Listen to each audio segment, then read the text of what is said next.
Good afternoon, wherever you are watching in Victoria, across the nation, or indeed around the world. Welcome on what is a delightful Darebin Sunday. It follows a glorious, glorious weekend right at the start of August in Melbourne's Northern Quarter. Blessed are we to have such a beautiful day before us and such a big day of futsal before us as Lay hits the posts via a palm from Mohammadi within a matter of seconds. The championship waits for nobody, not even the commentators. Northcote and Bulleen, two teams at opposite ends of the table, having opposite seasons, are going toe-to-toe in the early kick-off. A Northcote side who know that time is running out if they are to make a late lunge at survival. And they come up against a Bulleen team who, for the first time this season really, have been usurped by Kensington right at the summit of the second tier. My name's Ethan Rigg. What a day we've got ahead of us, both across the second tier and across the top flight later on this evening. For two teams here though, Northcote searching for a first league win of the campaign. Bulleen are looking to, albeit for now, go back to the top of the table. Transfer window is in its closing stages. We're reaching deadlines well and truly. Some signings have been made, some players have been passed. It's a closing opportunity for either to have their say and to bolster their ranks for the end of the year, which is to come. Both of these two know that their very differing fates hinge on not only how today goes, how the months which will transpire beyond it go, as we are hurtling at a rate of knots beyond the halfway stage of the season. Bulleen eyeing the title, eyeing promotion, will not want to settle for the playoffs. They set a really good early pace in the championship so far this season. They've just hit a rough patch of form in recent weeks, and that has seen them drop from top. Northcote have never really got going in truth, and have found life remarkably, remarkably difficult when it has come to picking up points this campaign.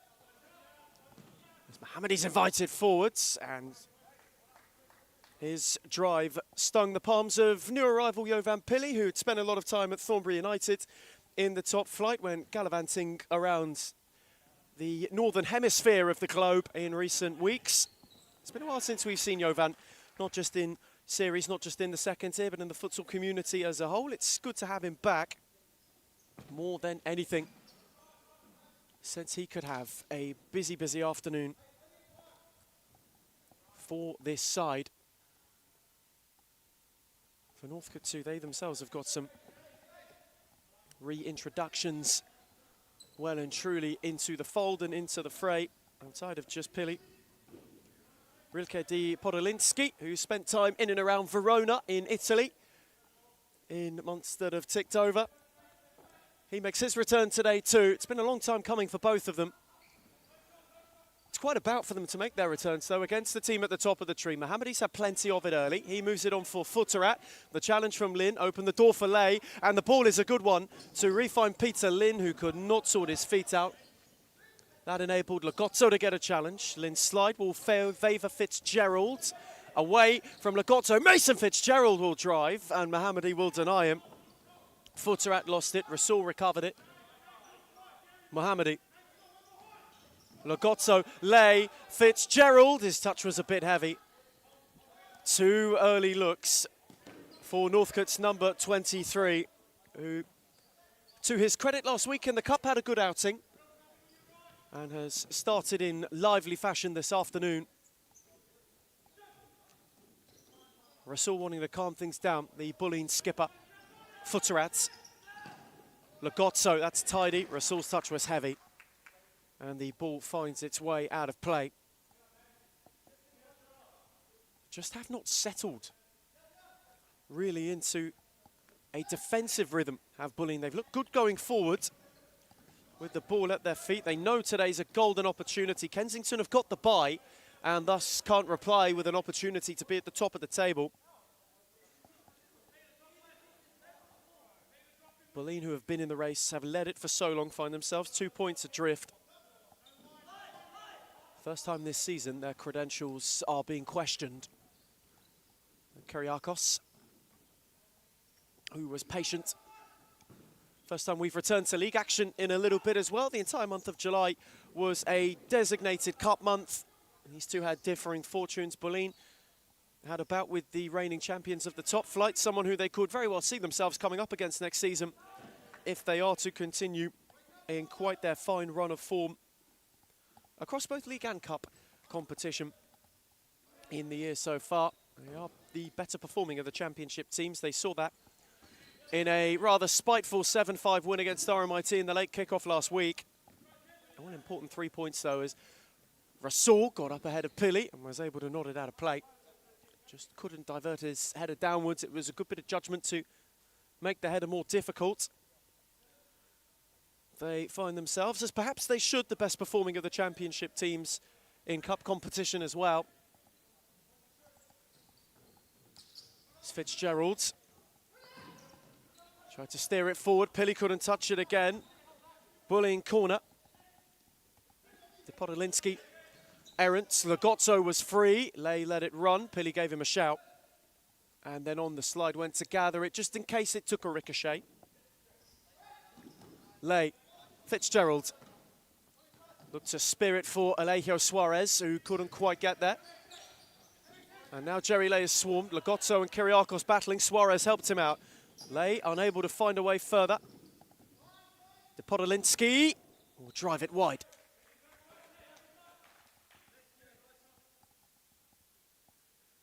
Referees for today, Michael Ciaris far side, Matteo Calagaro the near side. Ben Howell is running the benches from the off, as well as acting as timekeeper, as Suarez will drive. Podolinsky on return will flash his effort wide. Easily the best look Bulleen have had so far that has come against them. Northcote played incisively, and again Podolinsky will be denied by Mohammadi. Bulleen have nearly shot themselves in the foot twice. Northcote with two great glimpses. And they have got themselves a corner. Side at the foot of the division have started nicely. Podolinsky. His corner was errant, and that might be a let-off for one of the title hopefuls. Mohammadi rolled it. Futterat. Pressed by Lay, then by Podolinsky. Futterat did well. Kyriakos. Lagozzo. Steered dangerously by Rasul. Jerry Lay again away.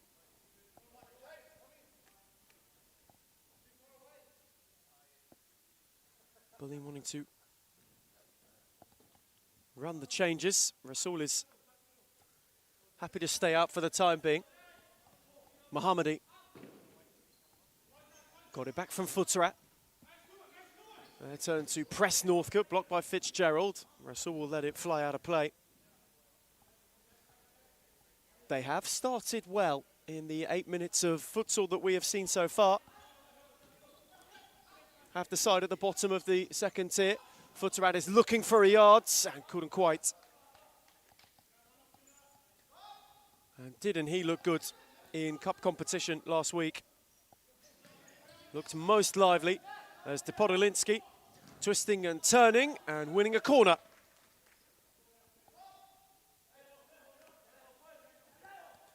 He too has looked to have a bright start. Suarez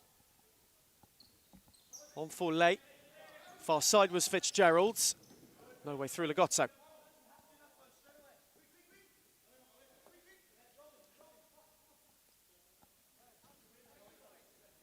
Mason Fitzgerald wanting this to be played to a certain kilter. So far this afternoon, one of the Northcote youngsters is hoping to lead things. Certainly in the minutes that he could accrue today. They've only got 6 available. Lynn currently having his spell on the bench. Kyriakos couldn't find Futterat. Just unable to thread away further through.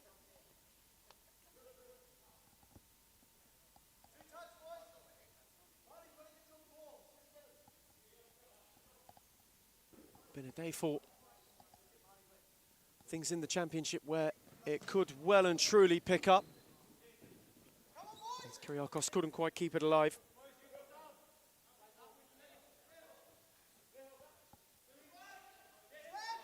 Podolinsky started really brightly. Lay has got busy. Suarez. Jerry Lay. Alejo Suarez took over. Looked a thread for Lay, cut out by Lagozzo, and Bulin could break. Beyond Fitzgerald, Lagozzo couldn't quite. Kyriakos kept it rolling. Futterat was searching, and Lay nearly steered it into his own net while clearing.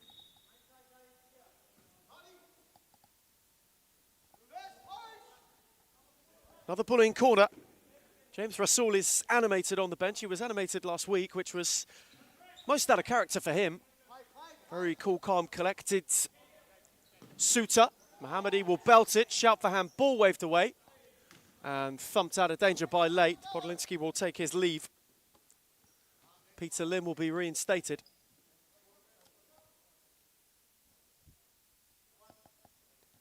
Kyriakos short for Mahdi Mohammadi, who's been a good pick-up for Bulin between the sticks. Kyriakos no further than Fitzgerald.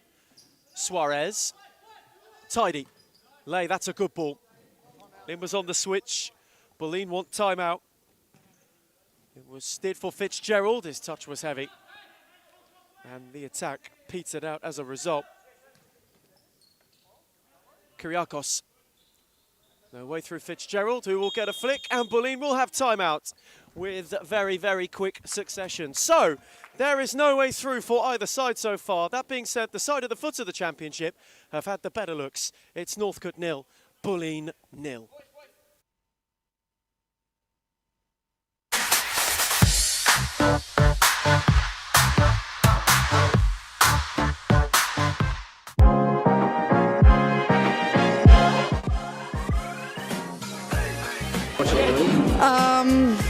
I would say Layla Bulti. I think Manda Araha from Fitzroy. Claudia Fiscalzo. Oh, I'll be biased. Reed Jacobs, because she doesn't even know what she's got to do before she does it, let alone us. But then from across the league, Alexis from Fitzroy, she's too good. And Karina's alright.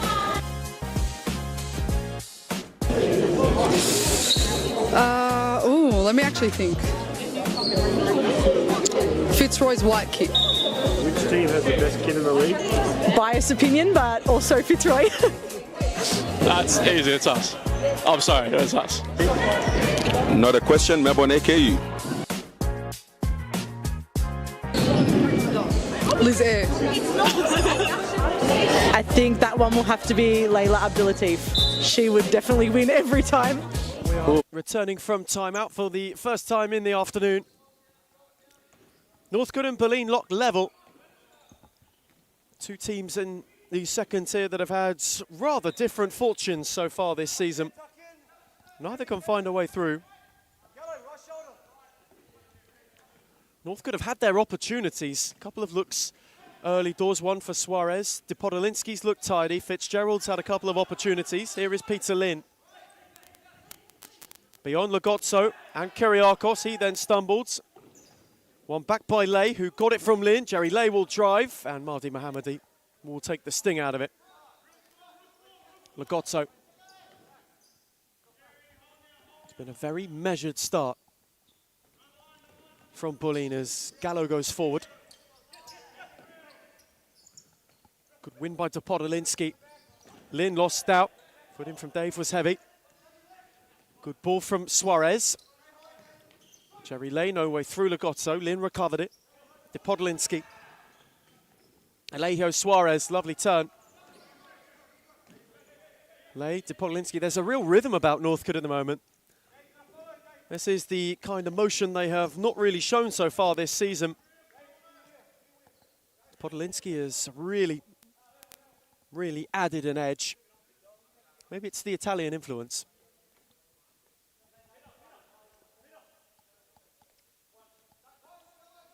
He will leave it for Late, who will fizz it across. Lin, Gallo had to win it and did.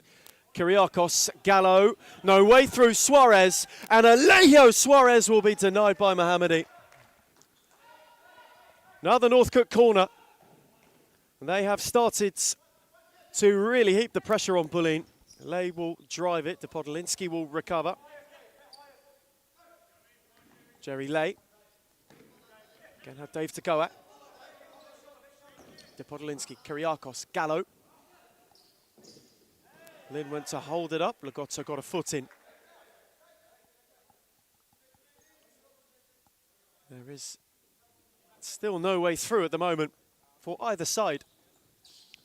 Good read from Lagotto, Kyriakos, Gallo. Lagotto once more. Dave on the switch. Will fancy a drive. Podolinsky will block. The ricochet will find Lagotto. Kyriakos. Gallo thought about it momentarily. Does this time pull the trigger and flash his effort wide. Those are the only opportunities, though, that Bulleen have really been able to carve. From distance, North could have sat deep when needed. And are approaching the stop clock unscathed in Sunday's opener. Podolinsky, Lay, lovely 1-2, looked to poke it through for Fitzgerald, only found Mahdi Mohammadi. Escanilla, Gallo. Pressed high by Suarez. Likewise was Escanilla. And fire off Fitzgerald. Little mark of frustration. It was a Bulleen team who had to grind it out last week against RMIT. Northcote were beaten by Braybrook in a game that was topsy-turvy, a 10-goal thriller. 6-4 the way of a really revitalised second-tier side. Kyriakos, good save by Pili down low. Podolinsky couldn't quite, recovered by Gallo. Mohammadi. Again for Luke Gallo. Good switch for Kyriakos, who was in the goals against RMIT in the Cup. Scored a scintillating strike for a third. Screamed it into the top corner. Has not had a similar look. Podolinsky went from range. And knows it was one that was too weighty. Peter Lind's turn for timeout. Northcote want a word themselves. Kyriakos given away to Podolinsky. Suarez up with him. Podolinsky will drive and lash it wide. Though what a difference he's made. Already at the start of this game, Gallo going at Fitzgerald, going beyond Fitzgerald. Luke Gallo, Pili intervenes.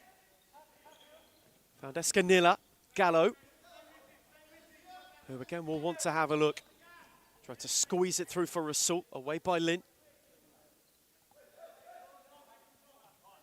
Escanilla, Kyriakos. Threaded beautifully for Gallo, who will spear in a strike, and Pili had to get palms. Jerry Lay setting the corner. Taken quickly by Kyriakos. Escanilla.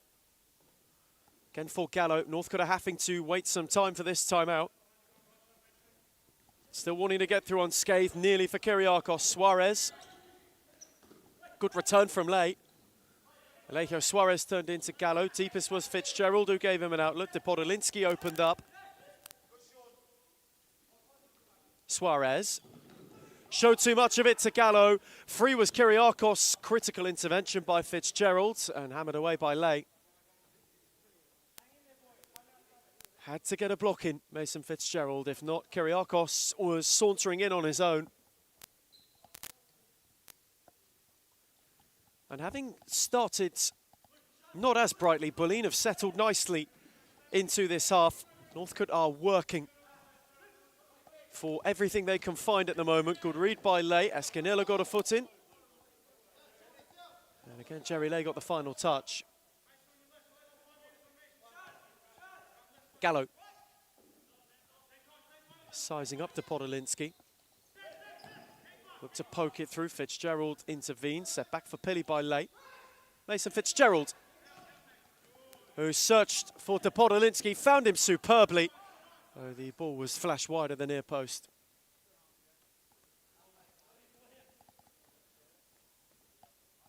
And still they wait. Still Peter Lynn awaits instruction and the opportunity to give it. Futterats. Gallo. Again for Futterat. Lay went to press. Had he committed, he might have won it. There's hesitancy. In behind, though, is Escanilla. Beyond Fitzgerald, though not Depodolinski. Gallo flashed a foot. And Pili in the chaos was collected by a sliding Sean Escanilla. Northcote will have a free kick. They will get the opportunity for a timeout as well.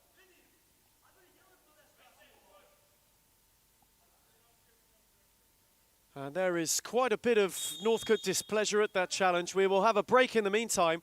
And still, with 2:20 to the break, we are where we started. It's Northcote 0, Bulleen 0.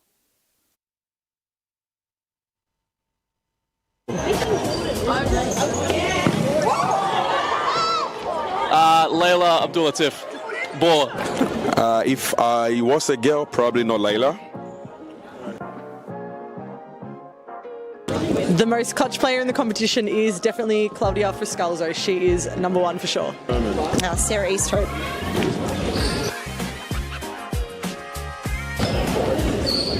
I'm going to say Amanda Aroha. I think this player gets underrated a lot, but Rebecca Davis.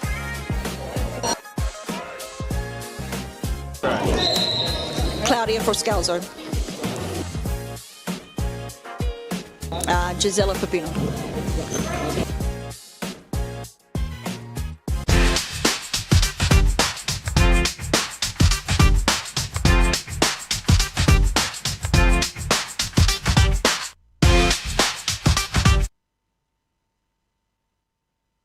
Returning from timeout, 2 minutes 20 to the break.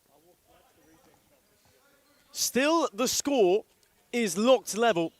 Bulleen and Northcote have exchanged as Rasul will thump in the opener. Fitzgerald had his pocket picked. And Bulleen, who were just starting to build, have got the opening goal. Mason Fitzgerald was too nonchalant. He had dawdled slightly. Rasul ripped him of it and then thumped it into the roof of the net.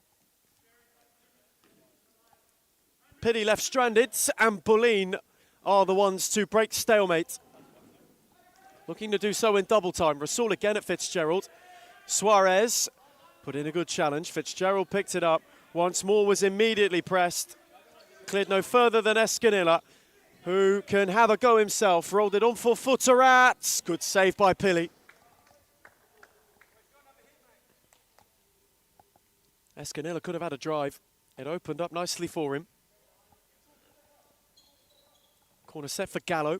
Mohammadi had advanced. Escanilla. Mohammadi stayed out as fifth man. Gallo drove. Fitzgerald fancied a go. Did not catch it cleanly. Gallo away from Suarez, waiting on support. Look for Futterat. Good challenge by Lynn.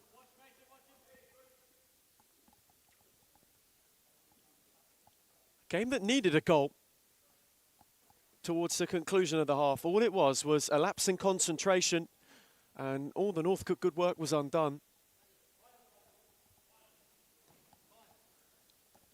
Mohammadi, who has had many a venture, looks again for Gallo, who clipped it too tall for anyone. Two were converging. Rasul was one. Futterat gave him a glare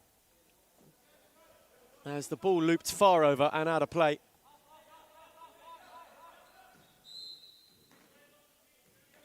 And Fitzgerald and Northcote again have just made a small error. Side ball taken quickly for Futterat, flashed across from Gallo. There were two off the pitch, which is why that side ball got reversed. Northcote just having a couple of little strays in concentration as we head to the final 60 seconds of the first half. Escanilla battled, Gallo picked it up, was hustled by Lay, looped it only for Fitzgerald, who poked it for Suarez. Gallo came through, Futterat took over. Lynn, Escanilla in firmly. Gallo with a deft touch. Rasul equally gorgeous, and Gallo did not get it to dip enough in time. Though they toyed with Northcote when the space opened up. The flick was fanciful. Gallo has got the bit between his teeth and has drilled in a second. Again, Northcote switch off, and again they are punished. Sight for sore eyes for Mason Fitzgerald once more. 2 errors, both of which have led to goals. And for someone who started brightly, he has had the 2 most impactful moments of this first half. And has in fact headed to the dressing room. That is a developing subplot to this first half. Maybe frustration for him. Northcote looking now to half the deficit before the break. They just couldn't quite. 17 seconds. A half that was destined for stalemate early. Bulleen have broken open. Gallo, who got the second, will tick the time down. Looked to charge at Lynn, couldn't find a way forward. Though, for a team going towards the title, towards the top, or going for top, if it stays this way, they have been frustrated. It has been a hard-working and true test of their mettle in this first half. A test of patience, though, thanks to Captain James Rasool. And thanks in second to Luke Gallo. Bulleen go to the break, returning to the top of the second tier. Half-time in Darebin for the early kick-off on your Sunday. It's Northcote 0, Bulleen 2. Why do people hate Hume, and why do they hate where we're going to and heading to? I can truly say it's jealousy. You can see he's pretty professional now. Even for me, from an outsider's perspective, I can see the development of the club, and it's just a different level. I said, look, I want to take Hume into a different direction of expanding our connections, and that's when we started thinking abroad and thinking about, okay, what's Hume's future looking like? Are we going to sit the same, or are we going to grow? A part of any journey is learning, right? So Adam's learnt a lot, you can see. Made a lot of mistakes in the past. It was a rebuild. I took players from Championship. I took players from outdoor. Anything just to stay into the league. Obviously not to let the Hume badge fall. We took it into a different direction, which was the wrong direction. And you can see how we can transform a team within a very short period of time. It's only been, 6-7 months? And we're like a really well-oiled engine now. Going for top 3, sitting top 3 at the moment, where everyone doubted us, coming from relegation, bringing in one of the best coaches in Australia for futsal, bringing in players that are young but can shine. I think that's the best step that we've taken, pretty much. Nando came in and brought different kind of energy. Obviously, I came back from injury pretty much the same week as Nando signed with us, so it was kind of like a coincidence. You can see the progress and what we've been doing for that long, like how much we've improved as a club. Even when they're undermanned, even when the odds are against them, like we're fighting this season. That's the beauty. Previously, when I came, I didn't know. I didn't have a feeling if we're going to come back or not. But now I always feel like we're in it. When you're winning games, right, it brings a different energy. When you're winning week in, week out, or you drop points here and there, but like you're winning 80% of your games or something, you're on a high. I think it makes a really big difference to Adam. He's been unbelievable as a president, as he goes obviously last year. So he's obviously been a big part of all of this, and he's been doing unbelievable. Big credit to everyone, to be honest. We're on the right track, I believe, and hopefully we just get better from here. It's all about the brotherhood. It's all about passion. It's all about, if my brother's falling down, what can I do to pick him up? Or how can I pick him up? It doesn't matter what you do at a club. If you're there long enough, it becomes like your property kind of thing. It feels like you have a piece. You want to stand up and protect it. So I'll always want to protect this club, no matter what. We focus on everything. We focus on all the aspects. And I think that's what a lot of clubs don't have. A lot of clubs hate on us because of that. And the fact that we bring passion to the sport, there's no limit. The sky's the limit. When you have teams like Fitzroy, who's been up there and played the nationals, or you have teams like Moreland who played national tournaments as well, if they can do it, why can't we?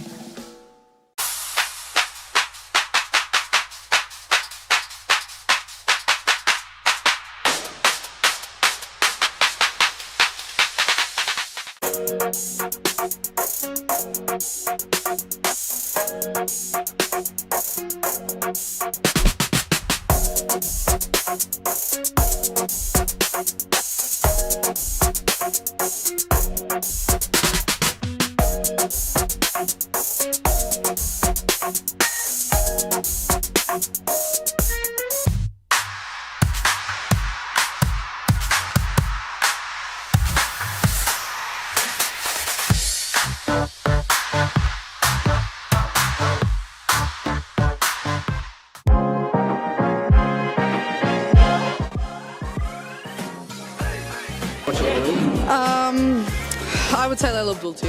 I think Amanda Araha from Fitzroy. Claudia Fuscazo. Oh, I'll be biased. Reed Jacobs, because she doesn't even know what she's got to do before she does it, let alone us. But then from across the league, Alexis from Fitzroy. She's too good. And Karina's alright.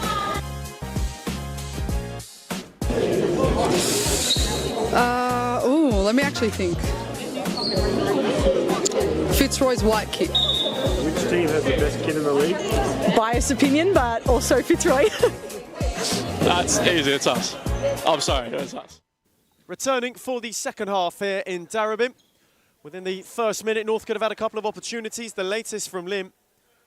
Pushed away for a corner. They've not found a way just yet to get back into this game. It's not for a want of trying. Bulleen broke it open towards the end of the first half. Suarez's corner. Good slide from Lint, recovered by Late. Depodolinsky. Entangled with Escanilla, who got the final foot. Podolinsky then won a corner. Having taken it quickly. Apologies for a slight little technical difficulty start of the second half. Lay's drive, Lin was on his own and got a good poke on it. Well, this is a game where it has been one of incredibly cagey futsal up until that point. It was two opportunities late in the first half, the only real clear-cut chances of the opening 20. One seized upon by James Rasool, the other by Luke Gallo, that currently have Bulleen heading back towards the top of the second tier. And have Northcote still searching for a first league win of the season. Escanilla couldn't find a way further through. Lay set it back for Depodolinsky. He's looked sharp upon his return to a futsal court in Melbourne. Pili, lovely ball. Lay, not so much. Kyriakos, again unable to steer it further forward.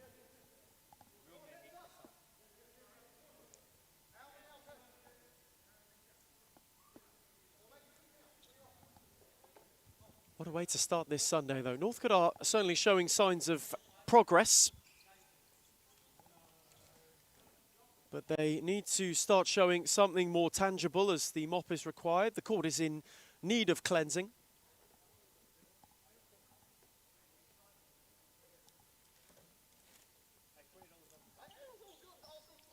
James Rasool quickly over to it. Jovan Pili's made a venture. Sped long by Lake. Good take from Lin. Depodolinsky will drill it and bruise the base of the post. Northcote creating a couple of really good opportunities. Though they still cannot find a way through. Staring down the barrel of 13 games without a win at the moment. Unlucky for some. Kyriakos! Oh, what a save from Pili. Super stop. Kyriakos looked as though he was strolling in to score. That's a super save. Corner set for Lagozzo, who fired over.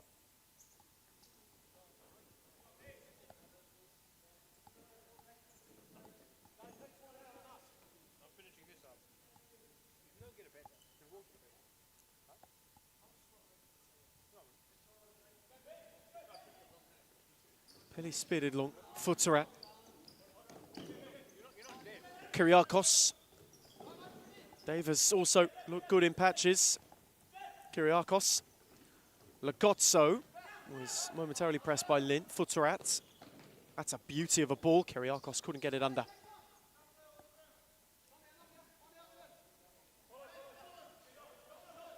Bulleen know this is a really good opportunity for them to get the face back on as Dave through the legs of Pili will make it 3. Easy as you like for him. He strolled in. The challenge only fell for him. There was a little bit of fortune in the way it came across, though the finish was taken smoothly. And Boleyn are bounding back towards the top of the table.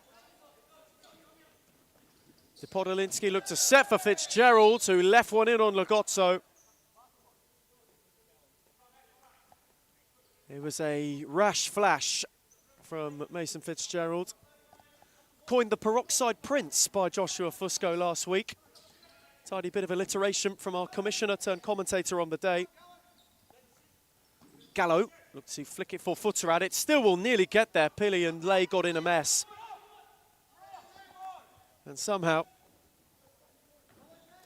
nearly, oh so nearly were made to pay for it. Podolinsky wanted to go forward. He is not best pleased. Peter Lynn is flirting with the idea of a timeout. And belatedly, a free kick is given, and that is the reason for the timeout being issued. So he wants a word.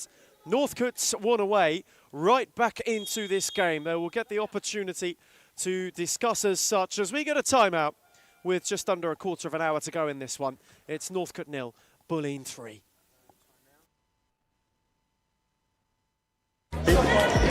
Not a question, Melbourne AKU. Liz Air. I think that one will have to be Layla Abdulatif. She would definitely win every time.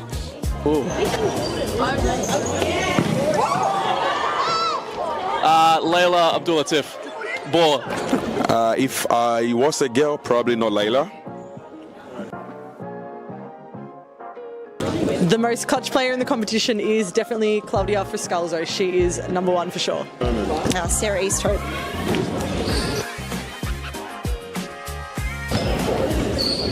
I'm going to say Amanda Aroha. I think this player gets underrated a lot, but Rebecca Davis.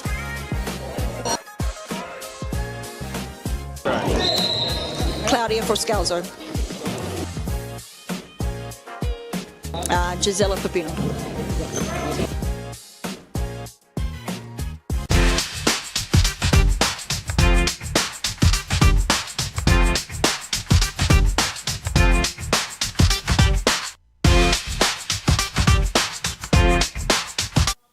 Returning from timeout, Peter Lynn's messaging, there's nothing wrong with what they're doing. He just wanted to set up a set piece. Let's see what Northcote have cooked up.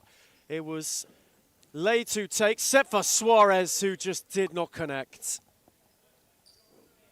And it is an opportunity squandered for Northcote to try and cut the deficit into thirds. Mohammadi invited forward, set on for Footerat. Oh, gorgeous from Gallo. Footerat away from Lynn and lofted it over Pili. Would have been a lovely, lovely goal.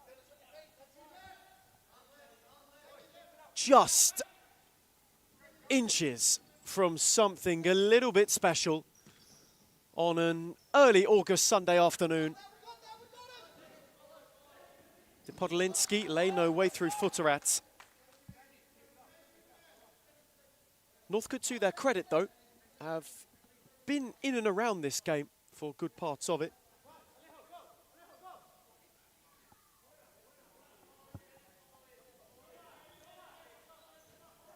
Lay took it, though had taken too long to. Time had elapsed before Lay took the side ball. A few small errors for Northcote so far that have been their undoing. Kyriakos went to flick.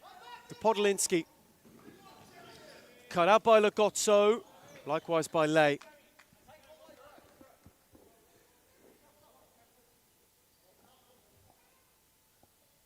As there is an ongoing situation on the Northcote bench, Mason Fitzgerald seems to be in need of some medical attention. He picked up quite a knock at the end of that first half. It might have drawn some clarets from the youngster, who now adorns himself in plaster.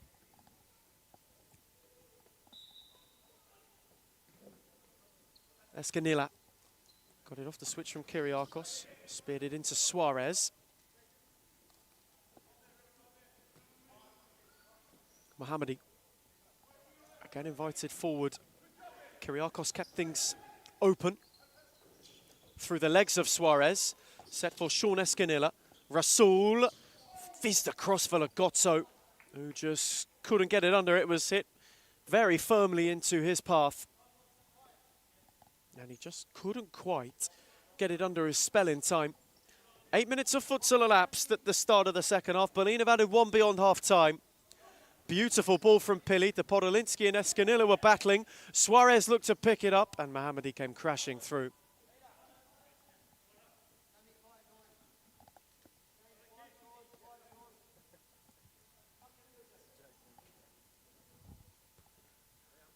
Can Northcote conjure a way back into this game? Inside ball. Jerry laid. The Podolinsky let it run! It'll find its way through the lot. And Northcote have got themselves a glimpse. It for Mardi Mohammadi will be chalked down as an own goal. But Northcote have got the door just slightly ajar for a way back into this game. A goal with the opportunities they've created so far, you could say, is the least they've deserved. Bulleen still firmly in control, though knowing they now need to go and put this beyond doubt once again. Given away to Fitzgerald. His touch was heavy.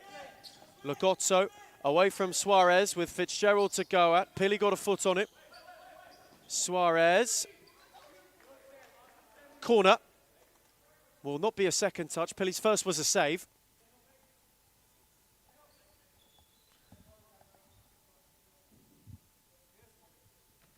Corner set for Kyriakos. Escanilla. Bolina just probing to see if they can find an opening and pick Northcote apart. Rasul guided gorgeously. Kyriakos took it well. Return for Rasul, no way through Fitzgerald. And now Suarez with two up with him, one of whom was Lay, who will lash it wide. Though that is where the opportunities may come from. Seizing ball, Pili nearly made a mess of it. Rasul had poked it, he got a faint flick on the way. Bullying corner, Kyriakos sauntered, good save Pili. Lagozzo for Escanilla. Kyriakos. Lagozzo, good ball. Escanilla, tidy footwork. Kyriakos drove, Suarez intervened, though couldn't keep it in. Beyond the halfway stage of the second half. Bulleen have still been searching, do so again through Escanilla. Kyriakos. Suarez kept the door shut. Good touch from the Podolinsky as well, just to ensure Lagozzo had no easy way through.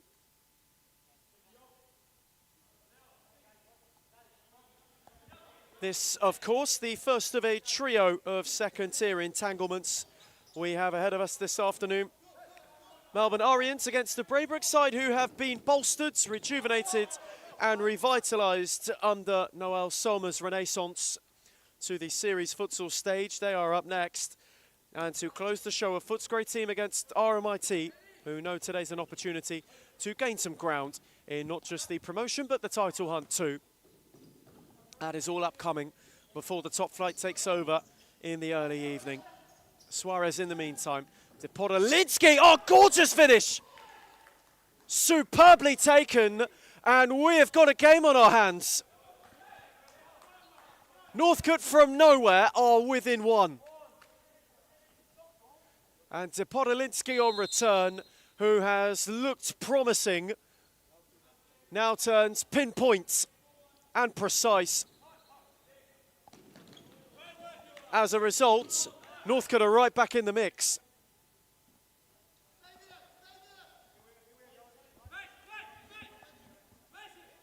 Side have only picked up 1 point so far this season in 12 championship games. Has been said 13 is unlucky for some. Could the luck about to be proven in some misfortunate way for Bulleen? You think back to point they picked up in the cup as well, which was an inspired comeback. Is a side who have taken from position, and Fitzgerald has got an opportunity, looked to square it for Suarez. Did so the second time. Alejo Suarez, good foot from Rasul, Escanilla. Gallo, away from Lay, in for Rasul, return for Gallo, and Pauline will put a pin in the Northcote comeback.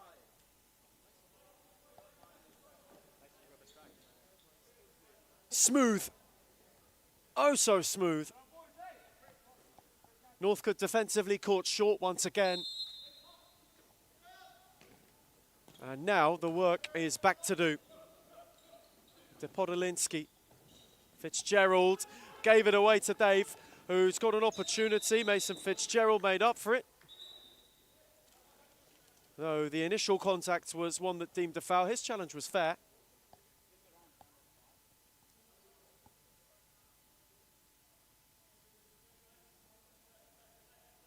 Rasul and Gallo holding court. Those two have been superb in their link-up so far today. It will be Luke Gallo's free kick. Oh, belter! A Sunday special. A 5-star goal to make it 5. Gorgeously guided from Gallo. And out of all, that is the pick of the bunch.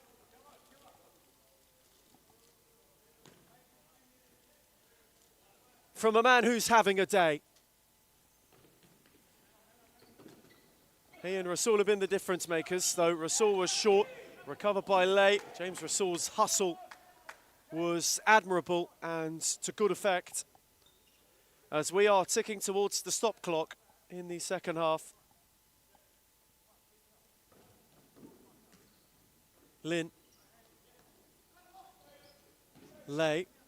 Set for Fitzgerald, who lost out for Lagozzo, who is in one-on-one. Lagozzo round Pili. That's the way to do it.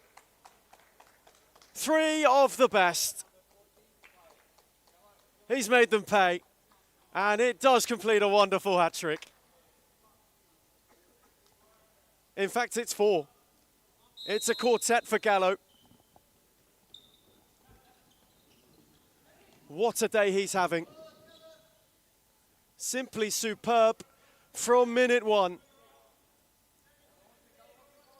So instead of Martin Tyler, there's shades of Andre Arshavin about the way that Luke Gallo has played today.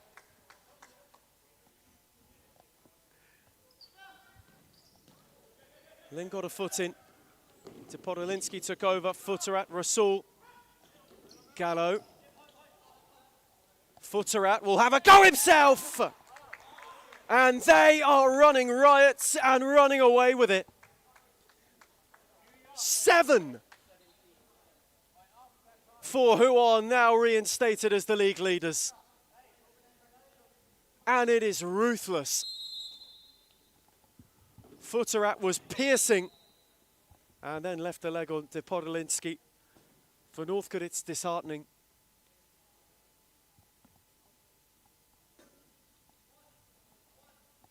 Many a glum expression.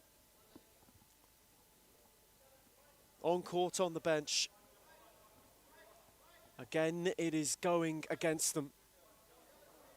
They have a free kick maybe to claw something. Lay will drill it, caught it sweetly. Good save by Mohammadi. Northcote corner. And in fact, it won't be. It'll be Mohammadi's ball instead.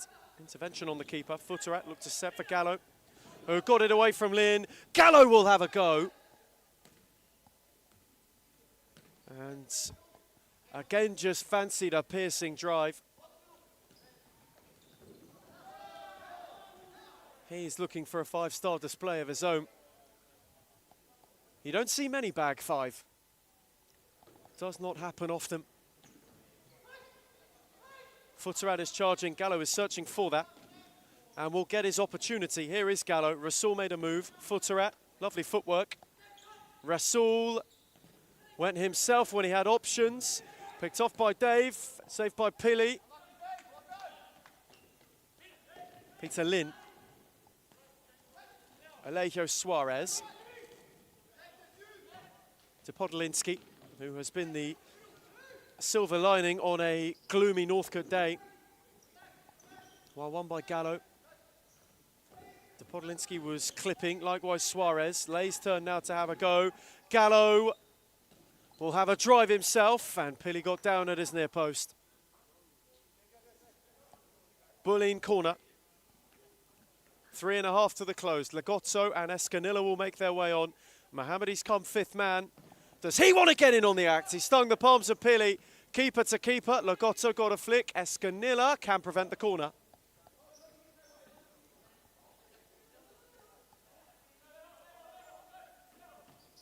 Podolinsky's take. Lynn wrestled. Escanilla across and through.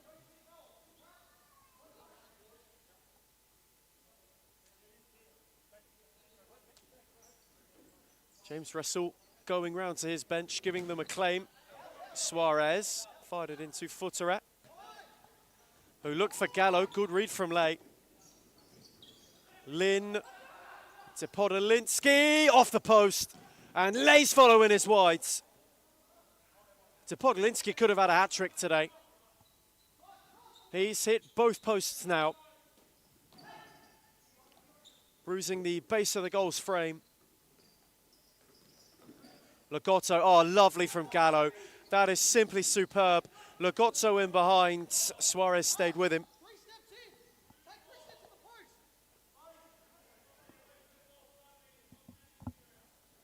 Gallo. Escanilla. Gallo, Mohammedi. Futsal was on the switch. Lynn went to, likewise, to Podolinsky. Gallo couldn't get himself out of that particular bind.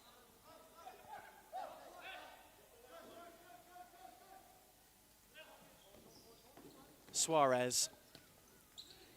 Jerry Lay looked to loft it and split the pair who were on rushing.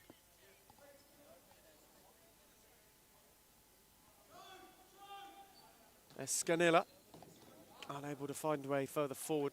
To be measured, too measured for fine Futsal. Quick glimpse at the clock for those in Bulleen blue. Tick over 2 to the close.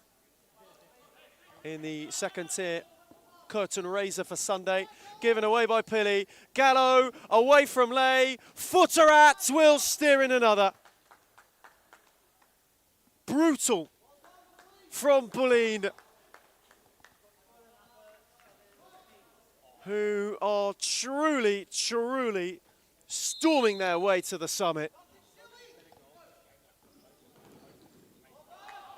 Gallo got away from Lay with immense skill and immense deftness. The finish from Futsal was as easy as you like. Escanilla couldn't clip it forward to good effect. Though they will not mind this one bit. There is a real look of Northcote resignation at the moment. Good read from Gallo, who was in firmly. Recovered by Lay. He looked for Podolinsky and couldn't find him. For them, it's been that kind of day. Northcote, it started promisingly. They had a good shade of the first quarter of this game, the first half's opening 10. Since then, it has been admittedly one-way traffic. Once Bulleen broke the deadlock, they have not looked back. Podolinsky lost out. Futsal for Gallo, who wanted to guide it to Podolinsky, nearly cleared. And for Gallo, he went on selfish.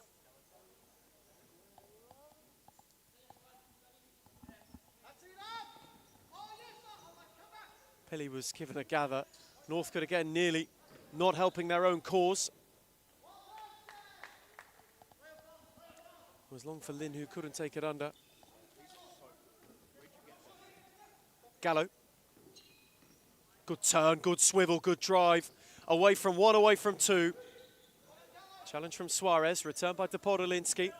Alejo Suarez, then set it short. Escanilla, 3-on-2 for Bulleen. Oh, wonderful from Escanilla, who will ripple the side netting. Nearly Another silky and skillful goal. That was silky though, from Podolinsky, who couldn't play it for Lay. Final minute in Darabin. Bulleen are not wanting to withhold. Podolinsky slid, Lay benefited. Suarez, give it a poke, denied by Mohammadi. Picked off by Futterat. Podolinsky will poke it wide.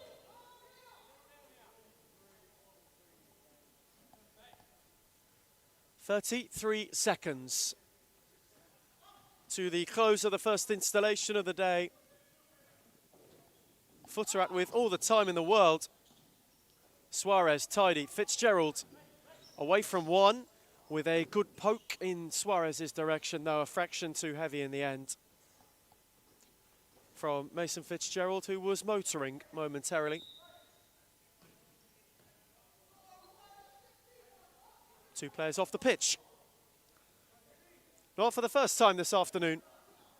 Two outside the playing area. Michael Ciaris, eagle-eyed. Taken for Lin, saved by Mohammadi, and the follow-in will be bundled in by Peter Lin. So with 16 seconds, Northcote will get some consolation. Had stayed alert to score. A little bit of disappointment on behalf of James Rasulu. Wanted Bulleen to see it out though. Lagozzo, Gallo, nearly. Base of the post from 5. Could have joined the ranks alongside many, as Gallo will go again and will at the buzzer with the last kick of the game. Luke Gallo will get 5. Stand out individually, 5 stars from him. For those who have scored 5, you think of the likes of Sergio Aguero, Jermaine Defoe. Luke Gallo with a day out, Bulleen with a day out. They go back to the top of the table, full time in Darabin. Northcote 3, Bulleen 9. Why do people hate Hume, and why do they hate where we're going to and heading to? I can truly say it's jealousy. You can see he's pretty professional now. Even for me, from an outsider's perspective, I can see the development of the club, and it's just a different level. I said, look, I want to take Hume into a different direction of expanding our connections, and that's when we started thinking abroad and thinking about, okay, what's Hume's future looking like? Are we going to sit the same, or are we going to grow? A part of any journey is learning, right? So Adam's learnt a lot, you can see. Made a lot of mistakes in the past. It was a rebuild.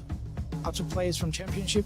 I took players from outdoor. Anything just to stay into the league. Obviously not to let the Hume badge fall. We took it into a different direction, which was the wrong direction. And you can see how we can transform a team within a very short period of time. It's only been, 6-7 months? And we're like a really well-oiled engine now.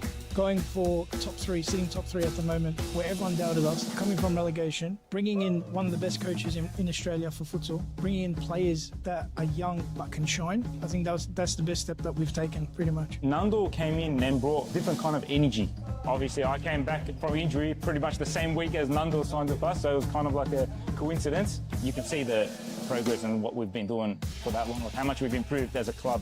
Even when they're undermanned, even when the odds are against them, like we're fighting this season. That's the beauty. Previously, when I came, I didn't know. I didn't have a feeling if we're going to come back or not. But now I always feel like we're in it. When you're winning games, right, it brings a different energy. When you're winning week in, week out, or you drop points here and there, but like you're winning 80% of your games or something, you're on a high. I think it makes a really big difference to Adam. He's been unbelievable as a president, as he took over, obviously, last year. So he's obviously been a big part of all of this, and he's been doing unbelievable. Big credit to everyone, to be honest. We're on the right track, I believe, and hopefully we just get better from here. It's all about the brotherhood. It's all about passion. It's all about, if my brother's falling down, what can I do to pick him up? Or how can I pick him up? It doesn't matter what you do at a club. If you're there long enough, it becomes like your property kind of thing. It feels like you have a piece. You want to stand up and protect it. So I'll always want to protect this club, no matter what. We focus on everything. We focus on all the aspects. And I think that's what a lot of clubs don't have. A lot of clubs hate on us because of that. And the fact that we bring passion to the sport, there's no limit. The sky's the limit. When you have teams like Fitzroy who's been up there and played the nationals, or you have teams like Moreland who played national tournaments as well. If they can do it, why can't we?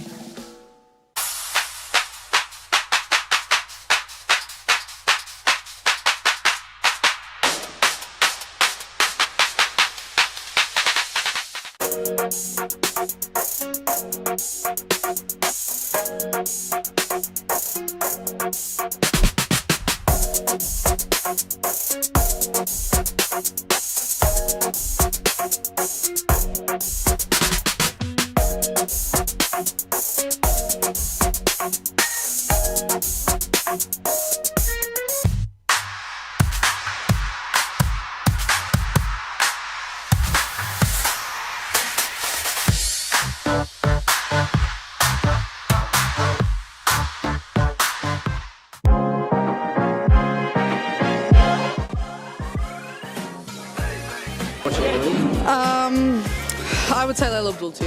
I think Amanda Araha from Fitzroy. Claudia Fuscalzo. Oh, I'll be biased. Reed Jacobs, because she doesn't even know what she's got to do before she does it, let alone us. But then from across the league, Alexis from Fitzroy, she's too good. And Karina's alright.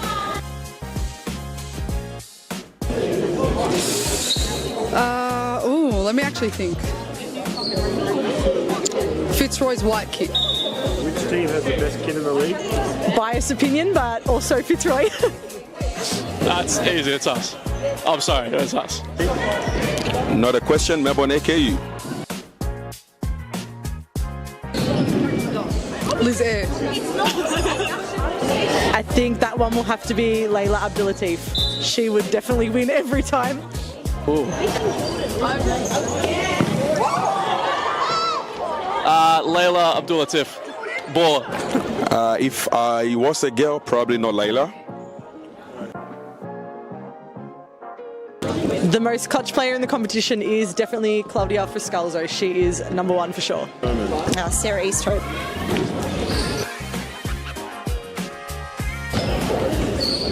I'm going to say Amanda Aroha. I think this player gets underrated a lot, but Rebecca Davis.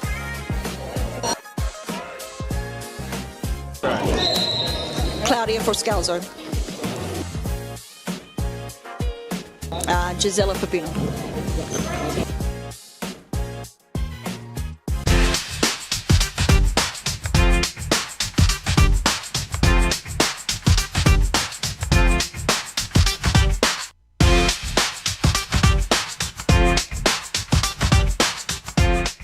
Why do people hate Hume, and why do they hate where we're going to and heading to? I can truly say it's jealousy. You can see he's pretty professional now. Even for me, from an outsider's perspective, I can see the development of the club, and it's just a different level. I said, look, I want to take Hume into a different direction of expanding our connections, and that's when we started thinking abroad and thinking about, okay, what's Hume's future looking like? Are we going to sit the same, or are we going to grow? A part of any journey is learning, right? So Adam's learnt a lot, you can see. Made a lot of mistakes in the past. It was a rebuild. I took players from Championship. I took players from outdoor. Anything just to stay into the league. Obviously not to let the Hume badge fall. We took it into a different direction, which was the wrong direction. And you can see how we can transform a team within a very short period of time. It's only been, 6-7 months? And we're like a really well-oiled engine now.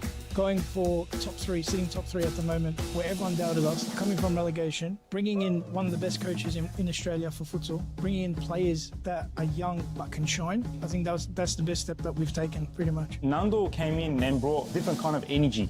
Obviously, I came back from injury pretty much the same week as Nando signed with us, so it was kind of like a coincidence. You can see the progress and what we've been doing for that long, like how much we've improved as a club. Even when they're undermanned, even when the odds are against them, like we're fighting this season. That's the beauty. Previously, when I came, I didn't know. I didn't have a feeling if we're going to come back or not. But now I always feel like we're in it. When you're winning games, right, it brings a different energy. When you're winning week in, week out, or you drop points here and there, but like you're winning 80% of your games or something, you're on a high. I think it makes a really big difference to Adam. been unbelievable as a president, as he got obviously last year. So he's obviously been a big part of all of this, and he's been doing unbelievable. Big credit to everyone, to be honest. We're on the right track, I believe, and hopefully we just get better from here. It's all about the brotherhood. It's all about passion. It's all about, if my brother's falling down, what can I do to pick him up? Or how can I pick him up? It doesn't matter what you do at a club. If you're there long enough, it becomes like your property kind of thing. It feels like you have a piece. You want to stand up and protect it. So I'll always want to protect this club, no matter what. We focus on everything. We focus on all the aspects. And I think that's what a lot of clubs don't have. A lot of clubs hate on us because of that. And the fact that we bring passion to the sport, there's no limit. The sky's the limit. When you have teams like Fitzroy, who's been up there and played the nationals, or you have teams like Moreland who played national tournaments as well, if they can do it, why can't we?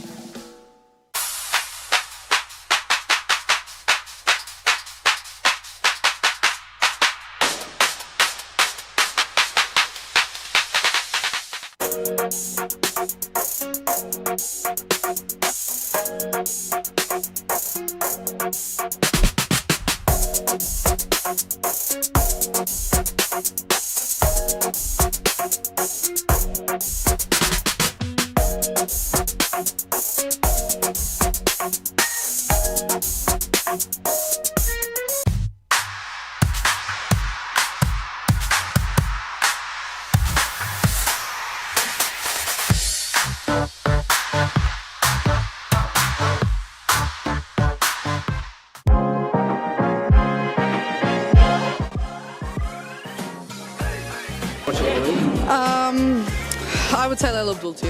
I think Amanda Araha from Fitzroy. Claudia Fuscalzo. Oh, I'll be biased. Reed Jacobs, because she doesn't even know what she's got to do before she does it, let alone us. But then from across the league, Alexis from Fitzroy. She's too good. And Karina's alright.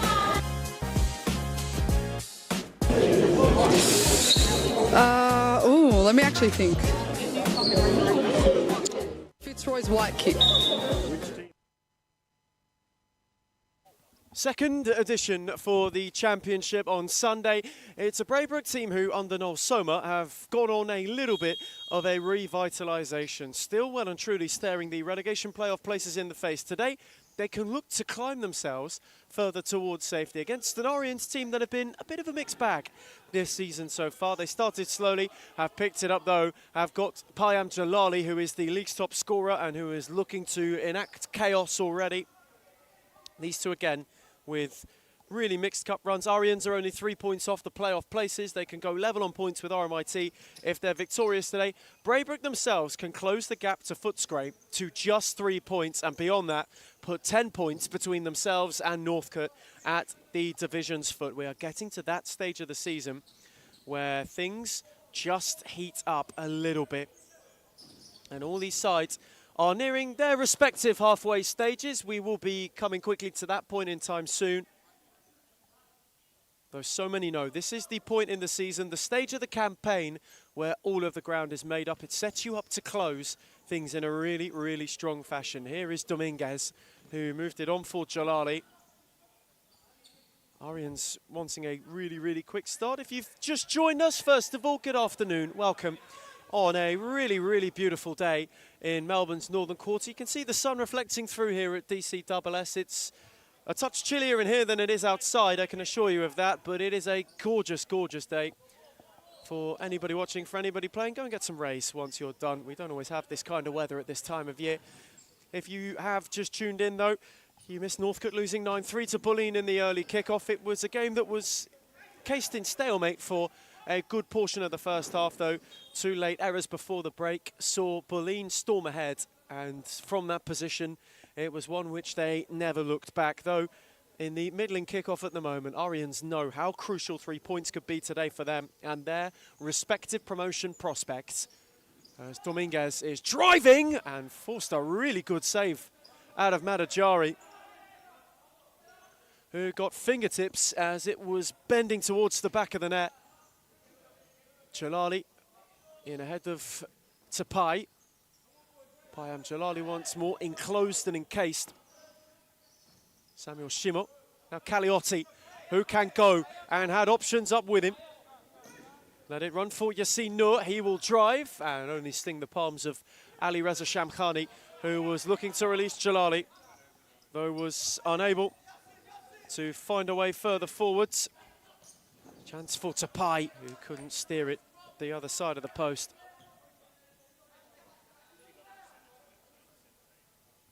It was good play by Robson Demmer to go and win it back as well. Right at the start of the move, there's Paulo Dominguez. Tamori. Tidy 1-2 between those two. Work down the line for Shimo, who was out of room retrospectively, just as he fashioned the shot. Caliotti to carry. Set short for Demmer. Noor. Jalali was quick to him. Was really quick to him. Been a constant source of goals across both League and Cup has Payam Jalali this campaign so far. And if Arians are to continue their march towards the playoff places for a second consecutive season, they will need that out of him. They are eyeing to, at worst, replicate the form they showcased at the back end of last year. As Demmer went direct and Shamkhani was mostly unbothered. Tamori had no one forward. Picked off by Robson Demmer. Noor had his pocket pick. Shimo was alert. Up with him was Dominguez, who will deftly tuck them ahead. A blistering counter. The read from Samuel Shimo was superb. Dominguez went on a driving run and just gave it a faint little flick beyond Madajari and into the net, and has got Arians ahead on a day where they know ground can be made. And Jalali for two has fired it into the outside of the goal. That was a golden look for two in no time. Almost established a buffer with immediacy. They were oh so close to compounding the Braybrook misery. Demmer, Madajari, Noor lost it, Jalali. Robson Demmer didn't prevent the corner.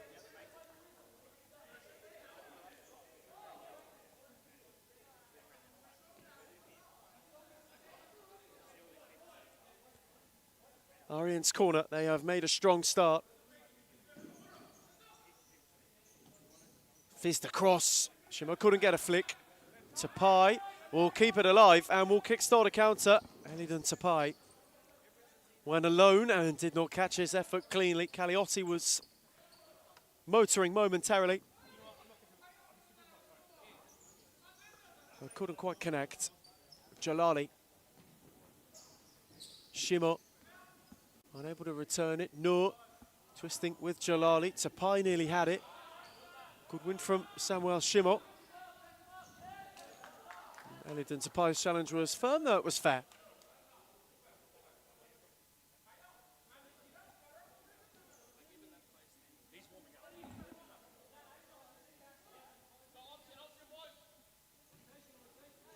The ball from Tamori was set way behind Dominguez, who was never able to enact a way to get there. It was a rare way to kill the momentum that they had been building. Caliotti set on once more for Demmer. No way through. Reza got a foot in firmly. He's been restored to the Arians fold in recent weeks as Reza. We've not seen too much of him so far this campaign. Drilled by Noor. It was a good intervention from Shamkhani. Reza, Shimo, who slipped at the wrong time. And now Yassine Noor can counter. Up with him is Caliotti.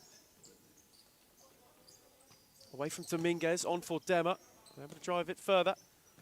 Noor came in, Reza cleared. Braybrook have responded well to going behind.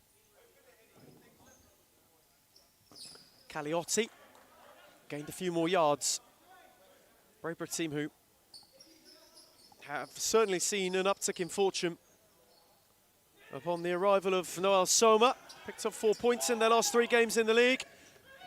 Though here is Syed Ali Musavi, and Reza will get a turn in, and Kaliotti will deny him.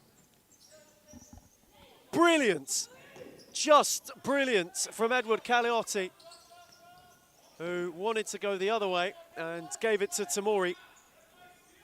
Dominguez again went to go deftly, and deftly just dragged it wide at the last second.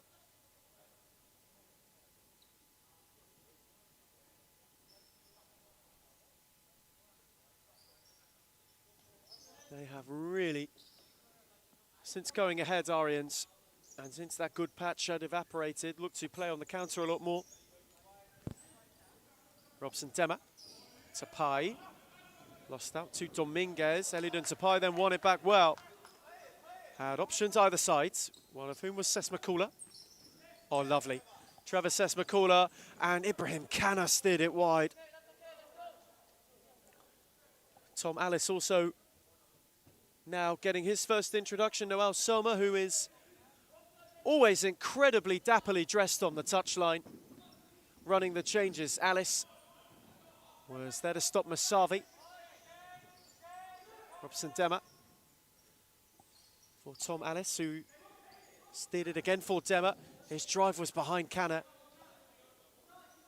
He was charging in at the back post and was just unable to get there.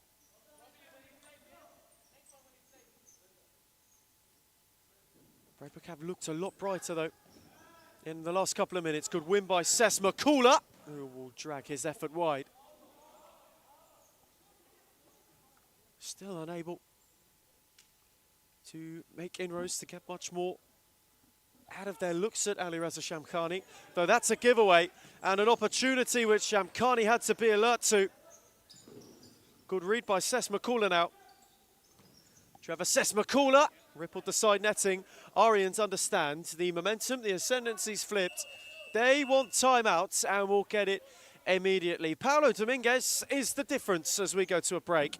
Near the halfway stage of the first half, it's Arians 1, Braybrook 0. The best kid in the league. Biased opinion, but also Fitzroy. That's easy, it's us. I'm sorry, it's us. Not a question, Melbourne AKU. Liz Air. I think that one will have to be Layla Abdulatif. She would definitely win every time.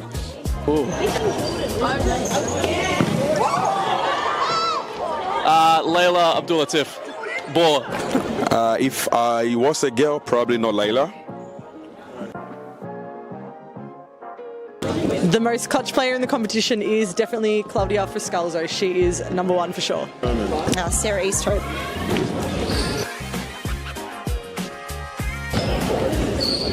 I'm going to say Amanda Aroha. I think this player gets underrated a lot, but Rebecca Davis.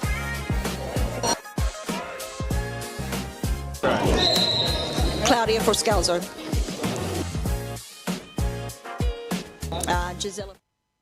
Returning from timeout, Shaban Shokri was very quick to issue it. He understands. Arians went ahead in this game, though, have seen the momentum flick, and Ibrahim Kana is in behind and has thumped Braybrook level. Driven delightfully. The first touch set him supremely. Shamkhani got a touch on it, though it was screeched beyond him. And for Ibrahim Kana, someone who's played in the top flight for some time, who's played at the highest level, showcasing some of his best. Madajari intervenes from Musavi. Alice held it off well. Sesmakula. Braybrook have just settled better in the last 5 minutes. Equaliser, a sign of it. Alice, Sesmakula. Again, Tom Alice. Tried to steer it for Adamnon. Musavi. Adamnon got a touch. Covered by Hassab. Moved on for Reza, who will get a second look. Sesmakula will slide and will slide to really good effect.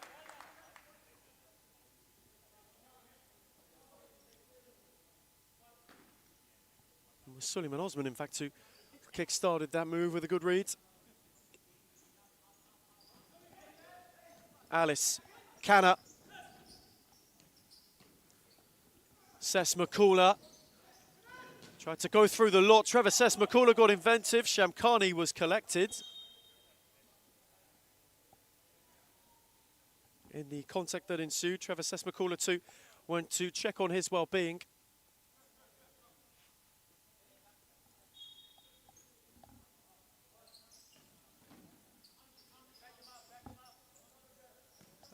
Adanom.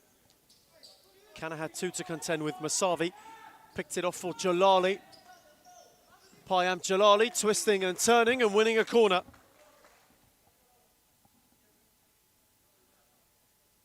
Arians in the ascendancy once more. Jalali, good drive, beaten away by Madajari at the near post. Alice had nobody further forward though. There is a renewed confidence and a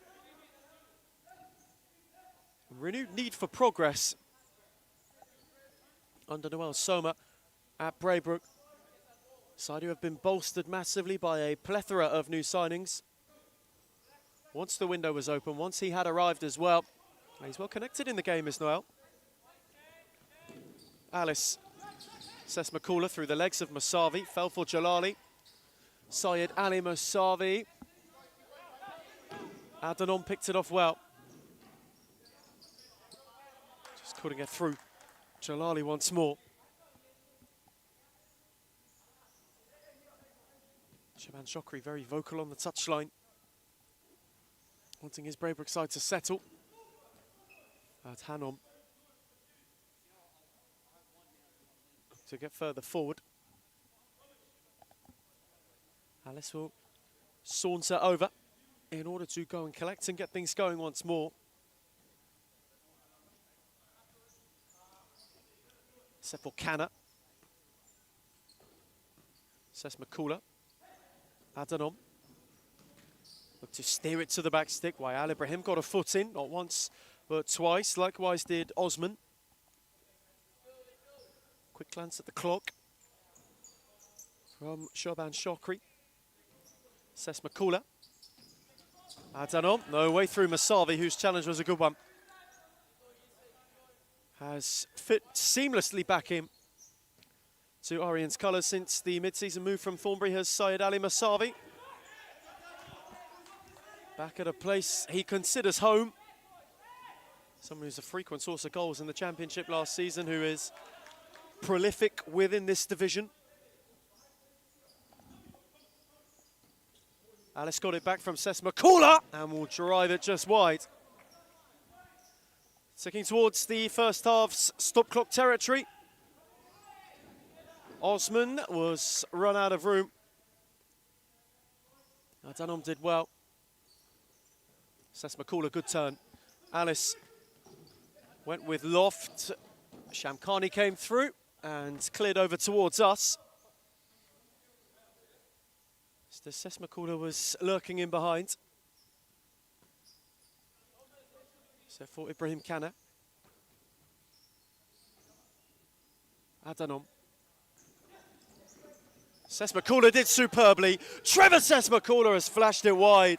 That was brilliantly done though. The touch and turn was terrific. The way that he was just able to wield off and maneuver his body was magnificent. The centre of gravity almost gave him a sight and an opportunity of real promise at goal. Sesmakula again going at Wayal Ibrahim, who stood firm. Masavi cut out by Adanom. No way through. Sesmakula. Pressed by Jalali. Given away to Masavi, who was entangled. Now the decision is to be made. The colour will be yellow. Arians wants a different shade of card. Ben Howe, the official on broadcast side. Quick to brandish a booking. The explanation is the keeper was there. Madajari was not out of the game. So it was not a last man challenge. Reasoning as to why it is yellow, not red.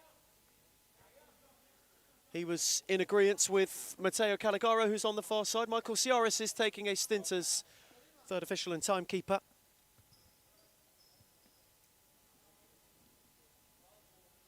Arians with a look to get the lead back.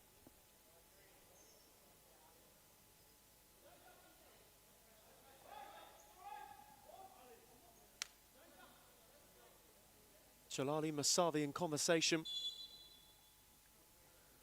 Payam Jalali, good save Madajari, who got enough on it to steer it over. Corner set for Osman, who will belt it away.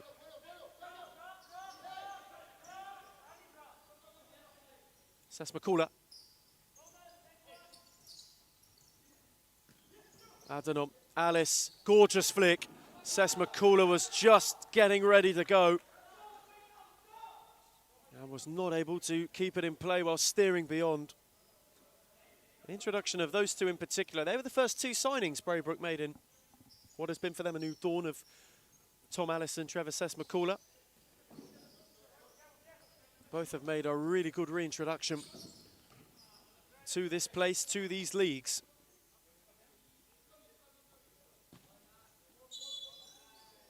Ball was rolling as Adanon went to take it. Eagle-eye spot from Ben Howell. Wayal Ibrahim. Jalali. Sess Makula left it. Dominguez, Mosavi at the second time. Tonight on both. And Jalali steered it home. Third time lucky for Arians to get the lead back. They thought it might not come. They thought they might have squandered it twice. So Payam Jalali gets his goal. And they have got the lead back. The man who is the most prolific of the second tier gets himself on the score sheets, of course. And again, where Braybrook have battled, they have it to do. Adanom, Sess Makula. At Hanom again. Masavi met him. Ibrahim benefited. Couldn't slide it through. Caliotti, who has not had much of a look so far. Tapai battling with Dominguez, gathered by Shamkhani. Jalali. Paulo Dominguez. Gorgeous ball for Masavi, who was just unable to steer it goalward. Searching clip over the top. All it needed was a finishing flourish. Always tricky to take on the volley. That's Hanom. Good touch from Tapai, who went to ward off Wayal Ibrahim. Tapai did terrifically and then retrospectively won a free kick, as he was grappled by Wayal Ibrahim.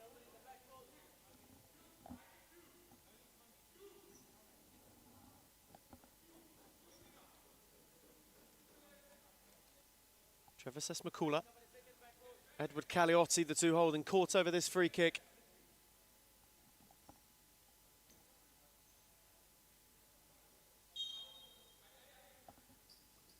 Caliotti got it set for him. It was maybe a touch too firm. The flick where Dominguez gave chase. Madajari swept quickly. Sess Makula away from one. No, not beyond Ibrahim. Hanom couldn't go down the line.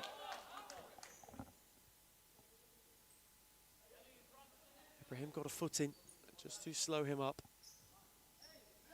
Caliotti. Hanom. Search for Tapai, who turned too late. Just unable to make anything stick at the moment, our Braybrook. been a half where they at times have flowed freely, at times have frustrated themselves. Be hoping to get something before the break. Good from Jalali, though lost to Tapai. 3-on-1 for Braybrook. At the back post was Sesmakula, who will be denied by Shamkhani. Quick fling for Tamori, who is on the counter.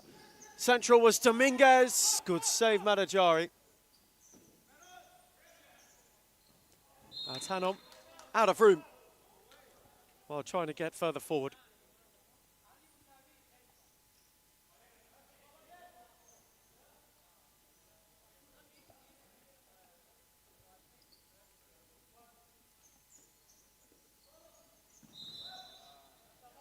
And now the other way. And timeout issued by Noel Soma and Braybrook, who, with 2 to go to half-time, have got a little bit to do. It's Melbourne Orients 2, Braybrook 1.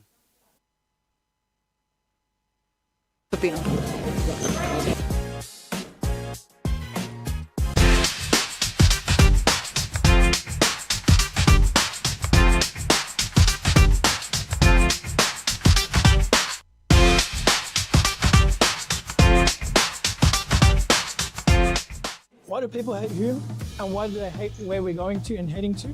I can truly say it's jealousy. You can see he's pretty professional now. Even for me, from an outsider's perspective, I can see the development of the club, and it's just a different level. I said, look, I want to take Hume into a different direction of expanding our connections, and that's when we started thinking abroad and thinking about, okay, what's Hume's future looking like?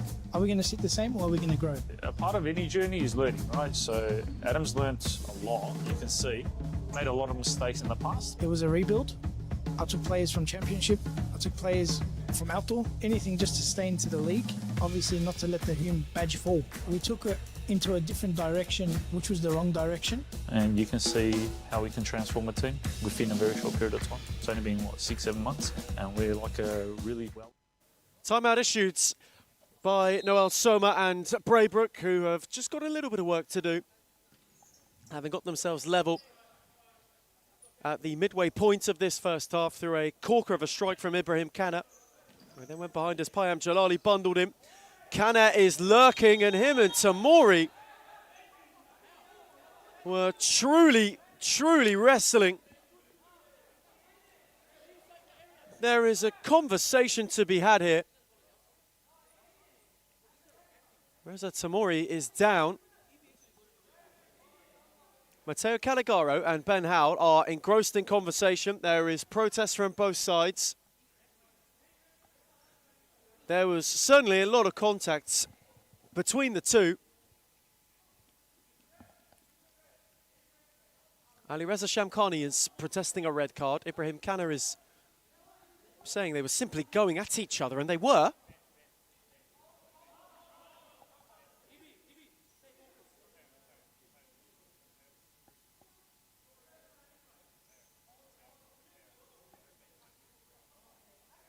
There is a lot of conversation between our officials that is ongoing at the moment. Noel Soma is up on the touchline. Paulo Dominguez in conversation with Payam Jalali, with Shaban Shokri.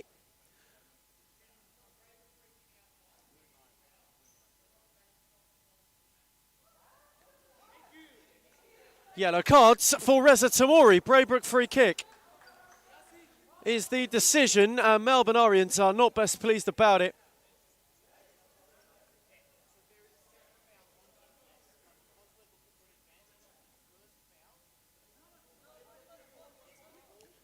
And Ben Howell is in conversation with Payam Jalali, with Shaban Shokri, with Syed Ali Masavi. So a yellow card for Reza Tamori. And a Braybrook free kick.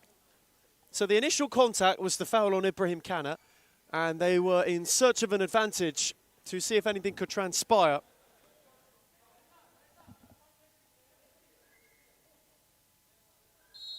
Sesmakula takes.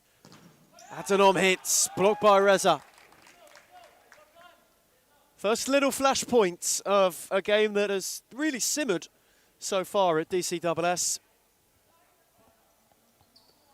Sesmakula got it back from Kana. Dominguez was lurking. Tamori Taken over by Reza. Good win by Kana, who is charging. Up with him was Ses Makula. Ball was a little heavy, kept it alive well, and Tamori's in firmly.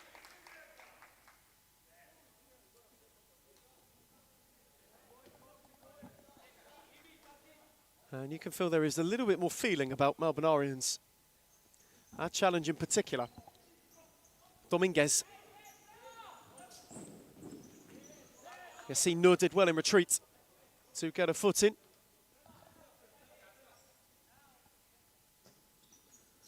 Up the line was Shimo. Adhanom marshalled him nicely. 94 seconds to half time. And the halfway point of the Championships match day. Currently, a game that is just building very nicely. Ses Makula. A return from Noor was cut out by Shimo.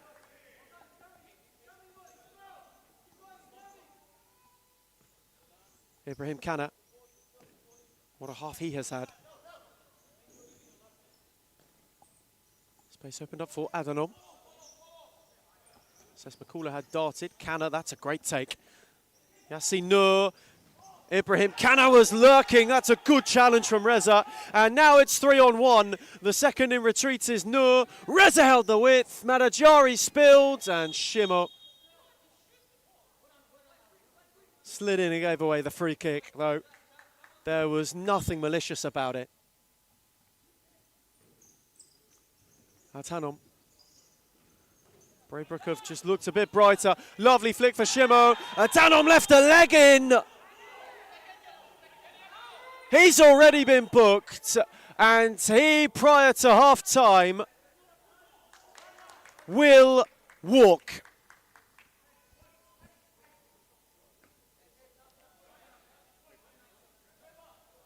The flick was fantastic. He doesn't get the ball. The clip is simply player first. Unfortunate for Adhanom, one of those situations where maybe he had to do it.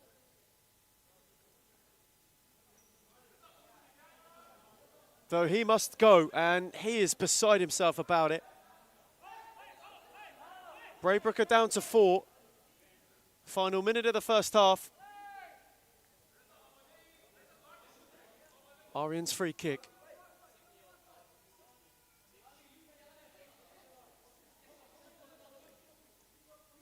Adhanom walks. Braybrook down to 4. Oriens with the opportunity to instate some breathing room.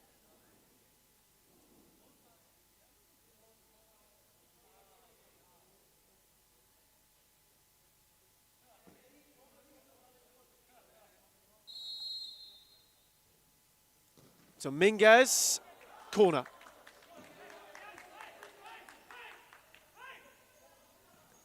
Taken by Reza. Dominguez. Tamori.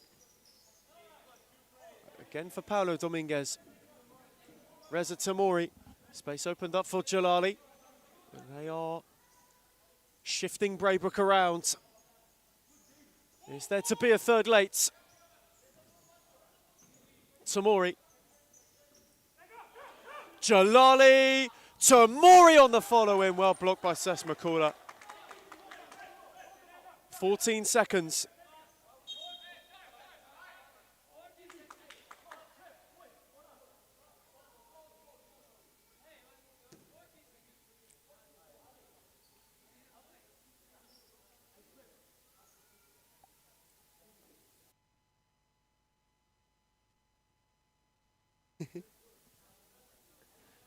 Closing stages of the first half, dying embers. 12 seconds for Braybrook to see out, or for Oriens to add a third. Jalali looked to steer it for Reza and couldn't. They know they themselves are nearly there. Madajari just going to the advertising hoarding.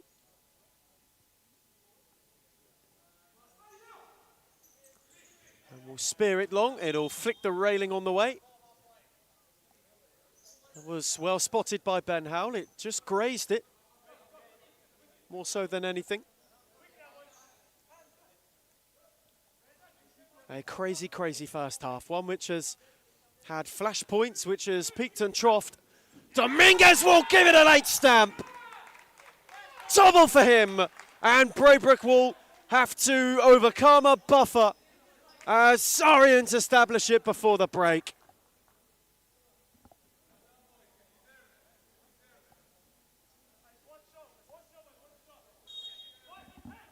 Drilled. Late opportunity seen away. So half-time in Darabin. Melbourne Orients are moving towards the promotion play-off places if it stays this way. They lead Braybrook by 3-1. Oiled engine now. Going for top three, sitting top three at the moment, where everyone doubted us, coming from relegation, bringing in one of the best coaches in Australia for futsal, bringing in players that are young but can shine. I think that's the best step that we've taken, pretty much. Nando came in and brought different kind of energy. Obviously, I came back from injury pretty much the same week as Nando signed with us, so it was kind of like a coincidence. You can see the progress and what we've been doing for that long, like how much we've improved as a club. Even when they're undermanned, even when the odds are against them, like we're fighting this season. That's the beauty. Previously, when I came, I didn't know. I didn't have a feeling if we're going to come back or not. But now I always feel like we're in it. When you're winning games, right, it brings a different energy. When you're winning week in, week out, or you drop points here and there, but like you're winning 80% of your games or something, you're on a high. I think it makes a really big difference to Adam. He's been unbelievable as a president, as he goes obviously last year. So he's obviously been a big part of all of this, and he's been doing unbelievable. Big credit to everyone, to be honest. We're on the right track, I believe, and hopefully we just get better from here. It's all about the brotherhood. It's all about passion. It's all about, if my brother's falling down, what can I do to pick him up?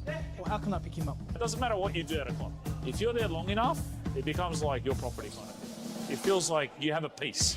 You want to stand up and protect it. So I'll always want to protect this club, no matter what. We focus on everything. We focus on all the aspects. And I think that's what a lot of clubs don't have. A lot of clubs hate on us because of that. And the fact that we bring passion to the sport, there's no limit. The sky's the limit. When you have teams like Fitzroy, who's been up there and played the nationals, or you have teams like Moreland who played national tournaments as well, if they can do it, why can't we?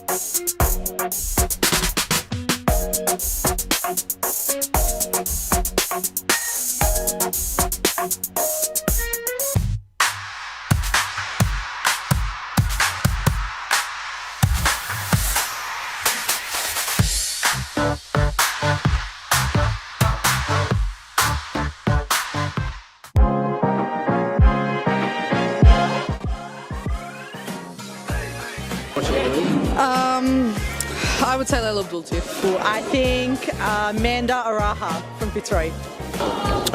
Claudia Fuscalzo. Oh, I'll be biased. Reed Jacobs, because she doesn't even know what she's got to do before she does it, let alone us. But then from across the league, Alexis from Fitzroy. She's too good. And Karina's alright.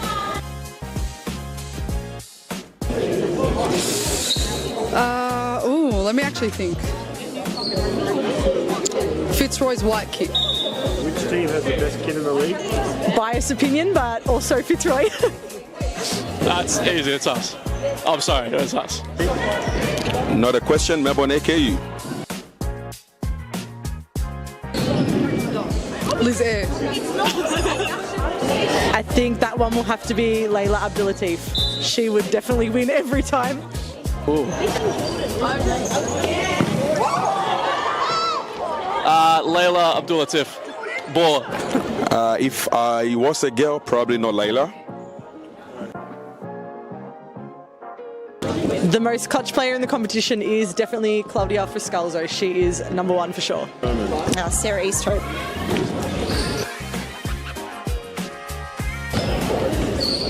I'm going to say Amanda Aroha. I think this player gets underrated a lot, but Rebecca Davis.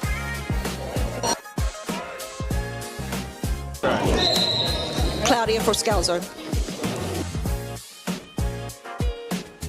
Gisela Pepino.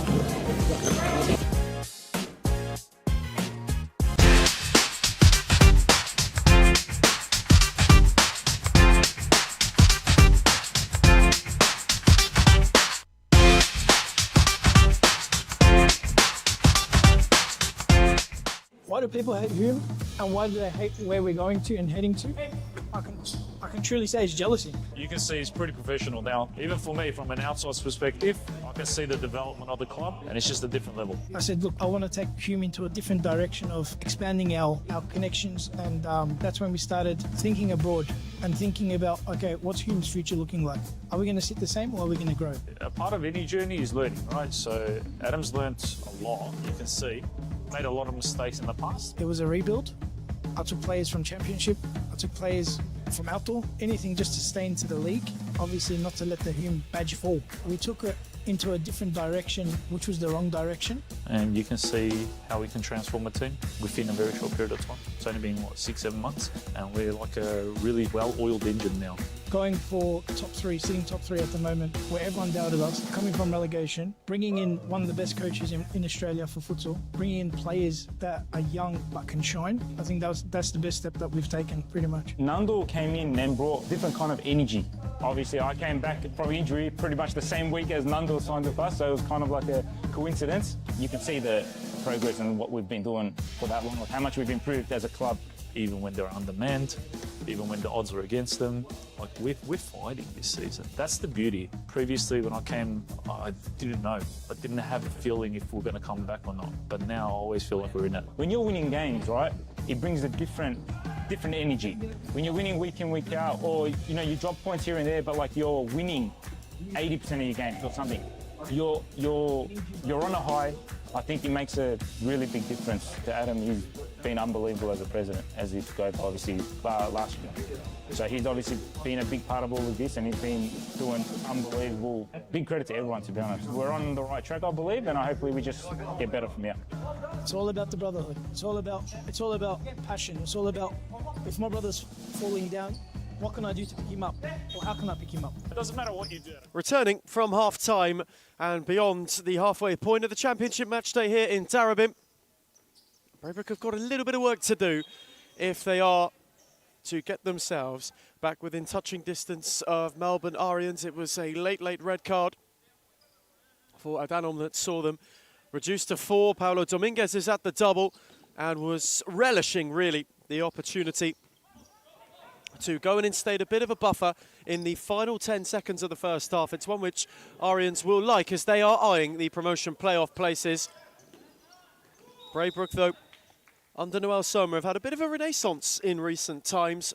A side who have known how to stay in games, who are never truly out of them until things are said and done.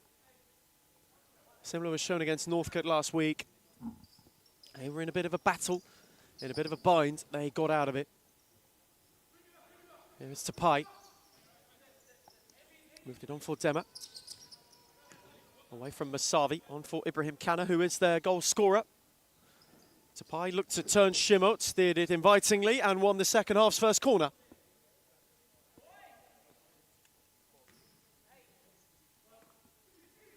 Only change really to report from the break. Comes out of that Braybrook camp, more on that in a second. Jalali away from Kana, and was the recipient of a brilliant challenge from Desmond Lee, who was the only change at half-time between the sticks. Caliotti for Kana. No way through. Wayal Ibrahim has got a vacant goal, and Lee has got back in the nick of time to deny Orients of a fourth and a fiery start. Masavi with a good read. Through the legs of Dema. Kana's challenge in retreat was a good one. Arians corner. They are wanting to start much brighter. And Jalali had a really good look. There was many a protest for the corner. Samuel Schimmer went to just go and grab the ball of Desmond Lee to go and plant it by the corner. No, they were not awarded one. There's Robson Dema. unable to find Tapai down the line. A really, really interesting way that these two teams will find themselves at the end of this match day, closing in on the halfway stage of the season, of course. Braybrook have got top of the table, hopefuls Kensington next. Melbourne Orients have got bottom of the tree, Northcote. For Braybrook have RMIT, Orients have got Kensington. RMIT themselves have got Footscray in the second tier closer for the day. That is up next. And then it's time for the top flight. Hume Hart, Pascavel Moreland, Fitzroy Aku, the trio of fixtures. They buy for Thornbury United. What a tantalising evening we've got ahead of us.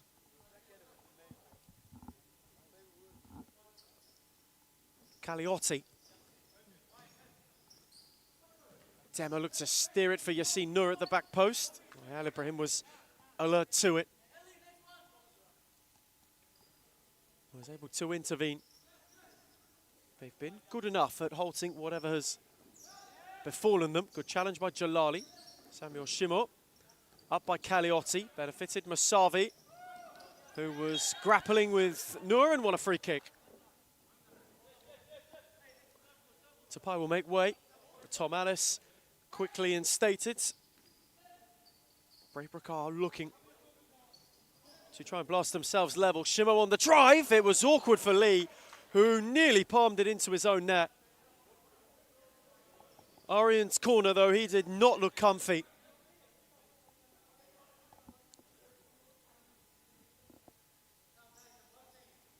Shimo's take flashed across. Masavi couldn't. Caliotti crashed it.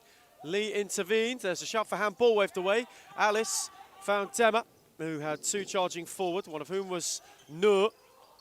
Got himself out of three who were looking to go and win it off him, before Al Ibrahim just forced the door shut. Masavi. You see Noor in retreat, did well.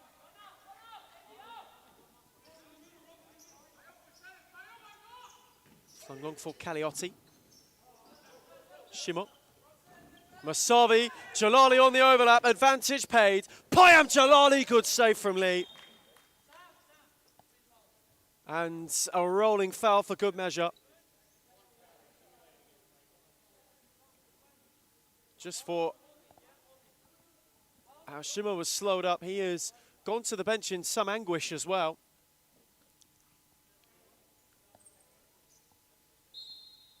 Arin's corner, Masavi sets it. Al Ibrahim. Happy to return all the way for Ali Reza Shamkhani. Jalali. Oh, Masavi, that's magnificent. And a good read from Lee, who had one left on him. Alice can now charge. Options either side. Darted beyond Dominguez and forced a really good save out of Shamkhani. That's terrific from Tom Alice. And it needed an intervention of the level to equal it. Masavi. No way through Alice.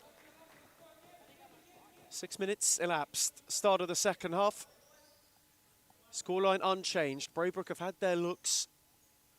Orients had a couple of early, really good opportunities. Game that, in truth, though, has been an arm wrestle. Jalali, Ibrahim. Cleared no further than Caliotti.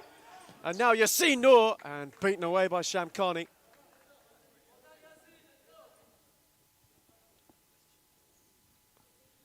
They are still searching. Noor's take. Robson Dema. Desmond Lee. Lovely ball to find Noor, who was looking for Alice, though couldn't find him. Both of these two teams have had, respectively, as far as the league is concerned, very, very different campaigns. You meet Orients in their best run of form of the season so far.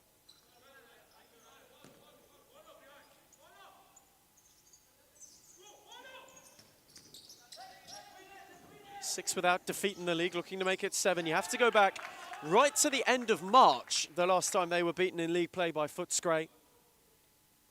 It's been a terrific upturn in form that has really springboarded them towards the promotion playoff places at this stage of the season.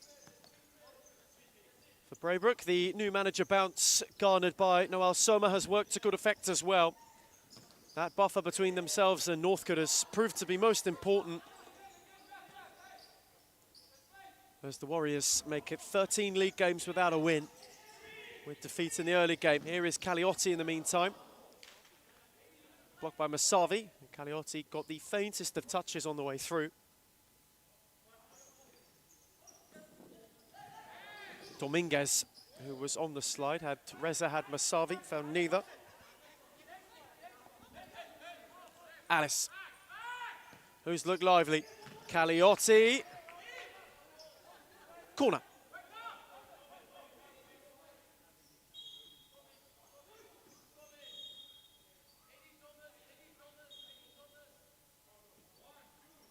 Caliotti's take. Alice. Couldn't quite. Caught it well enough, but it lacked the direction to be damaging. Reza. Warding off Yazin Nur. Good save from Lee. Dominguez picked it off. He's hunting a hat-trick. Paulo Dominguez's drive. And this time it's Alice's turn to get in the way.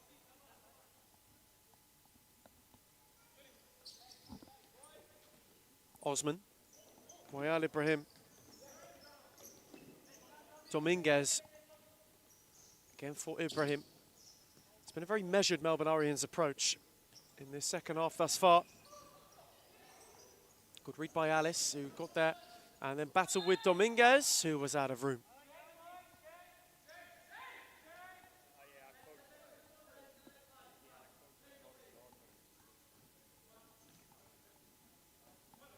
Yazin Nur. Caliotti. Looking for an opening. Set it back for Alice. Returned by Dema. Want to find Osman. Out of room again. Robson Dema's charge. Tom Alice to go. Fancied an effort himself. It took two to block him.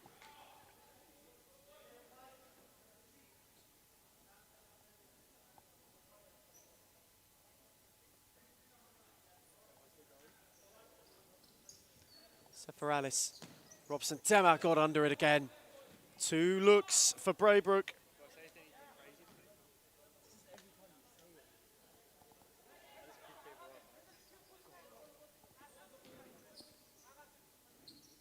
Tamori. Reza. Dominguez. Osman. Good win from Yazin Nur, who then had a bit of a problem. Moved it back for Robson Dema. Beyond the halfway stage of this second half, into the final quarter of the game, Braybrook still searching. Oriens are doing their bit for the time being. Quick glance at the clock from Noel Soma. Ibrahim Kano is waiting reintroduction, perhaps. Reza with a good turn. Good footing from Yazin Nur. No way further forward. Caliotti wasn't on the line. Careless giveaway. Noel Soma wanted the ball to have been rolling. Here is Caliotti, though, who is rolling forwards. Had two with him and split the pair. Shamkhani's quick release. Osman in behind. Denied by Desmond Lee. Dema, Caliotti. First really clearly cut opportunity Oriens have had for some time. Caliotti couldn't get further forward. Shamkhani had to swing a leg at it wildly in order to clear. Payam Jalali reinstated. Ses Makula. Jalali had a lot of him and did enough just to turn Trevor out of play and then give it straight back to him. Ses Makula still no way beyond. Are Braybrook to turn it?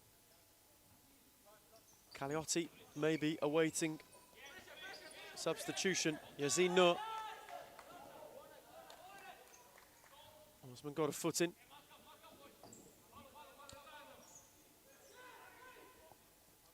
Sesmakula. Ibrahim Kana. Battle with Dominguez, on for Yasin Noor. Return for Kana, good block from Tamori, not once but twice. To deny a really good Braybrook opportunity. That's cleverly played by Jalali.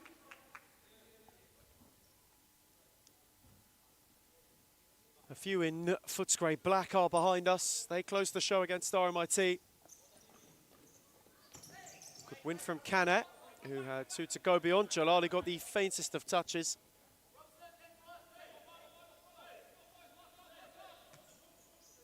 Desmond Lee's come a long way. Acting as a makeshift fifth. Tema, Jalali will fall for Dominguez, who's hunting a hat-trick. Tamori will steer it. Osman. Paulo Dominguez, gorgeous ball to return. The net is still vacant. Osman around Lee and wide. Did they leave it too long to have a go?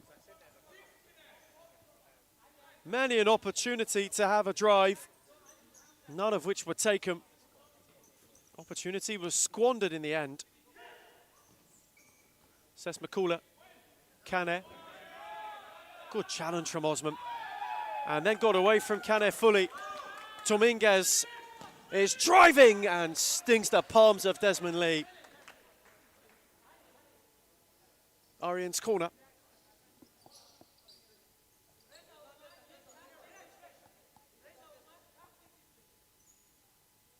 Dominguez's take, fizzed across for Jalali. Good challenge, Sesmakula. Tamori through. Dominguez, unable to steer it.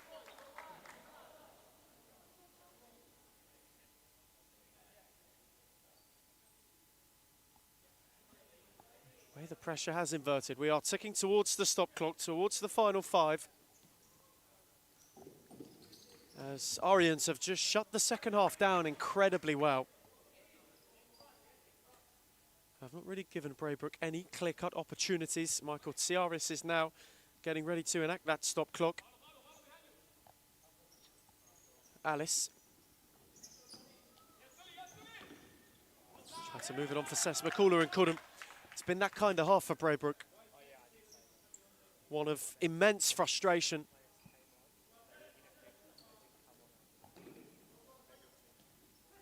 Good challenge from Alice, who got away from Jalali too. Looked to steer for Caliotti. Tamori concedes the corner, though it could have been worse.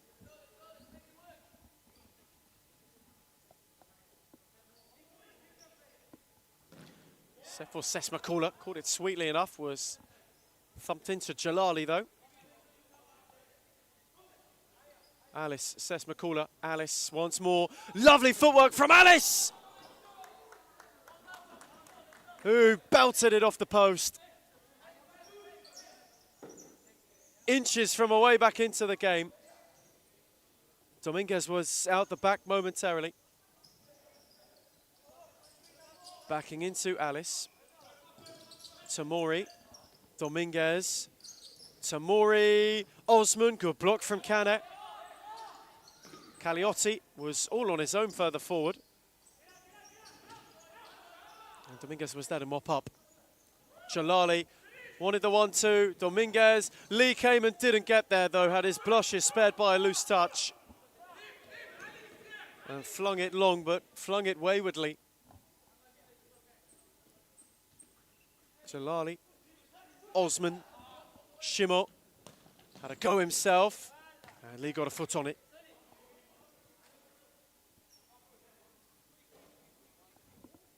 And Noel Soma wants timeout. He is storming over to Michael Tsiaris to issue it. In the meantime, Masavi has rolled it wide. A let-off for Braybrook on the stroke of their own timeout. As we go to the break in stop clock territory, it's Arians 3, Braybrook 1. If you're there long enough, it becomes like your property kind of. It feels like you have a piece. You want to stand up and protect it. So I'll always want to protect this club, no matter what. We focus on everything. We focus on all the aspects. And I think that's what a lot of clubs don't have. A lot of clubs hate on us because of that. And the fact that we bring passion to the sport, there's no limit. The sky's the limit. When you have teams like Fitzroy who's been up there and played the nationals, or you have teams like Moreland who played national tournaments as well, if they can do it, why can't we?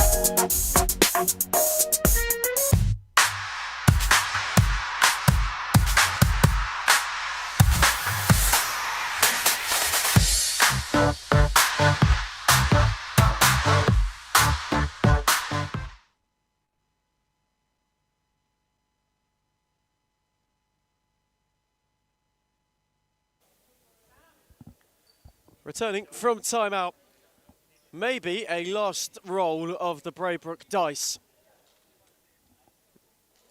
They've not been short of inspiration in this second half, though. It has not yet come to fruition for Noel Sommer and co. Staring at a first league defeat for some time. That is before the cup month too.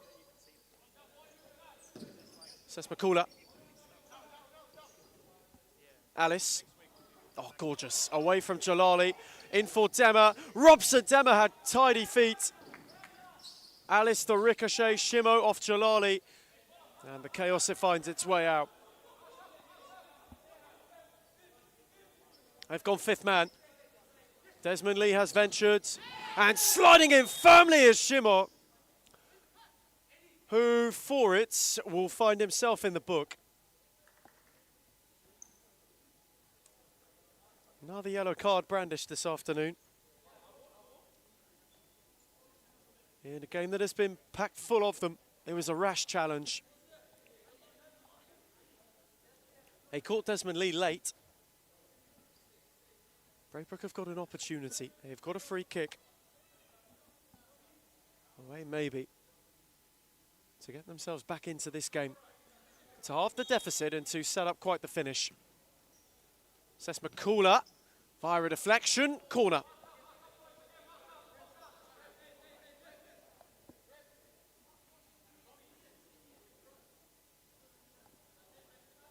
Braybrook are searching.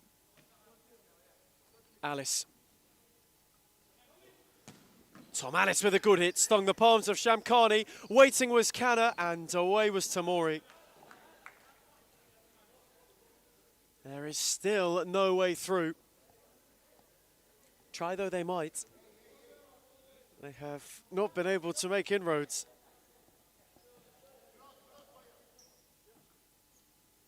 Alice. Set on for Sesmakula. Now the other way for Lee. They've gone fifth man again. Can they conjure something? Desmond Lee. Masavi was alert. Again, was there to cut it out.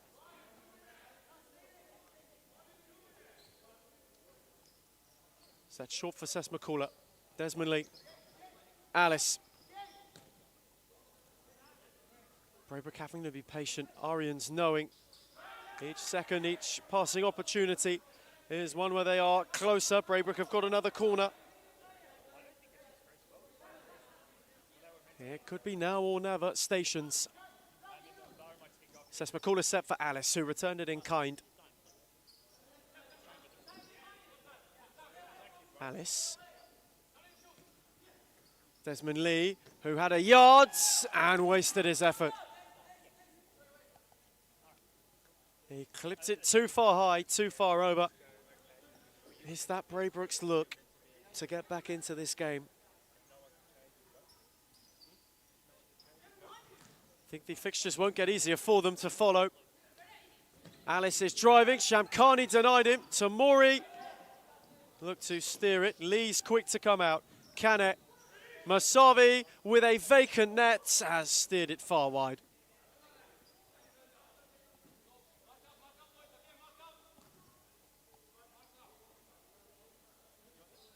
Seth McCauley's been the one to carry. And he has started life in Braybrook Orange very brightly. Lee was in his own half and had already touched it once. Another opportunity for Arians to ice it. Desmond Lee was slow to cross halfway. His second touch was errant. It took him back into his own territory. And it just kills the momentum. It takes the sting out of what Braybrook were looking to produce. Tamori. Oh, lovely swivel from Shimot, who smashed it wide. Was just unable to apply that finishing touch. Braybrook are looking with a tick under 2 to go, as though they are on their haunches.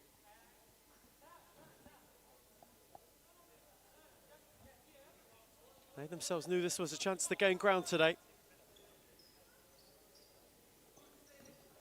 Well, not just the promotion chasing pack, to also try and steer themselves away from the dreaded drop. Seth McCauley. Kane wanted the return. Seth McCauley lunged. Kane and Robson Demo was blocked.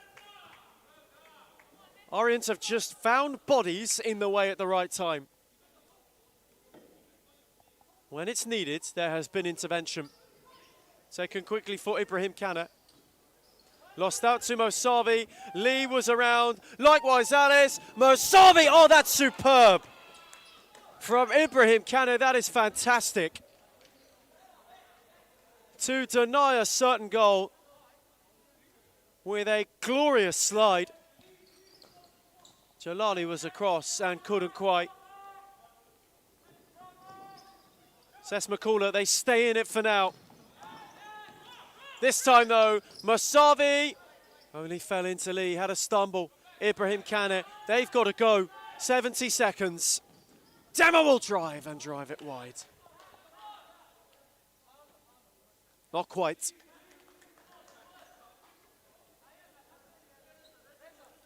Not quite what they needed it to be.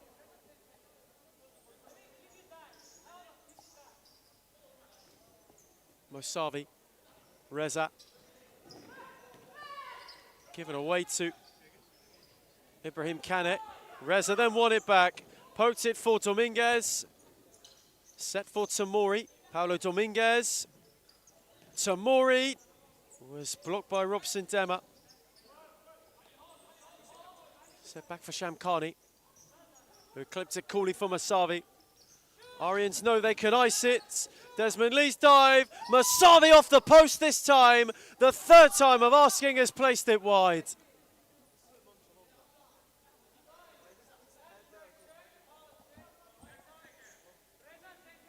Desmond Lee was most relaxed about all of that.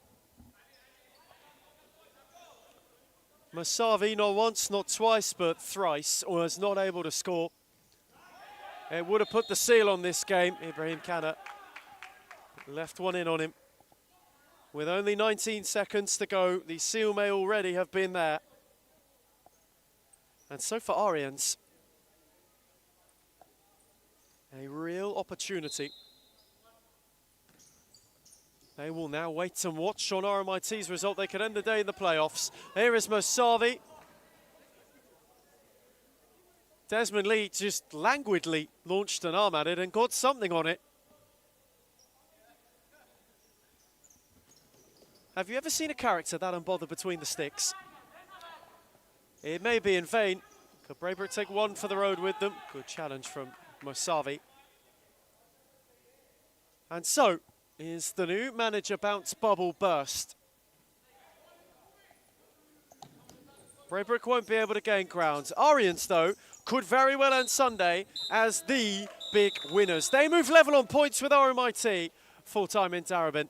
Melbourne Arians 3, Braybrook 1.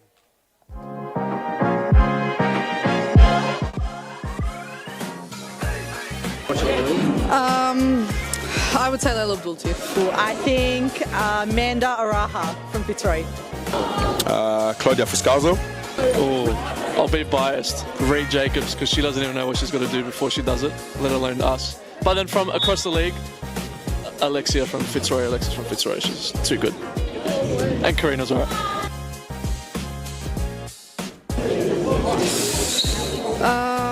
Let me actually think. Fitzroy's white kick. Which team has the best kid in the league? Biased opinion, but also Fitzroy. That's easy, it's us. I'm sorry, it's us. Not a question, Melbourne AKU. Liz Air. I think that one will have to be Layla Abdulatif. She would definitely win every time. Ooh. Layla Abdulatif. Baller. If I was a girl, probably not Layla. The most clutch player in the competition is definitely Claudia Friscalzo. She is number one for sure. Sarah Easthope.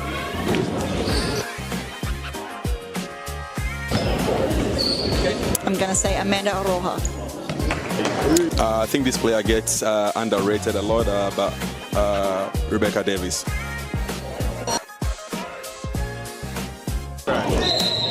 Claudia Friscalzo. Gisela Pepino.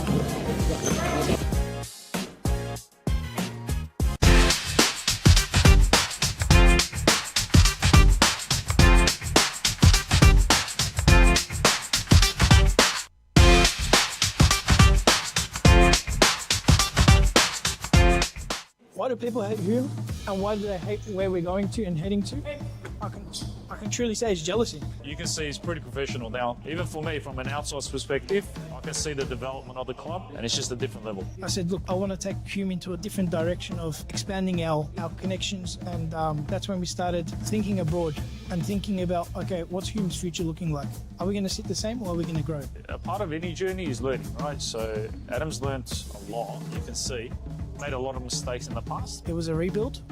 I took players from Championship. I took players from outdoor. Anything just to stay into the league. Obviously not to let the Hume badge fall. We took it into a different direction, which was the wrong direction. And you can see how we can transform a team within a very short period of time. It's only been, 6-7 months? And we're like a really well-oiled engine now.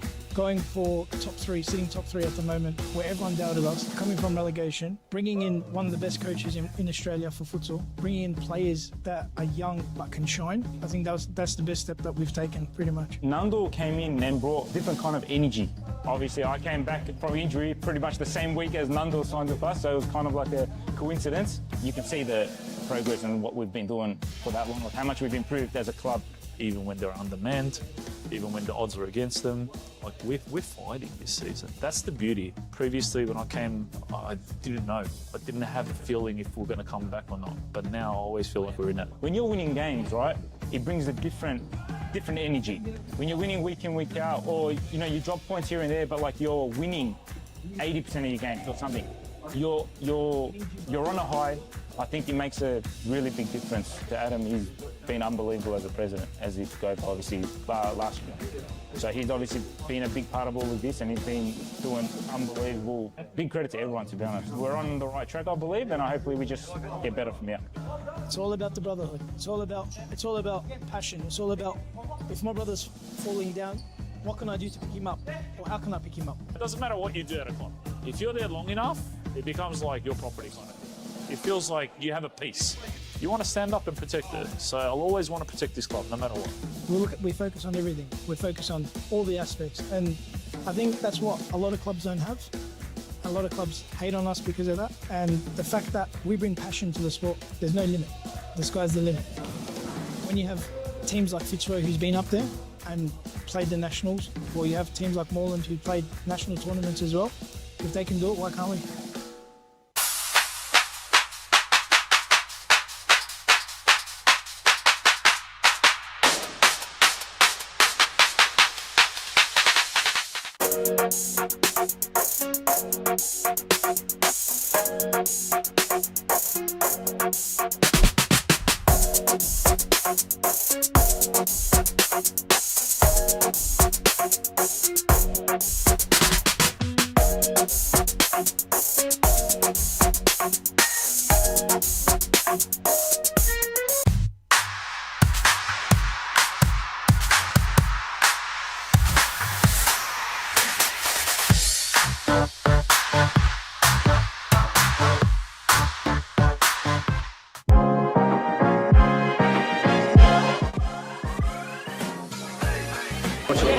I would say Layla Abdul-Latif. I think Amanda Araha from Fitzroy. Claudia Fuscalzo. Oh, I'll be biased. Reed Jacobs, because she doesn't even know what she's got to do before she does it, let alone us. But then from across the league, Alexis from Fitzroy. She's too good. And Karina's alright.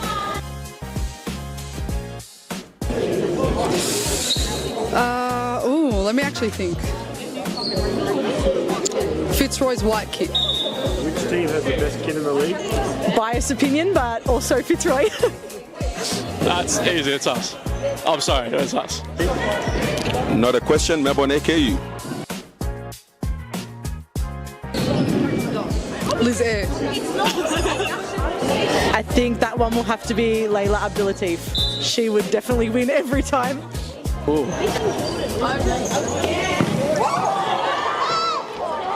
Layla Abdul-Latif.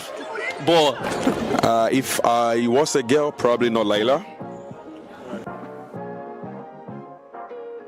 The most clutch player in the competition is definitely Claudia Fuscalzo. She is number one for sure. Sarah Easthope.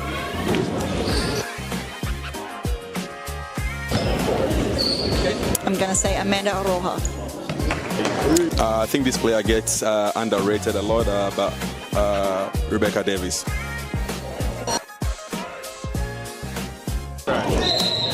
Claudia Fuscalzo. Gisela Pepino.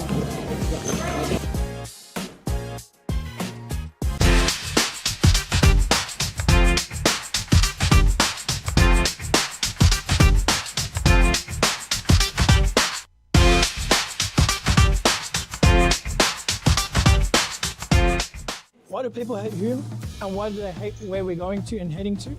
I can truly say it's jealousy. You can see he's pretty professional now. Even for me, from an outsider's perspective, I can see the development of the club, and it's just a different level. I said, look, I want to take Hume into a different direction of expanding our connections, and that's when we started thinking abroad and thinking about, okay, what's Hume's future looking like? Are we going to sit the same, or are we going to grow? A part of any journey is learning, right? So Adam's learnt a lot, you can see.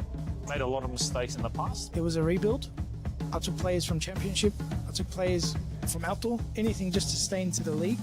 Obviously not to let the Hume badge fall. We took it into a different direction, which was the wrong direction. And you can see how we can transform a team within a very short period of time. It's only been, 6-7 months? And we're like a really well-oiled engine now. Going for top three, sitting top three at the moment, where everyone doubted us, coming from relegation, bringing in one of the best coaches in Australia for futsal, bringing in players that are young but can shine. I think that's the best step that we've taken, pretty much. Nandul came in and brought different kind of energy. Obviously, I came back from injury pretty much the same week as Nandul signed with us, so it was kind of like a coincidence. You can see the progress and what we've been doing for that long, how much we've improved as a club.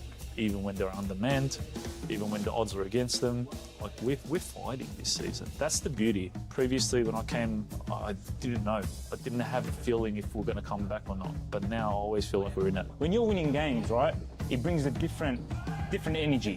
When you're winning week in, week out, or you drop points here and there, but like you're winning 80% of your games or something, you're on a high.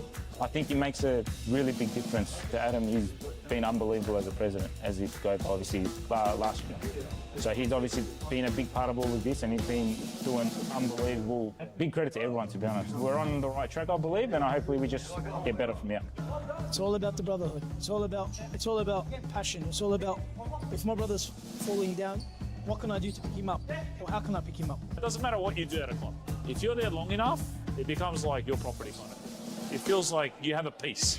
You want to stand up and protect it. So I'll always want to protect this club, no matter what. We focus on everything. We focus on all the aspects. And I think that's what a lot of clubs don't have. A lot of clubs hate on us because of that. And the fact that we bring passion to the sport, there's no limit. The sky's the limit. When you have teams like Fitzroy, who's been up there and played the nationals, or you have teams like Moreland who played national tournaments as well, if they can do it, why can't we?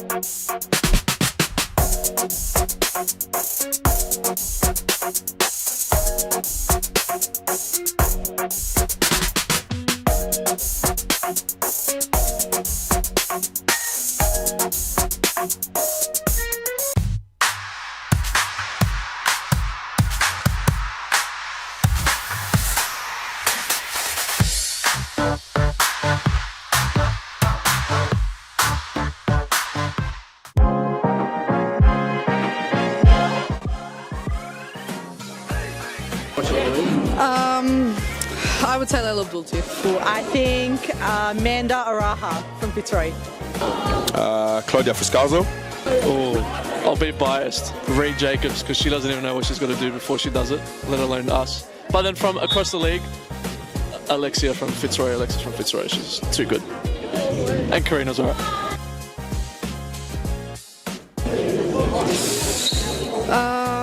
Let me actually think. Fitzroy's white kid. Which team has the best kid in the league? Biased opinion, but also Fitzroy. That's easy, it's us. I'm sorry, it's us. Not a question, Melbourne AKU. Liz Air. I think that one will have to be Layla Abdul-Latif. She would definitely win every time.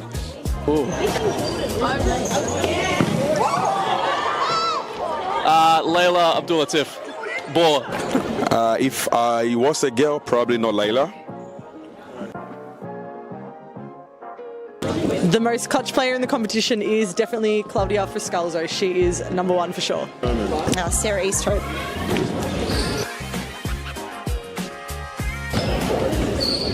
I'm going to say Amanda Aroha. I think this player gets underrated a lot, but Rebecca Davis.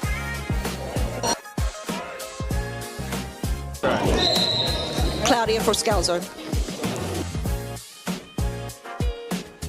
Gisela Pepino.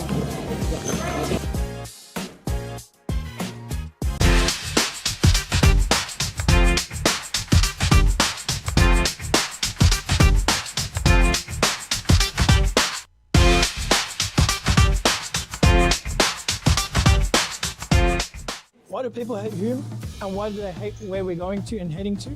I can truly say it's jealousy. You can see he's pretty professional now. Even for me, from an outsider's perspective, I can see the development of the club, and it's just a different level. I said, look, I want to take Hume into a different direction of expanding our connections, and that's when we started thinking abroad and thinking about, okay, what's Hume's future looking like? Are we going to sit the same, or are we going to grow? A part of any journey is learning, right? So Adam's learnt a lot, you can see. Made a lot of mistakes in the past. It was a rebuild. I took players from Championship. I took players from outdoor. Anything just to stay into the league. Obviously not to let the Hume badge fall. We took it into a different direction, which was the wrong direction. And you can see how we can transform a team within a very short period of time. It's only been, 6-7 months? And we're like a really well-oiled engine now. Going for top three, sitting top three at the moment, where everyone doubted us, coming from relegation, bringing in one of the best coaches in Australia for futsal, bringing in players that are young but can shine. I think that's the best step that we've taken, pretty much. Nandul came in and brought different kind of energy. Obviously, I came back from injury pretty much the same week as Nandul signed with us, so it was kind of like a coincidence. You can see the progress and what we've been doing for that long, like how much we've improved as a club. Even when they're undermanned, even when the odds were against them, like we're fighting this season. That's the beauty. Previously, when I came, I didn't know. I didn't have a feeling if we're going to come back or not. But now I always feel like we're in it. When you're winning games, right, it brings a different energy. When you're winning week in, week out, or you drop points here and there, but like you're winning 80% of your games or something, you're on a high. I think it makes a really big difference to Adam. He's been unbelievable as a president, as he goes obviously last year. So he's obviously been a big part of all of this, and he's been doing unbelievable. Big credit to everyone, to be honest. We're on the right track, I believe, and hopefully we just get better from here. It's all about the brotherhood. It's all about passion. It's all about, if my brother's falling down, what can I do to pick him up? Or how can I pick him up? It doesn't matter what you do at a club. If you're there long enough, it becomes like your property kind of thing. It feels like you have a piece. You want to stand up and protect it. So I'll always want to protect this club, no matter what. We focus on everything. We focus on all the aspects. And I think that's what a lot of clubs don't have. A lot of clubs hate on us because of that. And the fact that we bring passion to the sport, there's no limit. The sky's the limit. When you have teams like Fitzroy, who's been up there and played the nationals, or you have teams like Moreland who played national tournaments as well, if they can do it, why can't we?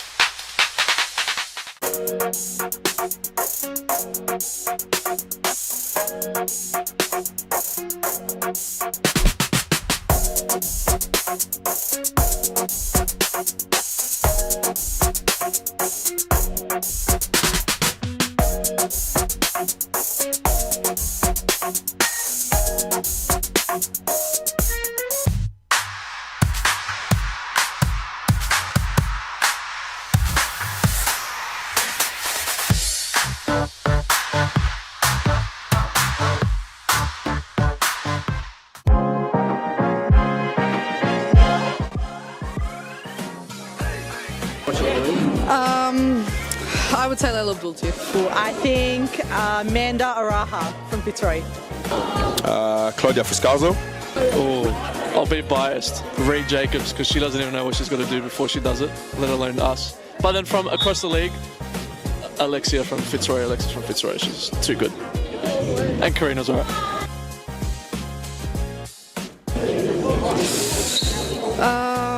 Let me actually think.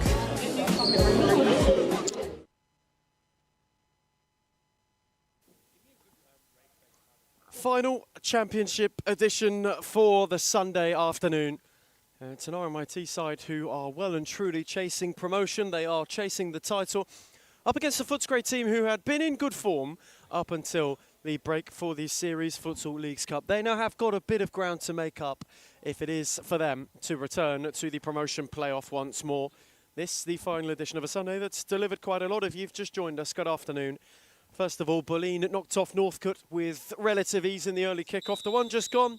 Melbourne Orients were too good for Braybrook in a game that was a bit of a battle. Footscray today know that they must win if they are to keep a promotion hunt well and truly running and well and truly alive. RMIT are no easy knockoff, though. They were defeated in the Cup last week by fellow championship prospectors Bulleen, who have gone back to the top of the table today. However, it's an RMIT side whose league form has been fantastic. They will be without their manager, who was sent off in Cup action last week. He's watching from the other side of the banisters today. Final edition before the top flight, and Footscray in and of themselves have made quite a bunch of additions to this side in the transfer window in the time that has passed. For them, though, they need to have a terrific close to this season. They're on the charge early, and the turn-in at the back post for Footscray to steer them ahead in next to no time. And it's a strong welcome back to this stage for Dino Redzepovic, who stole in and scored. What a way to return. It has been some time. Man who is formerly of Metropolitan FC, which is, well, before my time on this stage, but player who was widely respected, regarded, back in the Footscray 4 and back on the score sheet within a minute and a half. A perfect start for them. It was a darting and driving run from Amir Narrozi as well that set him up. Redzepovic up and running.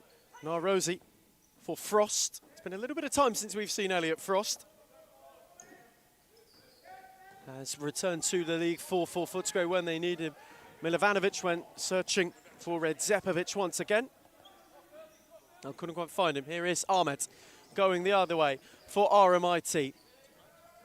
Frost got a foot in, Narrozi came thrashing through and was able to slow the attack up. Quite a few available for RMIT today from the bench. Sahel Totakil leads that alongside Yosef Alilek as well. Faisal Totakil will drive, and Milovanovic nearly had a mare. He was there to take the sting out of it when gathering. Almost had a moment that was quite akin to Rob Green in South Africa in 2010. England's opening game against the USA, almost a moment similar to gift RMIT a leveller. Stid for Totakil, Al Hanai was up with him. Ahmed's Haji going at Redzepovic. Faisal Totakil, Liban Haji. A very patient approach for RMIT, who in truth were on the cusp of implosion in the Series Futsal Leagues Cup not too long ago. Al Hanai had nowhere beyond Frost.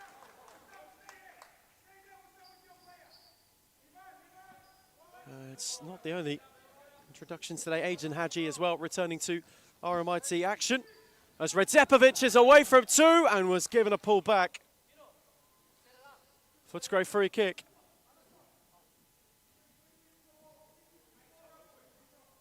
Opportunity to make it to Alexander Stojanovski's been animated from the start.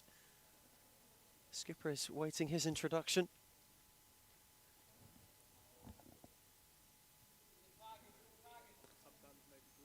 Amir Narosi's free kick.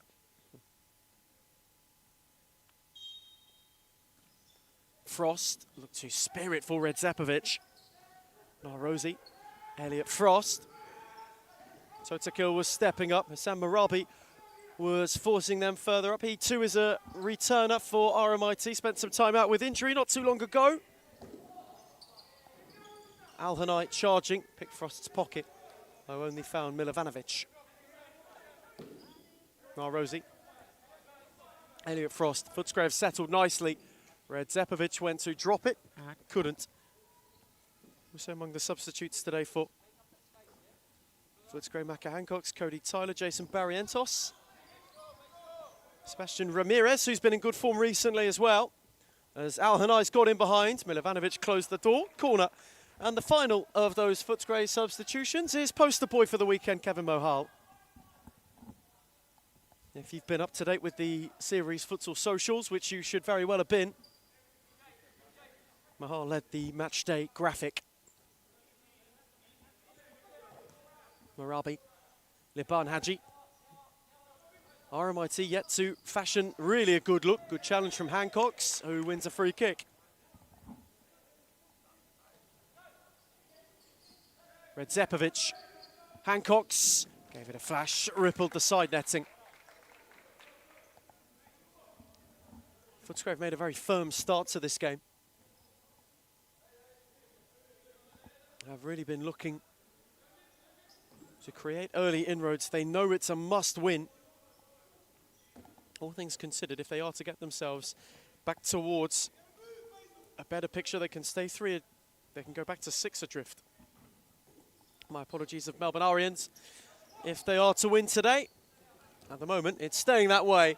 Though Alhanai is motoring and Milovanovic had his palm stung firmly and with force. Corner was set quickly. Alhanai. Totakil. Faisal finds Sahel. Alhanai with a good run. Haji took over and Milovanovic makes a good save. Lovely, lovely movement from RMIT, who took the corner with haste.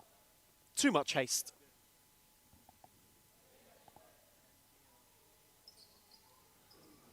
Alhanai's retake.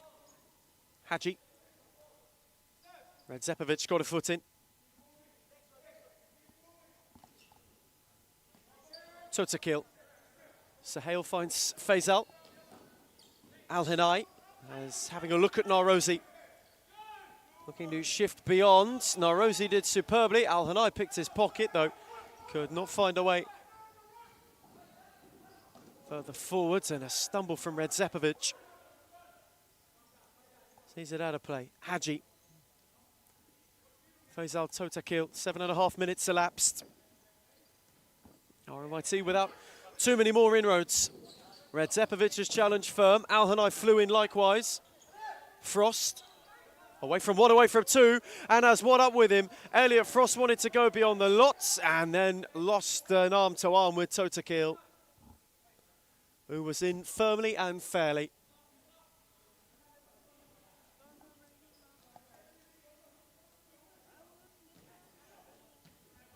Totakil. Again, Liban Haji. Steered invitingly forwards, though an easy gather for Milovanovic. Hancocks. Redzepovic couldn't, and it nearly, oh so nearly, went its way through the lot. Was menacing momentarily. Just when RMIT thought they had settled, Maka Hancocks nearly inadvertently went through the lot. Totakil. Sizing up Hancocks, set for Sahel. Totakil fire. A wicked deflection which took it away for a corner. Introduction for Cody Tyler. Set for Alilek. They will do it all over again. Corner take 2. Alilek again. No way through once more. You sense the critical interventions needed to be made as Alilek flashes across. Succession of RMIT set pieces.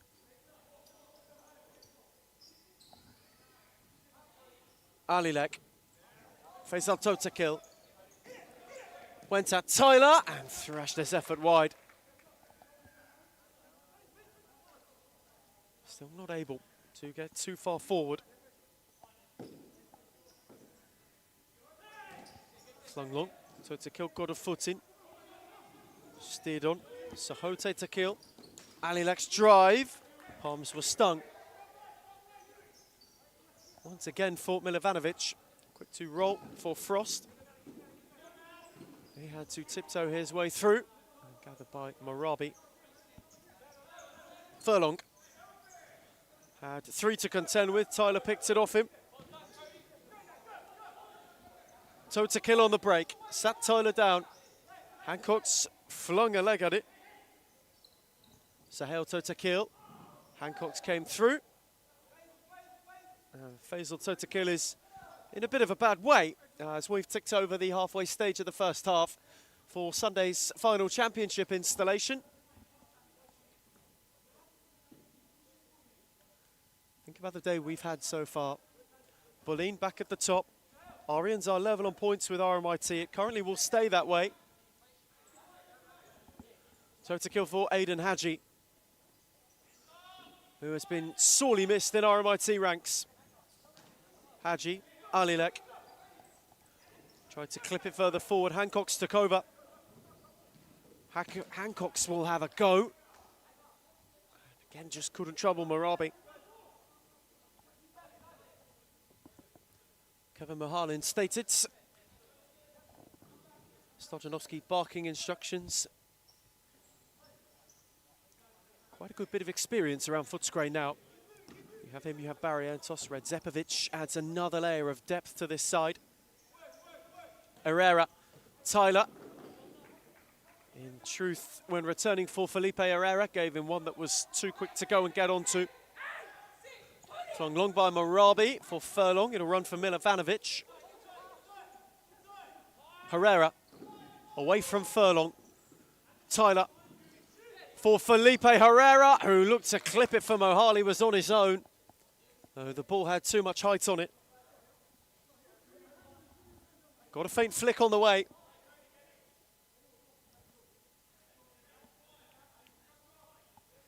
Mohar's take, Herrera.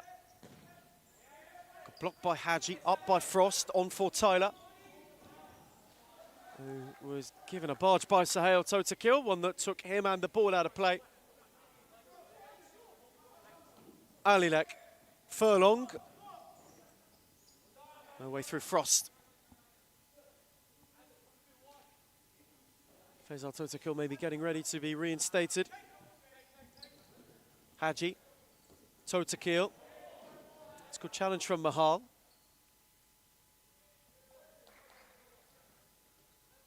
Aidan Haji has had things run through him. Flick off Tyler. Haji kept going. Furlong warding off Frost. Set for Alilek, who will drive it wide. Just unable to find that finishing flourish. It opened nicely for Josef Alilek. Tyler and Totakil again. Resume battle.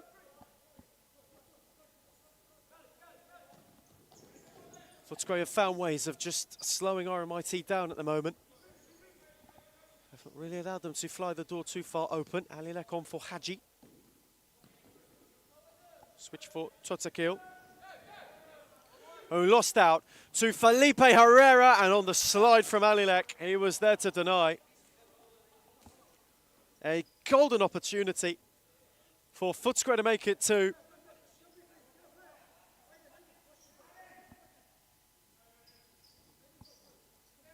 Frost, Milovanovic.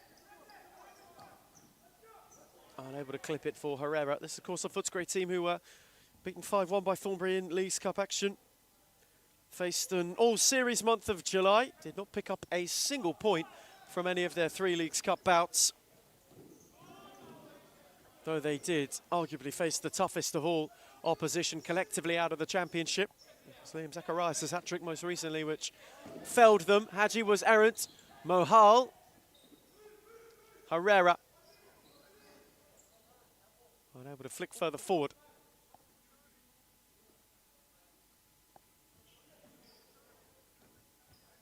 Sahel Totakil.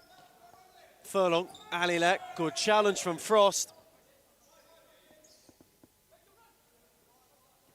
Who then evaded Alilek in turn and then sold Herrera. And Stojanovski wants timeout as we are ticking towards the stop clock at the end of the first half. Alilek searching. Hadji couldn't win it. Tyler took over. Aidan Hadji evaded too terrifically. Rolled it for Furlong. Milovanovic denied him, and Mohal will hammer it anywhere.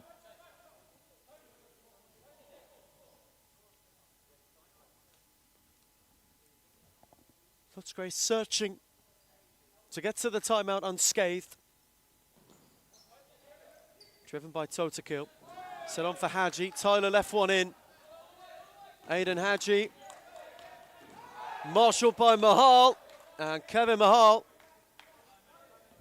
did in truth supremely well and did superbly to get them to timeout. So on return for Ed Zepovic, he is the difference maker as we go to the break. For a timeout, it's Footscray 1, RMIT 0.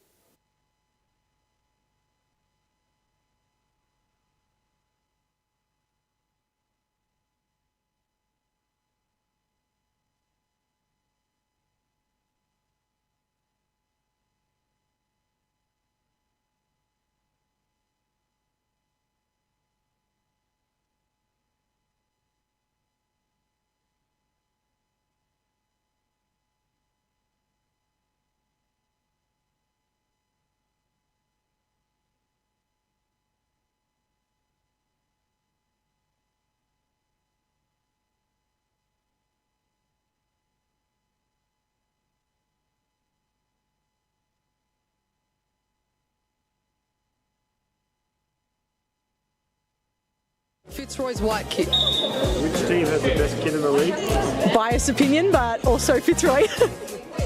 That's easy, it's us. I'm sorry, it's us. Not a question, Melbourne AKU. Liz Air. I think. Returning from timeout for the first time in the show closer for the second tier. Footscray shading it at the moment. Barrientos' first few minutes. Kevin Mohal in truth did well to get them through to timeout as RMIT were building.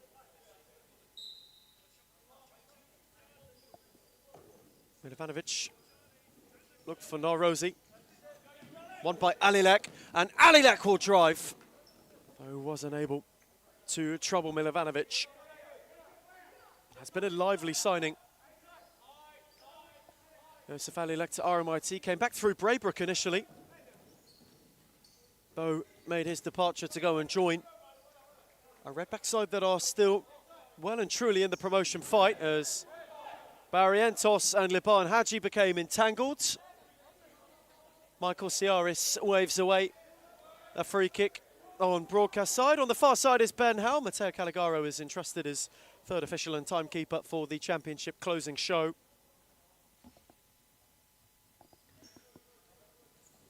That drew some particular Footscray ire, though. Hadji, Marabi was speared only to his counterpart in Milovanovic. Now Kevin Mohal, Aidan Hadji, he had to go at, set it off for Frost. Barrientos helped it further forward. Hadji picked it off. Liban Hadji twisting, turning with 2 to contend with and couldn't get out of a bind.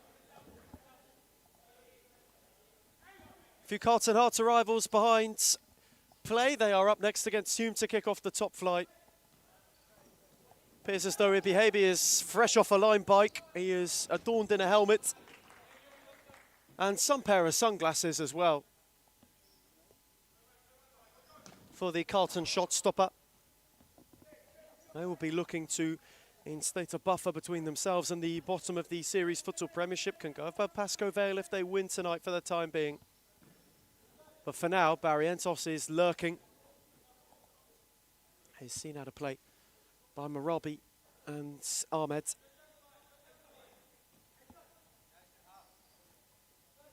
Liban Hadji invited to drive. Ahmed. Barrientos went to press him. Hadji tried to help it further around the corner. Milovanovic will gather it. Mohal got it back from Norrozi. Mohal had lost it. Hadji picked it off. And Kevin Mohal with Norrozi sorted it out.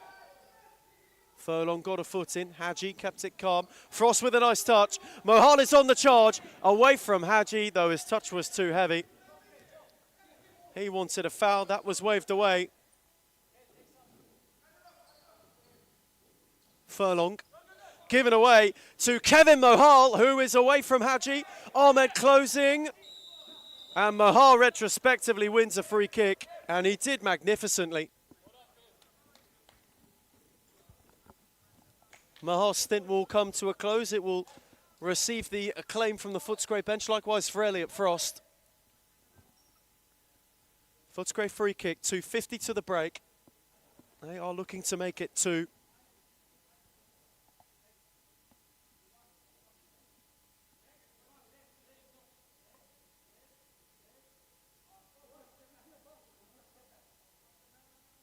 RMIT have looked to get themselves level, though have been blunted in truth throughout a good patch of this first half.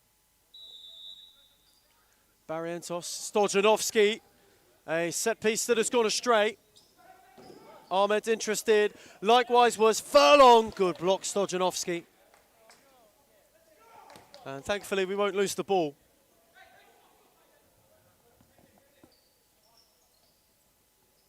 Liban Hadji. Look to flick it faintly for Ramirez, who was the only one waiting, and he in truth let it run. Footscray are doing their bit at the moment. Stojanovski, Barrientos, tidy touch. Ramirez went with force. Hadji kept it rolling. Aidan Hadji, that's lovely. Furlong, Ahmed, 1-1. Drilled.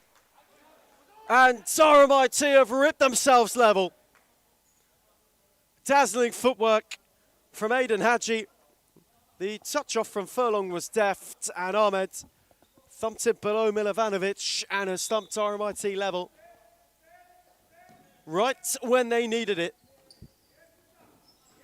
Al-Hanai firmly on Barrientos. Good touch from Ramirez, who was in truth looking to get it back, and the ball was a fraction too heavy to find him.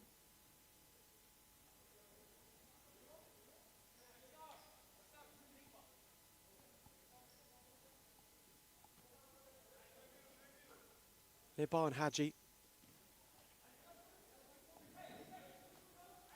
Furlong. Ahmed. Good from Barrientos. Stojanovski. Lost out to Al-Hanai. Marabi. Hadji. Set it behind Al-Hanai, who had to really stretch to get there. Stojanovski went to press. Furlong was the only option.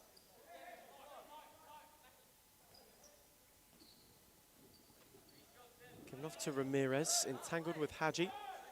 No foul given. Furlong. Good from Barrientos. Norrozi picked it up and got beyond Al-Hanai, who lunged in and gave away a free kick. That'll be 4 for RMIT on the foul count. They are 1 from the limit. Footscray by comparison have been tidy. Yet to commit even one.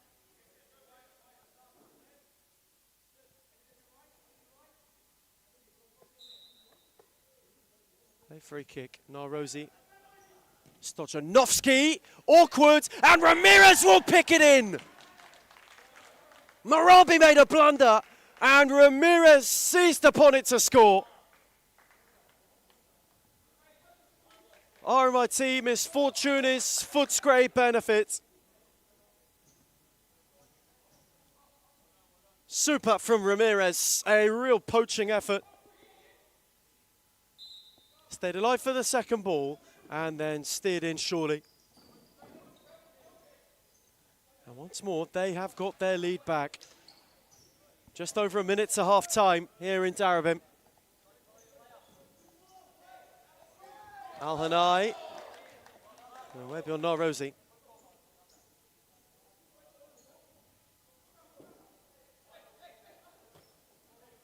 Stojanovski went quickly, nodded away by Furlong. Ahmed, Stojanovski! Ramirez has missed a gilt-edge opportunity. Could easily have gone alone, the Footscray skipper. Though RMIT are not helping their own cause. Cannot play out at the moment. Barrientos. Clip for Ramirez, flick for Stojanovski. Totakil came in at the expense of a corner with 49 seconds to half time.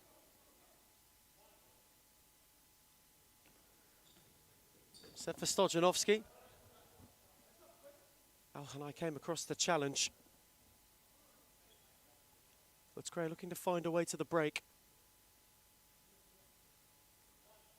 Can they extend their lead late in the half? Stojanovski fired it, and then it found Furlong via a ricochet.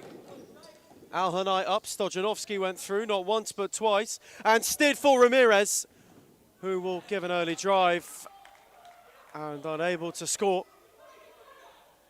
They wanted a corner, Stojanovski not pleased. Al-Hanai the other way. Totakil. Good challenge, Ramirez. Stojanovski. Unable to reverse it. Reset to Barrientos, who had two further forward. He couldn't steer it. Furlong could only get a chest. So, is there to be one last look in the 13 seconds that remain? Perhaps unlucky for some. Could it be fortunate for Footscray? Will it be haunting for RMIT? Ramirez swiveling, shifting superbly, and unable to find much more menace than that.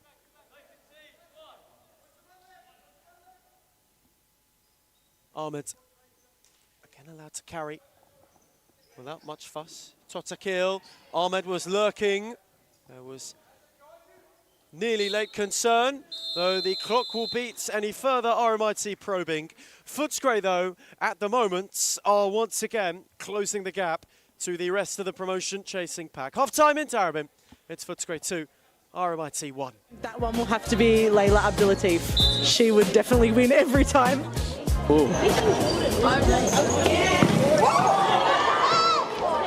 Layla Abdulatif. Ball. If I was a girl, probably not Layla.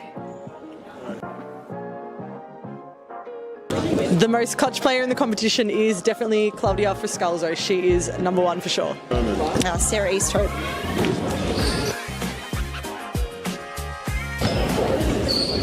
I'm going to say Amanda Aroha. I think this player gets underrated a lot, but Rebecca Davis.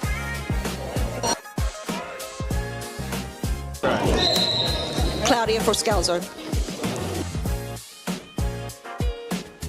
Gisela Pepino.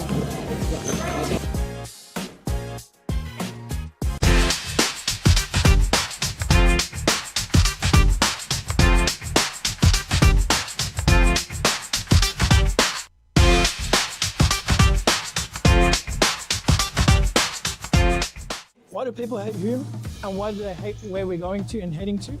I can truly say it's jealousy. You can see he's pretty professional now. Even for me, from an outsider's perspective, I can see the development of the club, and it's just a different level. I said, look, I want to take Hume into a different direction of expanding our connections, and that's when we started thinking abroad and thinking about, okay, what's Hume's future looking like? Are we going to sit the same, or are we going to grow? A part of any journey is learning, right? So Adam's learnt a lot, you can see. Made a lot of mistakes in the past. It was a rebuild. I took players from Championship.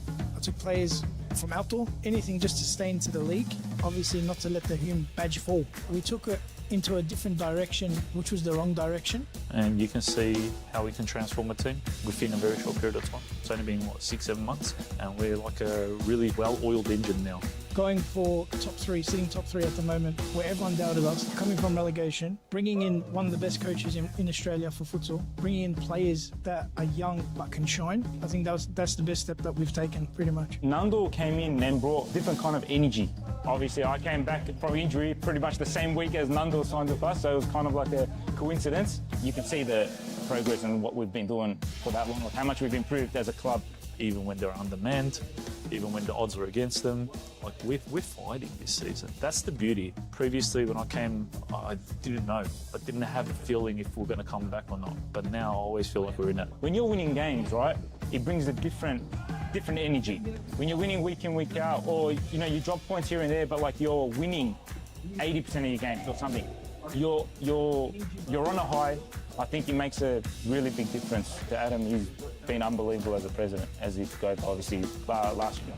So he's obviously been a big part of all of this, and he's been doing unbelievable. Big credit to everyone, to be honest. We're on the right track, I believe, and hopefully we just get better from here. It's all about the brotherhood. It's all about passion. It's all about, if my brother's falling down, what can I do to pick him up? Or how can I pick him up? It doesn't matter what you do at a club. If you're there long enough, it becomes like your property kind of. It feels like you have a piece. You want to stand up and protect it. So I'll always want to protect this club, no matter what. We focus on everything. We focus on all the aspects. And I think that's what a lot of clubs don't have. A lot of clubs hate on us because of that. And the fact that we bring passion to the sport, there's no limit. The sky's the limit. When you have teams like Fitzroy, who's been up there and played the nationals, or you have teams like Moreland who played national tournaments as well, if they can do it, why can't we?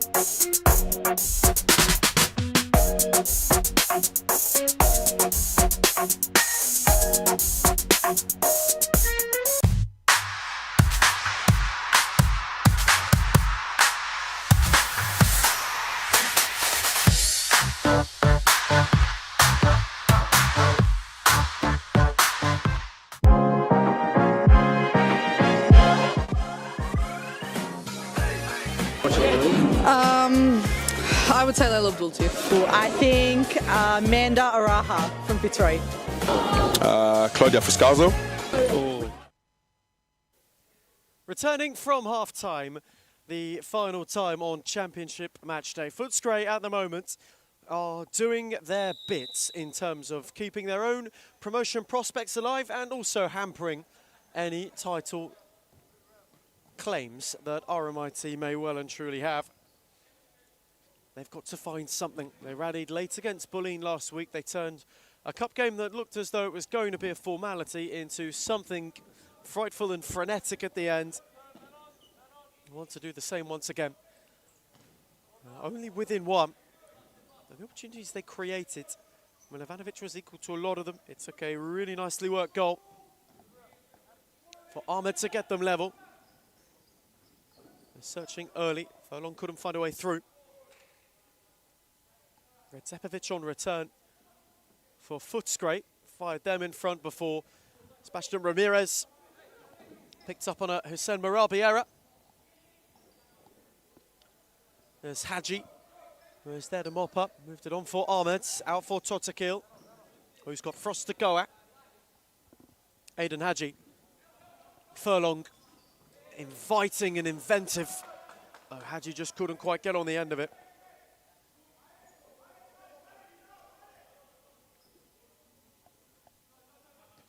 Speed long by Milovanovic, picked off by Hadji. Totakil. Who again is looking to steer his way forwards and wins a corner. Got a ricochet on the way through. Totakil's take. Furlong out of his feet, blocked by Narrozi. He kept it going, set back for Ahmed, on for Totakil. who is hustled by Hancocks. Ahmed guided it furlong. Wanting to ward off Narosi. Totakil. Tried to go at Redzepovic and couldn't. Frost then left it behind. And continuing on is Hancocks. Frost is up with him. Lovely check from Frost and a good challenge by Hadji. Though retrospectively, there is a foul.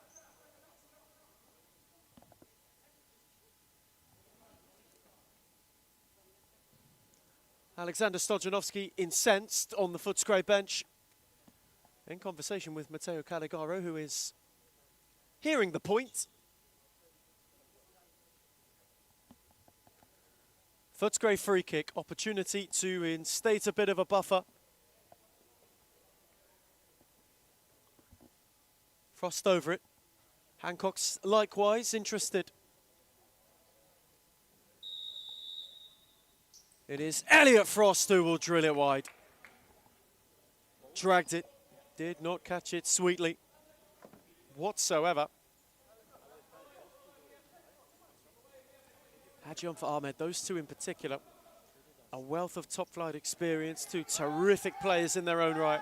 Will have to come together for RMIT to save themselves. Redzepovic did superbly. Speared on the switch for Hancocks. Lurking was Narosi, intervention from Furlong, who only just prevented a corner. Cleared for Frost, Furlong in the way. Battling was Ahmed, who kept things cool. RMIT just looking still to keep things relaxed. Ahmed no way through, picked off by Narosi. Hancocks couldn't find Redzepovic. Totakil picked it off. Frost was there to intervene. And Elliot Frost, just for a moment, gave an effort that might have troubled Marabi.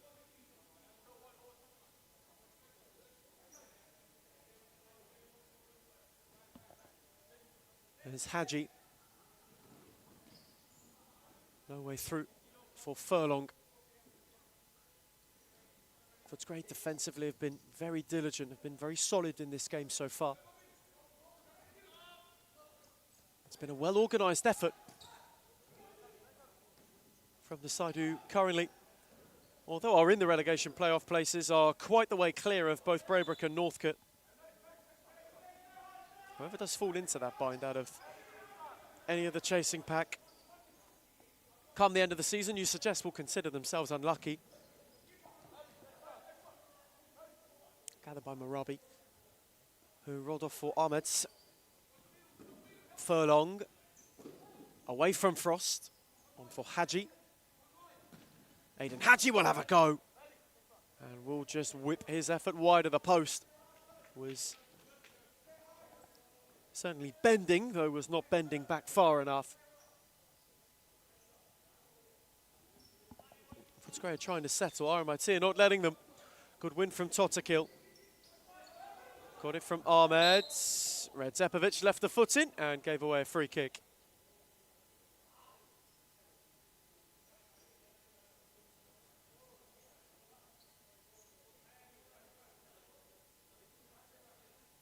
Maybe an opportunity for RMIT to land the leveller.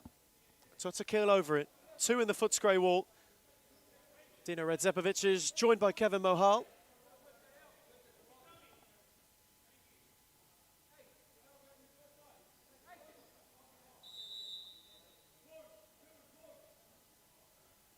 Plays out Totakil's free kick. Was stumped into a waiting wall.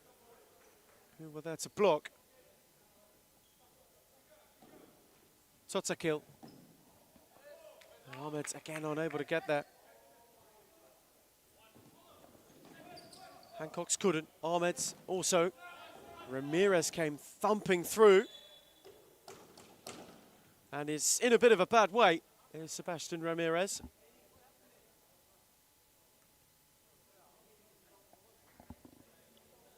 He was collateral damage. Just as Stojanovski's asking the question, RMIT are protesting that it's not a foul.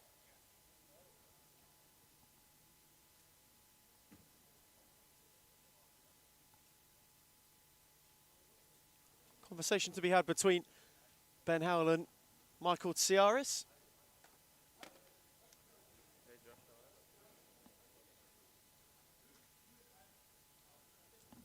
As Hume and Carlton Hard have gone to their respective dressing rooms, they are to kickstart the top flight portion of the day. That is to follow. Our two officials conversing in great depth.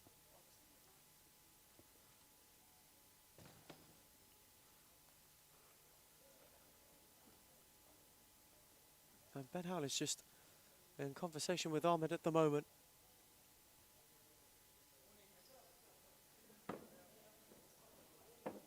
Side ball awarded, no foul given. It was strictly gameplay contact. Frost was given one, but he was not in fact able to go and enact any more with. Yusuf Alilek making his way on. RMIT have got to go at some point soon. Good read by Hancocks. On for Frost, who had evaded. Elliot Frost will drive, and he caught it sweet. Though just couldn't quite fire it for the far corner. Ahmed to gather, on for Alilek. Totakil. Going one way, going the other. It's Faisal Totakil for Alilek. The flick from Sahel Totakil, couldn't re-find him. Recovered for Frost, who couldn't quite find Mohal, who was a Judge Star victor in the poll last week, was Kevin Mohal. All things considered, one of the brighter prospects coming out of the second tier so far this season. Liban Haji, Sahel Totakil, going at Frost, and didn't catch it on his left at all. Think about the implications for the title race. If it stays this way, Alilek is looking to enact change. Ahmed took over. Good challenge by Mohal, who now can motor. Kevin Mohal is away from Alilek. Set for Hancocks. Good challenge from Ahmed. Ramirez then lunged in. And for it will find himself in the book. Stojanovski is incensed. Bakero likewise. In fact, Barrientos too not happy. And Alex Stojanovski is going to receive a yellow of his own here. Ben Howell kept a close eye. He has seen and heard enough.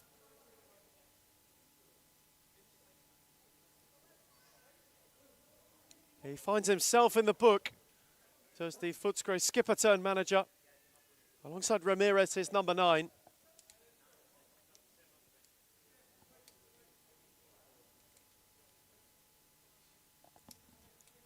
First real flashpoint for either in this second half to this point. Ahmed, Alilek, Haji.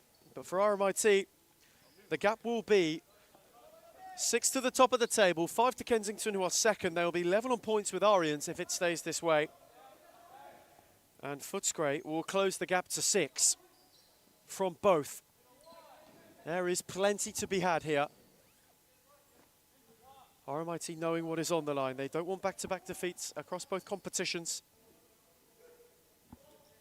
There's Alilek going at Mahal. No way through. Recovered by Frost, who couldn't go beyond Ahmed. Tense, a tight, a close and cagey game so far.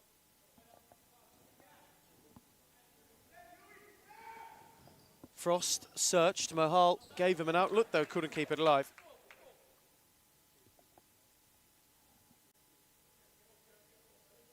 There is Herrera up, receiving instruction. Al-Hanai Totakil likewise for RMIT. Ahmed. Well, read by Frost, recovered by Ahmed. Through was Hancocks. And Frost could only let it trickle out of play. Halfway stage of the second half. Quarter of the game to go. Alilek's drive. Corner. Got a little flick on the way through. RMIT are searching for something in way of reply.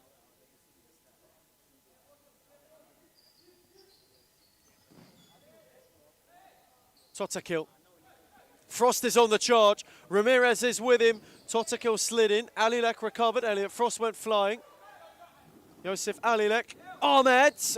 Hancocks was sat down. Totakil on the follow-in has flashed it wide. And he didn't catch it cleanly.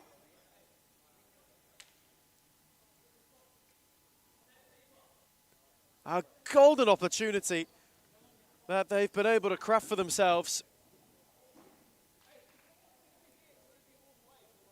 Just unable to make the most of it when it came their way.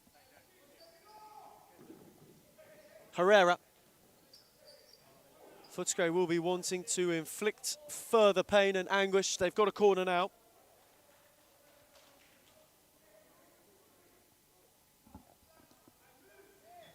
Herrera's take, Fiston, but Herrera fired it the second time. The angle was always one which was going to take something special. Herrera just couldn't quite find it on that particular occasion. Time now a factor, only just slightly. Stop clock is looming on the not too distant horizon. Not quite in desperation territory yet, but we are quickly approaching it. Al-Hanai. Warded off by Frost. Alilek. Unable to steer beyond Ramirez, who has been yellow card aside. Incredibly energetic since his injection.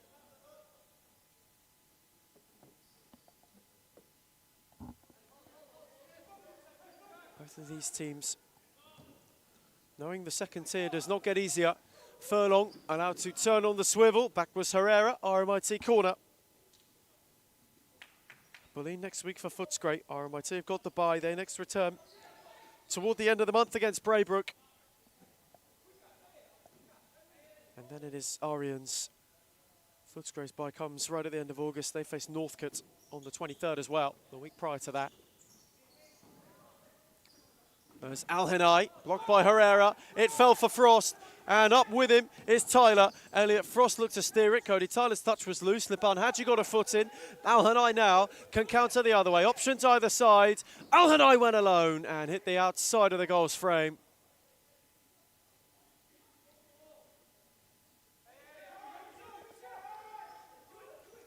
Milovanovic flung long. Mohal was on his own, and Alilek prevented Kevin Mohal from being able to go further. Though he's looked good today, as RMIT want timeout. Faisal Totakil just handing the slip over to Matteo Caligaro. Herrera, corner.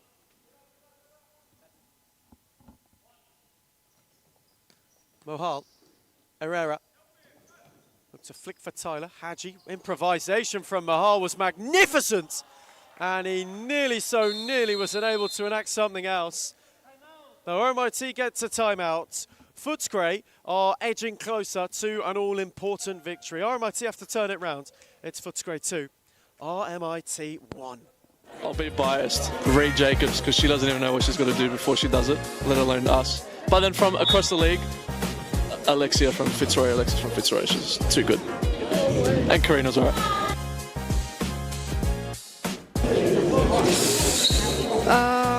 Let me actually think.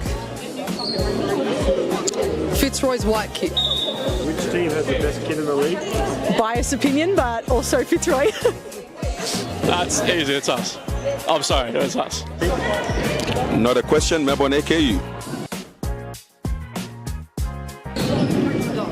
Liz Air.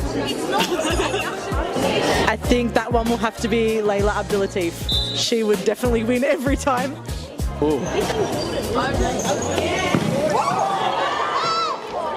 Layla Abdulatif. Baller. If I was a girl, probably not Layla. The most clutch player in the competition is definitely Claudia Friscalzo. She is number one for sure. Sarah Easthope.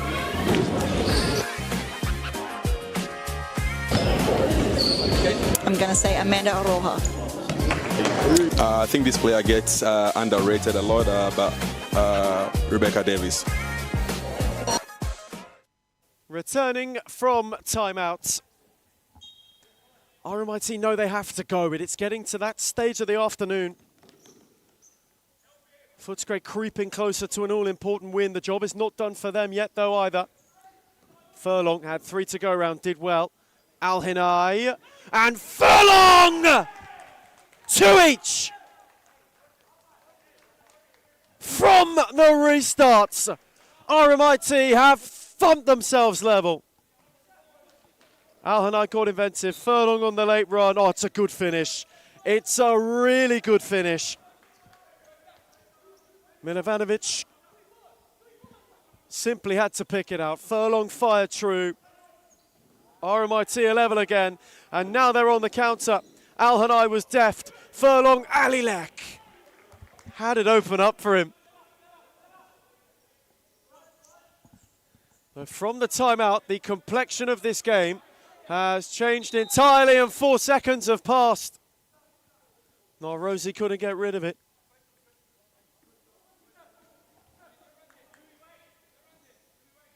This in an end could prove to be chaos. We're ticking towards the stop clock. Fizzed across by Totakil. Frost is on the charge. Al-Hinai was in retreat. Down the line was Tyler, who just couldn't steer it invitingly for Herrera, and Al-Hinai hammered it. Goodness me. Unbelievable how quickly this game is over. What a ball for Frost, and what a save from Marabi. That's a terrific find and a terrific stop. Right on the stop clock. Footscray corner, Herrera didn't connect. Furlong is charging, waiting on Totakil. Al-Hinai too was up with him. Furlong went alone, Tyler made the block. Alilek. Oh my word. He went to go and get inventive. Tyler was having none of it. But he got away from Frosted Alilek. Showed too much to Rosie. And Marabi had a loose touch. He's already had one, and we have lost the ball in Darabin. Despair in the Commissioner Lounge for Josh Fusco. Every single week without fail, one of them just gets lodged, arguably forevermore in this one's case. Trapped and entombed in Darabin. Furlong. Herrera had a lot of him. Totakil. Again for Furlong, couldn't keep it in. Could not keep it in, had to lunge. Footscray are in a little bit of a hurry. They've tried to slow the game down throughout this half, though Furlong has picked it off. Al-Hinai with him. Twisting and turning was Al-Hinai! Oh, what a finish! Smooth on the swivel, and RMIT have turned it round. What a strike. Furlong was bullish. Al-Hinai just got it out of his feet, off the base of the post and in. And Stojanovski, as a result, wants timeout. Footscray have gone from having this game to now chasing it. As we go to a break for the final time in the championship, it's Footscray 2, RMIT 3. Claudia Friscalzo. Gisela Pepino.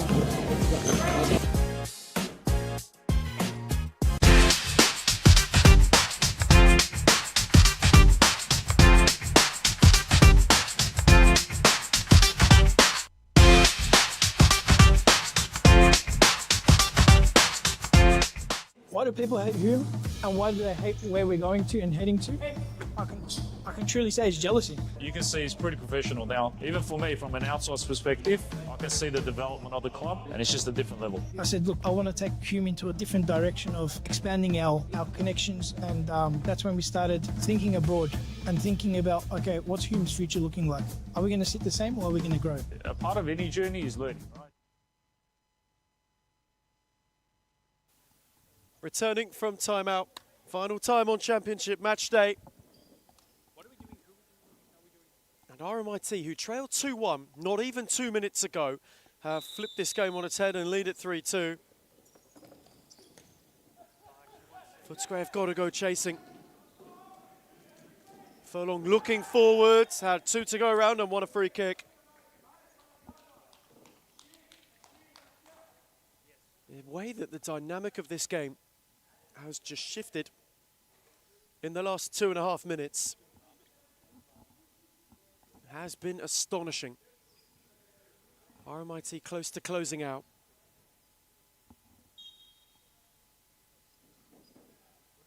Totakil's free kick. Oh, Milovanovic was short-sighted and had to get Palms to take the sting out of it. Hancock's Frost. Footscray are hanging in there. RMIT are really, really putting the pressure on. They are heaping it. Frost once more. Good ball to find Hancock's. Ahmed was so quickly across. And I want to look to slow it down. Marabi will take the sting out of the situation. Ahmed. Furlong. Lovely turn from Ahmed. Gorgeous ball for Furlong and a big save from Milovanovic. That was almost an opportunity to ice it. Oh, so nearly. Did RMIT find a way to break Footscray resolve? Totakil will drive and drive wide.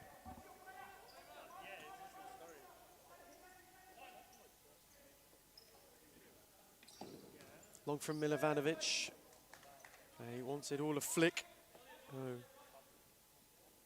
Weren't able to find anything to get on the end of. Footscray, it's really dried up this second half. Now here is Narosi. Good ball for Frost. Stojanovski is there to steer in a leveller. The first real flash that they have shown on the other side of half-time. And it yields Footscray's third. Well worked move. The ball from Frost was fantastic. Hit with good pace. Stojanovski simply steered it.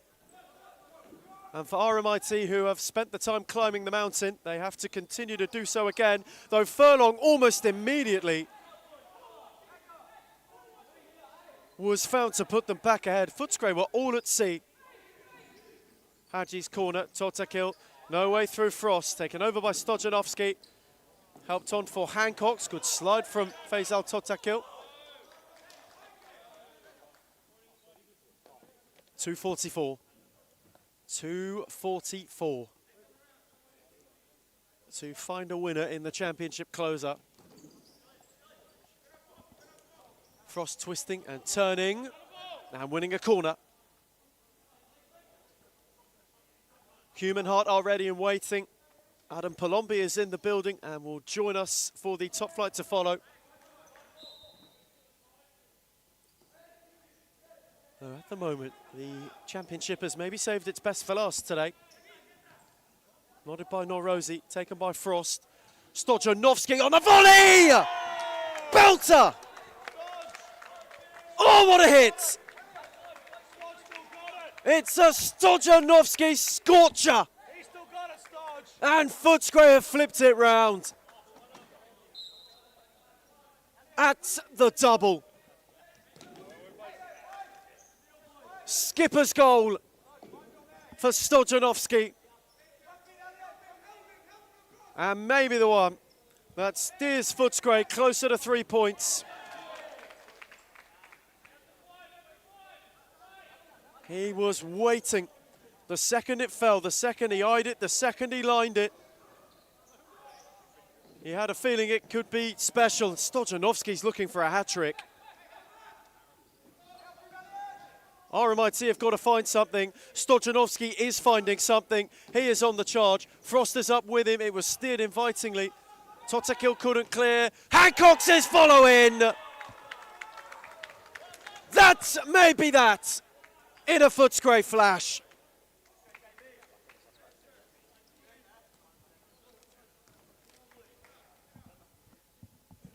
The gap could be closing.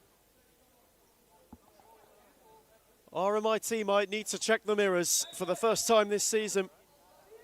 Arians have crept level. Footscray now are oh so close to moving within 6, and Frost can seal it, and Frost will seal it. That will be that. 6 for Footscray, who have surely now put RMIT to the sword.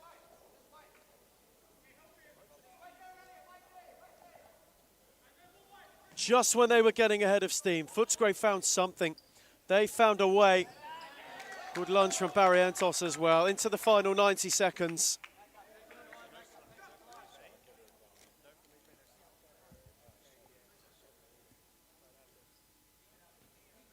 Unbelievable the way that they have finished this game. Aidan Hadji. RMIT still searching though. Frost is another one who's found a second gear. Away from Ahmed. Oh, Barrientos was lurking. Marabi intervened well. Hadji. Behind Sahel Totakil. And so when their title charge looked as though it could have gathered steam, it is quickly also a potential of petering out. Good save, Milovanovic. Rosie, Barrientos could only go out of play. Final minute for Faisal Totakil. There is a shake of the head, and Footscray, while doing so, through Barrientos, will not add another. It struck the arm.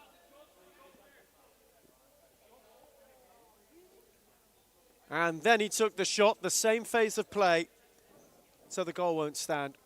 Directly led to a goal. Was not deliberate, though it does not matter.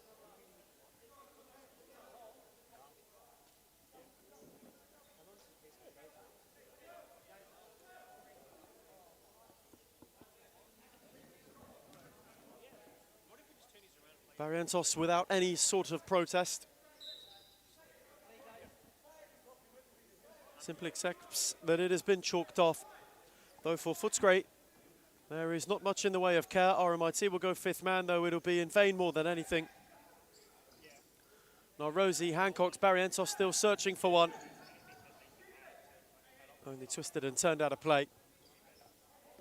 Hadji. Totakil. Liban Hadji. Marabi made his way up. Milovanovic will take time to take it. Speared for Barrientos, won by Hadji. Jason Barrientos got a foot in.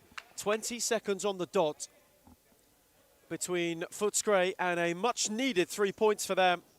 For RMIT, an afternoon that they can't believe the way it's transpired.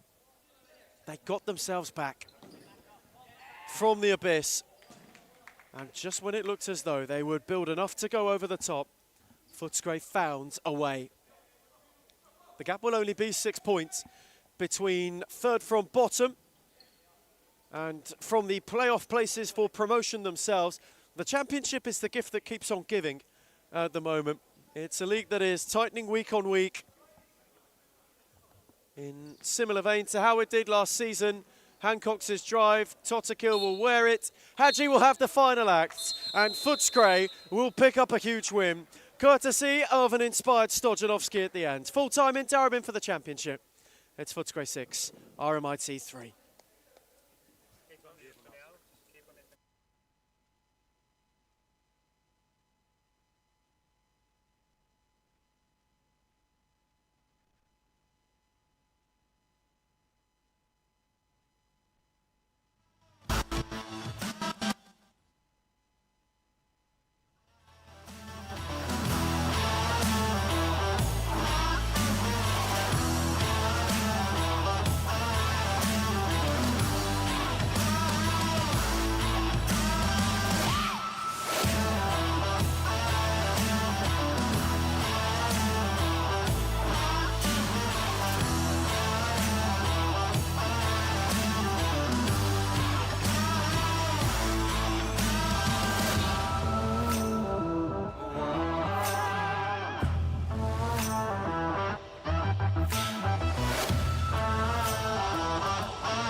just lost.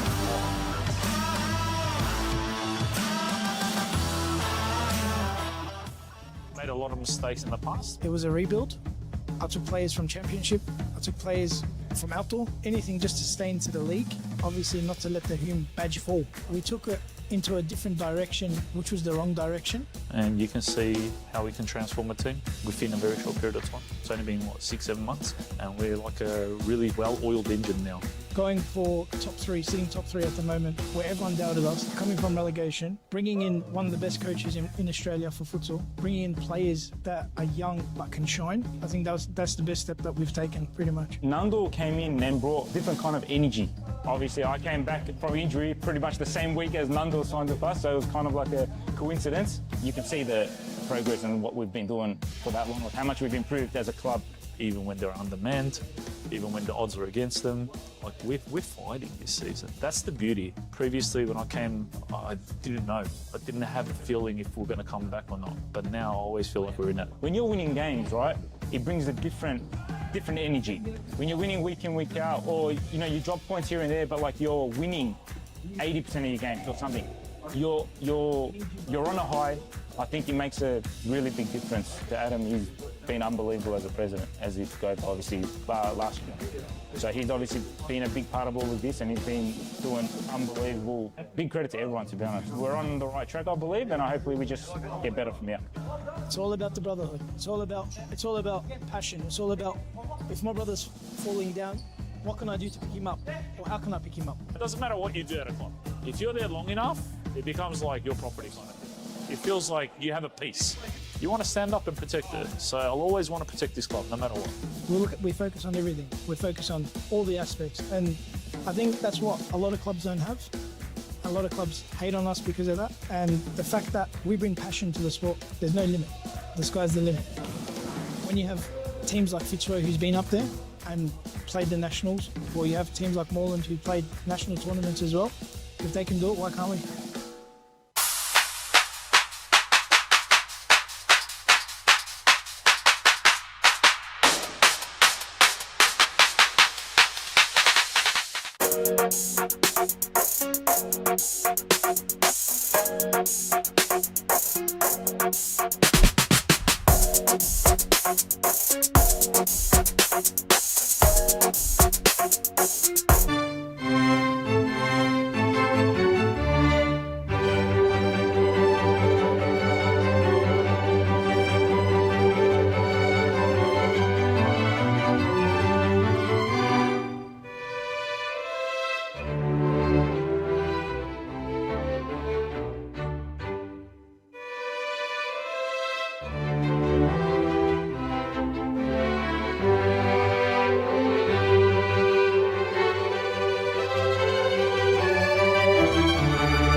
I would say Layla Abdul-Latif. I think Amanda Araha from Fitzroy.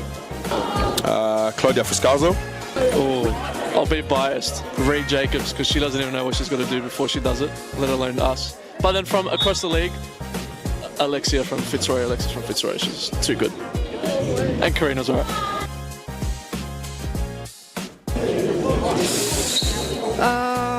Let me actually think. Fitzroy's white kit. Which team has the best kid in the league? Biased opinion, but also Fitzroy. That's easy, it's us. I'm sorry, it's us. Not a question, Melbourne AKU. Liz Air.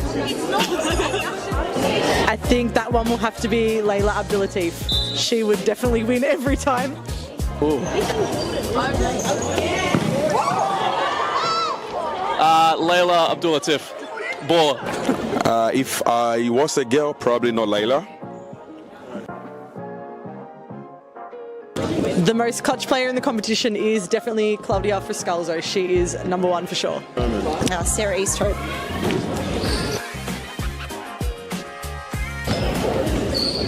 I'm going to say Amanda Aroha. I think this player gets underrated a lot, but Rebecca Davis.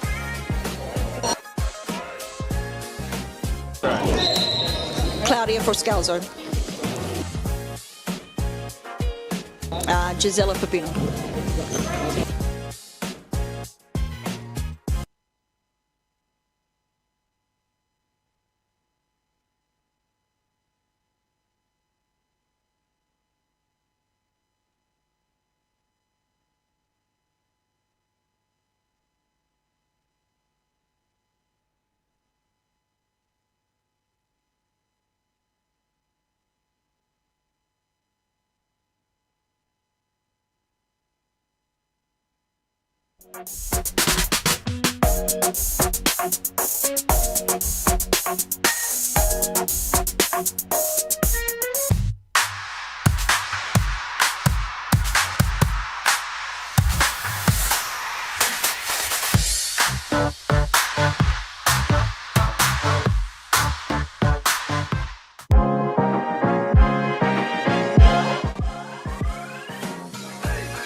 I would say Layla Abdul-Latif. I think Amanda Araha from Fitzroy. Claudia Fuscalzo.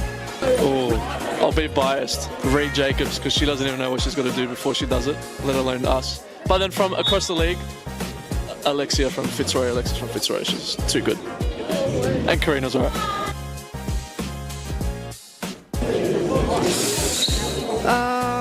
Let me actually think. Fitzroy's white kid. Which team has the best kid in the league? Biased opinion, but also Fitzroy. That's easy, it's us. I'm sorry, it's us. Not a question, Melbourne AKU. Liz Air. I think that one will have to be Layla Abdul-Latif. She would definitely win every time. Ooh. Layla Abdul-Latif, baller. If I was a girl, probably not Layla. The most clutch player in the competition is definitely Claudia Forscalzo. She is number one for sure. Sarah Easthope.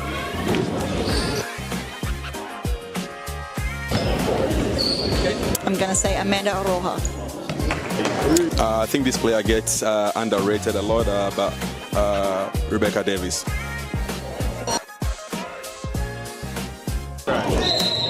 Claudia Forscalzo. Gisela Pepino.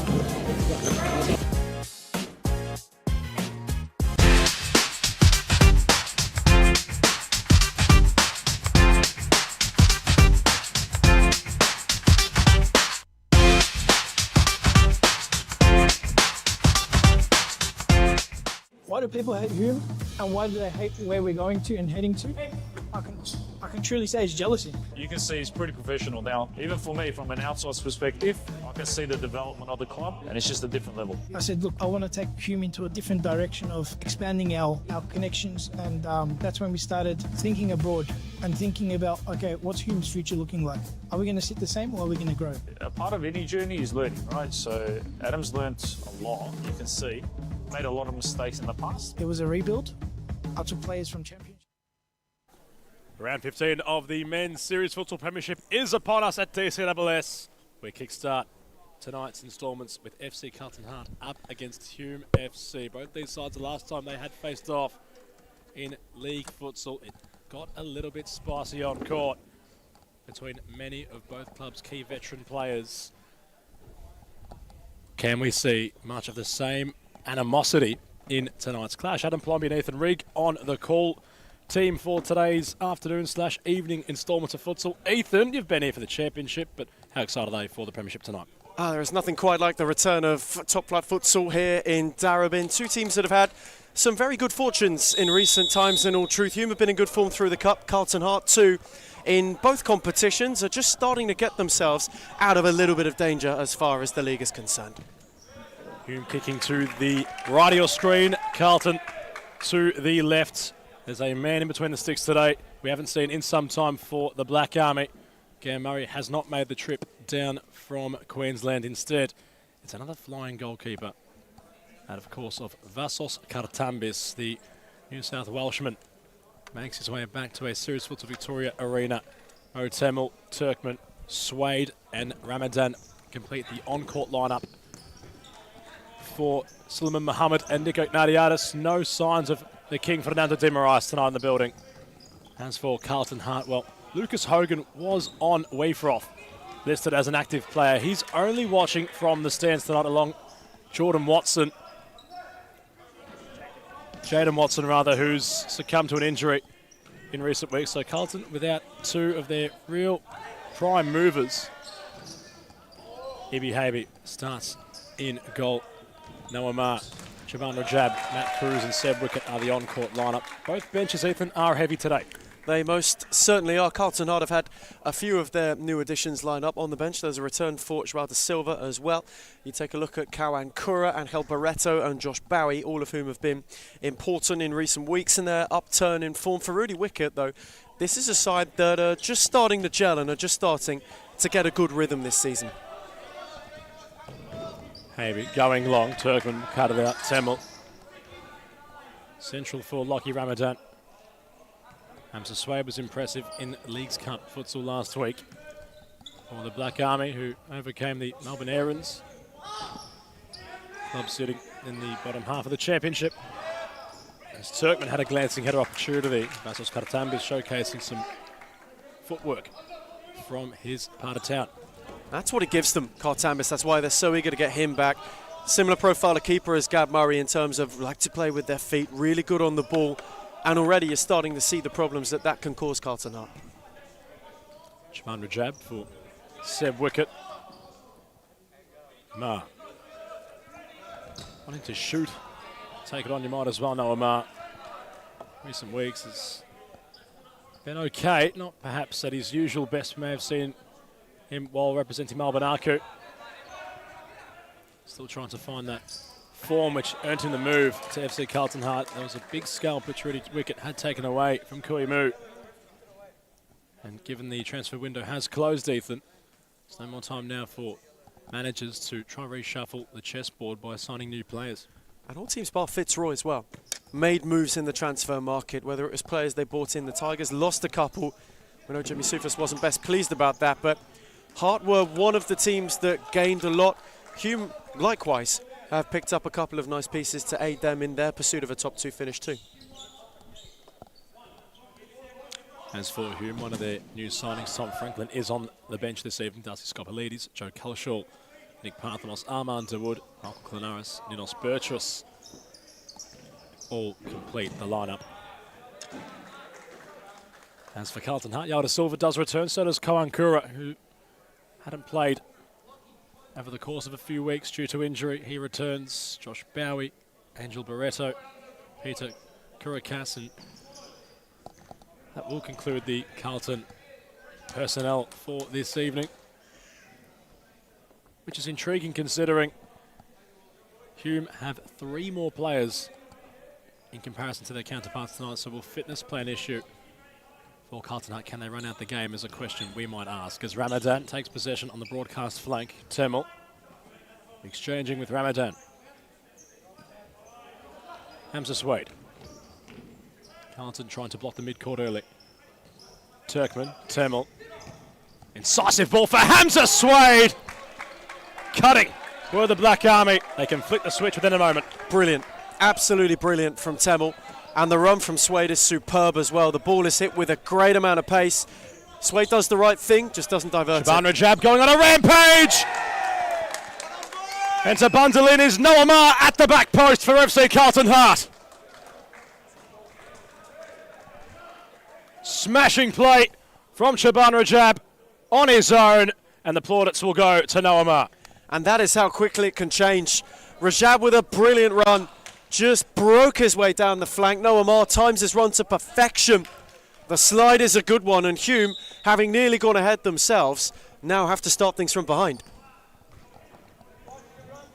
Only moments ago, the Black Army were carving out their own attacking opportunities in front of goal with Hamza Swade. His effort only narrowly wide. Habe with great positioning to make himself big. Already a pretty tall goalkeeper. His hair merely grazes the crossbar, but maybe wasn't able to have his shot angle around the goalkeeper. Very impressive signing for FC Carlton Heart as Temel takes possession. Set it back for Ramadan. Hume are already in hunt of an equaliser. Turkmen had no way around Shaban Rajab. Black Army, of course, enter tonight second in the table. 2 clear of Moreland, 2 clear of Aku. And are looking to ensure that that stays at least the same, though Rajab picked it off Suede. Kartambis came screeching through in order to clear. There's just a little bit of uncertainty the way that Hume have started this game. Bar the Temel chance created for Suede, they haven't exactly settled. Rudy Wickett and Hart, as we know this season, do their best work without the ball so far. What a confidence booster it could be for Noah Marr, who has been at times short of it in Carlton Heart colours, still settling into the system. Temel finds Suede, who evaded Marr. And now Ramadan, hustled by Wickett. Did well to find Turkmen, who could not get beyond Cruz.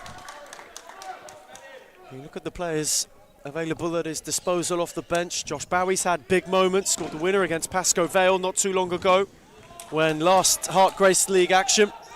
And Helpereto's looked inspired too.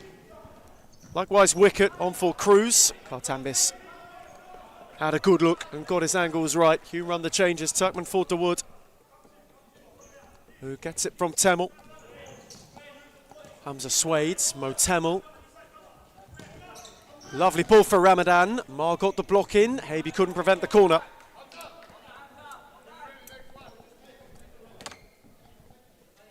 Since the 28th of June, FC Carlton Heart have been on a tear. They found their first league win against Thornbury. 5 goals to 4. Since then, they certainly enjoyed the Serious Futsal League's Cup month. Recording wins against Moreland, Melbourne Aarons.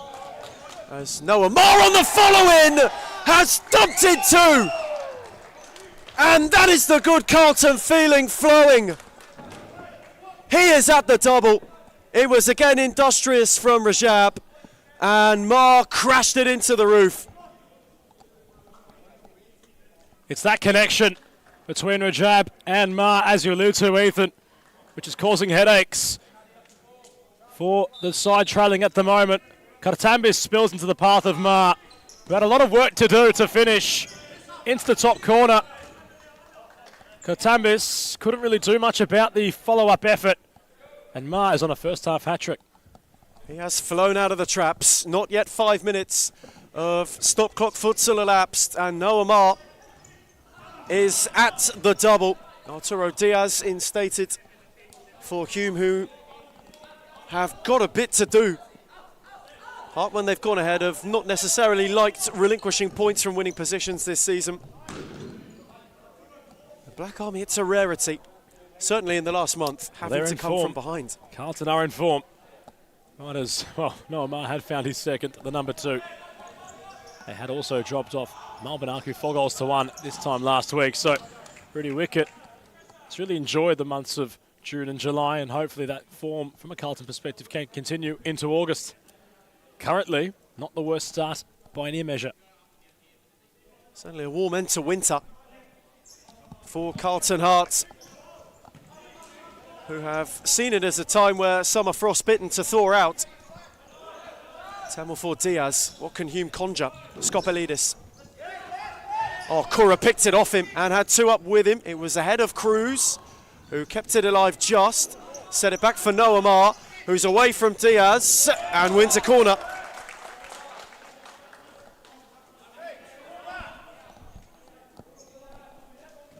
Marr looking to menace each time he can. It's really causing havoc with his left foot. His right foot has got Hume players backpedaling each time he is in possession inside the attacking third. In possession now in defensive headquarters. Cruz. Temel chests it away. Diaz. Back to Temel on the natural ball. Stepping inside. Temel. Back heel. Diaz to Wood. Inside the area. Went for the shot. And Hamby's near post. Well kept. Another man in green who goes long. Wanted Kura to go more provocative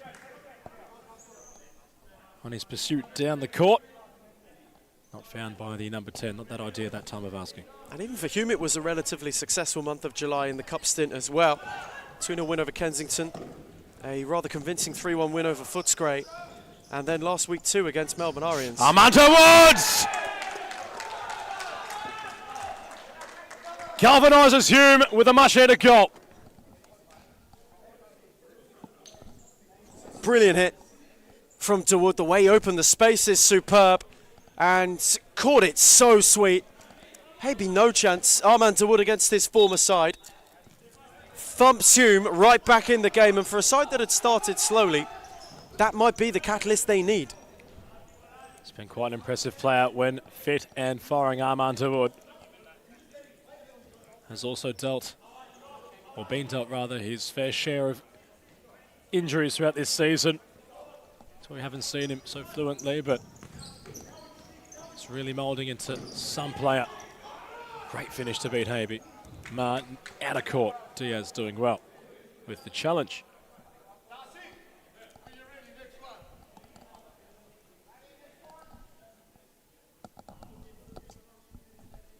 Not a bad start to this game.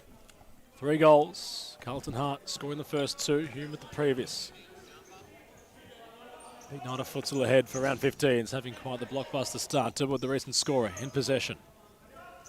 Temel, heavy touch, invited Cruz to apply some pressure. Kartambis with his feet finds Skopalides in a wrestle with Wicket. Keeps possession, takes Matt Cruz down with him. Has collateral damage. Diaz wanting movement. DeWood, Skopalides. Well managed by Seb Wicket on that occasion. Lively though from Skopalides, and Darcy's just looked to get that little bit more physical and be that little bit more aggressive in his approach. Ma trying to chest the ball into the path of Cruz. Diaz measured for Skopalides. They're going through their pivot tonight. Hume. Skopalides going wide and twisting out of play, the number 9.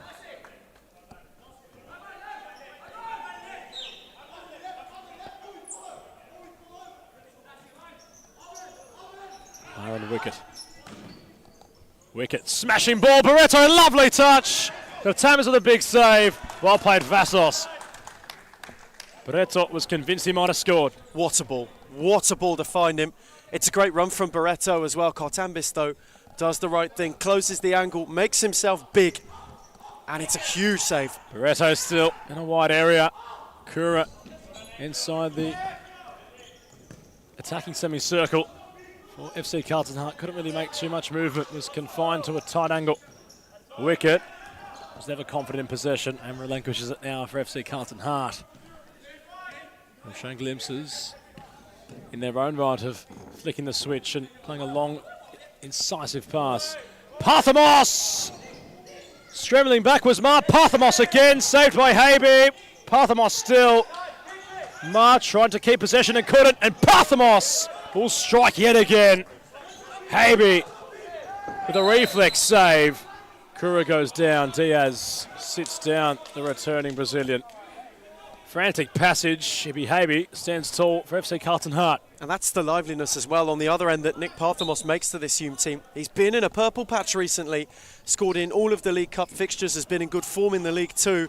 Already there's that injection of fearlessness. As it stands, Hume, after 12 matches played, sit in second. They are 9 points off of current league leaders Fitzroy. 2 points ahead of the Northern Blues and Melbourne Arco.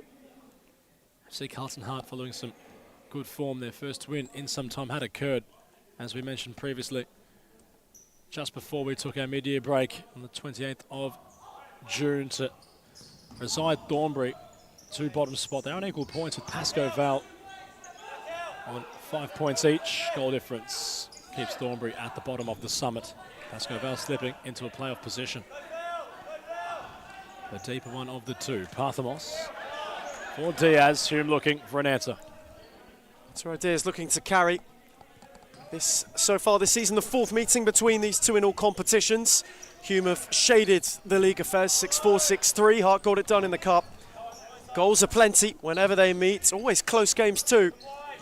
That's following the same trend. Carlton do fancy their chances against the Black Army. Josh Bowie getting ready, Rudy Wicker in conversation. Likewise is Michael Klanaris with Suleiman Mohammed as Temel will drive and Barreto will block.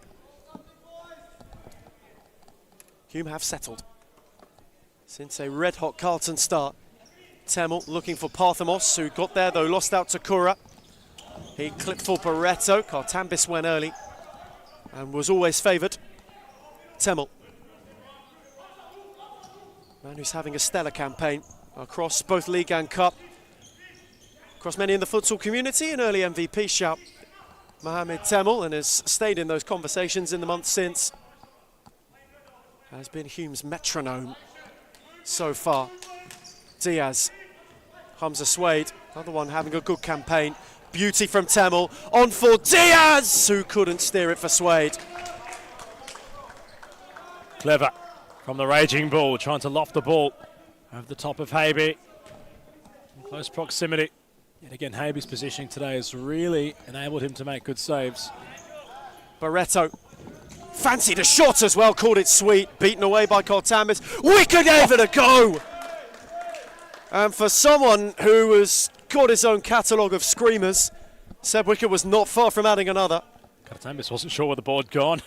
Vassos had dived at pace, really loaded up and gave himself his best possible chance to make a save. Suede twisting and turning away from two. Kura left the leg. Parthamos will drive. Wicket wore it. Temel, Diaz, Suede. Tidy footwork to get away from Barreto, who was looking to press him. Beauty ball for Parthamos, who flashes across the face. Temel is starting to tick though. It's been in good form. Temel scored in the recent Hume win in League Futsal against Pascoe Vale, 2-1 the final score. Had opened the scoring that night. Klanaris cut it out though. Michael Klanaris had one left on him and wins a free kick. And Hume have got a good opportunity just beyond the halfway stage of this first half to have a look at tying things up. Immediately there is a congregation. Temel, Parthamos, Klanaris interested. Mo Temel, that goal he scored against Pascoe Vale was a screamer in its own right. Rajab, the sole brave heart in the wall. One on either post. Mo Temel from near us.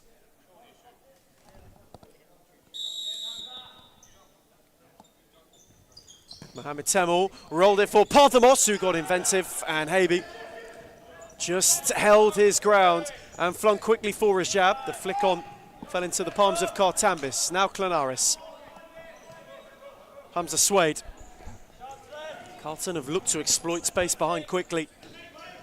Habe's range has been good. That's lovely from Temel. Sat Rajab down. Set Hamza Suede, who's rolled it wide. That move all started from the movement of Michael Klanaris inside the attacking third. The way he was able to, through his movement, undo Carlton's defensive block. It's well played by a man with such an engine. Hamza Suede's effort does go wide, but Hume are certainly building in this match, and they want an equaliser. Wicket, that's a heavy touch. Rajab will make it work. Bowie, Rajab. Barreto. Oh, does really well to escape Klanaris. Angel Barreto! Special! Brilliant goal from Angel Barreto, who had taken the game upon his own merit. Heavenly, absolutely heavenly from Angel Barreto. The strength to ward off two, the turn inside that sent them both. And how's the finish? Postage stamp. A super goal from a man who is having a super time with life at Carlton Heart. For a player whose futsal career is always stop, start, you want to see more of that from him. He's got such an untapped amount of potential, does the number 49. And with moments and goals like that, you can't really deny his potential. There's Hamza Suede. He wasn't happy. Bowie went for a bit of a fly. Habe coming across to defend his teammates' honour. Into the book goes Hamza Suede, and Hume are showing signs of frustration. Perfect word. They are frustrated. There's a lot of that just boiling to the surface. They've created a couple opportunities before that third goal to get level that they squandered. Hamza Suede just showing a little bit of that boiling over. Yao da Silva comes on. We'll start in the fixo position. Deceptive, he'll make his way forward. Barreto with Bowie. Wicket, fixing things up. Bowie, first touch for Yao da Silva. Down the line, Barreto, lovely ball to find him. On his right foot, Barreto still charging. Katambe scrambling off his line.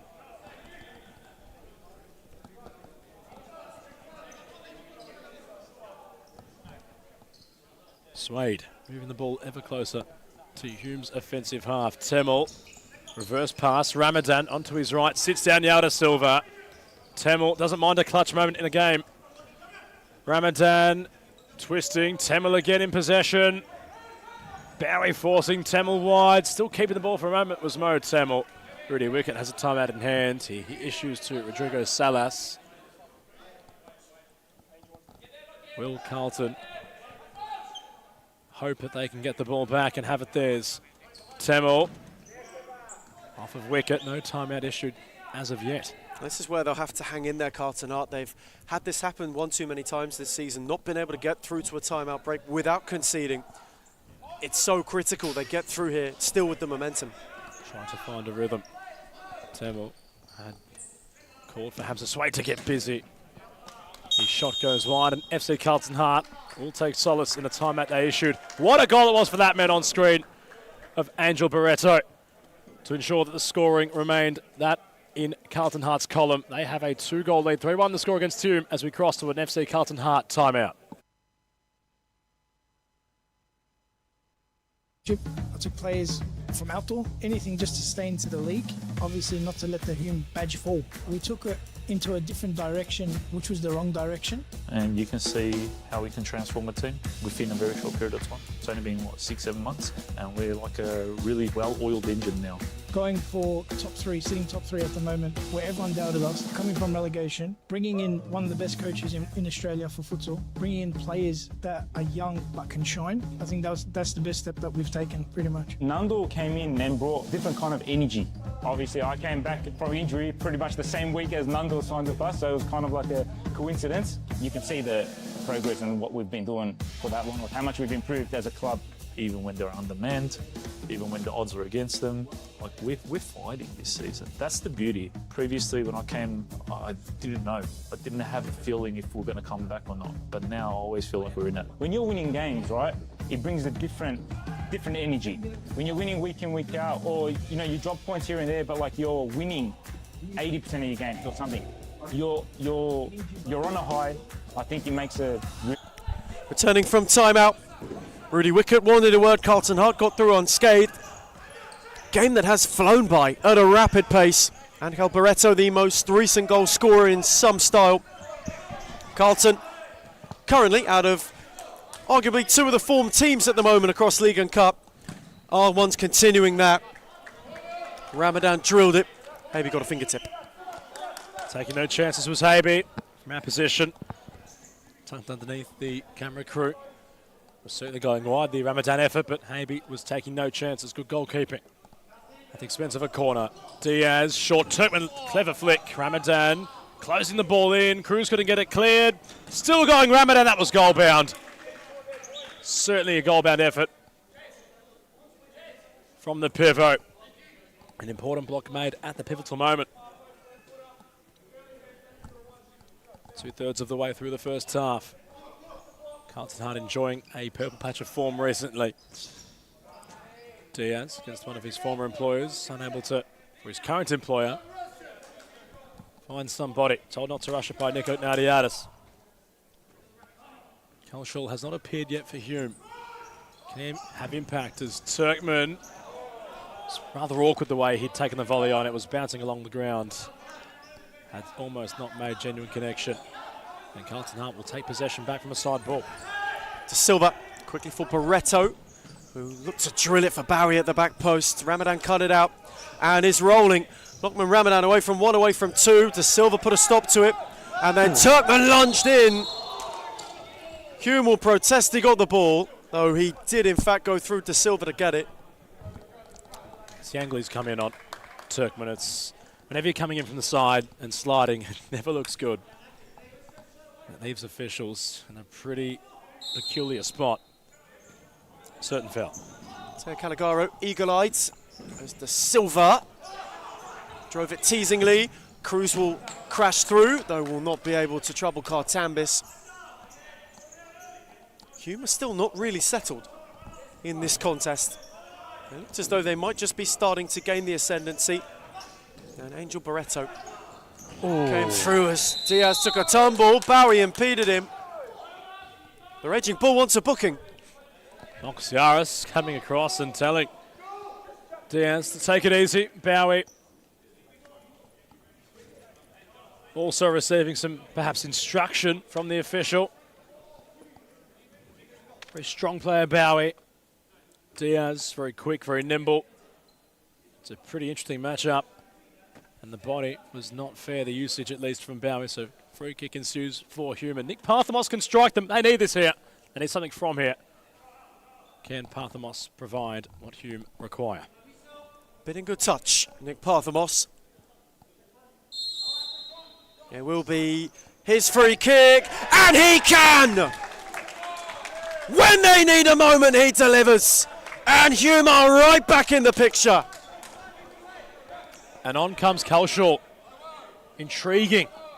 So Nick Parthamos scores the goal, comes off. Not that it's a bad thing, but you'd say if you've got to play with momentum and it's just scored, why not keep him on the court? He might go find another. Hume are a very momentum-based side. Kelshaw, not a bad player by no means. Very impactful player. But has a task to live up to the man he replaced, that of Nick Parthamos, who scored a fantastic free kick to put Hume back within touching distance. They trail by 1 goal. Scorer from a dead ball in cup action as well. Nick Parthamos knows how to hit them. And my word, didn't Hume need that. Right back in the picture. 2 really clear-cut opportunities this half, and they've both yielded goals for the Black Army.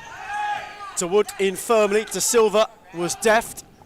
Diaz slid in. Kartambis smothered and was looking for release. Kelsall gave him an out. Noamar was alert to it.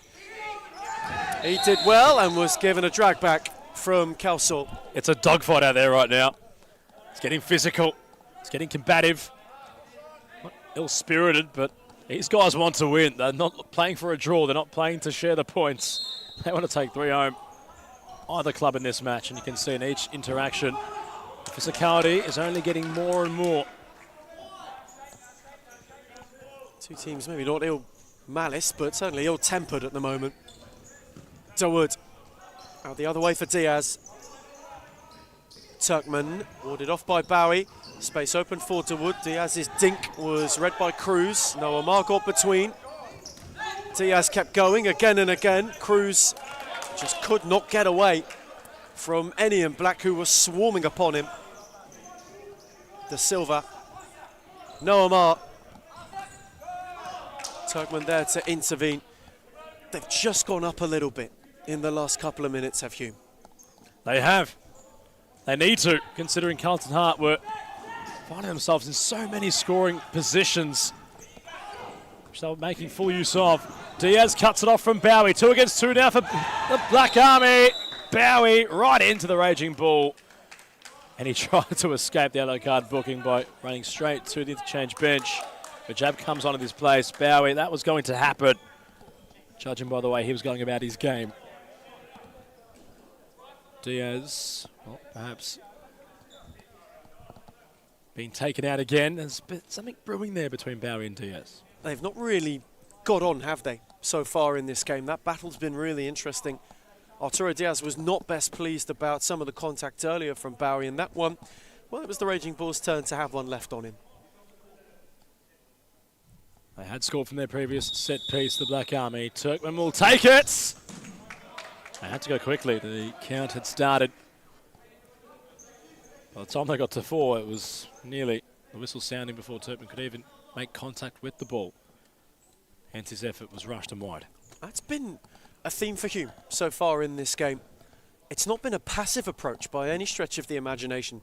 They just haven't shown the sharpness that we've seen so far from them this campaign. And Carlton have been able to exploit that in the moments. Habe rolling. Diaz trying to confront Ma. Zelda Silva's ball down the line to unlock Noah Ma. Sure the officials will keep an eye on De Silva as well as Diaz. Rajab received the short side ball. Diaz on Ma at the moment. These two off the ball. You'd expect something to happen when it comes towards them. Diaz likes to use his body. His hand is positioned right behind Noah Ma's back. He's trying to block the view of Kartambis. Rajab and Cruz combine. Kalshall puts a foot in. Noah Ma, that's a foul. Inadvertent a little bit from Noah Ma. It's a lunge to go and win the ball. Kalshall does well to get him first, get himself between the space. And Noah Ma just, once he's committed, knows that he can't pull out and knows that it's too late. Turkman, heavy touch on the broadcast flank. Has to slide to keep the ball in play. Which rolls back to Habe. Rolls it short. De Silva. Trying to go around Kalshall. Thought he had a foul. De Silva. Nothing doing. Turkman. Measured pass. Temel wanted Kalshall incisively. Cruz. Intelligent. Where he had the ball bounce off of Temel to retain possession with Carlton Hart. Rajab had a great start to this game. It was a fantastic goal contribution from the Mad Dog, who showcased glimpses of what he could do in his prime. He might say to you after today, well, I'm still there. He's in possession now. Escaping Turkman. Lovely ball towards wicket. Too hot to handle for Seb. And again, Rajab playing with real purpose. He's been great. He's been absolutely great so far for Carlton Hart. Played a hand in two of the early goals that were incredibly set up. He's just looked to dictate that ball for wicket. Another example of a team that's playing with confidence. Kartambis likes to board his feet. Ball playing goalkeeper. Parthamos. Oh. It's statured behind the two front goalposts. This effort was high, it was on target, however wide. Skopoulides looking to get back into this one. Kalshall, they tried something different here from the pivot position. They need more strength up there. That's exactly why Skopoulides is back on. Parthamos, Temel, Hume building. Temel just starting to grow into this game. Hamza Swade, who had a lengthy stint really following that yellow card. Temel finds Parthamos. Rajab, ever present, ever immovable. Proved too tough a roadblock. Parthamos fizzed it across. Wanted a runner never arrived. Temel just gave him a look in way of apology. He has looked a bit creative though since coming on. Rajab, lovely ball, well taken by Ma. Well hustled by Hamza Swade. Seb Wicket's just got some strapping in and around his knee. Has had throughout the evening so far. There was a bit of elastoplast beneath that. Maybe he's carrying a knock. I'd even say as far as a meniscus issue, it's been a culprit for many players on courts, off courts. Suspension in the knee. Terrible. Skopoulides. Parthamos. Swade. Sizing up De Silva. Hamza Swade was measured. Rajab got a foot in and it'll fall for wicket. Who can go? Shaban Rajab up with him. Seb Wicket just got his footing wrong at the last minute when he went to play the ball through. And the attack petered out as a result. That is where Carlton have been threatening. Space has opened up in behind. They've been able to draw Hume in. Temel. Swade. Going at Ma. Oh, Ma did well. Rajab will benefit. He's got two with him. De Silva on the slide. Will sneak it under Kartambis and in.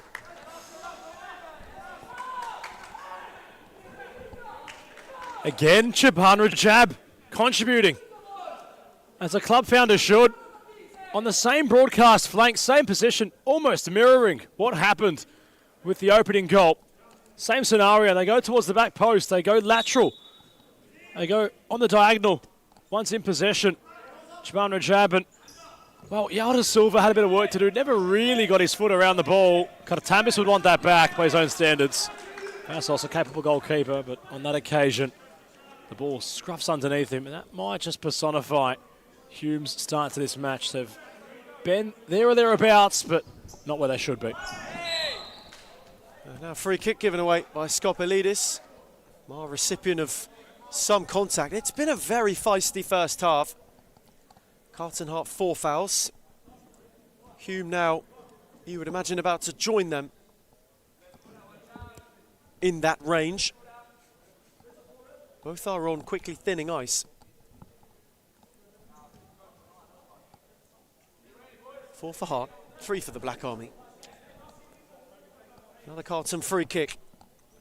Seb Wickett, who is in recent weeks been no stranger to something a bit special, standing right next to Nico Ignatiadis. Wickett will go, Kartambis will deny him. Seb Wickett's following, will be wider than near post. Though Hume are not helping their cause. Looks a touch uncertain, does Kartambis, between the sticks today. Good read by Mar, away from Parthamos. Had nobody further forward, Kura went early.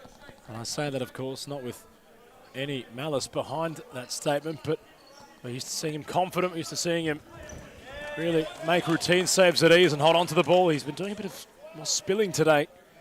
He's making some unorthodox saves. You can tell that perhaps not time away from the game, but time away from series. Lovely ball from Mar for De Silva. Again, Kartambis a little awkward in trying to enact the save. Hamza Swade all set for Mo Temel. Hume with time ticking to half-time are in search of something. Temel trying to skip. Goes wide of everybody. Wickett hot in his case, and Temel had to be careful. Kartambis read it well. Swade on a yellow card. 2 white shirts confront him. Temel, lovely ball for Skopelidis. Nice first touch by Darcy Skopelidis.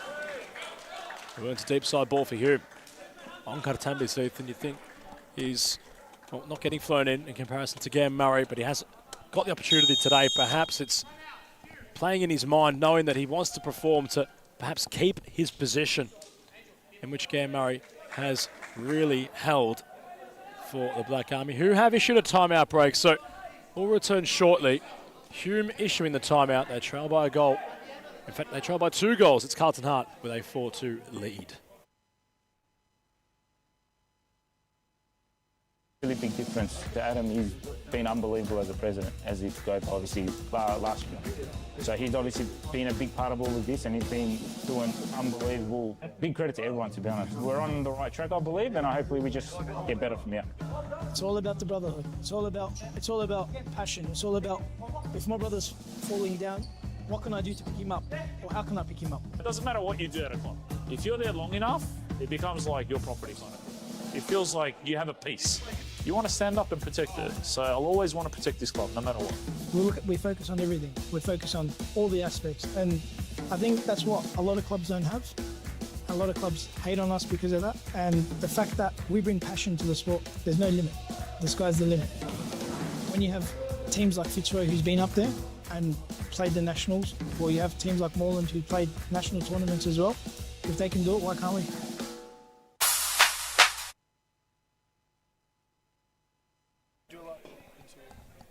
Very short timeout issued and executed by the Black Army. They're looking to, hopefully, from their standpoint, have things turn around.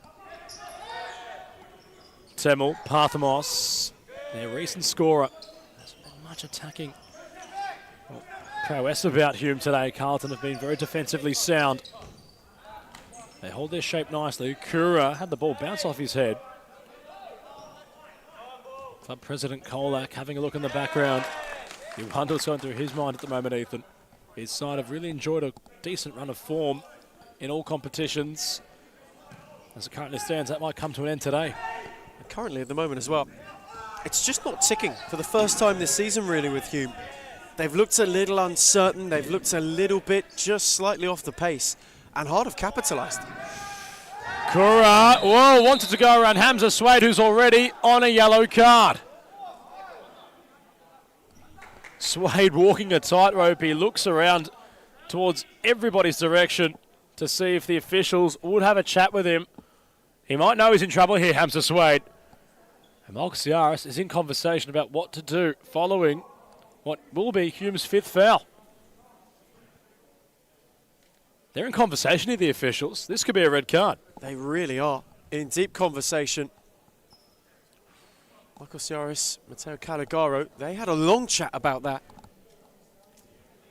Well, he walks off, Hamza Suede. He was happy to see the finger from Michael Ciaris indicate to no, jog off to the bench. I don't want to talk to you anymore. Almost like a nervous schoolboy just waiting to get in trouble, and was glad he wasn't caught. He looked really worried for a second there, really worried.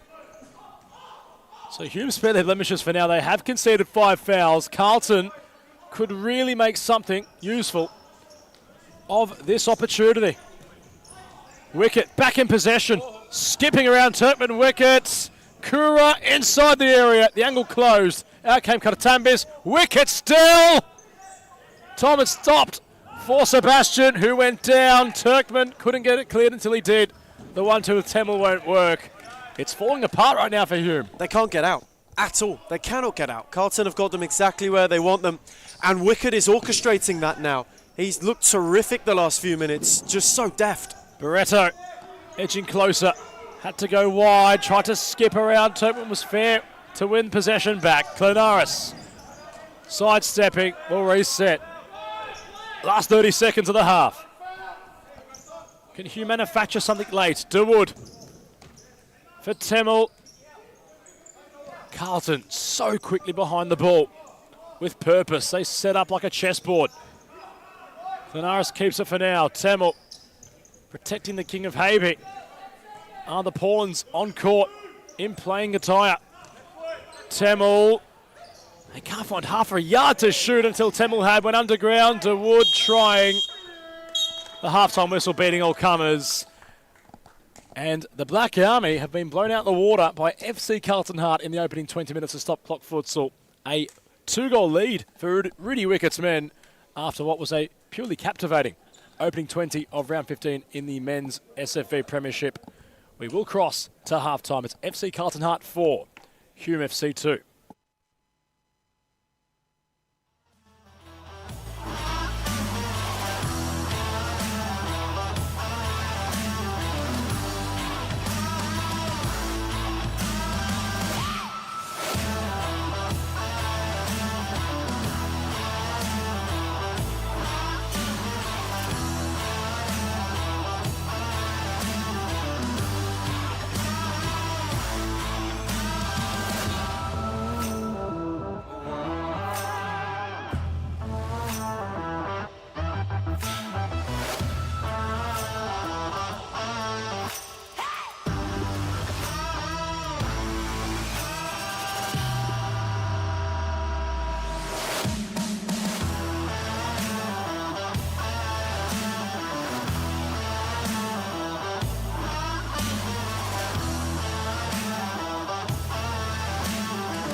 I would say Layla Abdul too.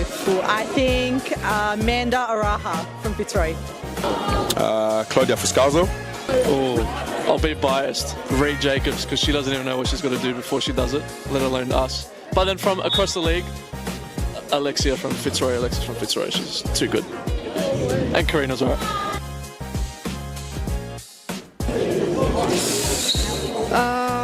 Let me actually think. Fitzroy's white kit. Which team has the best kid in the league? Biased opinion, but also Fitzroy. That's easy, it's us. I'm sorry, it's us. Not a question, Melbourne AKU. Liz Air. I think that one will have to be Layla Abdulatif. She would definitely win every time. Ooh. Layla Abdulatif. Baller. If I was a girl, probably not Layla. The most clutch player in the competition is definitely Claudia Fuscalzo. She is number one for sure. Sarah Easthope.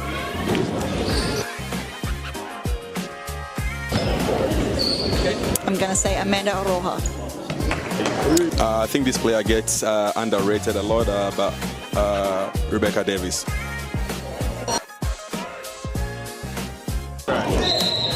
Claudia Fuscalzo.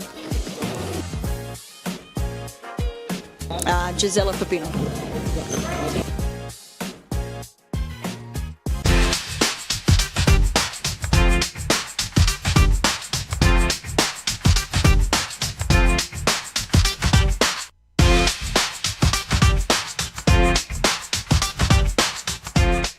Why do people hate Hume, and why do they hate where we're going to and heading to? I can truly say it's jealousy. You can see he's pretty professional now. Even for me, from an outside perspective, I can see the development of the club, and it's just a different level. I said, look, I want to take Hume into a different direction of expanding our connections, and that's when we started thinking abroad and thinking about, okay, what's Hume's future looking like? Are we going to sit the same, or are we going to grow? A part of any journey is learning, right? And so, returning from half-time for the first time in the top flight section of the evening. Hume have got a bit to do. Carlton Heart hit 4 in the first half. The Black Army could only get half in reply. Hume, for the first time this season, really staring down the barrel. Though Diaz for Turkmen. Habe didn't get there. The net is vacant, and already Arturo Diaz is on the charge. And Ibi Habe is forced into a save. Barreto's flick, oh my word. Kartambis, all action at either end. He doesn't make a normal save, Kartambis. He always goes for a dive, for a fly, for a jump. It's one of his many parts of the game where it's unique to Vassos, and we enjoy watching what he can do, but he had to be at full stretch there to deny what was a headed effort from Angel Barreto. Caught a set for Cruz.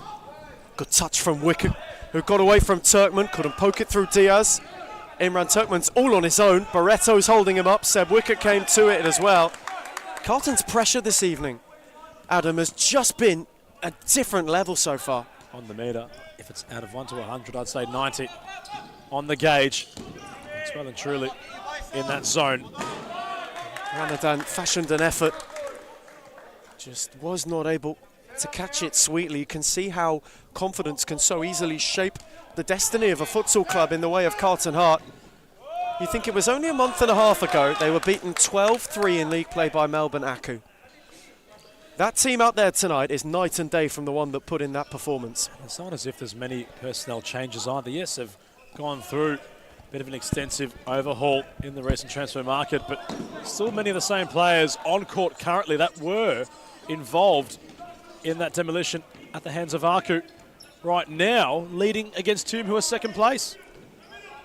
Temel. Arturo Diaz, the two experienced heads, both of whom are wanting to turn the tide. Turkmen couldn't turn Kura. He's been in and out as well as Karan Kura this season. We saw him a lot at the start of the season. Gave a bright start to life at Carlton Heart, but since then, appearances have been less consistent. Readily available this evening for Rudy Wickett and co, though. Diaz, Temel, again no way through Kura. Diaz wanted energy from his players. He was looking around at the bench as the half started to say, each moment, each opportunity to get loud, boys. We need to have the energy matched with Carlton in this half. Turkmen, Temel. Again, they're looking to find a way through. Lofted for Turkmen, set back for Ramadan. Diaz dropped off tidily, switch for Temel. Good run from Ramadan down broadcast side, away from Barreto, who then stood up.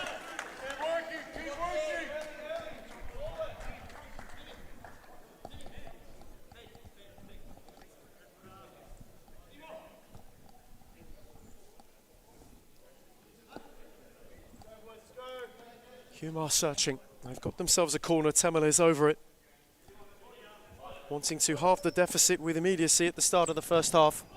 In the second half as well, even. Diaz went to guide it, was acrobatic. Arturo Diaz still going. They will do it all over again.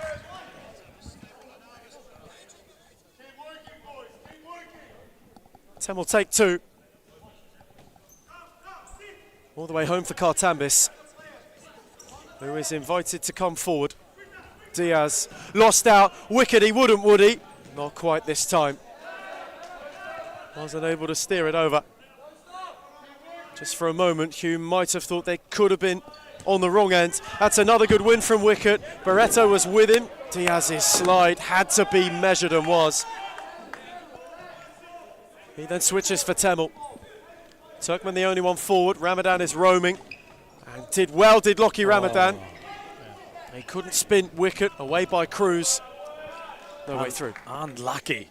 Lockman Ramadan had beaten his marker, hadn't beaten himself. Diaz, you're seeing in each play he's involved in.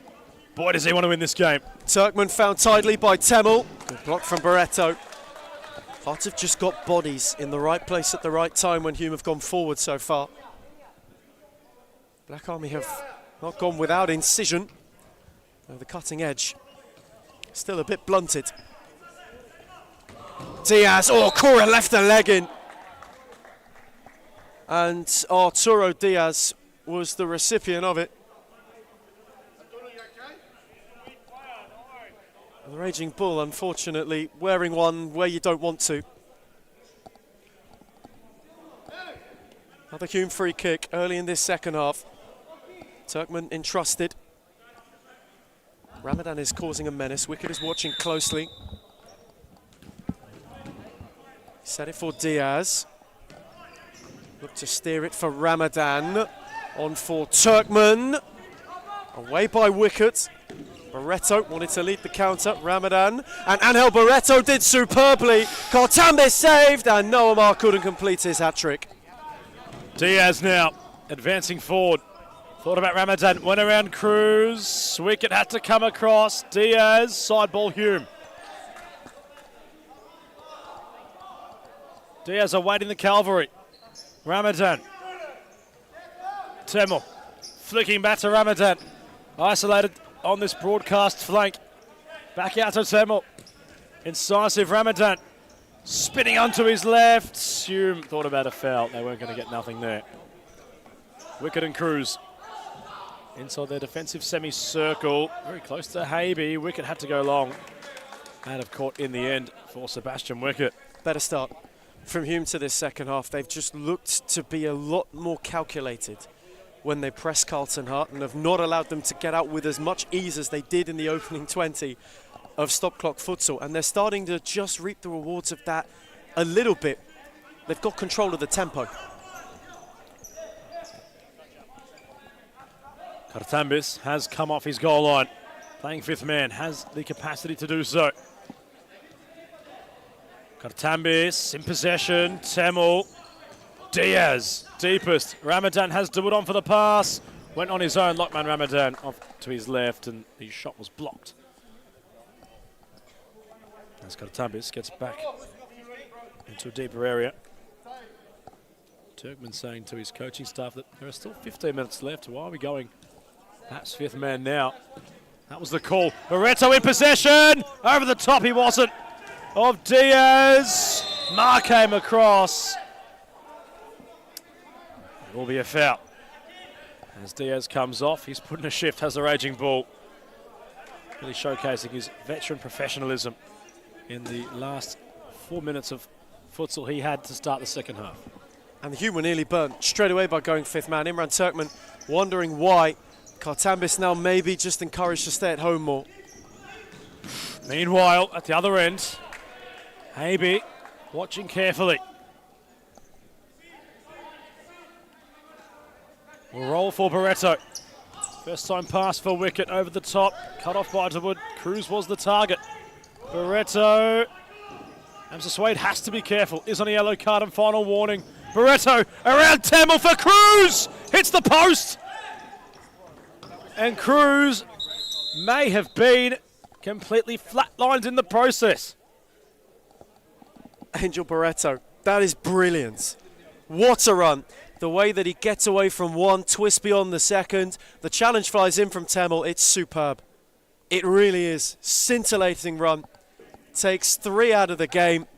And Matt Cruz is a size up, shoe size from scoring. Literally. Literally. If he was a size 12, he'd have scored. The $1 million man, nearly with the $1 million finish. He comes off for now. He's looking rather worse for wear. He was clutching in his midsection. He made, well, a real genuine attempt to get to the ball. Had gotten there, but was basically pushed into the net rather than where the ball had gone. Bounced off the posts. That could have potentially been the game. It'd be a long way back for Hume if it was 3 goals they were chasing. Of course, the third goal would put them in front if they are to not concede. Dawood, Swade. Stuttering in possession. Says to Arman Dawood, where were you? He's not happy tonight, Hamza Swade, with any of the setup. That another showcase of the frustration with Arman Dawood. Similar to the yellow that he got in the first half. He's walking a tightrope. And Hume, maybe, more a grander proportion of that frustration. No, Amar couldn't keep that alive. Amidst a couple of Carlton groans as the whistle went to signal it out of play. Black Army have got a problem. Just under a quarter of an hour to grab at least 2 in order to save themselves. Dawood, too heavy for Swade. Not on the same wavelength. No, Amar. Good read from Dawood. Franklin, one of the new arrivals in the mid-season window. No, way beyond wicket. Mar was hustled, gave it away to Temel, away from De Silva. Dawood was lurking. Likewise, Franklin, who fired over.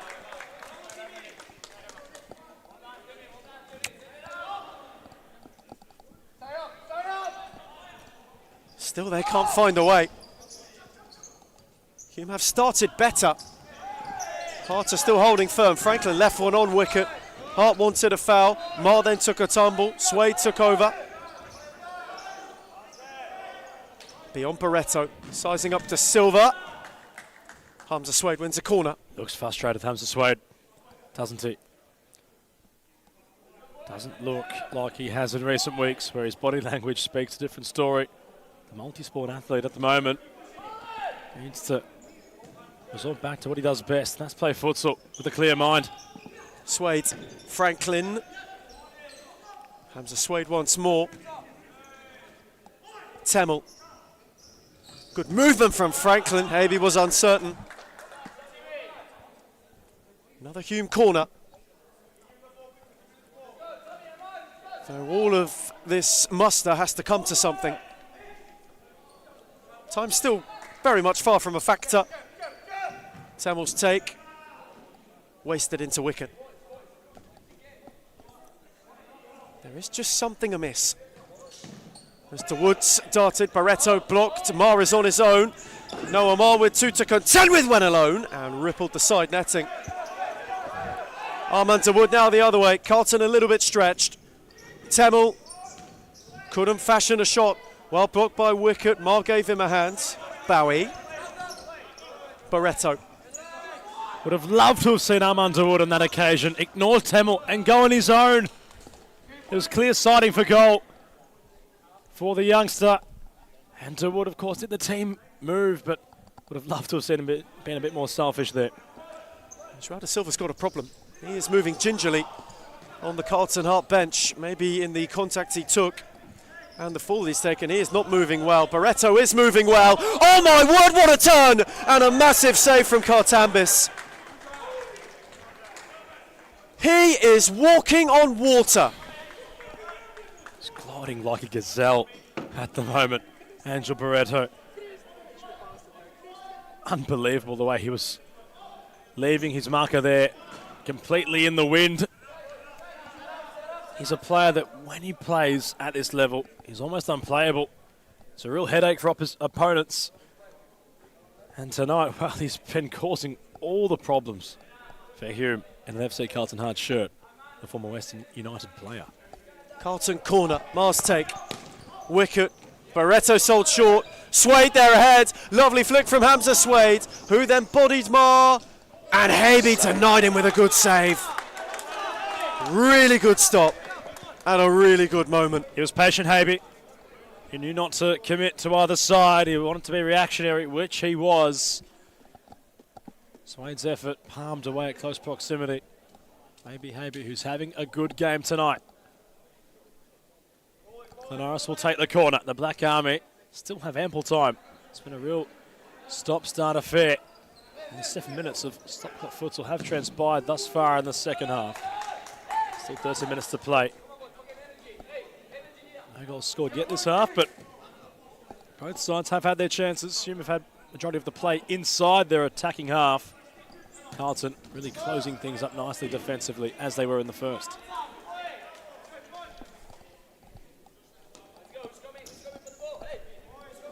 Temmel's side ball. Clenaris with some movement, cut off by Barreto. Bowie, a usual player to run at opponents. Bowie franked them with a big push onto Barreto. And Mark Ciaris will wave play on. Nothing doing. Barreto's question is, what part of the ball is he trying to play? And he's got a fair point. First time Franklin's got physical. Barreto is having one of those nights, though, where he's not backing down. Temmel for Clenaris, shifting inside. Back to Temmel. Swade. Franklin inside as a pivot. Swade taking on all comers centrally. Still going. Hamza Swade from one side of the court to the other. And all by himself had Hamza. It's no avail. Just those last couple of minutes, Hamza Swade has seemingly shifted. He's turning that frustration into fuel. You saw it with the way that he bodied Noah Mar and got Hume further forward, that run as well. He's just starting to settle a little bit. Rajab, Kura. Oh, lovely ball for Bowie. Couldn't control the ball's momentum. He would have been certainly in on goal in a one-on-one situation. And his first touch not let him down. Temmel, Clenaris. Hume running out of answers right now. They haven't really seemed to reinvigorate themselves. Still ample time to turn the game around. Bowie couldn't reach the flick on header. Kura has the body. Tangoing was Temmel to get the ball back. Turned into Bowie. Swade sidesteps Kura. Away goes Hamza Swade. Had no lateral support. Bowie will say that'll be my side ball, which it will be. For FC Carlton Heart, who right now, Ethan Rigg, have Hume exactly where they want them. They do, and they've made this a real arm wrestle of a second half. No one's been able to find a way through yet, and the longer that stays this way, the longer the buffer's instated, the more it'll play into Carlton's hands. Clenaris. Mo Temmel. Going direct. Clenaris was the target. Nice build-up of people here at TCSS. Keeping their eyes tuned on round 15's opening clash. Bowie, Rajab. Klanaris told to press higher. Carlton overplaying the ball inside their own half. Rajab concedes possession. Intriguing. The way this match is panning out for the most part. It was a very rambunctious start in the first half. It's been a lot more tamer in the second. Temel. Nick Parthamos back on court. Can he be the needle mover? Temel. Diaz. Klanaris trying to make himself expansive. Temel. Parthamos, intelligent to keep it, a signed ball, rather than going back to his goalkeeper. Hume need to change something and fast if they have to find a goal and their way back into this game on the scoreboard. Diaz had Temel momentarily. Well read by Rajab. Good movement from Bowie. Kura.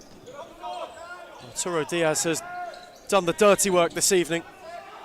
Rajab, Rob Parthamos of it. Diaz that time in too firmly.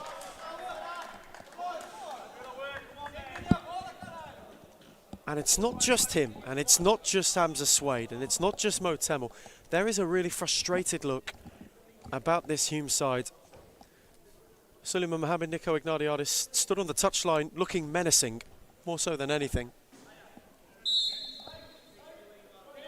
Shaban Rajab's free kick. Bowie. Tried to ward off Diaz, flicked to the near post and nearly crept over Kartambis from Kura. Klanaris kept in his own corner, no way out.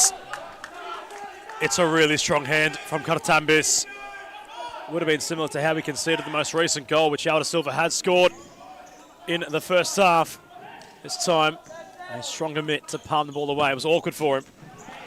Likewise, that from Rajab. It just swerved late. Kartambis got palms. Another Carlton corner. Near the halfway stage of the second half. And at the moment, Carlton are putting some distance between themselves and the two below them. As Rajab will roam, Kartambis will have his palm stung and then was uncertain as Kura was charging. Hume have simply been all over the place. I wouldn't say that either, though, Ethan. I'd say really it's been a testament to how well Carlton have played. Rudy Wickett has really given his players identification in recent weeks. And as it currently stands, they have not put a foot wrong in their performance. Again, Kartambis had to parry. Habe had retreated well, chested for good measure. Bowie, too long for Rajab. Defensively, mind you, Ethan, not to cut you off, but defensively, Carlton look unfazed. And they look as if they've gone for a jog. They look so unbothered. It's impressive how unbothered they are looking defensively. Diaz on for Temel. Looking to find recently instated Armand Dawood. Though Wickett has got room. He got it from Kura and was fouled. Spotted by Michael Tsiaris.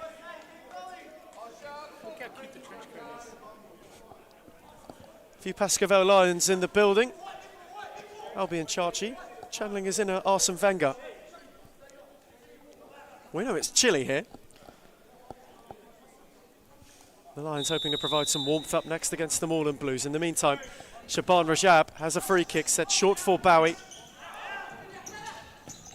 Rajab, Kura, good swivel, good block. Temel, Nick Parthamos, who is slowly charging. He had to go toe-to-toe with Kura. And again, Hume cannot find any sort of incision. It will have to come soon if it is to Woods. Habe with a good sight and a good pair of hands. And a quick flick for Rajab. Oh, what a touch away from Diaz. Though the ball for Wickett was too heavy. That from Shaban Rajab, though, was nearly vintage. Courage. Absolute courage from Charbs. Rajab. Fantastic the way he was able to come up against two players in front of him competing for the same ball. Controlled it nicely. The pass lets him down. That would have been a certain gilded opportunity for Hart to find their fifth. Halfway through the half, Habe had to come off his line to intervene. Black Army still have time, but they haven't got much of an idea as it currently stands. Temel and Rajab come together. No love lost between those two. Two veterans will have a look at how things are shaping up right now. Rajab on his feet. Temel not so much. Sat down by the club founder. Challenge. Temel is riding in pain. Someone who's had his fair share of injury issues. We hope it is nothing serious. He's testing the ankle out. Nick Parthamos has come across. Shaban Rajab was over quickly to offer something in the way of apology. Mohamed Temel gingerly up, though seemingly okay to continue.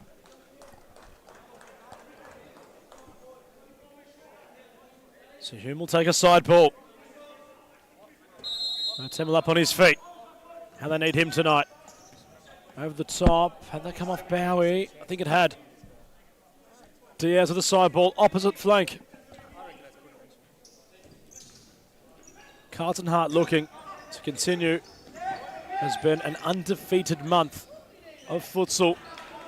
Not just in Leagues Cup format, but also into that of the Premiership competition. Be fantastic for a side. We're sitting at the bottom of the ladder at some stage this season. And stages now, Ethan, in this match. They've got Hume right where they want them. It's been a peculiar match, this one, in the second half. It's been a slow burn. Will we see a grandstand finish? It's got the makings. Hamby for wicket. Rajab. Kura, lovely touch into the path of Seb. Wicket on the angle! Couldn't finish, but he wasn't far away. That's great from Kura. Really, really good play to hold it up for wicket, who was charging. Hume defensively still look vulnerable when Kura is able to get it under, when wicket goes beyond, even when Bowie comes to join him. Hart, in the meantime, don't seem as though they're showing such frailties. Parthamos had to go over the top to Diaz. Wicket read at best. Temel will use Diaz. Parthamos. Triangle complete for the Black Army. Parthamos now. Temel. Turkman lurking. Bowie one-on-one with Temel. Bowie going for a roulette. Wanted Kura, never found him. 2 against 1 now for the Black Army. Rajab sits down, that of Turkman, and goes into the book with a yellow card.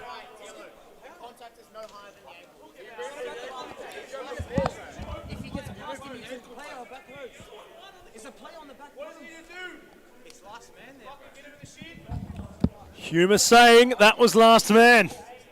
The officials explaining why there's no red card shown. The explanation from Ben Howe was very clear. Contact no higher than the ankle. The keeper was not out, even though they had a 2-on-1. Had Rajab not made that lunge, Parthamos was screaming at the back post.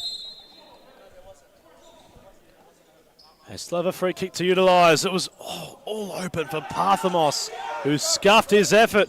That doesn't happen often. Kura with technicality, not quite for Cruz. Gleaming opportunity for Nick Parthamos, who scuffed at the effort. And that's really been Hume's greatest look in the last few match minutes. 8 left on the clock. Carlton Hart up by 2 goals. Maybe a microcosm of the night as well. Hume have just not found the cutting edge yet. Temel, incisive, away by Bowie, recovered by Turkman.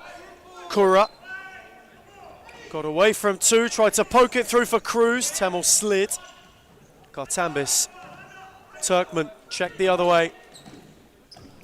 Went searching for Diaz, who appreciated the idea. Ball a fraction too heavy. Well read by Temel. Now Arturo Diaz, who's got wicket to go at. Turkman beyond him. Diaz left it maybe a little too late to play it, and allowed Kawan Kura to come crashing through. Suleiman Mohammed wants time out. So for Hume, they have a tick over 7 to find a double on an evening that for them is one of most frustration. As we get a timeout in Darabin, it's Carlton Hart 4, Hume 2.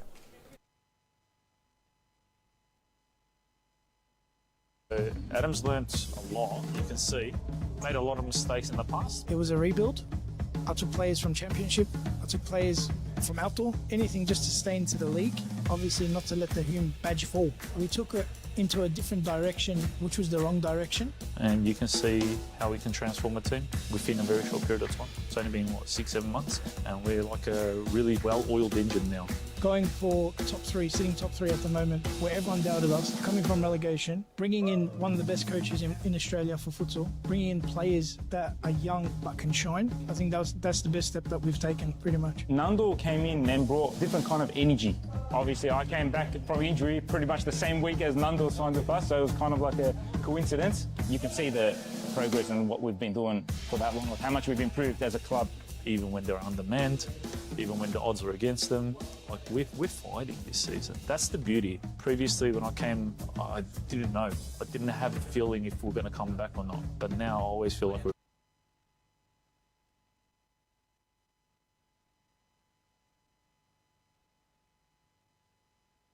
Returning from timeout. Hume are rolling the dice. Vassos Kartambis is on a venture. They're going fifth man. They did so with a brief experiment. Michael Klanaris has got the fly keeper kit on the Hume bench. So a commitment to go and grab two in the time that remains. What can they conjure? They have to find something. Diaz, too heavy.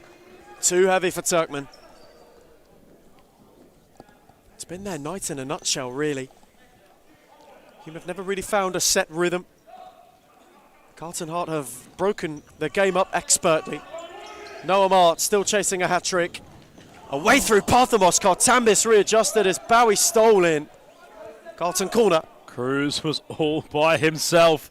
Unmarked at the back post. Bowie may have been better off playing decoy. You just think as well. One more for Carlton Heart. That could be the game. As Kartambis will make way. Klanaris will come on and Hume will go fifth man. Temel tentatively forward. Parthamos. Diaz. How can they open the space? How can they exploit Hart and get back into the game? Cruiser kept that alive, you know! Right on the line! And that could be the sealer.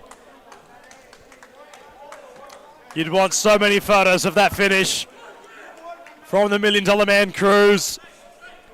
The ball had stayed in play. Hume protesting it hadn't.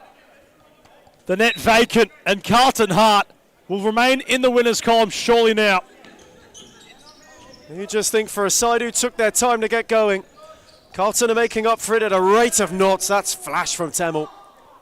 Was claiming Habe got a touch. They're going clearer of Pascovel, who are up next against Moreland. Thornbury, who cannot reply tonight.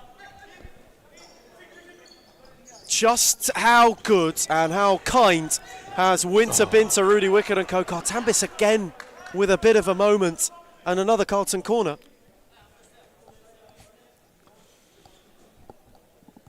Has not been his night by any stretch of the imagination. Mars take, Bowie. Return for Noah Mar, who swiveled and whose shot lacked bend. Kartambis has got to go. Hume have got to go. 3 in just over 6 minutes. Could very well pinch a point. They have got to show some attacking guile, though, and some grit. Temel is hustled. Likewise, Parthamos. Space for Diaz. On for Turkmen. Lovely, lovely, lovely goal. And there is a pulse. Tidily tucked away, and Hume are not done yet. Well, it's about time Hume found something. They were the ones asking the questions throughout the majority of this half. It's taken them 14 minutes of match time, which has had plentiful stoppages. So we've nearly ticked over half an hour of match time just in this 40-minute passage alone. And Hume finally break open the damn wall. And Carlton, well, they were defensively fantastic. They were sound. They were undone by the fifth man, and Turkmen finished well. And Hume on a keep on this mountain climb. Temel, Clanara still with the fifth man kit activated. They want ball speed at the Hume bench. Diaz, Temel, Turkmen peeling. So is Parthamos, who receives possession. The flick on wasn't cute. Habe is usually good at these. Lots of loft on his effort, not much direction. And away go Hume again. Here in the last quarter of this half. Just over 5 minutes left. Parthamos, Diaz, heavy, too heavy in traffic. They can ill afford little mishaps like this. Can the Black Army at this stage in the game? Time is still so delicate, and Carlton will want to reply. Rudy Wickett has seen something he does not like, so the manager has issued timeout. Carlton Hart still in front. They lead by 2 goals, 5-3 the score. They've issued a timeout. When you're winning games, right, it brings a different energy. When you're winning week in, week out, or you drop points here and there, but like you're winning 80% of your games or something, you're on a high. I think it makes a really big difference to Adam. He's been unbelievable as a president, as he's got obviously last year. So he's obviously been a big part of all of this, and he's been doing unbelievable. Big credit to everyone, to be honest. We're on the right track, I believe, and hopefully we just get better from here. It's all about the brotherhood. It's all about passion. It's all about, if my brother's falling down, what can I do to pick him up? Or how can I pick him up? It doesn't matter what you do at a club. If you're there long enough, it becomes like your property kind of thing. It feels like you have a piece. You want to stand up and protect it. So I'll always want to protect this club, no matter what. We focus on everything. We focus on all the aspects. And I think that's what a lot of clubs don't have. A lot of clubs hate on us because of that.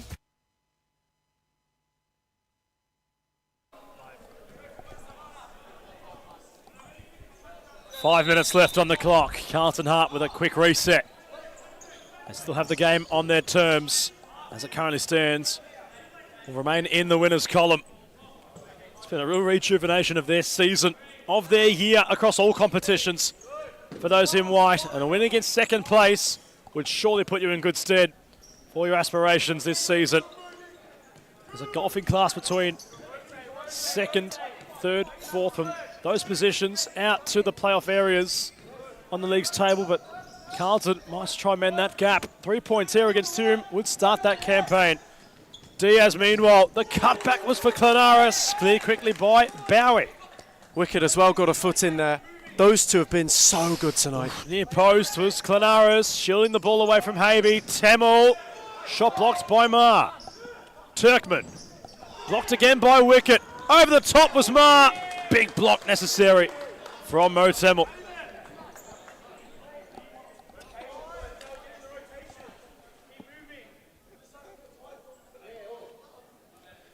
Kartambis back in between the sticks. And Carlton Hart have a side ball. Wicket. Nothing will be testing there. Over the crossbar. Kartambis going long.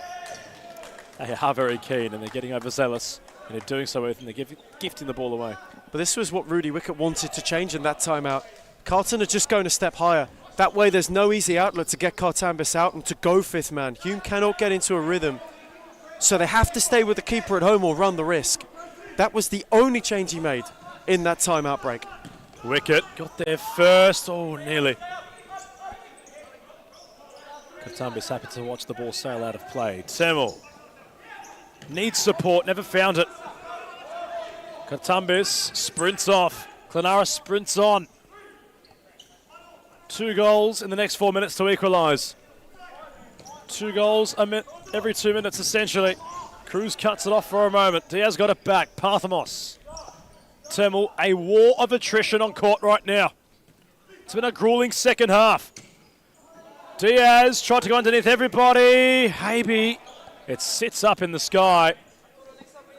Not going direct, Habe. He's going for floaters when having those opportunities. Tamil in possession. Hume are hunting. Clenaris. Diaz! Too high for Turkman. It just needed to be that little bit lower. Had it done, they could have been within 1. 3.5. 3.5 for Hume to find 2, or for Hart to see it out. Ma lunged in, taken over by Tamil. No way through Bowie. Mohamed Tamil is forced wider than he would like. Diaz, that's really tidy. Parthamos, Turkman, Clenaris has come racing. Hume have worked this really well. Diaz loose. Noah Ma will simply clear.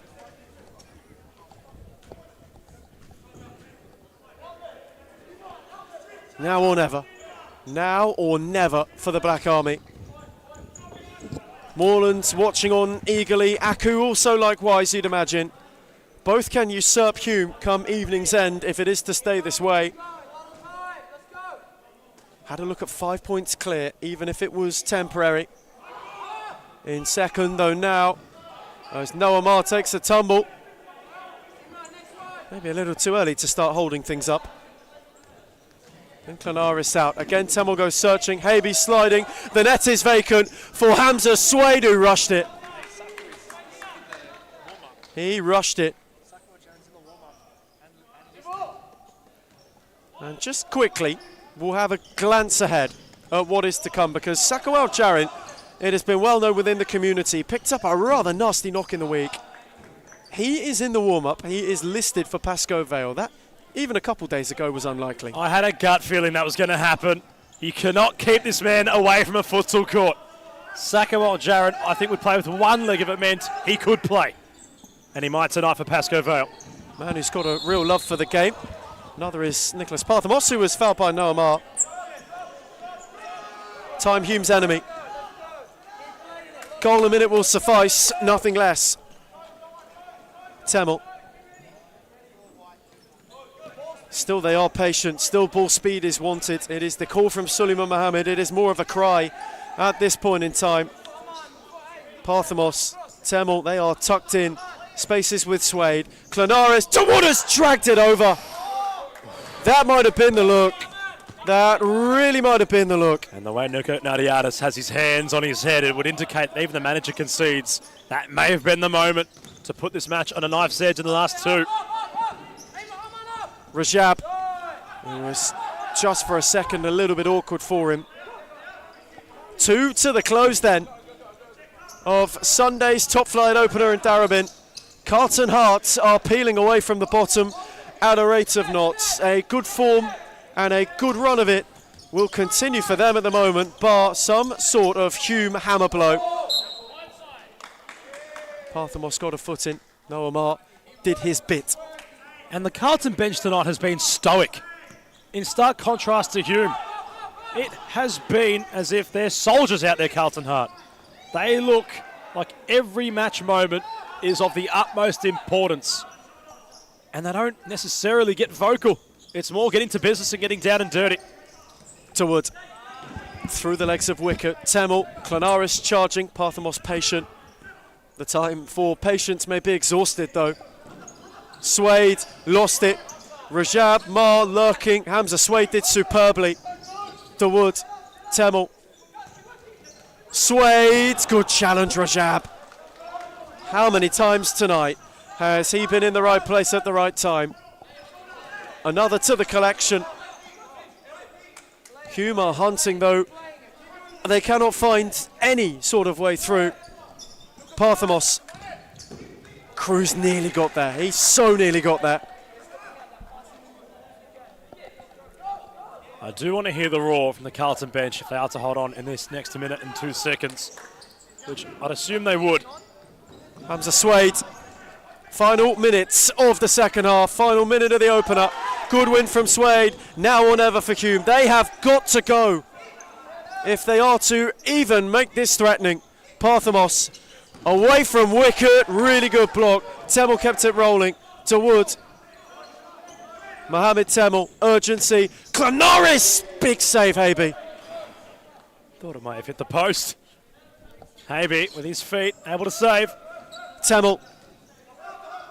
Suede. Habe again down to deny. Has he kept well tonight, Habe? It's been fantastic in between the sticks, really giving confidence to the players around him. Hume corner though, a goal now may simply be in vain. Temel with height. Clanaris can't get there. Carlton Heart are there. They are all but there with 27 seconds remaining. It took them some time, you know, to get a first league win of the season. It was a rather fraught start to the campaign. But since then, they are making up for it in quick succession. Noah Marr with a late yellow card. Tamil was not pleased. It's been a night of frustration. 5 Carlton Heart fouls. So you never know. If they're to get one and if they're to cause some chaos, you just never know.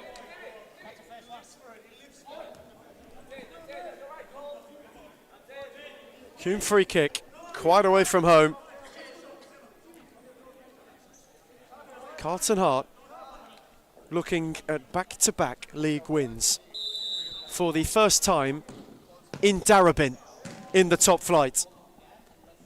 You have to go back to Thomastown, the start of the season where they were last relegated at Thomastown, to the point where they got back-to-back wins right at the start of 2024. It has been that long of a wait. In the archives, Ethan Rigg. It's been a long while since Thomastown. And Carlton Heart will really relish in this. This would surely be the beginning of their resurgence, you'd assume, here at Darebin.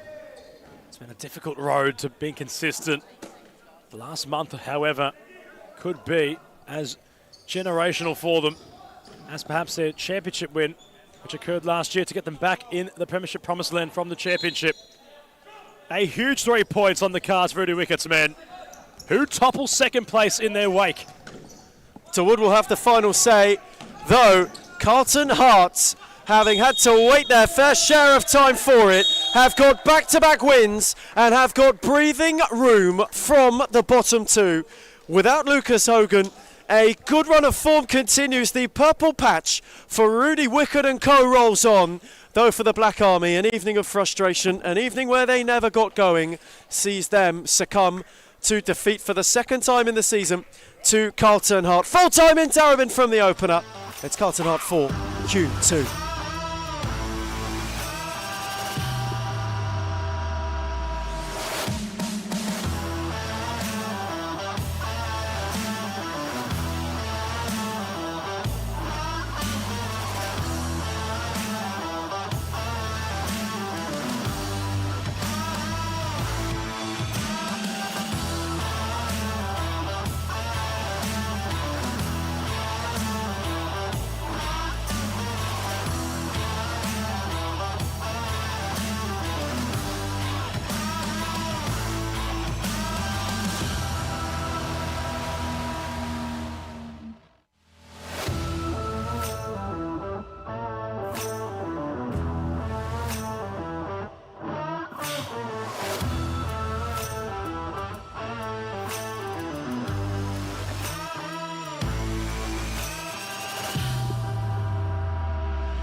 And the fact that we bring passion to the sport, there's no limit. The sky's the limit. When you have teams like Fitzroy who's been up there and played the nationals, or you have teams like Moreland who played national tournaments as well, if they can do it, why can't we?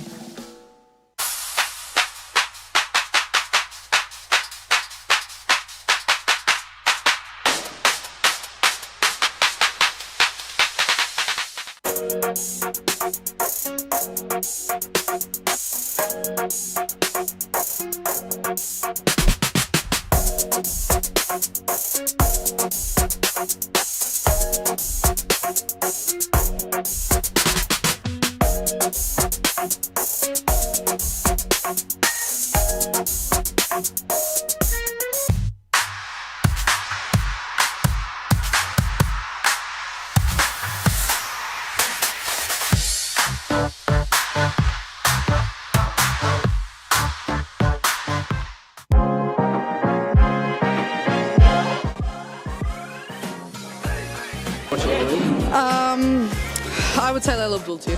I think Amanda Araha from Fitzroy. Claudia Fuscalzo. Oh, I'll be biased. Reed Jacobs, because she doesn't even know what she's got to do before she does it, let alone us. But then from across the league, Alexis from Fitzroy. She's too good. And Karina's alright.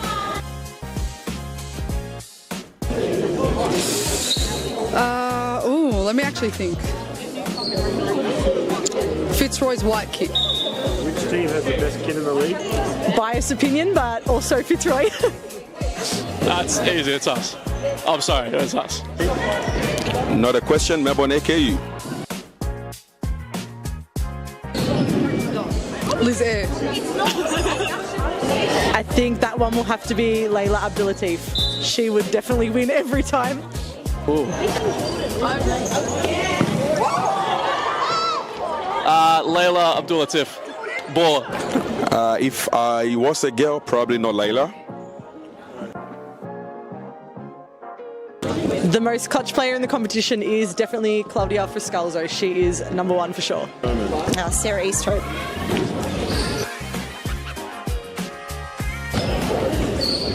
I'm going to say Amanda Aroha. I think this player gets underrated a lot, but Rebecca Davis.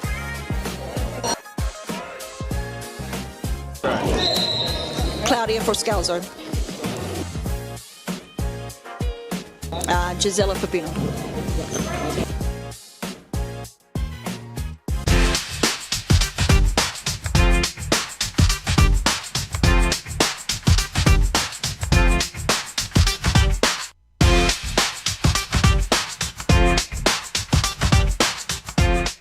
Why do people hate Hume, and why do they hate where we're going to and heading to? I can truly say it's jealousy. You can see he's pretty professional now. Even for me, from an outsider's perspective, I can see the development of the club, and it's just a different level. I said, look, I want to take Hume into a different direction of expanding our connections, and that's when we started thinking abroad and thinking about, okay, what's Hume's future looking like? Are we going to sit the same, or are we going to grow? A part of any journey is learning, right? So Adam's learnt a lot, you can see. Made a lot of mistakes in the past. It was a rebuild. I took players from Championship. I took players from outdoor. Anything just to stay into the league. Obviously not to let the Hume badge fall. We took it into a different direction, which was the wrong direction. And you can see how we can transform a team within a very short period of time. It's only been, 6-7 months? And we're like a really well-oiled engine now. Going for top three, sitting top three at the moment, where everyone doubted us, coming from relegation, bringing in one of the best coaches in Australia for futsal, bringing in players that are young but can shine. I think that's the best step that we've taken, pretty much. Nandor came in and brought different kind of energy. Obviously, I came back from injury pretty much the same week as Nandor signed with us, so it was kind of like a coincidence. You can see the progress and what we've been doing for that long, how much we've improved as a club. Even when they're undermanned, even when the odds are against them, like we're fighting this season. That's the beauty. Previously, when I came, I didn't know. I didn't have a feeling if we're going to come back or not. But now I always feel like we're in it. When you're winning games, right, it brings a different energy. When you're winning week in, week out, or you drop points here and there, but like you're winning 80% of your games or something, you're on a high. I think it makes a really big difference to Adam. been unbelievable as a president, as he got obviously last year. So he's obviously been a big part of all of this, and he's been doing unbelievable. Big credit to everyone, to be honest. We're on the right track, I believe, and hopefully we just get better from here. It's all about the brotherhood. It's all about passion. It's all about, if my brother's falling down, what can I do to pick him up? Or how can I pick him up? It doesn't matter what you do at a club. If you're there long enough, it becomes like your property kind of thing. It feels like you have a piece. You want to stand up and protect it. So I'll always want to protect this club, no matter what. We focus on everything. We focus on all the aspects. And I think that's what a lot of clubs don't have. A lot of clubs hate on us because of that. And the fact that we bring passion to the sport, there's no limit. The sky's the limit.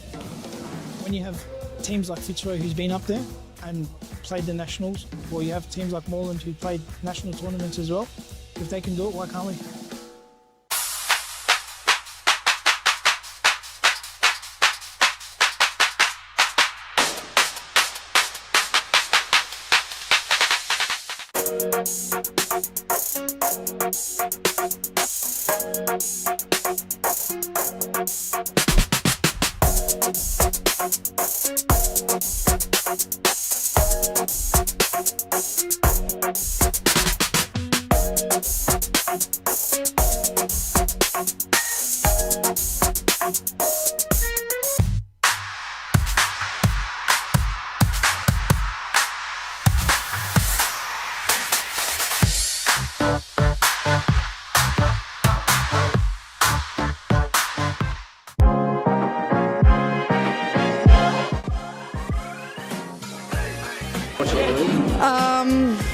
I would say Layla Abdul Latif. I think Amanda Araha from Fitzroy. Claudia Fuscazo. Oh, I'll be biased. Reed Jacobs, because she doesn't even know what she's going to do before she does it, let alone us. But then from across the league, Alexis from Fitzroy. She's too good. And Karina's alright.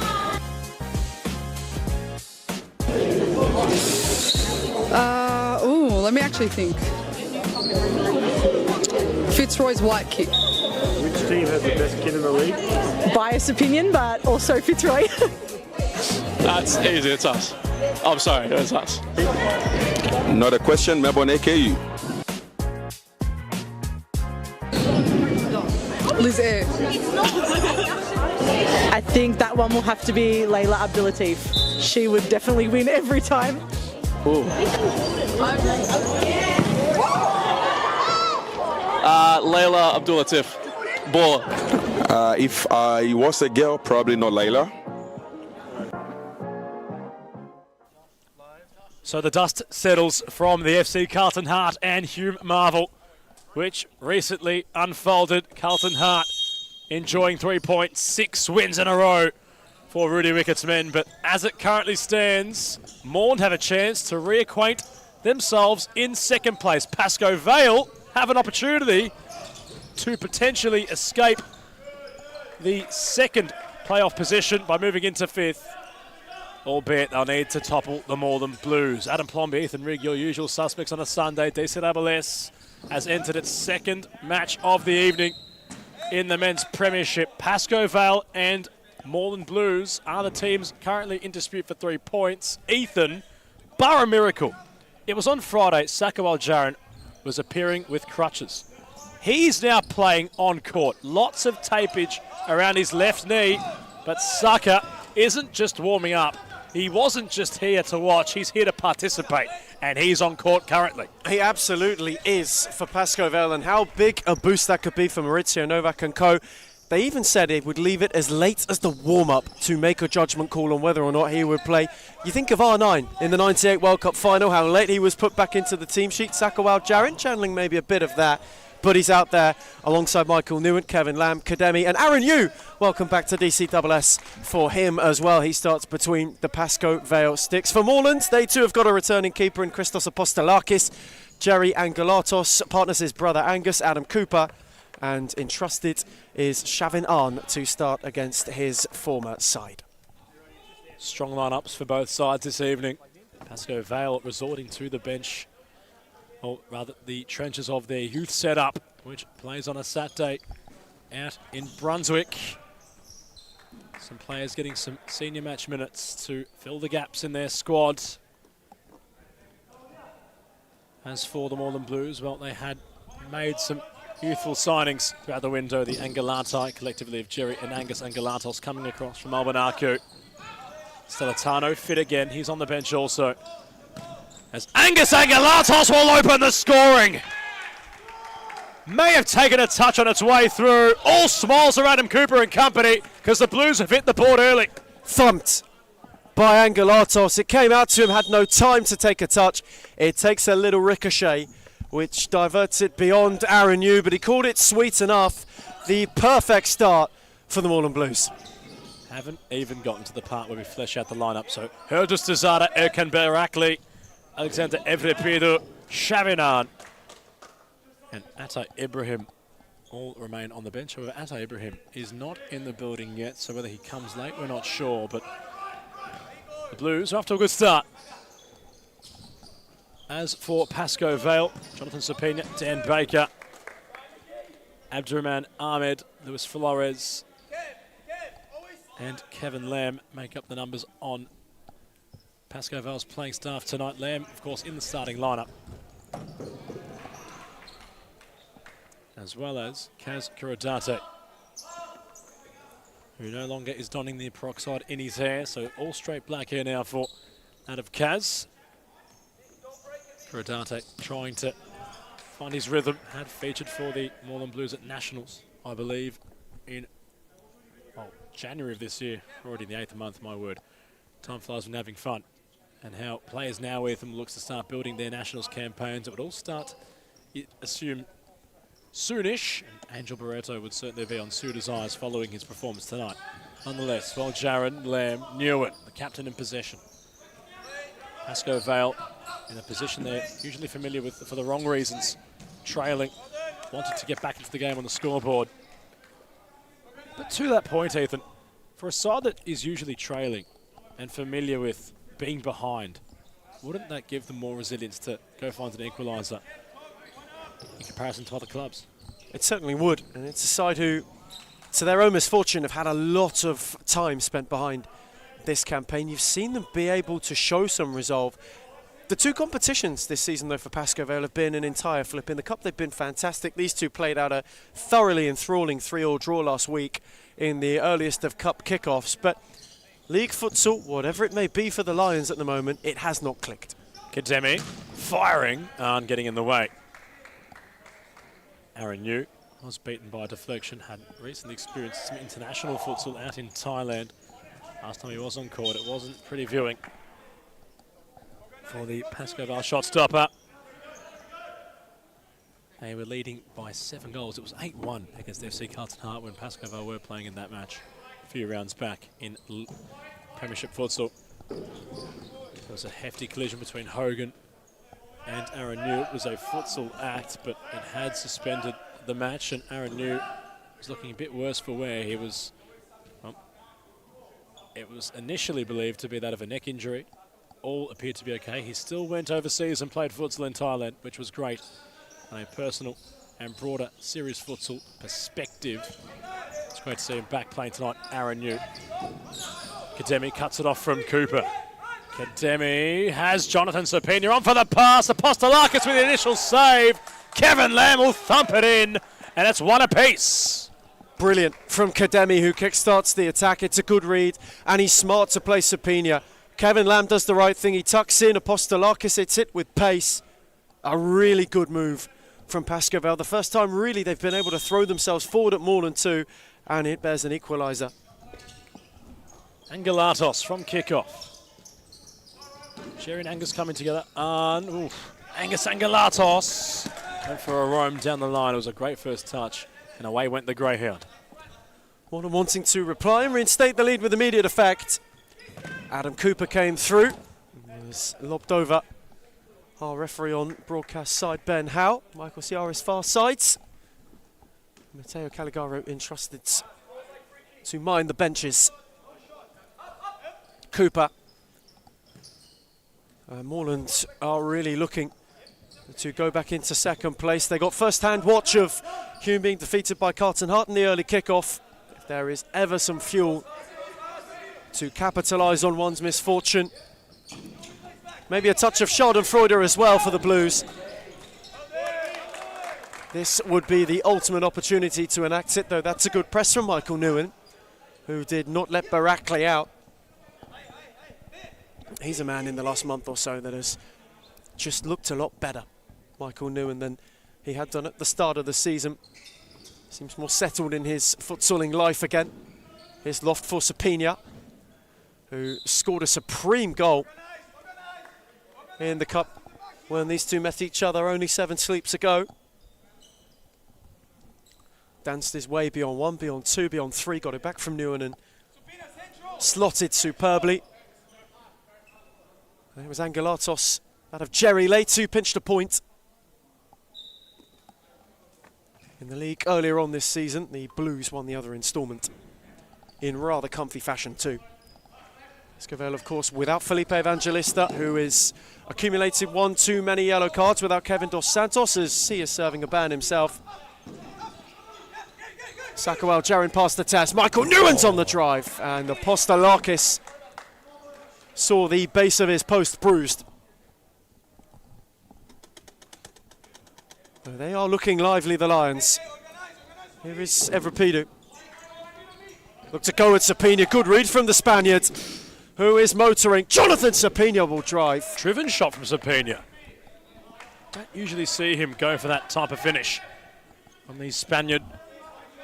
Really drove the shot well, hard and low. Usually a player that likes to place the ball. He got the bit between his teeth this evening. Sapina again. Lamb, oh, lovely footwork. And then the ball for Nguyen was too heavy. It's really good work from Kevin Lamb. Being industrious in the mid-corner, he was looking to open things up. It's happened tonight where players have done all the hard work, Ethan. Happened in the first game a fair bit too, but once the hard work was done, the simple of the ladder was not executed. It happened there for Kevin Lamb. Little interchange. Kademi makes way for Andre Caro, former Moreland Blue. Near on a year now since he returned to Pascoe Vale. We are getting to that stage of time here in Darebin. 18 months elapsed. Already we've seen Moreland title, a Fitzroy title. Currently the Tigers top as Dustizada impeded Kevin Lamb. Aaron New happy to just give him an outlet. Space was open for Nguyen. Evrapidu got there first. Barackley. Cooper. Adam Cooper. Deflected. Moreland corner. Sakawal Jarin is without boots on. That is not a good sign for those of a Pascoe Vale persuasion. Adam Cooper is lurking. Barackley sets it for Cooper to drive, and he called it sweet, though steered it over. A weak foot and Adam Cooper. His right-footed effort over the crossbar. Aaron New to get this started again. Kiradate, first touch, worked out nicely for Nguyen. Cardo went over the top. Sapina liked the idea. However, the ball never found him. There's been some time since the doctor has been back at the club where it all started for him. At Futsal Oz and Series Futsal respectively. So much history. Cardo and Pascoe Vale share. Sapina with Barackley. Sapina tried to go through too. Stellatano on court. Recently has experienced a bit of a strain to his quad, I believe. That's what he's lunging at already. You can see perhaps on the bottom of your screen right now the number 7. In the back of his quad. It's kept him sidelined for a while. He's only confidence. He's hard to stop. Evident Pedro from arm wants to wheel around Cardo. Couldn't do so. Alexander Evident Pedro. Sapina and Stellatano on each other. They were formerly teammates at Northern Phoenix. Know each other rather well off the court as well. Evident Pedro lurking. Barackley stepping over where Nguyen might be. Dustizada, Stellatano. Evre Pedro. Dustizada. Evre Pedro. Stellatano. Kabzabas wants the ball to keep moving. Stellatano, not quite for Evre Pedro. Pascoe Vale forcing the Blues out of play. And he wants that patience because last week in the Cup, Morden looked best when they were calm, when they were composed. The first goal led to them picking apart Pascoe Vale. That's the kind of approach he wants them to adopt once again and just open up those little pockets of space. Stellitano as Barakli. Wasn't sure what to do there, Giovanni Stellitano. For Dante's sideboard, he'll leave for his captain, Newen. Sapina. Newen. Andre Cardle. Sapina. Oh, reverse pass was nice for the overlapping Newen, who went for goal. Stellitano put his body in the way. Backtracking from the number 7 Moreland Blue. Sweet from Sapina, really, really sweet. And that's where he's at his best. When he gets Newen going off him, when he gets Kuradate the other way, when he's got pace to play off. Sapina. Michael Newen. Oh, never caught it sweetly. He caught it on 2 feet. Kuradate sliding was Dustizada. Stellitano. That will work for Barakli nicely. We wanted to go further incisively for Dustizada, who's been making some moves around the court. Barakli comes off. On comes Jerry Angelatos. Cardo, Newen. The ball remaining in play. Dustizada had to be sure and was. Evan Appeal, the most experienced player on court right now for the Moreland Blues, puts it out of play.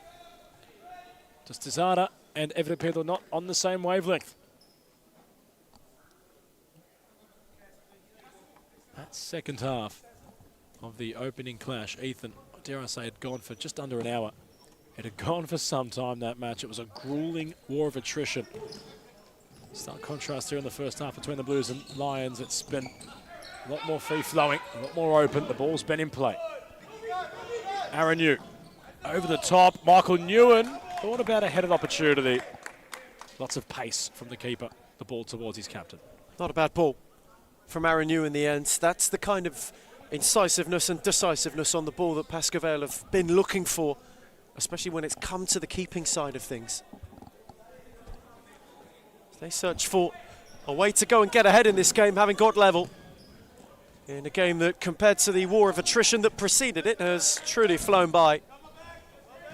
Andre Caro, Michael Newen. Those two keeping it. Maurizio Novak's liking what he sees so far. Angelatos in retreat, had 2 Lions waiting to pounce. The touchline gave him an oasis for which to reside. Stellitano, Dustizada, good read by Caro, who's got 2 with him. Sapina, twisting, turning, encased by 3.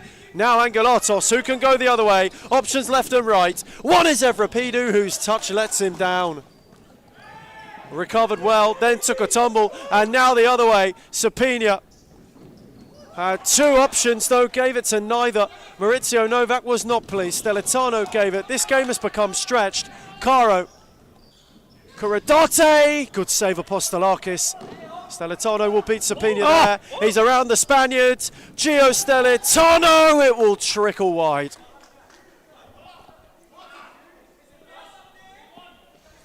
Open game at both ends. Chances transpiring. Stellitano wanted the foul he never got. He had glided past Sapina with ease. The number 7 for the Blues. He wanted someone inside the area to prod home the effort. Had never really struck the ball with power. Simply rolled across Aaron Yu's goal line, but well, an open passage for both sides.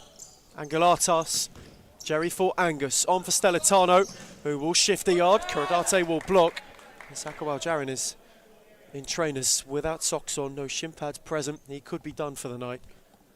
You really get the feeling that it is not worth the risk, even for someone who is as big a futsal lover as any. They tried to take the court, was quickly subbed out. How that could hinder Pascoe Vale. They're of great explosivity. Likewise is Angelatos, both Jerry and Angus. Good read from Sapina, who got away from Cooper, and Sapina all of a sudden wants another siesta. Kuradate was an option, chose Caro instead. Sizing Stellitano, nowhere beyond. Still looks a little bit worse for wear, a bit gingerly. Stellitano, you notice he's a bit hesitant when he gets a chance to shoot. Doesn't want to perhaps overexpose his own injury concerns, but for Sakawal Jarin, you have to give him credit for trying. But for the benefit of himself and Pascoval moving forward in the future, you'd rather get yourself 100% than try to play at 60. Cooper clipped it gorgeously for Stelitano. Caro got the block. Curidate's got pace. He's got Cooper likewise to beat. Adam Cooper left a leg in and gave away a free kick.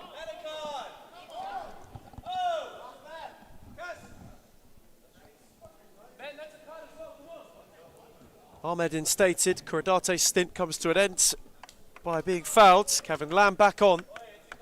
Adam, nothing to complain about, man. Come on. I said nothing to complain about. Yeah, I'm the coach of the fucking team, man. Brother, just shut up and play, man. I'm an idiot, bro. What are you acting all tough for, man? Adam Cooper, Elvin Chachi just I'm talking to you. I can do whatever I want. saying good evening to one another. Pleasantries well and truly dispensed with. Matteo Calagaro acting as peacemaker. But you sense it's all in good humour between those two. That escalated pretty quickly. It certainly did. On Burgundy stop. We go on with the game. You and Kademi exchanging possession. And Galatos for Cooper. There's nobody home in between the sticks. Aaron, you got back quickly. What a moment that would have been. Had Adam Cooper crashed it in. He may have done. The Lewis Suarez to David Moyes. Not to bring up some poor memories of a Merseyside derby, Ethan, but some not fond memories. Well, for those that might not know, Lewis Suarez was playing for Liverpool.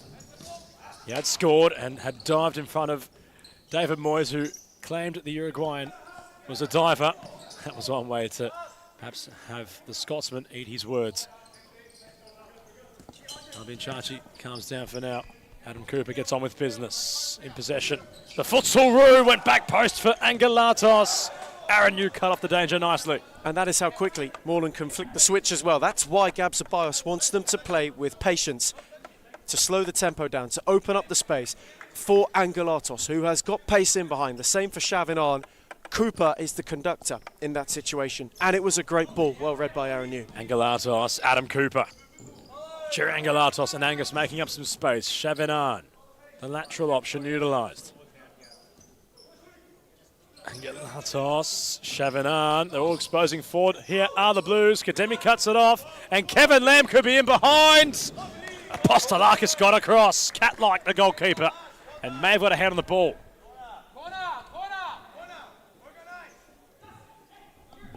It's hard to notice, but he had got a fingertip onto that ball. Faint graze from Apostolakis. Necessary save and a good one in the end. Very quick, very hard to tell. But he had got a hand on it. Ahmed getting his first touches. Pascoval have just settled into this half really nicely. Moreland started quicker, but you're starting to see a different look about the Lions. There's a confidence that's being restored.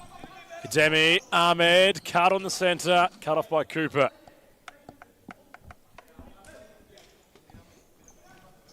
They look settled right now, you're not wrong, Ethan. Kademi, Kevin Lamb, cut back, nobody home. Chavinan needs help. Ahmed gets the ball back superbly and has options left and right, went by himself. Testing Apostolakis. Good adventure, really good adventure from Ahmed. Do you see Pascoval at the start of the season were a little bit hesitant to pull the trigger when getting opportunities like that? Very early doors and moments for Abdurrahman Ahmed, but I'm already enjoying the idea of him just wanting to go for things, just take it on himself, go for goal, get the ball, showcase initiative. I don't see it often in futsal. It's a very much team sport, and it's a lot of the big clubs playing that same almost motto, Ethan, but I don't mind some individualism. And on a night like this, in a game like this, it's those individual moments that prove decisive, more so than anything. Ahmed won his own ball, had every right to shoot. Galatos tried to control the ball with his collarbone. Kevin Lamb had to keep it. Kademi got rid of it. Cooper bounces off his head. Wants his troops to stay up the court.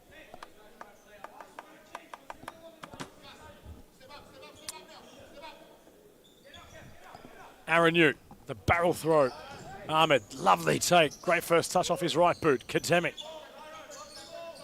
Ahmed, Cooper confronts him quickly. Happy to go back to his keeper. Aranu could not touch the ball inside his own half, having received it from there. It's Ahmed, still a good bit of assumption, but has a big outdoor background. His futsal knowledge still just trying to get to where it needs to get to. But this could really prove damaging for Pascoe Valmore to have a free kick in proximity. Cooper, Arn, and potentially Angalatai may like. And away to go, and potentially reinstate the lead. Adam Cooper doesn't mind this kind of situation. Maybe packed with extra feeling, considering an exchange with Albion Chachi. On Cooper! Oh my word. Denied on the line by Kademi. Aaron, you might have got a fingertip too. Moreland corner, set for Arn. Kevin Lamb looked to close the door, and that from Cooper was nearly unbelievable. Was he able to drill that in? Gab Ceballos wants time out in the meantime. Moreland are just starting to grapple with some momentum as we go to a break. These two lock level. Moreland 1, Pascoe Vale 1. The most clutch player in the competition is definitely Claudia Friscalzo. She is number 1 for sure. Sarah Easthope.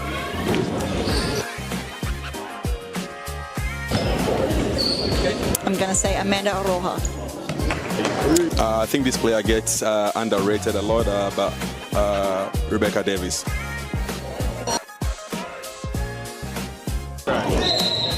Claudia Friscalzo. Gisela Pepino.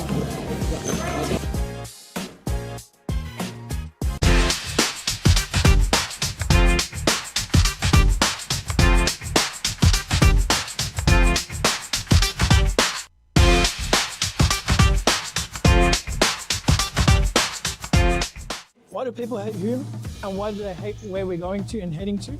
I can truly say it's jealousy. You can see he's pretty professional now. Even for me, from an outside's perspective, I can see the development of the club, and it's just a different level. I said, look, I want to take Hume into a different direction of expanding our connections, and that's when we started thinking abroad and thinking about, okay, what's Hume's future looking like? Are we going to sit the same, or are we going to grow? A part of any journey is learning, right? So Adam's learnt a lot, you can see. Made a lot of mistakes in the past. It was a rebuild. I took players from Championship. I took players from outdoor. Anything just to stay into the league. Obviously not to let the Hume badge fall. We took it into a different direction, which was the wrong direction. And you Returning from timeout, these two lock level. Moreland went ahead. Pascoe Vale have pulled themselves back. The Lions have, again, just shown a little bit of courage in this half. It's a Pascoe Vale team that, by all stretches of the imagination, is depleted. Sako Aljarin looks as though he may play no further part. No Kevin Dos Santos, no Felipe Evangelista. Though Maurizio Novak's side are showing some guts and some grit and some guile. Just under 8 to half time. First half that has been less attritional than the game that came before it. And you can't see it right now, but I'll describe it to you when we have a break in place. Sako Aljarin, dare I say, has 3 tape fulls worth of tape around his knee in attempt to try play tonight. It's enough to tape the lines here at Darabin. He was hoping it would make up a suspension in his knee. He's removing it now. It is very thick, the amount of tape he's put on to try play tonight, and full credit to Sako Aljarin. He really wanted to play, and you have to give him credit for wanting to play for his side and not just play but win. Well, Jaron, unfortunately, may have his evening done, though we hope it is a speedy recovery. We hope we see him back out soon. Player of immense excitement, though Sapina has picked out someone else who holds excitement in Kevin Lamb. Again, the Spaniard. Going at Evrapidu. Had Kademi to recycle through, which he did. Moved on by Lamb, Michael Newen. Evrapidu, shoving on. Good touch from Arn to set up the shot, though he dragged it wide. It's got to be said, Pascoe Vale with Aaron New playing in league futsal. It's that dimension they've got back. They've got that force field behind them. They look confident. They might not jog back. They might not have to do too much defensive output. They know they've got a great goalkeeper behind them. Evrapidu, and there is the test of Aaron New, who beats it away at his near post for a corner. Not as if you can rely on him and pretend that, okay, he's there, I don't have to run back, don't have to track back, but knowing a futsal keeper's behind you would only give you confidence. Evrapidu, no way through the two. He was wanting momentarily to give the Australian international more to do. Aaron New looked long for Sapina. That's a great take, but a good challenge from Cooper was invited because of it. How about this for a half of futsal? For two teams who are historic, two of our more storied, they have delivered in droves so far. Sapina, tidy footwork, away from Bayrakli, beyond Evrapidu, blocked by Cooper, cleared no further than Kademi, who just left it at the wrong time, where Michael Newen was looking to take over.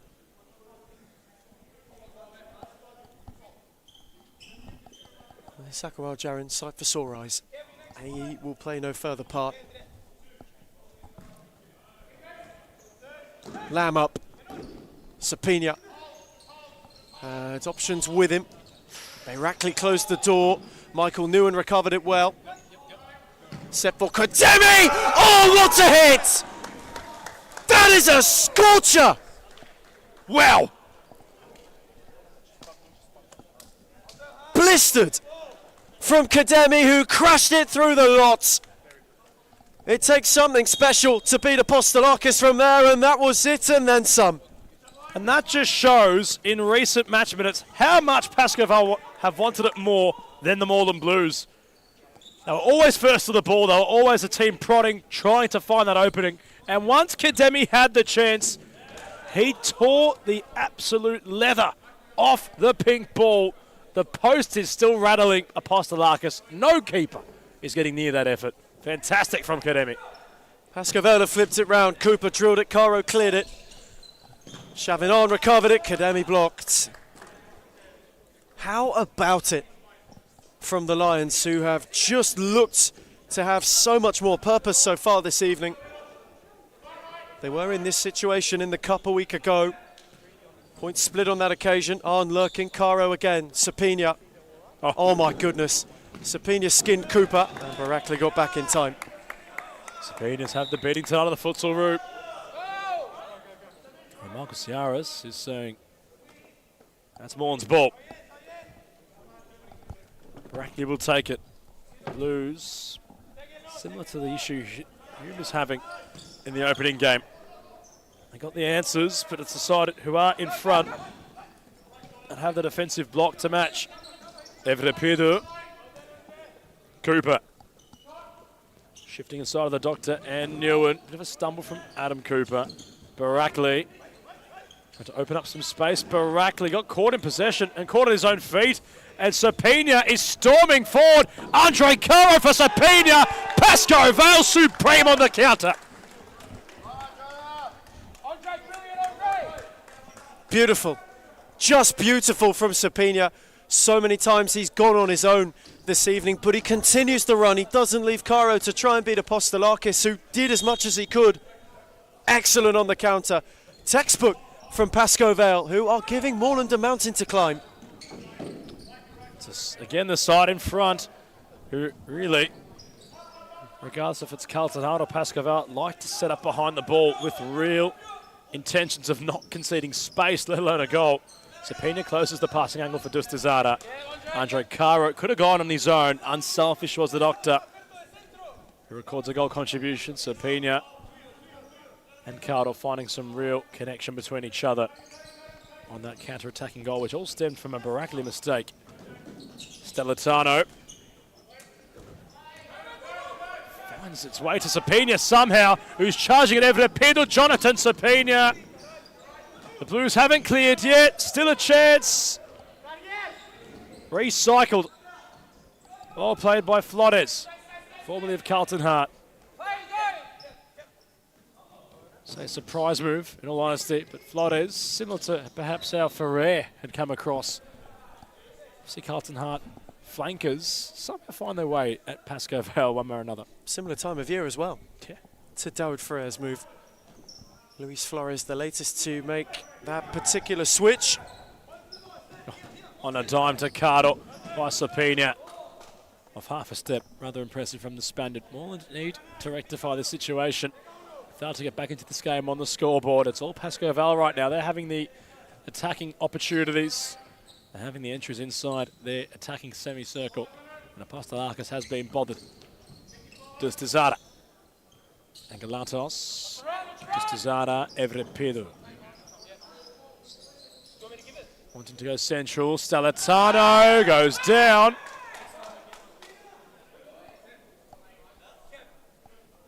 Nothing doing, according to Benjamin Howell.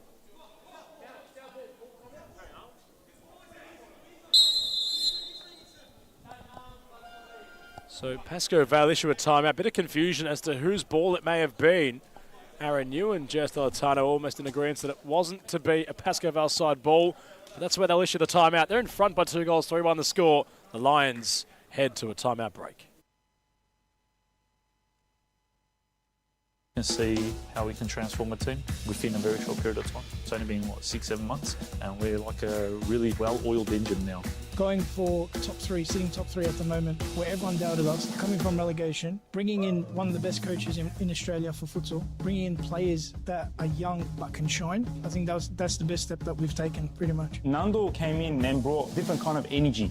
Obviously, I came back from injury pretty much the same week as Nando signed with us, so it was kind of like a coincidence. You can see the progress and what we've been doing for that long, how much we've improved as a club.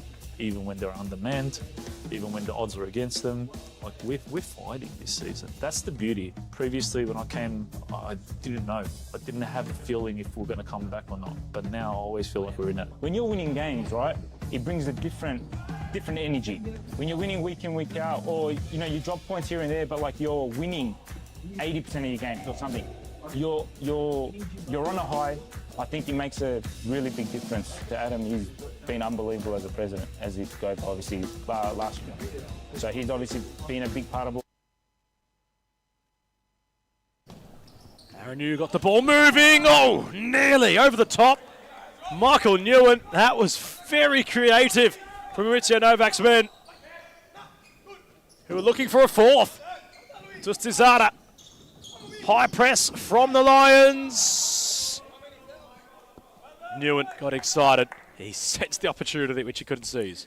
And it's that direct avenue that they've looked to utilise a lot in recent weeks. They nearly did it to good effect in the Cup with a similar play a week before Pasco Vale. Michael Newen has become a real aerial threat for this side. Stellatano didn't think he was going to receive the ball. Judging by how he approached the situation, his control act against the Cardo. Flores goes back to Cardo. Flicking Andre Cara, Evrepedo heads away. Flores and Newen nearly combining. Stellatano sidestepping the captain. Starts again. And Galatos to get this moving. The Blues need to find a rhythm before half-time and not concede. Dustizada through the legs of Caro. Through came Aranu. Pasco Vale on the flip side of things, though. What a half for them. What a great find for Caro again from Aranu, who has just looked seamless back on a series futsal court so far. What an addition for Maurizio Novak's side. Stellatano swiveled. Aranu's challenge, a good one. Under 2.5 to the break. And Pasco Vale, who know they need to respond tonight with Carlton Hart's win, can themselves establish some room between them and Thornbury. And Galatos flashed it across, though. Caught napping there with the Lions for what was a rarity for them in this opening half. They hadn't exactly stood off their opponents in that nature up until now. And then Galatos had a real opportunity without him even knowing, I'd assume. Fling long hit the post. Newen went a bit too early. Pasco Vale have made life really difficult for Moreland. throughout this half. Angelatos incisive. Stellitano returned it. Michael Nguyen was a roadblock, too tall to go beyond.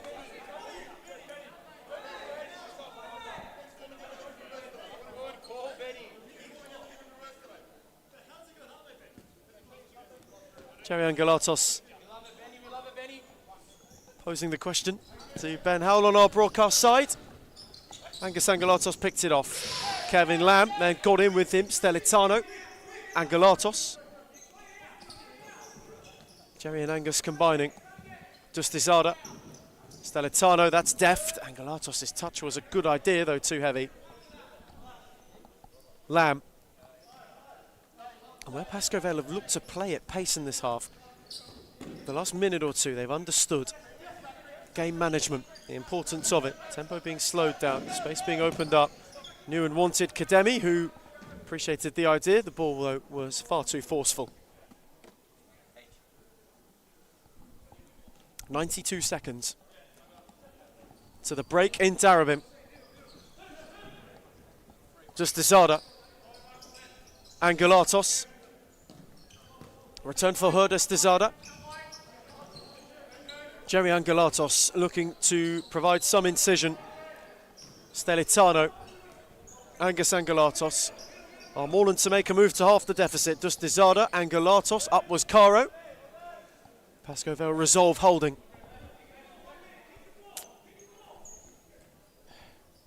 Justizada. Moreland have just looked a bit blunted in the minutes that have transpired. Good take from Lamb, who's away from Justizada, on for Kademi, who wins a late Pascoe Vale corner and a rolling foul.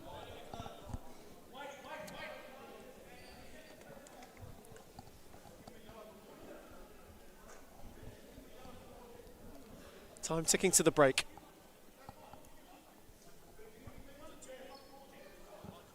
Gabzabios is walking the tightrope with Ben Howell on the far touchline. Nguyen's flash! Good flick, Apostolakis. Could have gone anywhere. Kademi's barnstorm of a goal might be a candidate for your goal of the round, for round 15. Since that moment, Ethan, it's really been played on Pascoe Vale's terms. But a 2-goal lead, enjoying what they're doing at the moment. They're having the attacking chances to boast. Caro got a foot in, picked up by Angelatos, on for Justizada. Angus Angelatos wanted the return. Moreland have really lacked any numbers further forward in the back end of this half. Similar to how Carlton did, Pascoe Vale have got them where they want them. Right before the break at DCSS. Approaching the midway point of the Premiership match day. Michael Nguyen with a gorgeous ball. Justizada, after Caro, had a little bit of a loose touch. 12 seconds to half time. Caro. Aaron Yu, does he fancy a venture forward? Caro, Nguyen, lovely ball. Michael Nguyen fizzed it across. Angelatos will have the clock beat him. So, Moreland went ahead early, though Pascoe Vale responded with a treble, the pick of which coming from Kademi by some distance. Half-time in Darabin, it's Moreland 1, Pascoe Vale 3.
and he's been doing unbelievable. Big credit to everyone, to be honest. We're on the right track, I believe, and hopefully we just get better from here. It's all about the brotherhood. It's all about passion. It's all about, if my brother's falling down, what can I do to pick him up? Or how can I pick him up? It doesn't matter what you do at a club. If you're there long enough, it becomes like your property kind of. It feels like you have a piece. You want to stand up and protect it. So I'll always want to protect this club, no matter what. We focus on everything. We focus on all the aspects. And I think that's what a lot of clubs don't have.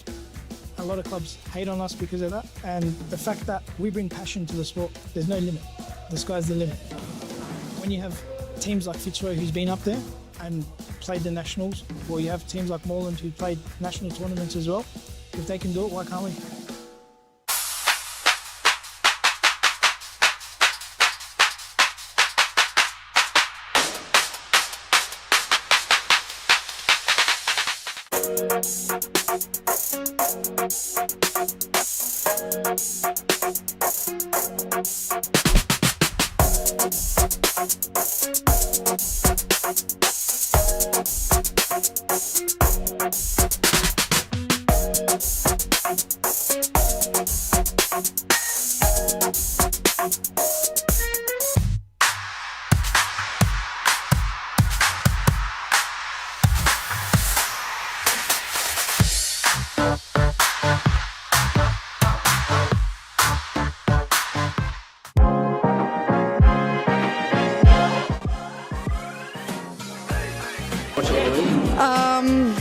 I would say Layla Abdul-Latif. I think Amanda Araha from Fitzroy. Claudia Fuscazo. Oh, I'll be biased. Reed Jacobs, because she doesn't even know what she's got to do before she does it, let alone us. But then from across the league, Alexis from Fitzroy, she's too good. And Karina's alright.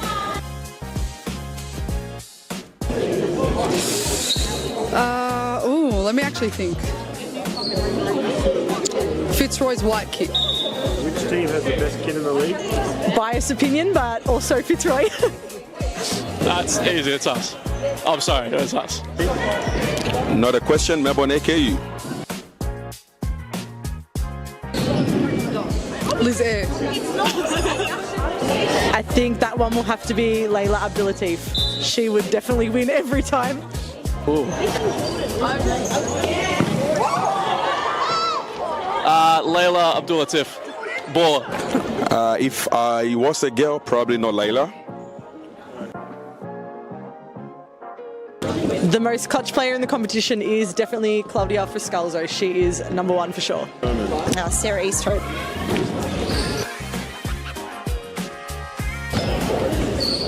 I'm going to say Amanda Aroha. I think this player gets underrated a lot, but Rebecca Davis.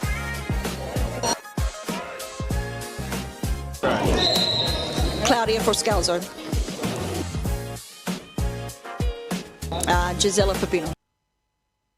Returning from half-time, Pascoe Vale had an opening 20 that maybe, just maybe, might be the best we've seen of them this season in the top flight. For the Moreland Blues, after going ahead, they simply had not created too many more opportunities in order to get themselves back into this game. Jonathan Sapina scored a goal. Kademi crashed in a great finish. And Pascoe Vale are showing some promise. Adam Cooper is causing early issue. Kademi, it was away from Sapina. Cooper rekindled. Stelitano. Oh, smashing ball. Lovely ball. Cooper. Again on the slide was Kevin Lamb. Truer statements have not been echoed. And as Moreland look to get themselves back into the game, they need to start relying on their best players.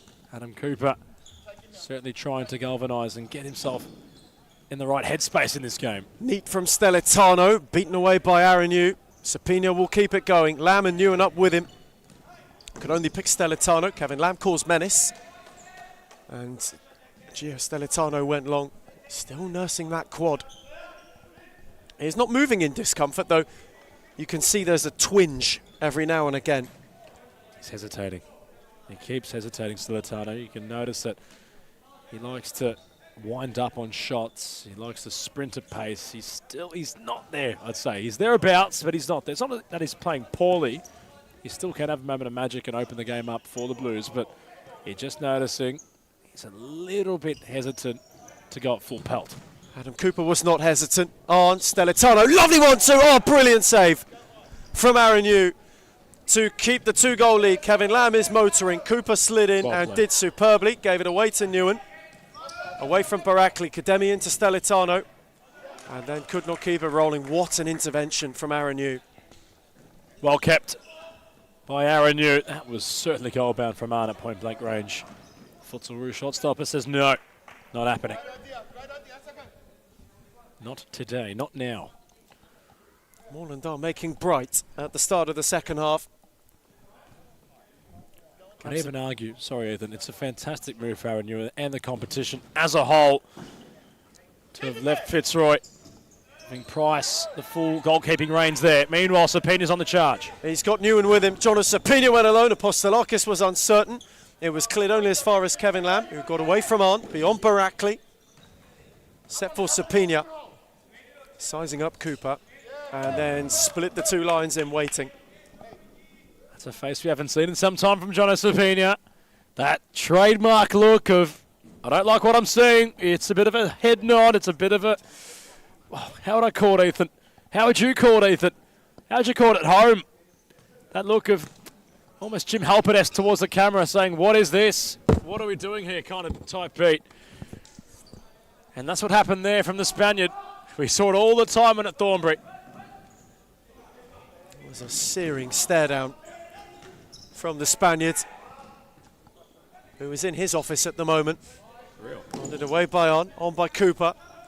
Stellitano, Chavinard has got a load of room. Newen got back in time. Pasco Vela making it difficult. Barakli, Cooper. Sizing up Kademi. Barakli! Oh, it was close. It was teasing for Stellitano. Though still not quite. Aaron Yu, long, super fine. Great take from Sapina. That was deft. And then just cheekily beyond Barakli, slid to keep it in. Caro crashed through. And there from the Spaniard is another signature look we've seen. It's a very dismissive raise. It's tense on court. Both sides are quick to get agitated. Moreland drew in the first half. Pascal Spite leading in the second. Finding frustration. Cooper charging at Sapina. Good save again from Aaron Yu. He has been busy as the Blues are hunting.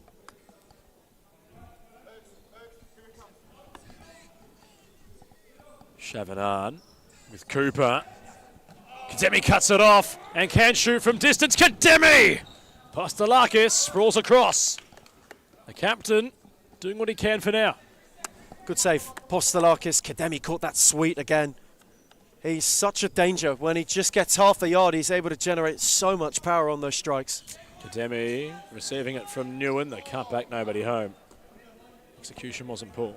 And you think back to the start of the season, a late goal against Thornbury to rescue a point was similar to the strike he showed earlier tonight. He's got a history of this. Arn charging at pace, breezing beyond Sapina and Kademi. Arn got it back. Cardo has had a pretty rounded game tonight, defensively and offensively. Has contributed to a goal. Has made important defensive-minded blocks when needed. So good so far. So far, so good, rather. Let's try reverse that. Evan Appear, as Moreland try to reverse the scoreline. Finds Cooper. Incisive Barakli. The angle's got tight. Karma's reaching in the treasure trove there to really try and find something special. Aaron Yu. Sapina. Rodate the option. First time pass. Newen trying that perhaps umbrella technique. The opposite end of the umbrella. You go from a defensive trio, you set up wide, and then they have the pivot go down the middle. That was the idea. It didn't work for Pascal that time. I hope I'm onto something there, Ethan. I think I am. It's been the setup at the start of this second half, but it's also allowed Moreland to settle better. Pascal subconsciously just dropping a little bit deeper than they were at the end of the first half, maybe conserving themselves. But this is where the Blues can get dangerous and where they can get themselves into opportunities to get right back into the game. Aaron Yu launching it long. Lovely take off the chest of Newen. Sapina in support. Can accelerate. Apostolakis clears the danger.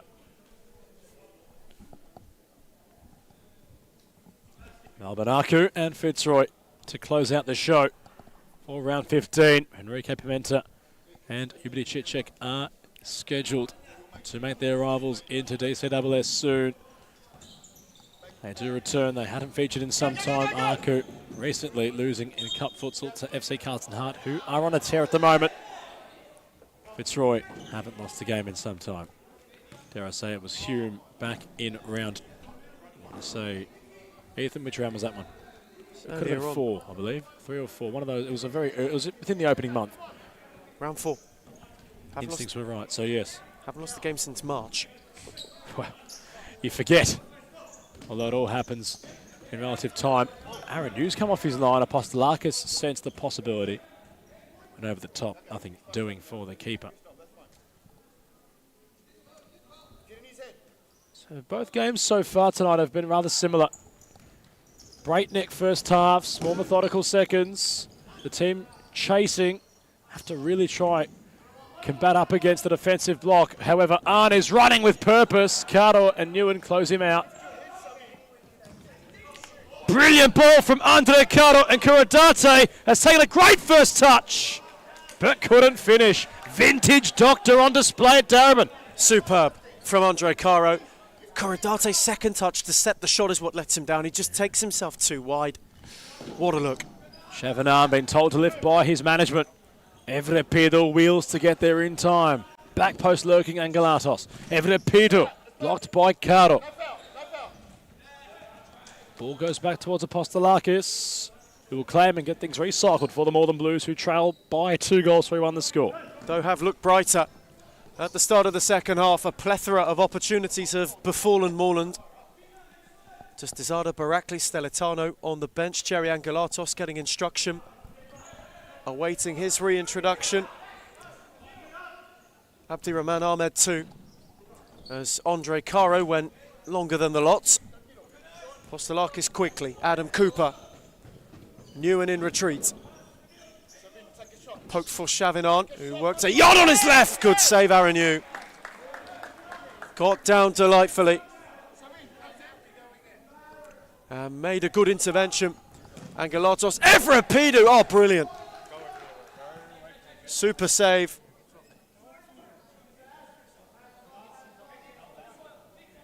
Another Moreland corner. Chavinan's take was whipped to Adam Cooper. He came crashing. Michael Newen cleared into the roof. And the mop is required for the first time tonight.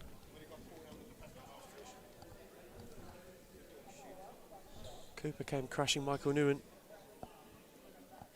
was equal to it. And well, Commissioner Josh Fusco, tasked with cleansing the courts, making haste, is Josh Fusco. We appreciate his work. Yeah, he's all right when he has to be. He's okay. Man of many talents, man of many occupations. Play resumes. Evrepidu from Cooper. Corridate no way through. Moreland still knocking on the door with growing intensity. Aaron Yu able to gather. Looks a fling for Newen. Angus Angelatos in the way. Pasco Vale have just maybe seen off the Moreland storm at the start of the half. They've started to settle in kind. There's Caro. Lofted for Ahmed, that's lovely. Unlucky. The setback was read well by Angelatos. Apostolakis. Evrepidu. When searching for Jerry Angelatos, the press from Corridate is appreciated by Maurizio Novak. Paco have the Blues right where they want them. One might say, I'm not that one, but I'm sure the Charges and company are rather impressed with what they're seeing at the moment. Perhaps last week's cup duel between these two was a great starting point in unpacking the Moreland Blues' brain, and that's exactly how Pasco Vale have approached this game. Their approach has been very, very solid. Angelatos twisting and turning. Aaron Yu got a save in. Michael Newen again could only clear via the roof. Let's give our skipper not best pleased about the defensive setup, which is showing a bit of frailty. Angelatos, Cooper, steered beautifully for Jerry Angelatos, who couldn't sort his feet out. Aaron Yu went long, searching for Newen, who took it down deftly. Angus Angelatos warded him out of room. You mentioned Aku and Fitzroy. Aku will keep an eye on this result. They can go to second if it stays this way. Kiwi Mewers watching on momentarily, right by the doors of DCSS, menacingly so. Angelatos' side ball. Evrapidu came onto it, and it was one which maybe hit the outside of the goal's frame.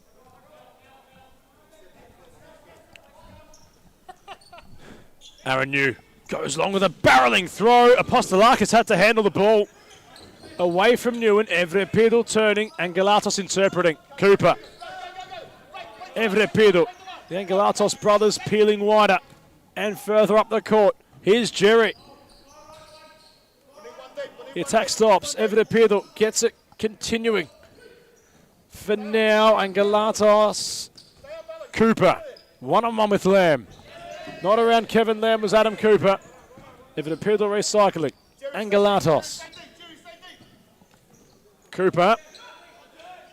Dispossessed. Cardle through for Kevin Lamb.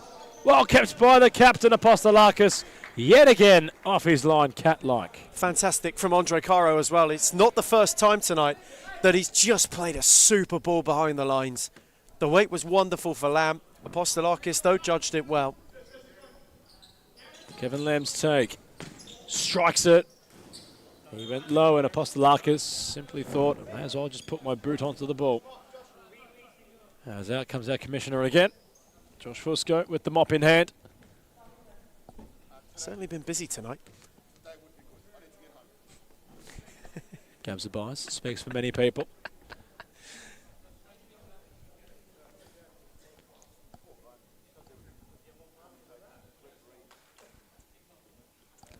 A man of many occupations at Darwin, Josh Fusco, on mopping duties. Kevin Lamb on sideball duties. Newen went low. Angelatos wants to burst away. Stellatano and Angus Angelatos in support.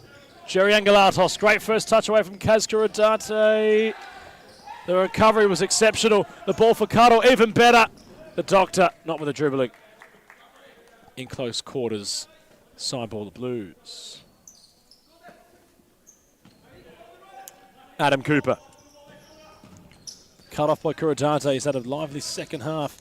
As Kaz, Kevin Lamb equalised for Pascoe Vale. Well, the Blues had scored the first goal. It feels like an eternity ago now.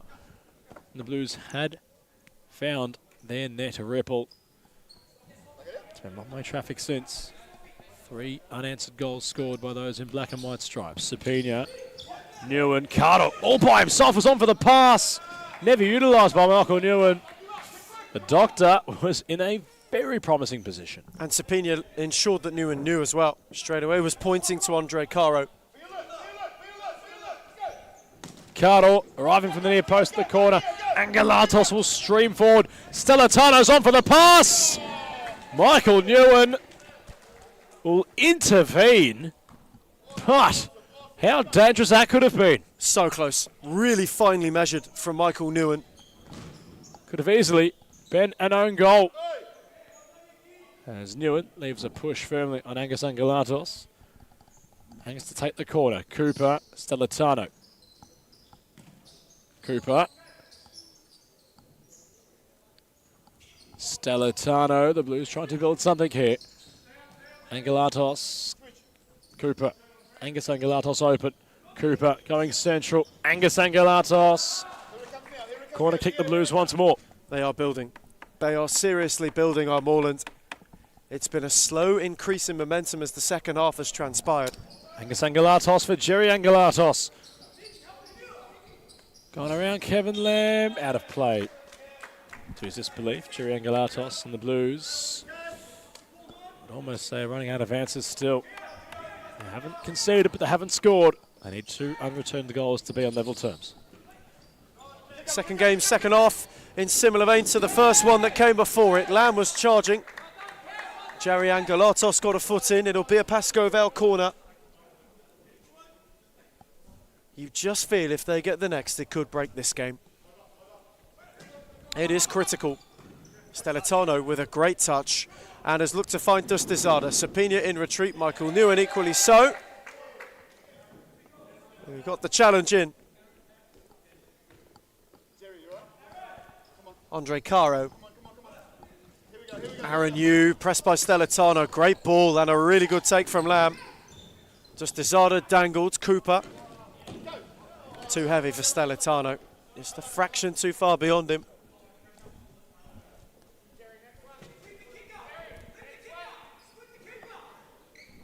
Time still not yet a factor.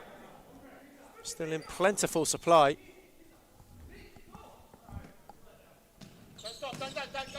Kademi got it back from Newen. Clipped it into Arn. Chavinon picked his pocket. And Kademi did well just to ward him off.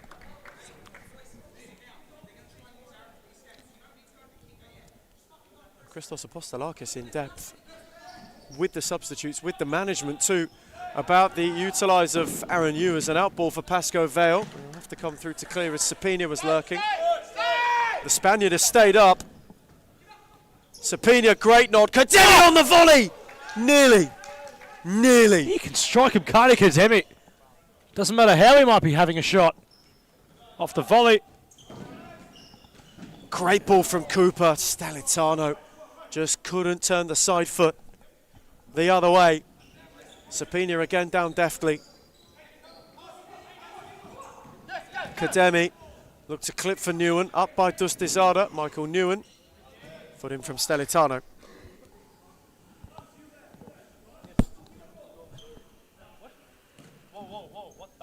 Kademi. Aaron Yu with loft. Sapina deftly. Dustizada equally so. Good take by Kademi. Set back for Caro. Midway point of this second half. Final quarter of the game incoming. Sapina, Kademi, lovely ball. Caro waiting on the runners. Outside was Sapina. Caro, Cooper charging. Newen was open. Looked to spirit for Sapina, and now the counter. Adam Cooper on the charge. Michael Newen slide a good one. Chavinon. Stellitano on his own, though they couldn't find him. A real opportunity for the Northern Blues. They drew that. They had the numbers on that attack. Cooper knew Michael Newen had the insider trader knowledge as to Cooper's movements. Meanwhile, Carter at the other end trying something on his own. But how they might rue that miss, the Blues on the counter. They had the numbers. Just decided going again. Jonathan Sapina. Since the move has been a man inspired.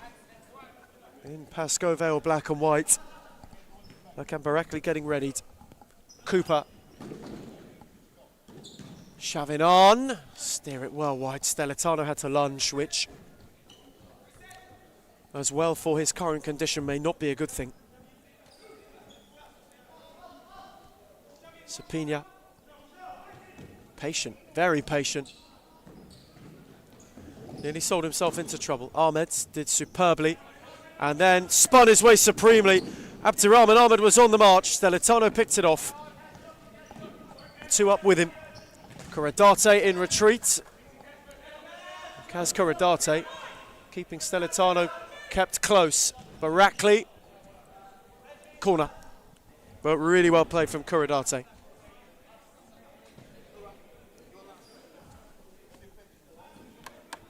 Apostolakis told his troops to man the keeper of Aaron Yu and go direct. Dustizada. Arn. Can he be the man to lift for the Blues in this match as it gets to its deeper points? Kuradate handled the ball. So Benjamin House saw it.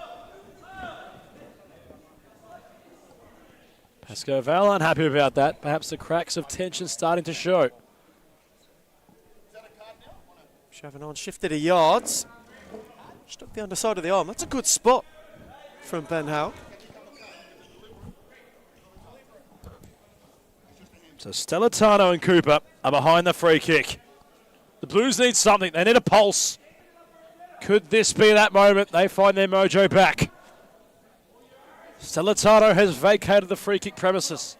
Adam Cooper is on the runway. Look out, he's on the tarmac. Here's Adam Cooper. Anticlimax to the free kick from a Moreland perspective.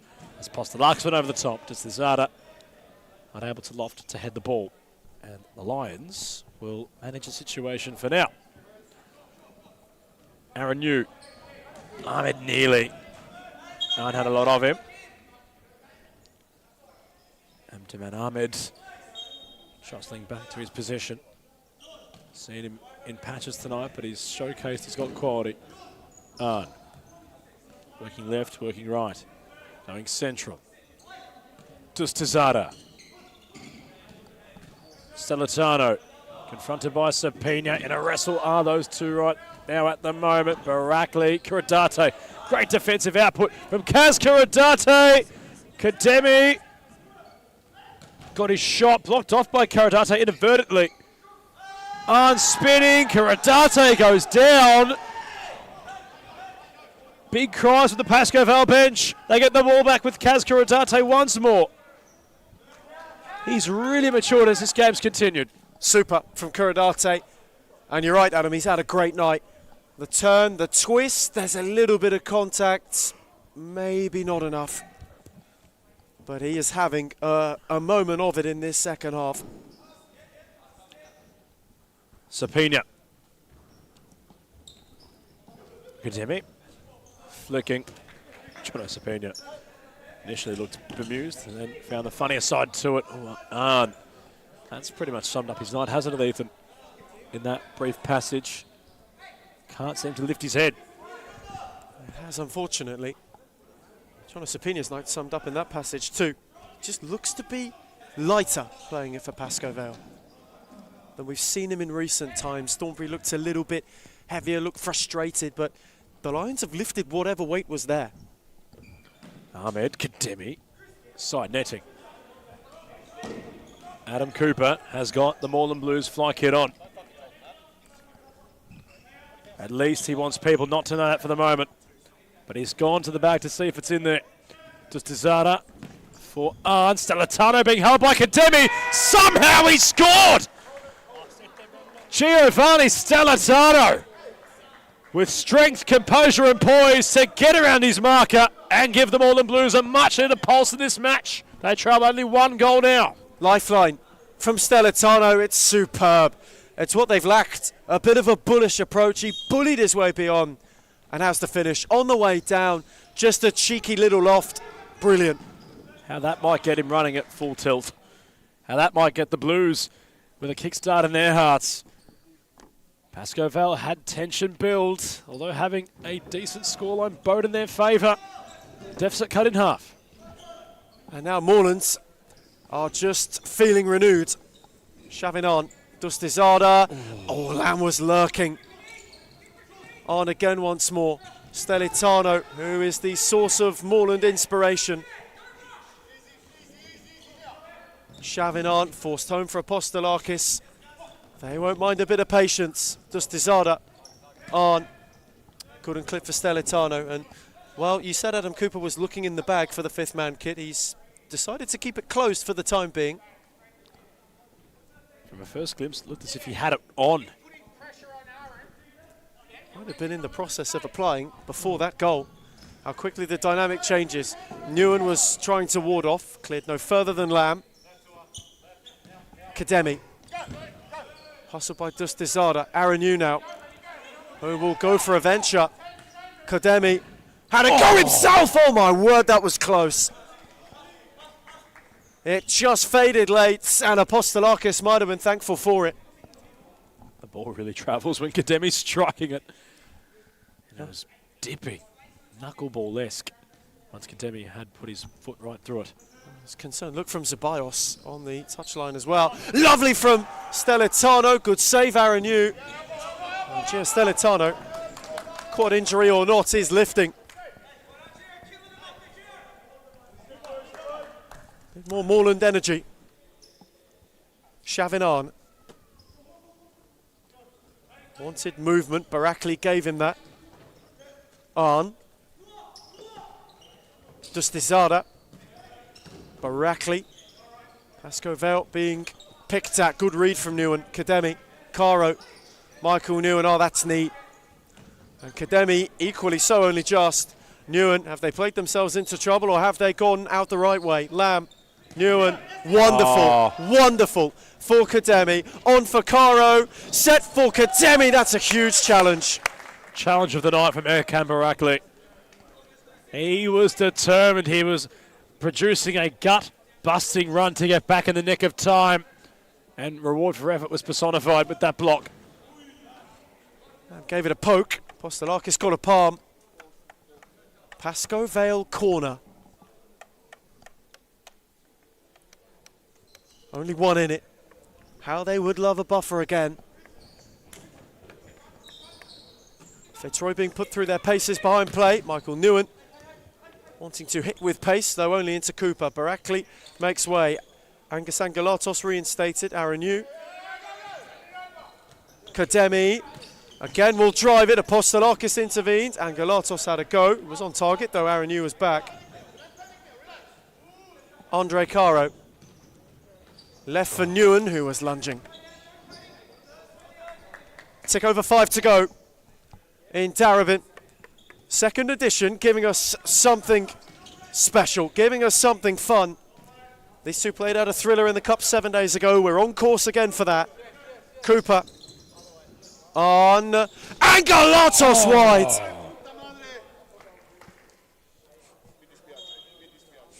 Gabriel Zeballos. No translators required there. But Angelatos, through his boot, had it. He knew there was oncoming traffic. He knew players were going to try and block his path to goal. With this shot, he's gingerly running towards the bench. The Blues have certainly found their fifth gear. And they're wanting to equalise. It will be the same scoreline as last week if they do so. You went long. There was no way further forward. Pasco Vale, similar story to last week. Adam are just starting to look a bit short. Dustizada, Cooper, the 1-2. On. Cooper holding it up. For Dustizada, who's spinning around with Newen. Dustizada, a fresh airy.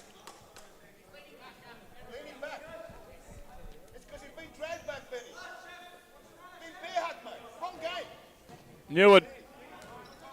Wasteful. Evrepedo, who had a lengthy spell on the bench in this half. Flicking ball for Cooper. The Blues have their experienced players on the court. Evrepedo. Kevin Lamb's presence enough. And Kevin Lamb will have a side ball. It all got very confusing for Evrepedo. Pasco Vale with Maurizio Novak have issued a timeout break. Their 2-goal lead's been halved. They lead by a goal still. 3-2 the score in their favour as we cross to a Pasco Vale timeout.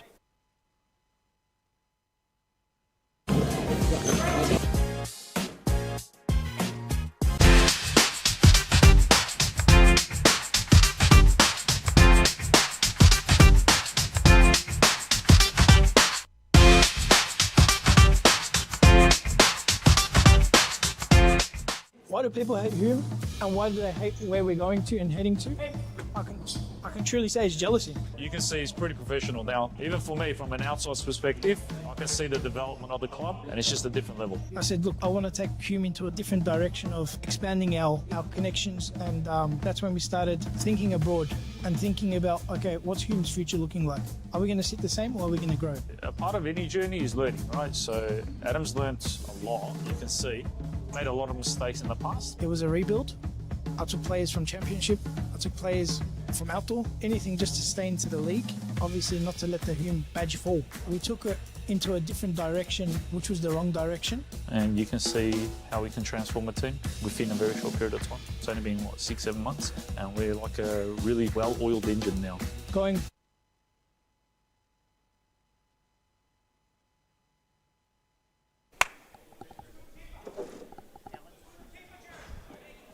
How will this game find its conclusion? Evrepedo for Adam Cooper! There's your moment for the Moreland Blues! The futsal roof fires truly. And straight from the restart, Mourne have completed the comeback. Telford out. 3 goals apiece. They were trailing by 2 goals at one stage in this match. It all looked as if Pascoe Vale were in cruise control. Insert the futsal Adam Cooper, who was going to have a say in this contest. 3 goals apiece. And judging by both sides' body languages, Ethan Rigg, one side looked determined to go on and win, the other looked determined to go and hold on. Kevin Lamb looking to reinstate a Pascoe Vale lead. Scuffed at the effort while it was unbalanced. Exactly what Moreland would have ordered as well following the timeout. Superb. Oh, deft flick on from Angelatos for run. Aaron New had to be quick, had to be nimble. Can't afford to sit in. Now Pascoe Vale, they've got to go and find something once again. Angelatos. Cooper has the pivot. It's proving effective. He lurks deeper. Arn. Cooper, Everett Piddle moving. Arn. Angelatos Caro. It was a much needed ball to win. It's a necessity for the Doctor to do so. Try and get some of the match back in their favour. Mourns with all the possession. Oh, somehow controlled by Cooper. The ball was up at his waist height. Arn tried, but he could. Everett Piddle, man marking Sapina. Big chest away from Everett Piddle. Arn had to be courageous. Took the game on Kademi. Sapina, ball bouncing like a pinball machine. Away goes Arn. It opens up for him. Up and over. Angelatos had to be sure it was. This game's at a breakneck speed now. Arn released by Angelatos. Cooper arriving. He's shot blocked by Kademi. Across comes Apostolakis. These last 3 minutes will be enticing. Cooper. Angelatos trying to block Kademi. Cooper cut it off. It was by Newen, who keeps it in. Kademi arriving. Apostolakis claims and goes. Cooper gets around the Doctor. Sapina's stunting on the ball, considering it was called back by the referee. Pascoe Vale are clinging on. You can just see Moreland now. When the game opens up, they look so much more ready to throw the kitchen sink at it. Adam Cooper briefly in as the pivot has proved to be a massive difference for the Blues. Newen heads it away. Fatigue might be setting in also for both these sides. Have they got enough left in the tank to see out what could be a potential win? The Blues, if they are to go second, Pascoe Vale need it following what Carlton Hart have been producing in recent weeks. It's going to be awkward, but it's going to be effective from the Moreland Blues, who hit the front for the first time since the first half. And Angelatos steals him. It's awkward, it's inadvertent. Aranu gets palms. Jerry's in the right place at the right time and does what he needs to do. Did terrifically to keep that down, all things considered. Came onto it acrobatically and found the roof of the net. In full transparency, that is a goal you'd concede playing FIFA 15. It might not be pretty, it might not make any sense, but for the Blues, it's exactly what they wanted. Pascoe Vale's body language wasn't just a bad depiction, it was an accurate representation of what was happening. They dropped their heads, and following such, they've now fallen behind. Sapina looking for a way. Cooper stopped him of it. Sapina picked his pocket. Andre Caro was in! For each! Immediate reply. And the Doctor's been possessive tonight of playing at a high calibre. He's been all over the court, really. Andre Caro. Textbook composure from a man who knows futsal like the back of his hand. Went inside the area against his former keeper, Apostolakis. Took him out the equation. Finished truly deserving of a goal, the Doctor. 4 goals each. And Kuradate was invested momentarily. 2 to go at DCSS. 4 all. 2 Titans. 2 teams who have been more successful than most. Sapina. How much it means to both. Second on the line. Pascoe Vale, some safety. Kuradate is turning. Newen was lurking. Sapina recovered it. Evrapidu went to him. Sapina through the legs. Michael Newen away from Angelatos. On for Kuradate. Set back for Caro, who just slows things. Sapina. Evrapidu pressing. Oh, that's glorious. Newen cut out by Cooper. On for Angelatos. Michael Newen won it. 3-on-2 for Pascoe Vale. Newen, huge from Evrapidu. And it hasn't gone out. Caro, Newen. Spun Evrapidu. Sapina over. Inches from the Spaniards, providing salvation. That might be the best look they get, Pascoe Vale. Sapina wanted everybody to ensure that they couldn't get near the ball from a Moreland point of view. Went for placement in the top corner. So close it so far for the Spaniard and company. Caro Stellitano grappling 60 seconds on the dot to go and find a winner. These two delivered 7 days ago. They're delivering again. That's a giveaway. Stellitano is charging. Michael Newen gave him a drag. And Michael Newen will go into the book. And there's a wry smile from Angus Angelatos. And Gab Zabayos wants timeout. He has raced over. Moreland will have it. Michael Newen's in the book. 55 seconds to find a winner as we get a timeout in the final minute. It's Moreland 4, Pascoe Vale 4. For top three, sitting top three at the moment, where everyone doubted us, coming from relegation, bringing in one of the best coaches in Australia for futsal, bringing in players that are young but can shine. I think that's the best step that we've taken, pretty much. Nundle came in and brought different kind of energy. Obviously, I came back from injury pretty much the same week as Nundle signed with us, so it was kind of like a coincidence. You can see the progress and what we've been doing for that long, like how much we've improved as a club. Even when they're undermanned, even when the odds are against them, like we're fighting this season. That's the beauty. Previously, when I came, I didn't know. I didn't have a feeling if we're going to come back or not. But now I always feel like we're in it. When you're winning games, right, it brings a different energy. When you're winning week in, week out, or you drop points here and there, but like you're winning 80% of your games or something, you're on a high. I think it makes a really big difference to Adam. He's been unbelievable as a president, as he goes obviously last year. So he's obviously been a big part of all of this, and he's been doing unbelievable. Big credit to everyone, to be honest. We're on the right track, I believe. So we are back. Final minutes of the game. Gab Zabayos is cooking up something. What can Moreland conjure? Maybe Sam Milner's the mastermind. Adam Cooper. Here we go.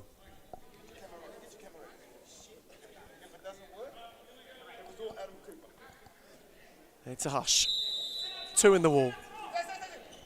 Adam Cooper. Oh, didn't catch it. Newen will hammer it away. That was an opening. It nearly worked for Moreland. Cooper. Search for Stellitano. Too much on it. 45 seconds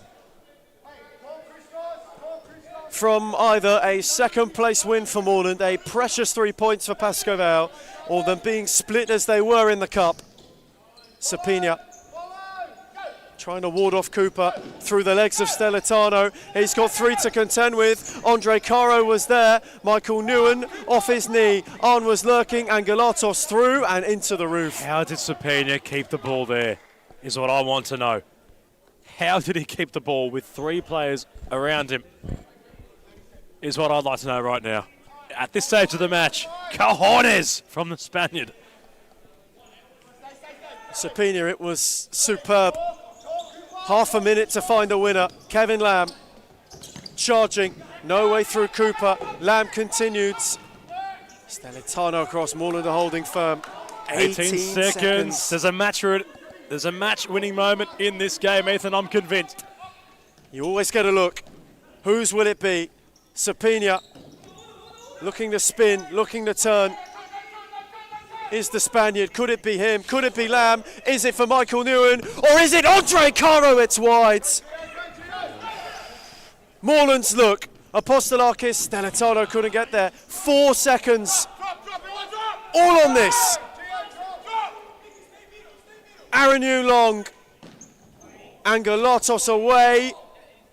They will have 1 second only. Is it to be split? 1 second. A singular second. To creep the ball through the line. Here we go then. Kevin Lamb. Coro! It won't do. It will not do, and they will split the points again. As they did in the Cup a fortnight ago, they have treated us to something superb. Second edition of the evening, a goal fest, a seesawing affair that ends Moreland 4, Pascavel 4.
And hopefully we just get better from here. It's all about the brotherhood. It's all about passion. It's all about, if my brother's falling down, what can I do to pick him up? Or how can I pick him up? It doesn't matter what you do at a club. If you're there long enough, it becomes like your property kind of thing. It feels like you have a piece.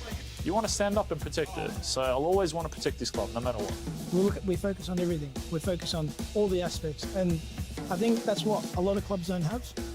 A lot of clubs hate on us because of that. And the fact that we bring passion to the sport, there's no limit. The sky's the limit. When you have teams like Fitzroy who's been up there and played the nationals, or you have teams like Moreland who played national tournaments as well, if they can do it, why can't we?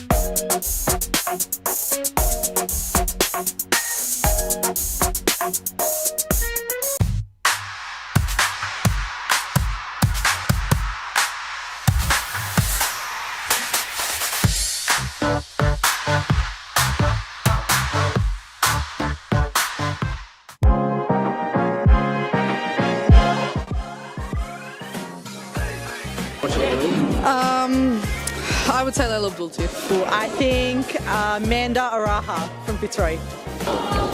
Claudia Fuscalzo. Oh, I'll be biased. Reed Jacobs, because she doesn't even know what she's got to do before she does it, let alone us. But then from across the league, Alexis from Fitzroy. She's too good. And Karina's alright.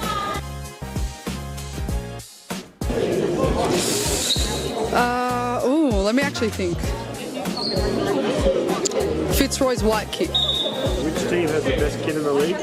Biased opinion, but also Fitzroy. That's easy, it's us. I'm sorry, it's us. Not a question, Melbourne AKU. Liz Air. I think that one will have to be Layla Abdul-Latif. She would definitely win every time. Ooh. Layla Abdul-Latif. Baller. If I was a girl, probably not Layla. The most clutch player in the competition is definitely Claudia Fuscalzo. She is number one for sure. Sarah Easthope.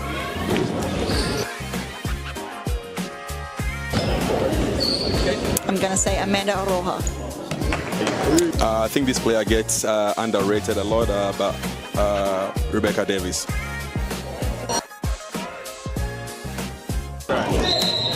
Claudia Fuscalzo. Gisela Pepino.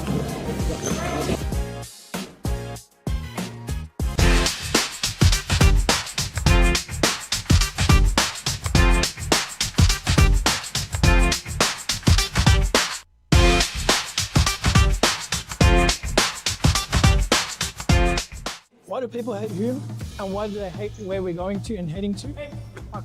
I can truly say it's jealousy. You can see he's pretty professional now. Even for me, from an outside's perspective, I can see the development of the club, and it's just a different level. I said, look, I want to take Hume into a different direction of expanding our connections, and that's when we started thinking abroad and thinking about, okay, what's Hume's future looking like? Are we going to sit the same, or are we going to grow? A part of any journey is learning, right? So Adam's learnt a lot, you can see. Made a lot of mistakes in the past. It was a rebuild. I took players from Championship. I took players from outdoor. Anything just to stay into the league. Obviously not to let the Hume badge fall. We took it into a different direction, which was the wrong direction. And you can see how we can transform a team within a very short period of time. It's only been, 6-7 months? And we're like a really well-oiled engine now. Going for top three, sitting top three at the moment, where everyone doubted us, coming from relegation, bringing in one of the best coaches in Australia for futsal, bringing in players that are young but can shine. I think that's the best step that we've taken, pretty much. Nundle came in and brought different kind of energy. Obviously, I came back from injury pretty much the same week as Nundle signed with us, so it was kind of like a coincidence. You can see the progress and what we've been doing for that long, how much we've improved as a club even when they're undermanned, even when the odds are against them. Like we're fighting this season. That's the beauty. Previously, when I came, I didn't know. I didn't have a feeling if we're going to come back or not. But now I always feel like we're in it. When you're winning games, right, it brings a different energy. When you're winning week in, week out, or you drop points here and there, but like. Final edition for your Premiership match day. And it is one which is always hotly anticipated. The reigning champions, adorned in all ivory this evening. They take on a Melbourne Aku side who have been bolstered by new signings and who are looking once more to take it up to Fitzroy, and there's even more added to the narrative. Christian Peluso left Fitzroy not too long ago in the transfer window, gets a look against his former side. This for QEMU, once again a test of what the new look Aku can conjure. One of those new looks is Enrique Pimenta. He starts with captain Marcus Fernandez, Tal Galper, and other new addition Ubadi Cicek, Lucas Griggers in goal, as they are looking this evening to seize an opportunity that the Moreland Blues failed to claim as well, having drawn with Pascoe Vale. Aku can go second in their own right, though to do so they will have to topple the reigning champions, who start with Sean Price, Elias Parthamos, Cosimo Russo, Scott Rogan and Javaro Nepomuceno. Quite the bench available for Jimmy Soufis and Jason Ishak, including Pep Filio, Harry Robotis, Leonardo Gradelli, Oscar Bryant and Josh Allen. It's a very strong Fitzroy look, as it so often is. For Aku themselves, new addition Lexi LaRocca will come from the bench. Sahib Baines too, who got a start in the Cup in midweek. New signing Ben Chu, formerly a Tiger to himself. Ruslan as well amongst the substitutes. So, quite a way for your Sunday night to end. What a day we've had in Darabin. The futsal has been fast-paced, it has been furious. Reigning champions know this is a golden opportunity to stretch their legs at the top of the table even further than they already are. Only one defeat in all competitions this season for Fitzroy. Pimenta darted across, Rogan was there, Fernandez was lurking, he spun Cicek, and up was Nepomuceno, though the ball was too heavy. Just a little too heavy. Another Aku substitute, Bojan Ivatic.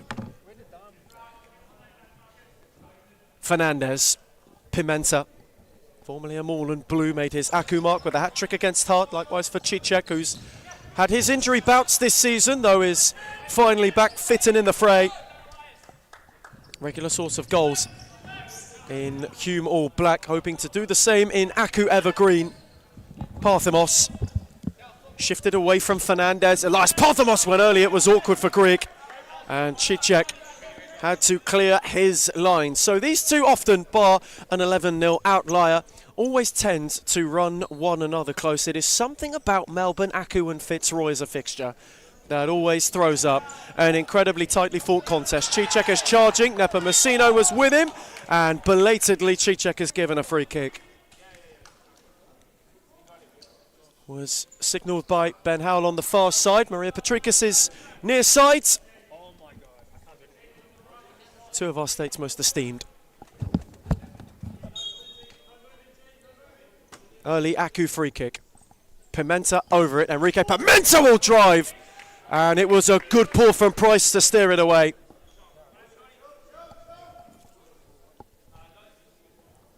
Bright couple of minutes for QEMU and Co. Aku corner to be taken by Tal Galper, who went with Loft. Rogan at the back post could only clear to Pimenta. Ricky started brightly and continues to roll forward. Don't mind seeing this new Aku on court. Cicek, Pimenta, bit of Cambo flair about them. Tal Galper in the mix. It's a very strong on-court start for those in teal. Cicek only found Rogan. Russo's with him. Ball from Scott Rogan was far too forceful for Cosimo Russo, who just could not quite get on the end of it in good style. Fernandez has really taken on the mantelpiece in recent weeks, more so has Marcus. As Pimenta fizzed in for Cicek, who took it really well. Galper, Enrique Pimenta steered for Cicek. Over was Galper, who was lunging. He got the other side, and Nepomuceno too. though couldn't apply a finishing touch or a touch to turn it centrally. Not the worst start from those representing Aku at the moment. Going central, Pimenta wants to go direct. Cicek on the same wavelength. Trying to unopen and carve open those in white, being Fitzroy. Parthamos, Rousseau. Parthamos had it picked off him by Cicek. Galpa, Pimenta, who looked to place it further forward. Nepomuceno was there. Rogan, Rousseau. Fitzroy have not lost a game since March. They have hardly dropped a point.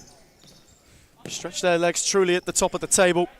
Have made a super start to their first title defence in Darabin.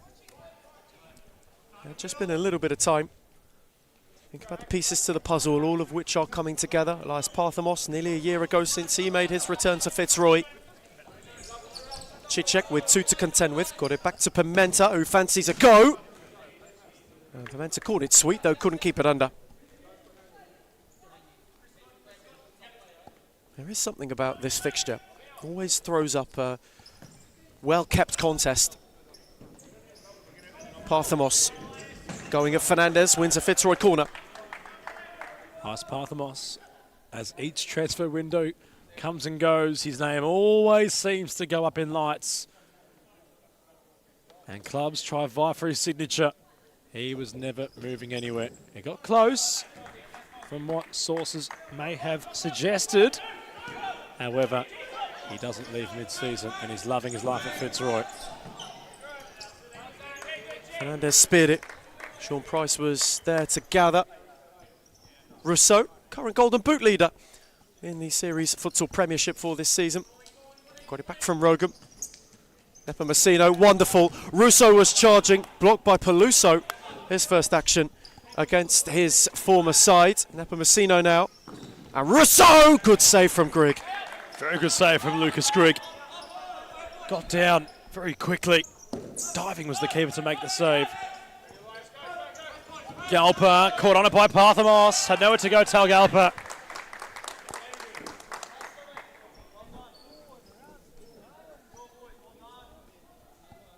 Aku, you mentioned previously, Ethan, we were discussing that a transfer movement occurring at the start of the broadcast. Think of Aku and how they might be without a few players, but those they've recruited all still in that same Aku demographic of player. Young Peluso came back to his former club a year after he had departed. And if you think about it, he played Fitzroy. So he played for Fitzroy. The first night he played for them, it was against Aku. Now back in League Futsal, his first league outing is against his more recent former employer of Fitzroy. It was the opening night of the new season as well, that one. Second half of last year. Christian Peluso scored a hat-trick. Parthamos, Rousseau in the centre. Scooped out back to Rogan. Nepomuceno. Rousseau, the 1-2. Rogan, incisive trickery from the Fitzroy Tigers. Rousseau went for lofts. Oh, surgical, the way they carved open Aku. Great move, really great move. Just a switch of pace from Rogan to steer it first time at speed. Aku weren't quite there, they were caught out. And it's just that tempo change that is so dangerous for Fitzroy. Measured perfectly by the captain, Marcus Fernandez. Spent time at the start of the year shelved due to an ankle or knee injury. Could have been 2 at one stage. Pimenta for Chu. Another player who fits that Aku mold we're talking about. Another Fitzroy Tiger as well, Ben Chu. Featured maybe more so first half of last year, but you mentioned Marcus Fernandez. He's really kicked on in the time since he's been back to full fitness as Aku skipper. Rousseau and Peluso getting stuck together. Patrikas starting the count. Pimenta, Peluso, Fernandez. Chu. Pimenta. And something creative. Rogan read it best. Away goes Scott Rogan. Has options left and right. And the sniper, Cosimo Rousseau, will open the scoring for Fitzroy.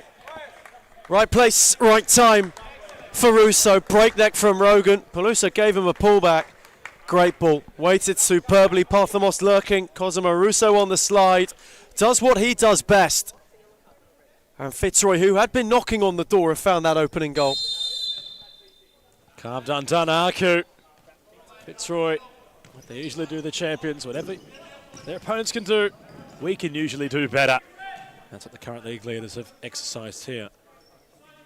Chance tonight to go, I believe, 11 points clear at the top of the summit. Following the Moreland Blues draw, Hume loss. Aku could move into second if they are to win. Close the gap to 8 points. All to be confirmed in a moment by Ethan Rigg. As we look at the live ladder, it has updated. Fitzroy the game in hand. Now be 12 points ahead of the rest of the pack if it remains the same scoreline. Rogan, Robotis, queuing up was Cosy Russo. Allen can wind up to shoot. Onto his right, back onto his left. Russo across the face of goal. Josh Allen is there to bundle it home. Fitzroy find their second through their number 2. It's Josh Allen's goal for Fitzroy. 2 to the good are the champions. And it's looking ominous. Just the shift away from Fernandez was superb from Josh Allen. Left, right, left. Started the move, finished the move. Cracking run. After Grigg had parried. And the reigning champions are looking to get that double-digit lead at the top of the table. It was a brilliant, brilliant goal. And for Fitzroy, the perfect start. You think when they first met Aku, you think about their other encounters this season, one that went away for Kui Mu and co. Not to forget for them, it started ominously too. The Tigers have hit a good gear. Robotis. Their way through Peluso, who stayed with him all the way.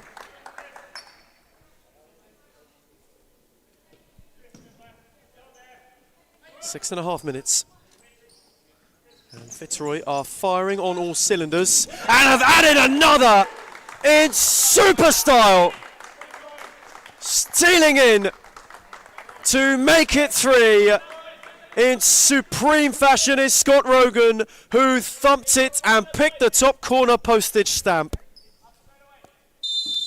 And this could get ugly from an Aku perspective. There's already been ugly scorelines.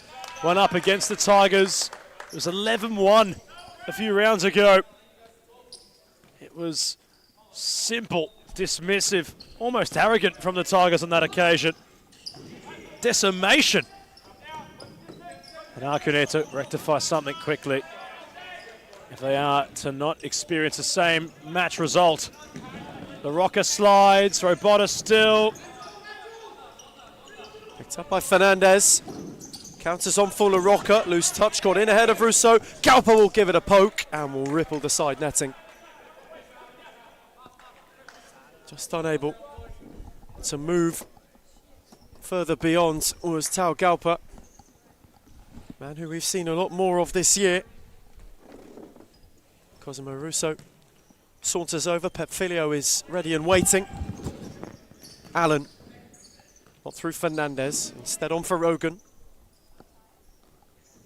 Galper just warding him off Robotis. Rogan. Russo.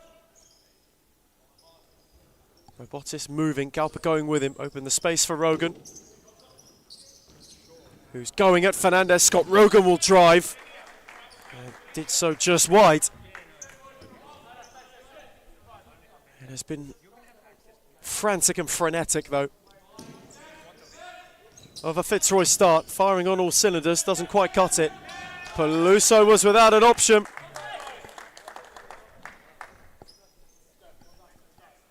Pepfilio instated. Elias Parthamos also ready and waiting to come back on. Another man in the conversation for the league's most valuable. Was a lot of speculation, as we alluded to in the closing days of the transfer window though. EP6 does not see the season out halfway. And he wants to finish what he started. Likewise does Robotis. Grigg came flying out and intervened to good effect and immediately went long. Rogan got up. LaRocca lost out to Allen. Robotis wanted the return. Oh, Josh Allen had moved out the space.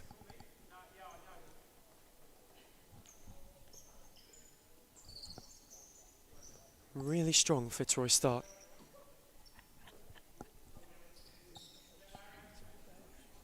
Upper treble, already as Pimenta.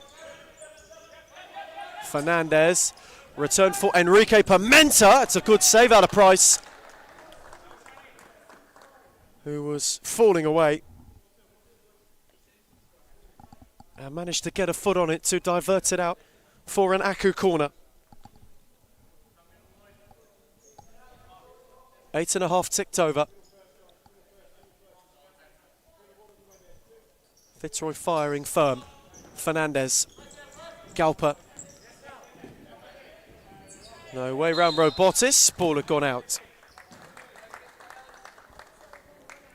Rogan makes way. With the players they have available to them, you think of all the different combinations which Fitzroy can enact. It's got Rogan out of the picture. How much they have loved when Josh Allen has been ready and waiting. They've still got Corey Swartz come back into the frame as well. Robotis. Allen. Lovely ball for Filio, who just held the width. Allen, Parthamos. Galper and Pimenta not wanting to get drawn. Nice Parthamos on for Robotis. And Jimmy Sufas just encouraging them to keep playing, and playing is Filio. Simply superb, and he flashes it wide.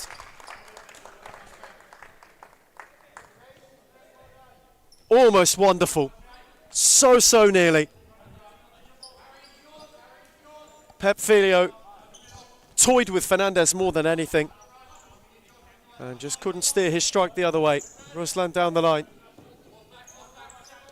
Pimenta. Galper. Good challenge from Allen, who was warding off. Set back for Robotis.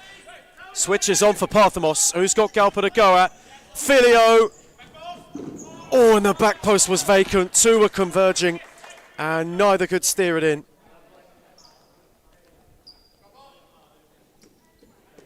Just unable to find a finishing flourish.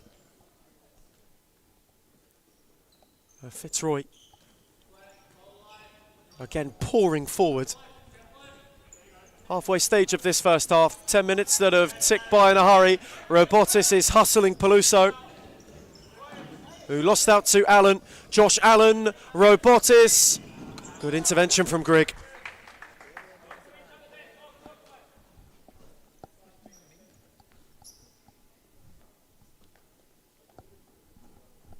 Already a quick glance or two at the clock. 3 up in no time. Allen for Parthamos. Looking to size up Ruslan, switch for Allen. Nice Parthamos. Robotis. Challenged by Peluso. Pimenta. No counter was on. Filio. Away from Pimenta. On for Parthamos. Lunged and kept it live. Allen. Good read from Fernandez ahead of Filio. 3-on-2 for Aku. Marcus Fernandez charging. Price readjusted. Aku corner. Although Aku are starting to look more like themselves from kickoff, you can't ignore Fitzroy's ferocity inside their attacking half. 3 goals scored in very quick succession of each other. The damage might already be done. It might simply already be too little too late. Fitzroy have this game exactly where they wanted, Ethan. And the way it's looking for Aku, they need to find something well and truly unreturned. If there are any chance of taking points tonight, they need to at least find 1 or 2 goals before the half without Fitzroy scoring to make this a possibility. Peluso went on his own. Oh, if there's a man tonight, you wouldn't mind it being him if you kill him. Peluso wins a corner. Aku already 3 down, searching for a way back in. Did well to force the save out of Price. Fernandez's take away by Rogan. Unable to be worked out of that corner. Marcus Fernandez simply saw it out of play. Pimenta. Peluso. Good challenge, Parthamos. Rogan up with him. Nepomuceno arriving too. Scott Rogan shifting. It's a good save out of Grigg. Drilled down low from the Fitzroy skipper. And it needed intervention from the Aku keeper. Rogan's take, Peluso away. Filio lets it run. First introduction of the evening for Oscar Bryant. Frequent scorer throughout the last month in cup competition. Has seen a series futsal court more and more so as the season has transpired. Bryant no way through. Pimenta held him off. Oscar Bryant, the youngster, has a glimpse. Parthamos lets it roll. Rogan around Ruslan with ease. Scott Rogan bearing down on goal. Parthamos, great save, Greg. Nepomuceno will watch it sail out of play. Well adjusted, the big man in between the sticks to get low and make a reactionary stop. Nepomuceno for Oscar Bryant.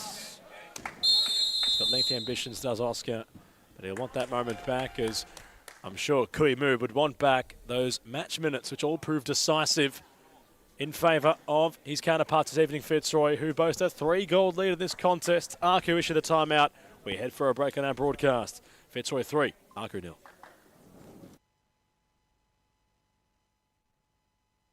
You're winning 80% of your games or something.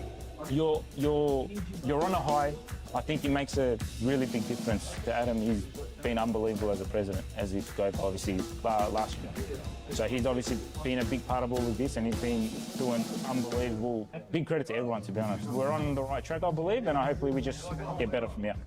It's all about the brotherhood. It's all about passion. It's all about, if my brother's falling down, what can I do to pick him up?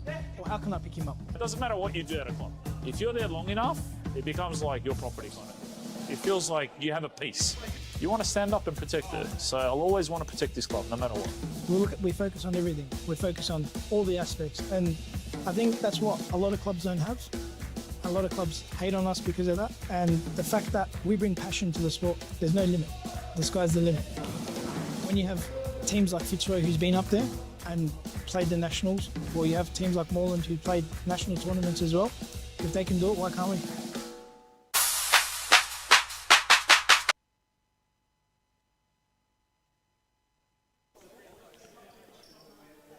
Kumu, short and sweet, concise with his messaging. They have to turn the tide here. Melbourne Aku. There's Lucas Grigg. Was that 4 seconds? No, it's been called back. The keeper will try again. So Lucas Grigg in possession. Rolls it short. Chu. Flicking, lovely ball over the top to find Peluso. Oh, how about the stop from Price? He's looked lively though, Peluso, against his former side. A couple of opportunities now. Sean Price though is a man having a stellar campaign, and he got his angles right. Peluso has Chu on for the short option. Bryant gets his body in the way. They're going toe for toe with the youngsters, Chu and Oscar Bryant, in terms of who's going to be the men out of the two to step up and feature for the men's squad. Chu was getting more minutes at one stage than what Oscar Bryant may have. Now the tables have turned. Rogan, Parthamos, they look slick in white to the champions. Nepomuceno dancing around a couple, bringing the ball wide, awaiting the reinforcements. Rogan takes touch. One-on-one with Pimenta. Parthamos found half an angle and will make you remember his name for some reason. Futsal embedded in his DNA, and you know why when he scores like that, Elias Parthamos. Off the post and in, off a swivel, and Fitzroy are galloping away. Brilliant finish. The way that he works the yard, all he needs is half a yard, Elias Parthamos. Pinpoint off the underside of the bar. Thinks the reigning champions couldn't be going better. That might be a replication of what the reigning champions had invoked on Aku those rounds ago. 11-1 was the final score. Aku had been more competitive in their future clash following that dismissive result. It was a lot more competitive, a lot closer on the scoreline, but tonight it's been quite the opposite, as Peluso had half an idea. Comfortable height for Price to palm over for a corner kick, which Aku will take.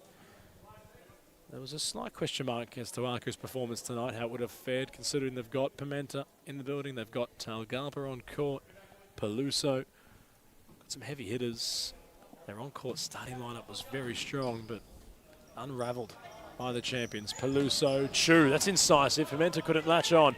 Rogan, Nepomuceno, Bryant, backstick, Javara Nepomuceno, tangoing with Galpa. Bryant inside the semicircle. Pimenta finds Peluso on the counter. Stopped by Parthamos. Bryant could have won the ball. Pimenta not past Rogan. Frantic passage. That's out of Christian Peluso, something we didn't really see from him at Fitzroy. That lung-busting run, that ability to be bullish and to be able just to charge at players. Not sure. I don't think Peluso would agree with that, but you might not be wrong there, Ethan. I think Peluso would try to claim he might have had more lease on life. I actually agree with what you've said, that he hadn't really seen Peluso be given that license. He had enjoyed his time with the champions. Nationals winner with them.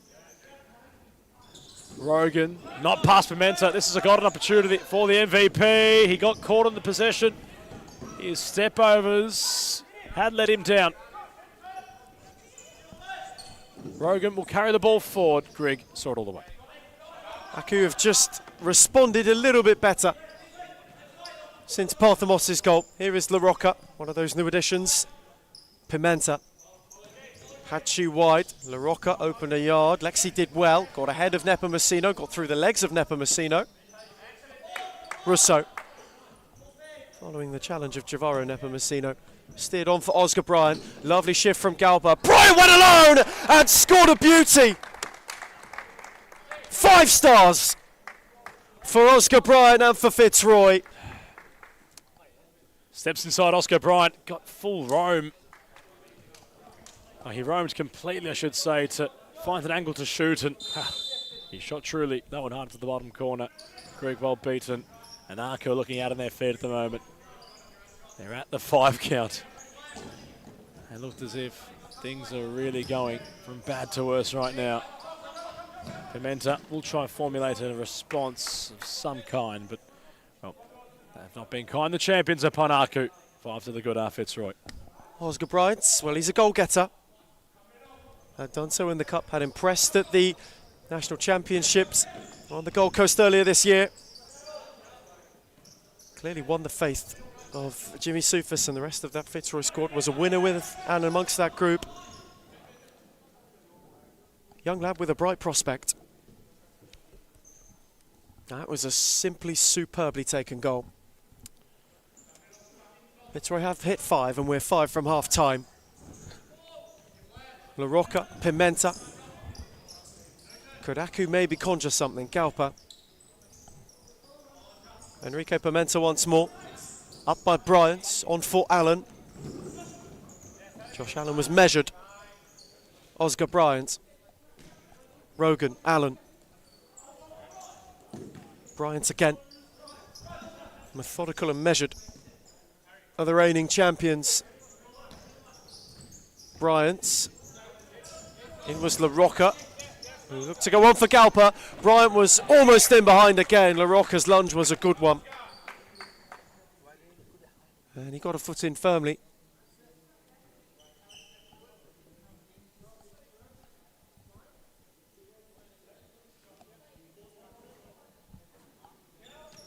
Bryant's side ball.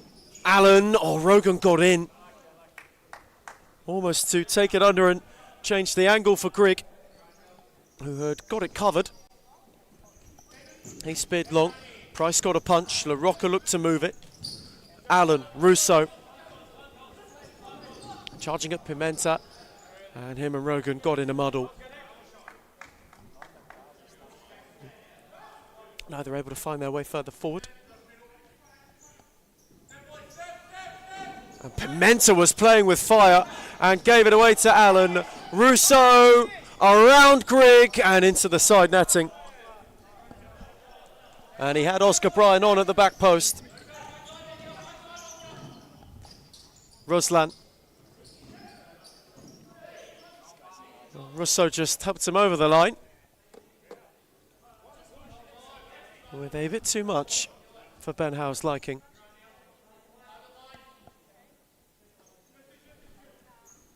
Fernandez. Pimenta, no way through Allen. Good challenge though for Fernandez to win a free kick from. Allen went through him. Oscar Bryan makes way. Harry Robotis reinstated. And Josh Allen will find himself in the book.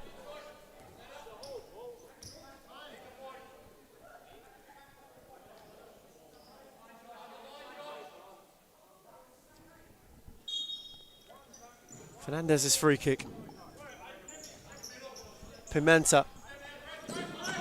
Russo ripped him of it. Steered it for Allen. On for Russo. Denied by Grigg. Fitzroy corner. In fact, another one of which they can pour into. Time ticking towards the break in Darabin. Allen for Rogan, who will blast it against the upright. Will fall all the way back for Price. Rogan, Russo, who is happy to walk up and have a look at LaRocca. On the switch was Allen. Out for Rogan again. Has LaRocca to go out once more. Scott Rogan shifting. Left then right then left and fired wide.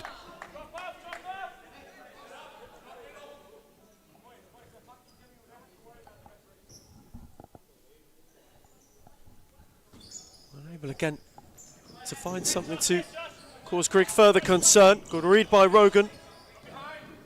Scott Rogan is charging. Robotis is with him. Fernandez in retreat. Set for Allen, who was in two minds when it came to him, whether to play it or to shoot. He chose one that was neither. Pimenta wanted a foul, and now then, Enrique Pimenta has had a moment of madness. Cosi Russo is not happy at the moment. And Maria Petrikis is in discussion with the MVP here. Let's watch this back on the replay. So, Pimenta incensed that perhaps Cosi Russo tried to trip up the MVP, who retaliated against Cosi Russo. And both officials are having a conversation here.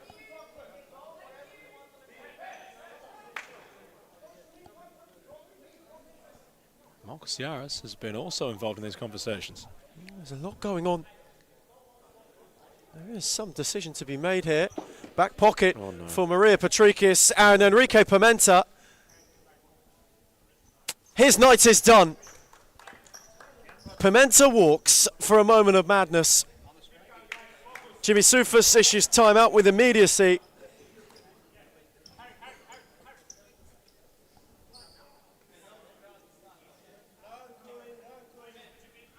And Fitzroy will have that timeout. Aku will have 4 when we come back. Enrique Pimenta sent off for a moment of simply pure chaos. So we see it again. Yeah. Him and Russo. Oh, you can't do that. You leave the officials little to no choice, don't you? You can't do that. No, you can't be doing that, Enrique, and he knows that. He marches out the arena, and it's becoming a pattern now. Former Moreland Blues players, whether it's Kevin DeSantos or Enrique Pimenta, at their new employers have been sent off. That's 2 of them now. It is 2 of them. And it puts a sour note on a match which is already in a pretty dire straight scenario from an Aku perspective. Fitzroy, well, they're already 5 goals in front. It may become a cricket score. That's what Kuimu has to avoid. And you look at what Jimmy Soufas has up his sleeve. Price has come off. Cosi Russo has the fly kit on. With immediacy. So Aku out of their huddle. Cosimo Russo. Fly kit on. And for a night that was in dire straits, as you said, Adam, that is the last thing they would have wanted. It goes from bad to worse. It's a first half that's been an Aku implosion more than anything. And now, with 4, and with only 3 outside of Grigg, they've got to go against the full 5. And against some who play 5th man better than almost any. Fitzroy 5 up. But for Melbourne Aku, missing the MVP in Enrique Pimenta. It will leave a sour taste. And so we're underway once more. Scott Rogan to carry. Parthamos. Rogan. Got it back from Allen. How long can Aku resist? How long do Fitzroy want to let them? Parthamos, not very long at all. EP6 makes it 6. And Fitzroy are firmly not only running away tonight, but running away in the title race. 12 points clear is how it's looking for Fitzroy. They're going to take a lot of catching, aren't they? It's all getting conducive in the mid part of the table, but boy, the championship race, dare I say, could well and truly be ramped up already. If you think of other competitions, you always look at where your clubs are sitting in December after the Christmas break. We've had our mid-year break here at SFV in the Premiership for the men's competition. Fitzroy were already 3 games clear on a 9-point difference. They're now 4 games clear at the top of the summit. And we're in the second half of the season. Dare I say it, that trophy cabinet is already having reservations made to add more silverware within it, as Scott Rogan got caught on potentially that idea by kicking the ball out of play. Well, it wasn't close for long either, was it? Only the 1 season absence, and this season they're in line for the double. They're like a vacuum, Fitzroy. They want to simply absorb everything that you could possibly win, as Fernandez can claw one back, which he can't now. Price well kept on a one-on-one situation. Aku's best look at the first half. Fernandez has been the most full of inspiration. This corner for Galpa, set back for Ben Chu. Good challenge from Pep Filio. Greg for Peluso. Fitzroy firing on all cylinders. And that may be the understatement of the evening.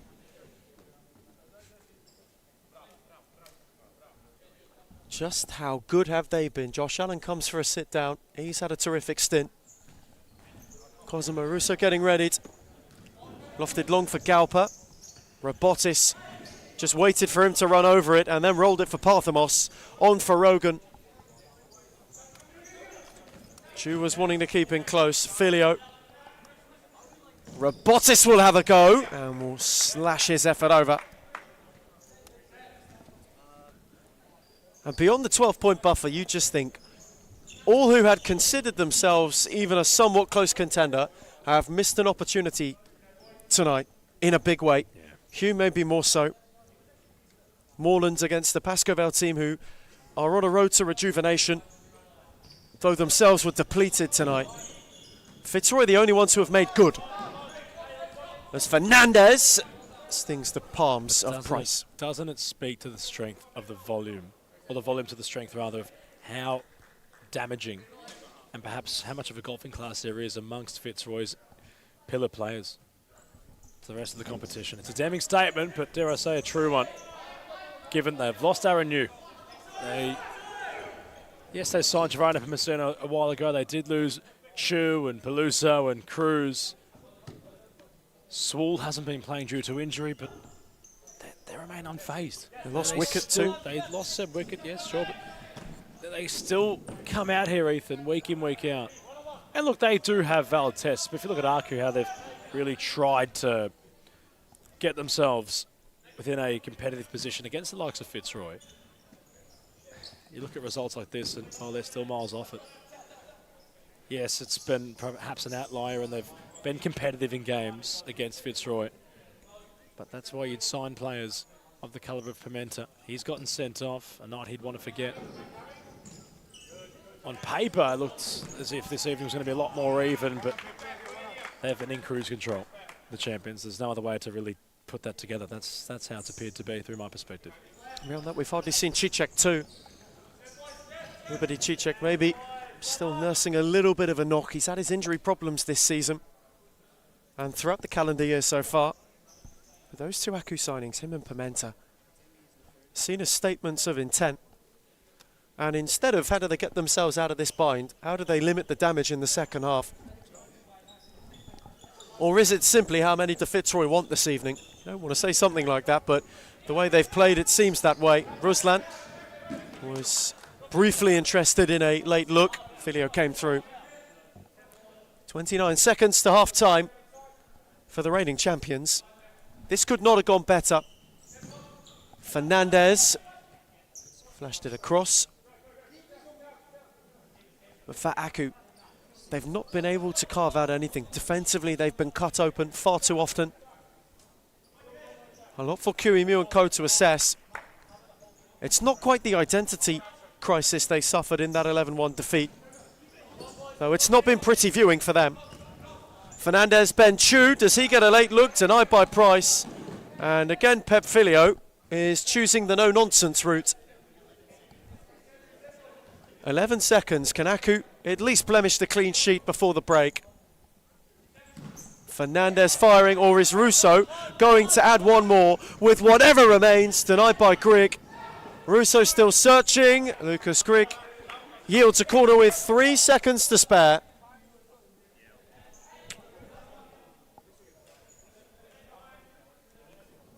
Russo's late look. Parthamos is eager. He is beyond eager. He's hunting a hat-trick. Robotis got in on his own. Entirely unmarked. Jimmy Sufas has seen enough for 20 minutes. He's already raring to go. Likewise is Jason Ishak. And that is because Aku have been hit for 6 and we are only at half-time. Lucas Grigg went beyond all comers. Fitzroy halfway to 12 points clear at the top of the table and have been, well, maybe imperious is setting it lightly. Half-time in Darabin for the closer. Melbourne Aku 0, Fitzroy 6.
I would say Layla Abdul Latif. I think Amanda Araha from Fitzroy.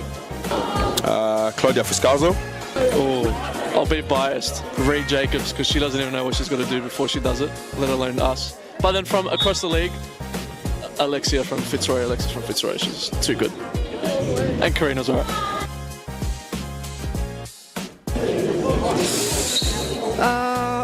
Let me actually think. Fitzroy's white kit. Which team has the best kid in the league? Biased opinion, but also Fitzroy. That's easy, it's us. I'm sorry, it's us. Not a question, Melbourne AKU. Liz Air. I think that one will have to be Layla Abdul Latif. She would definitely win every time. Ooh. Layla Abdul Latif. Baller. If I was a girl, probably not Layla. The most clutch player in the competition is definitely Claudia Fuscazo. She is number one for sure. Sarah Easthope.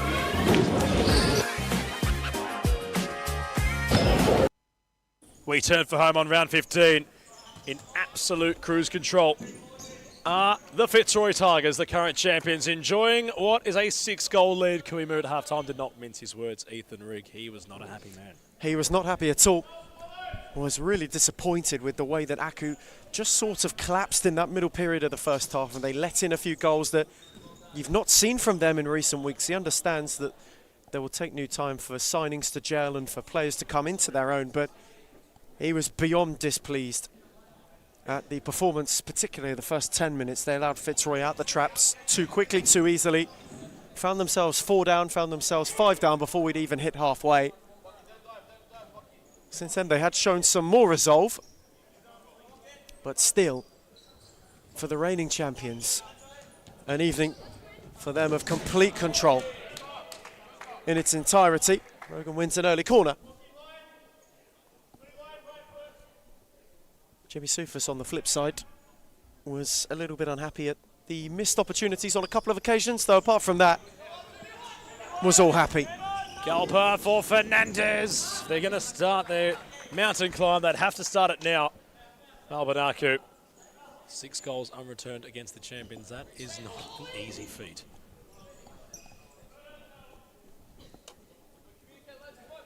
Really tricky time for them. You saw in the Cup as well, they came undone against Carlton Heart last week. That was, again, a performance that drew some displeasure.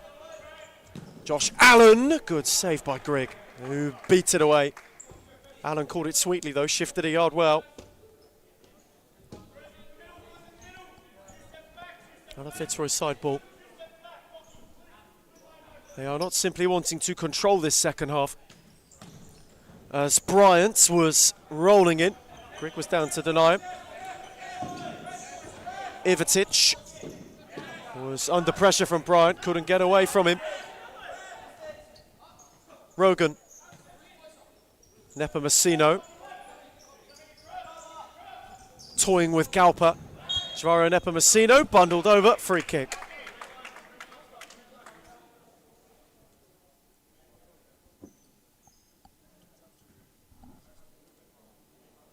Conversation with Tal Galper and Ben Howell on the far side. Nepomuceno was grappled by Aku's number 11. Rogan and Oscar Bryant holding court over the free kick. It will be Rogan's take. Grigg will get down to block at the expense of a corner. Had drawn particular eye of some for the setup in an earlier meeting this season of his Wolves and free kick defence against Fitzroy head Lucas Grigg. That occasion it was one which turned the game in the Tigers' favour. That was a tight contest. This evening has not followed that formula. Fernandez given away to Allen, who just waited. Bryant on the switch. Gorgeous shift from Galper. Oscar Bryant will drive and will drive over. Fitzroy not wanting to let up or simply take their foot off. Rogan charging. Nepomuceno with him. Allen at the back post. They're gone a little early. Gave the thumbs up in way of acknowledgement to the ball that was steered for him by Nepomuceno.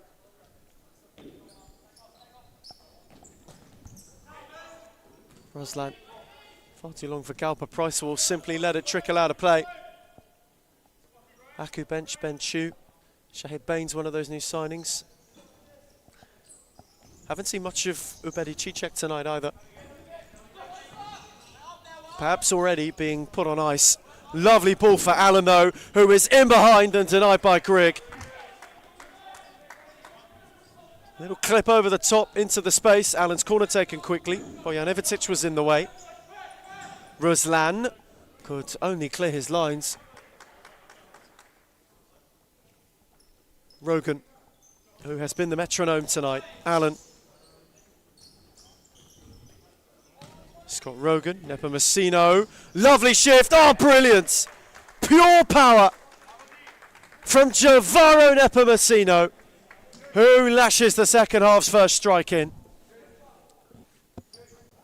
Aku tried to withstand the Fitzroy pressure they had conceded for as long as they possibly couldn't have, but well, it wasn't that long in truth, was it? It's difficult at the moment, in complete honesty, to be positive, be objective on this Aku performance, I'm sure by their own standards, Ethan. They're not very happy with what they're putting out right now. And if you look at that scoreline, they've got no reason to take any positives away. 7-0 Fitzroy. Yes, the champions are a cut above, but I'm sure this is a night that Kiwimu and company would want to scratch off and simply forget as quickly as possible. They still have to get through it without too much further pain being inflicted. They know goal difference is important. Already been on the end of one hefty result. Two can damage their prospects for a top two finish.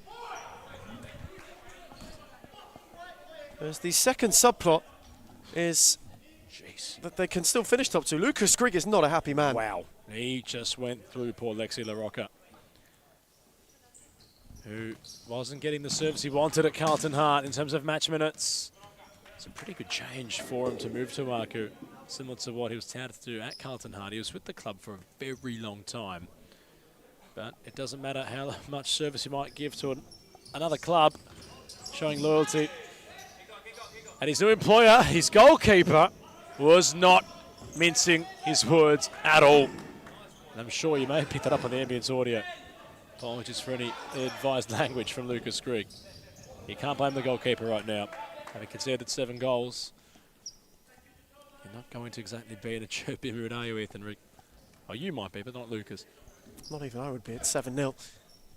There's Rogan. Galper, 2 to contend with. Oscar Bryant made a really good challenge. Nepomuceno away from 1, on for Bryant. Good smother from Grigg. LaRocca. Galper. That one, certainly a foul. Nepomuceno just left the leg languidly. Aku free kick. Cosimo Russo instated.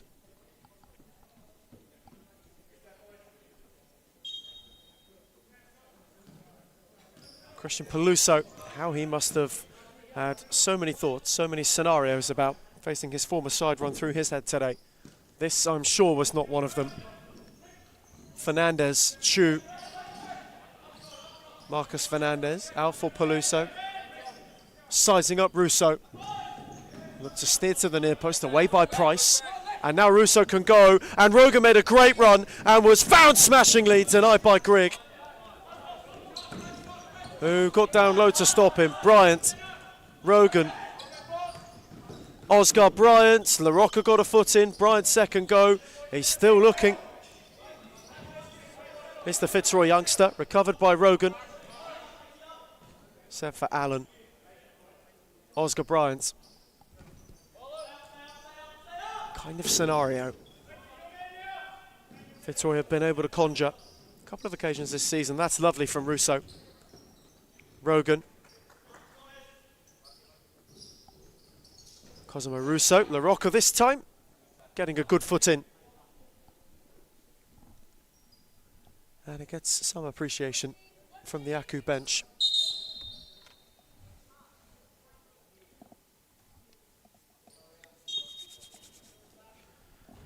Still 15 minutes to go in match minutes. Will Fitzroy keep the ball in play? Will they move it with purpose? Will they proceed as if it's all business? We're not sure. They had put on their fly kit on Cosi Russo.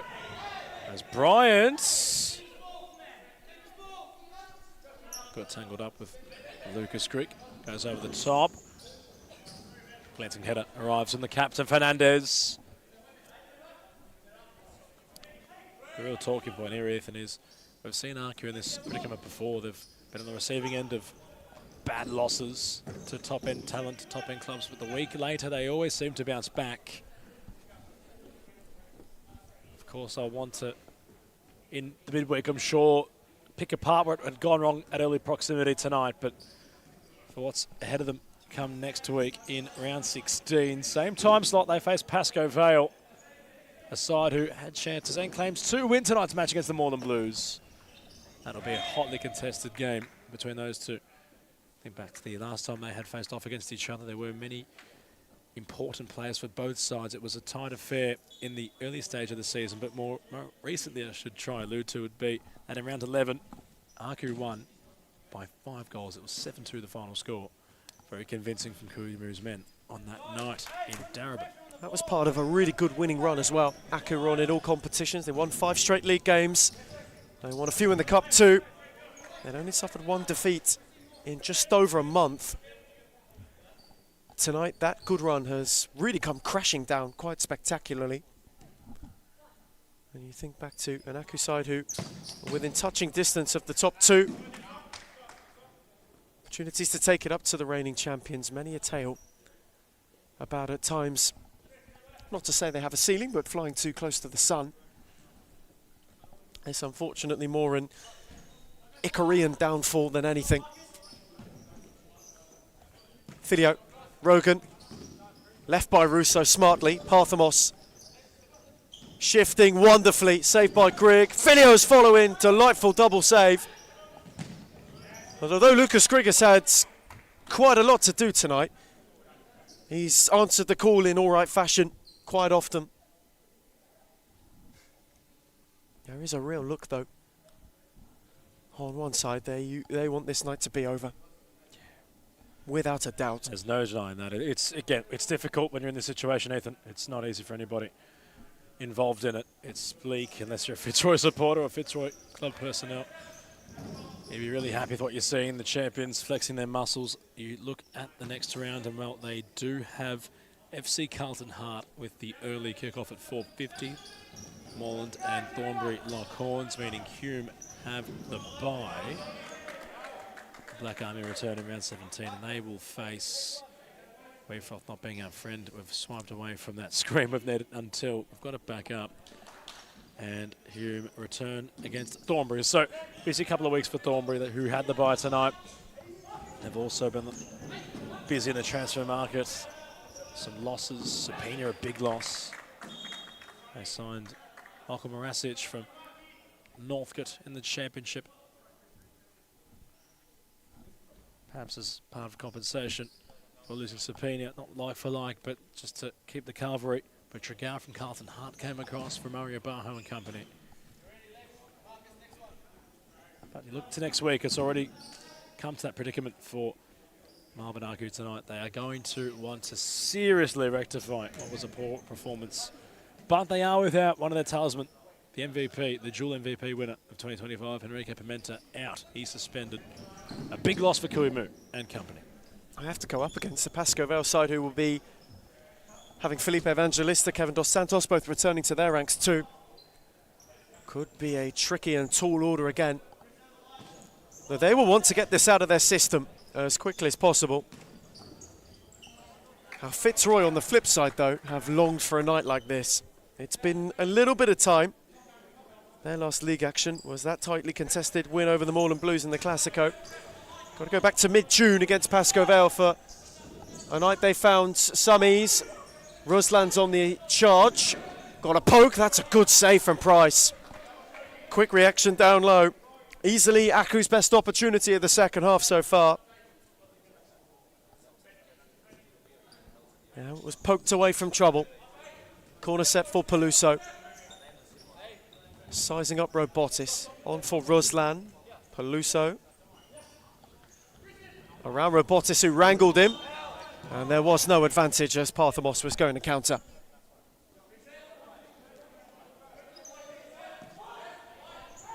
Free kick taken quickly, and Peluso lashed over. You really think for Fitzroy, 2 in double digits in the scorers this season in the league. Russo, Parthamos have added to their respective tallies tonight. Aku's top scorer. In truth, from the start of the season, is still Noah Mark. Ubedi Cicek is brandished with a few goals, though his 8 out of 11 came for Hume before he made mid-season move.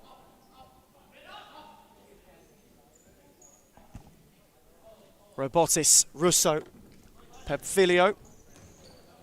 Parthamos shifting. Oh, sent Ruslan superbly. Toyed with Peluso and couldn't poke it further away. How well he's fitted back into life though at Fitzroy beyond the calendar year. Someone who's in the MVP conversation firmly.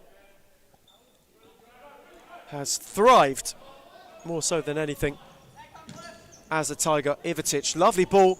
Ruslan behind, went the dink. Price was alert to it. Parthamos, Russo will drive himself and drive wide.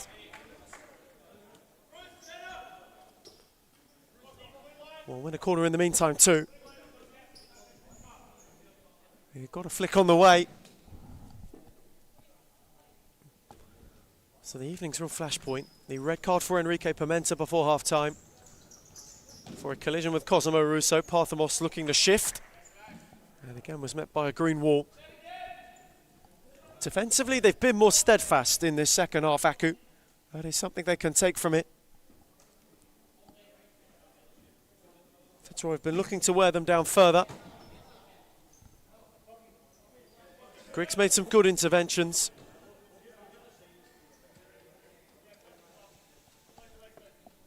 Fitzroy corner, Russo over it. There is no energy in this arena right now, must be said. Pasco Vale, you wonder what the Chargers are thinking right now, heading into this match next week. No Pimenta, that's a big out. That's the sort of game Pimenta is made for. Going up against the side who likes to attack, he can exploit them defensively. Meanwhile, Russo has been exploiting Aku all evening. The sniper is accurate when he's in front of goal. He fires truly yet again for Fitzroy, and they are running amok the champions. 12 points clear at the top, 8 goals clear in the clash. Easy as you like. Aku's resistance broken. A really good finish from Russo. For Fitzroy, it rounds out a terrific evening. We're not even yet at the halfway stage of the second half. They are flying, and that is the bluntest way you can put it. You did wonder, and the question was posed, what would they do in this second half? Do they continue business as usual? Do they try and play it? Do you think there's a scoreline they have in mind? They don't want to get to that stage of doing as they please, though they have been all evening.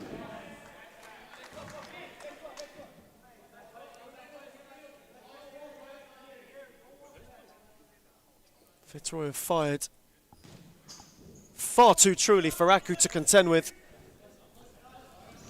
Russo, Nepomuceno. Russo once more, and beyond the mindset and the psyche of Pasco Vale, you've got to go into the mindset of Carlton Hart, who are in good form. They've seen Aku tonight. succumb to a smashing more so than anything. They will be wanting not to have their fate decided in the same way. Another one where games have been relatively tight between Hart and Fitzroy this season.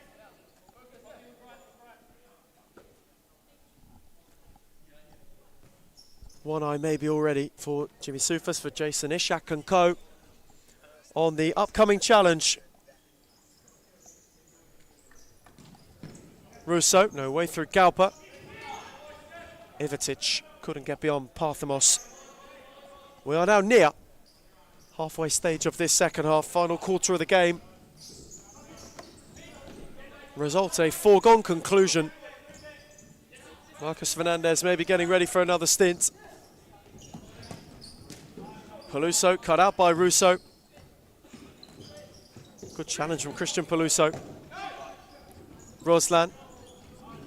Went the return, oh lovely, from Parthamos, who's got two up with him. Robotis, Galpa held his ground for as long as he could, and Russo saunters in at the back post to go beyond 20 for the campaign. Already, and it's only the start of August. It's getting difficult. Yubili Chichet looks as if his night's complete. He's got the puffer jacket on. Just to keep warm, I suppose, but haven't seen much of Yubili. Who's also a player struggling to get his body right. Robotis having fun out there. Robo Carpi couldn't escape. Peluso. Might need confirmation from Josh Fusco about the nickname of Robotis. They might call him the Iceman, in fact. I have to triple check that. Parthamos stinging the palms.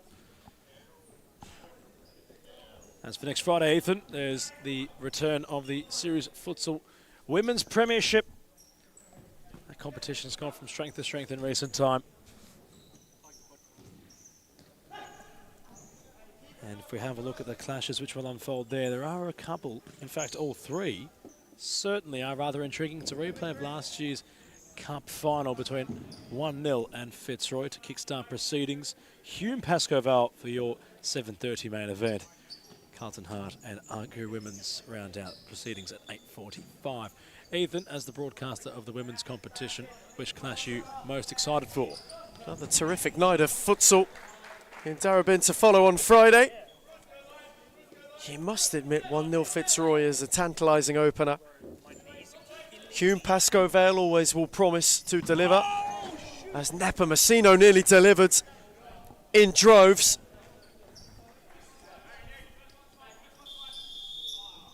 And a timeout is issued before we get to the end of that. So a word is to be had. The evening is beyond gone for Aku as we head to a break. It's Melbourne Aku 0, Fitzroy 9.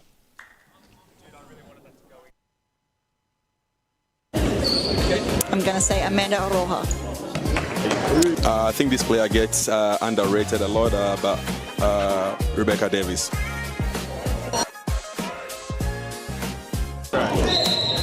Claudia Forscalzo. Gisela Pepino.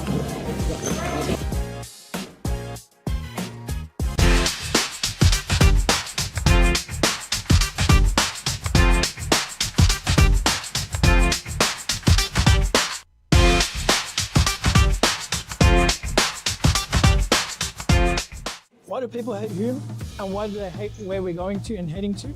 I can truly say it's jealousy. You can see he's pretty professional now. Even for me, from an outsider's perspective, I can see the development of the club, and it's just a different level. I said, look, I want to take Hume into a different direction of expanding our connections, and that's when we started thinking abroad and thinking about, okay, what's Hume's future looking like? Are we going to sit the same, or are we going to grow? A part of any journey is learning, right? So Adam's learnt a lot, you can see. Made a lot of mistakes in the past. It was a rebuild. I took players from Championship. I took players from outdoor. Anything just to stay into the league. Turning from timeout in Darebin. 8:50 to go. The results, certainly a foregone conclusion. Fitzroy hunting double digits against Melbourne Aku for the second time this season. The side who have hit double digits more than any other in this campaign. Across both League and Cup. A team who are prolific. That has been on full display tonight. La Roca, Fernandez, Galper, beyond Bryant. Rogan left a leg in, Galper got away from him. Ben Chu. Bryant got a flick, Nepomuceno toying with Fernandez. Javaro Nepomuceno wanted a highlight reel of his own. And it needed saving from Grigg, who has truthfully been in the wars this evening. Fernandez with no option further forward, could only clear. And there is a check-up on Lucas Grigg, quickly from Maria Patricus. He gives the all clear.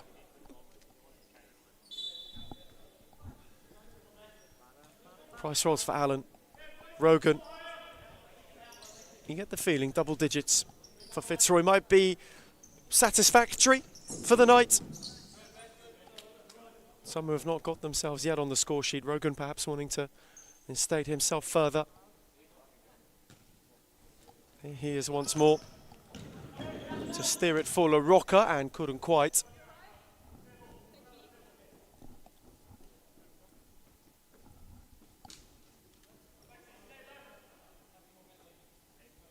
Side who have won more league titles than any other.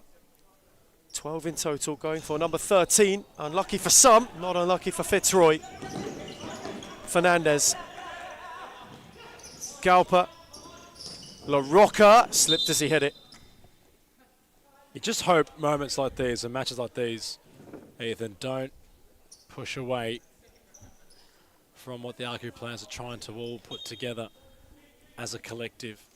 You hope it's merely just a one-off, it's not abrasive to their camp.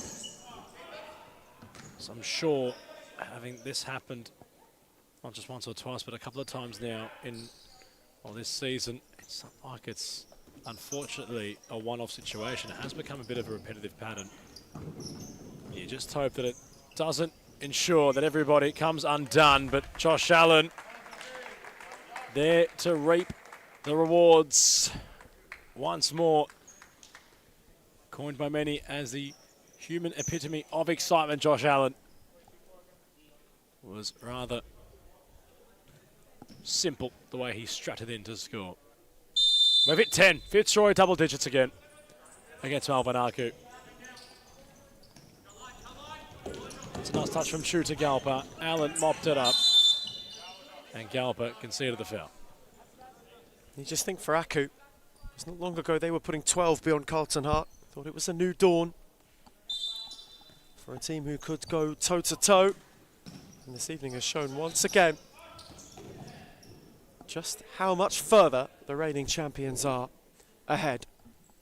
They're a mixed bag, Aku. You just don't know what you're going to get. It's like Forrest Gump, life's a box of chocolates. Aku, potentially, just don't know what you're going to get with them. And it's been one of those cases tonight. In full transparency, Ethan, I really expected tonight to be a lot more combative, a lot more competitive. I had optimism that perhaps Aku were to come out firing and really pose a threat to Fitzroy. It's like they knew from before the match had started. It just wasn't to bode in their favour, it wasn't to go their way. And they showed the capability in recent meetings as well that was possible. Aku have run them close, so close on a couple of occasions this season. It's been minor errors that have cost them this evening, though. It has been perhaps simply everything going wrong. Pimenta's red card, the epitome of that. Fernandez, does he want one? He'll look at the opportunity. Fernandez again was looking. Filio. Oscar Bryant, cool as you like. Rogan. Allen. Away from Peluso. Filio went the chip. And Lucas Grigg palmed it over.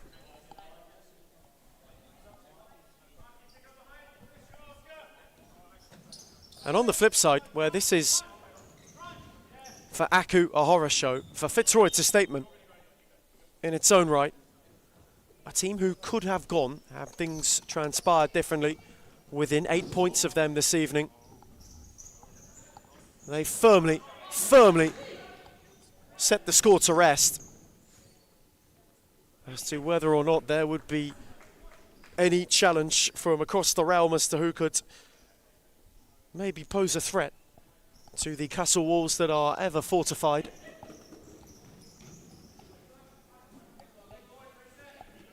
That reign of canary and blue looks as though it's going to truly continue. Sean Price is in search of a clean sheet though. He's been forced into a couple of saves the second half.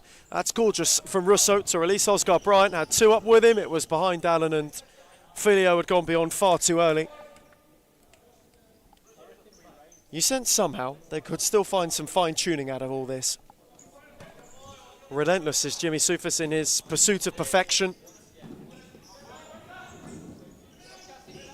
Scary part is I'd even assume that tonight there would be things that Jimmy Soufis would want to do differently. As Russo, it's textbook from Pep Filio. Forward in trios, 11 goals recorded by the champions. Clean sheet intact, 11 goals scored. Pep Filio wanting to find what's on the back of his shirt in terms of goals tonight. 11 scored already, 2 more off 13. Recent goal from the number 13 of Pep. And from kick-off, Arku have given the ball straight back to Fitzroy. So you just wonder post-match how it's going to look amongst the Arku camp. You can already see some of that creeping in. It is a dejected-looking touchline. Ubedi Cicek maybe the perfect encapsulation of that. In truth, of pure melancholy, which is not what we're used to seeing from Cicek or from Aku, usually such a vibrant side, who play a vibrant brand of futsal. 5 on the dot to close out the evening. Elias Parthamos given a late run. And you just wonder, when you go to post-game, when you go to have a chat, what do you say to lift the spirits? Do you simply allow the players to dust off and go about their business, or are there words of wisdom to be imparted? Fernandez, Peluso, Ivitic, he's seen quite a lot of it in the second half as Bojan Ivitic. Think of this Aku team. Signings they have made, they are of course without Francis Marr through injury, no Anthony Mamos tonight. Pimenta will be missing next week. And Josh Fusco could not have said it any better. We've been here before, it's like deja vu. It's a statement which is damning, but it's not inaccurate.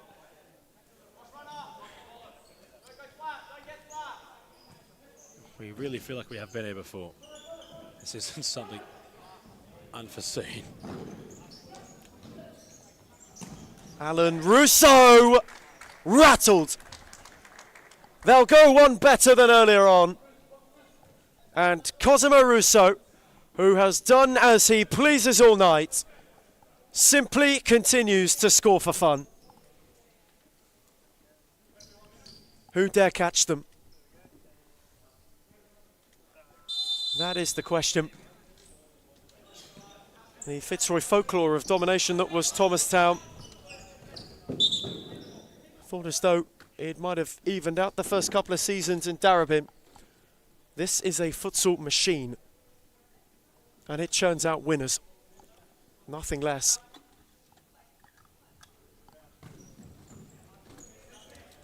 Once again looking to push clear in terms of overall titles of their foes in Pascoe Vale. Filio, Parthamos, Aku baying for the final whistle more so than anything. Russo, Robotis on the volley, didn't catch it cleanly.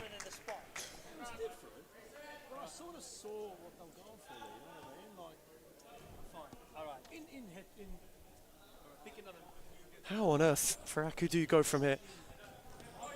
They've been on their best winning run in the top flight in the club's recent history. Up until this point.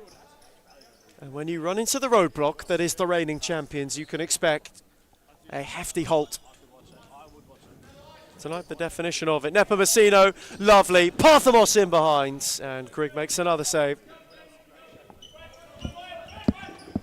Steered for Robotis, got clear at the near post, corner on the other side. It's a night of, again, identity loss. Hoping for Aku it is one of reinvention where they rise from the ashes. But across meetings with Fitzroy, on 2 isolated occasions, they have conceded 23 goals this campaign. Parthamos getting to work late on. Nepomuceno wanting to join him. Couldn't get beyond Peluso. You think about the individual psyche, what must be going through the mind of Christian Peluso? Having returned home, hoping it was greener pastures, the first time we've seen really any in Aku Evergreen wilt this campaign. Parthamos from Nepomuceno. Ricochet found Robotis. Russo wanted it with depth on the side ball. Galpa, Chu. Couldn't go further forward. Cosimo Russo mopped up. Got it from Nepomuceno. And Robotis out the back. Got improvised, and Grigg got down to save.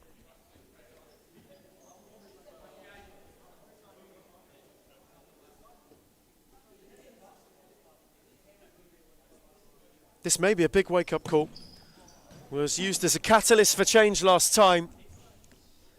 There was a defeat of this magnitude, really, for Melbourne Aku.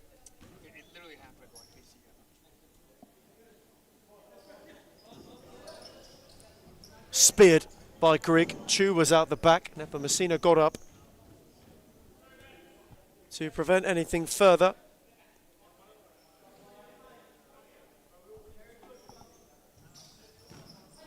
La Rocca, Russo, Parthamos wanting to go on the counter.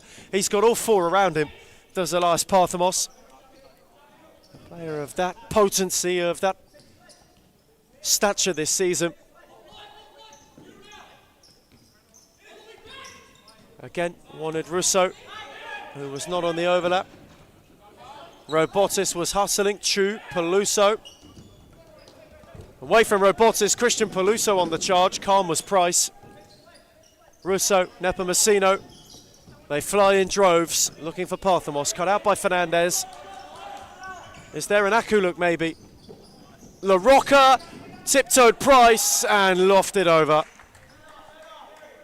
Maybe that was their moment. Not even one for the road for Aku, which is unfortunate. It'd be, well, nearly mirroring what the scoreline was last time these sides had faced in that heavy defeat. Of course, it was a much closer affair on the more recent outing, but to the drawing board, go Melbourne Aku. You'd really hope that this does not define their season. It's been strange though, Ethan. Look, Josh is correct. I want not to agree with him, but he's right in saying that we've been here before, you know, but following what was a pretty heavy loss, they had managed to come back and showcase what they can do again. They had a good month of futsal, but recently something's going amiss. One thing maybe they can take in solace from this, 5 straight league wins followed that defeat. And a really good recent run where this group had blossomed at times. That might be the only saving grace as into the final minute, the Tigers are ticking the time. Back of the drawing board. Truly will need to be consulted. Russo, does he fancy one for the roads? Grigg denied him. It was a really well-worked move.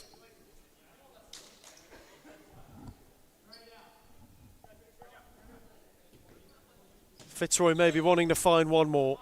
Parthamos. Russo. There is something fitting, though, about it being 6 in either half. Robotis. Good from Fernandez, who has continued to fight, regardless of how dire the situation had become. And for Aku, they must reset once again. Fitzroy with another late corner. 15 seconds to chase. Marcus Fernandez is down. Maria Patricas checking on his well-being. He is Okay to continue, okay to close it out. There's a big grin on the face of Jason Ishak and Jimmy Soufas. And many on the Fitzroy bench. Scott Rogan, Josh Allen, Leonardo Gridelli. And, well, that is simply because Elias Parthamos will grab one for the road.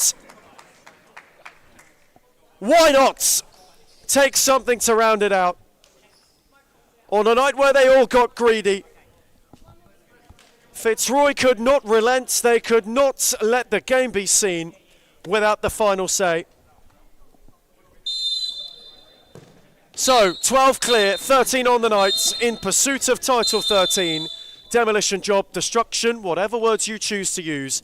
That was Fitzroy at their finest. Full-time in Darabin from the week. Melbourne, Aku 0, Fitzroy 13.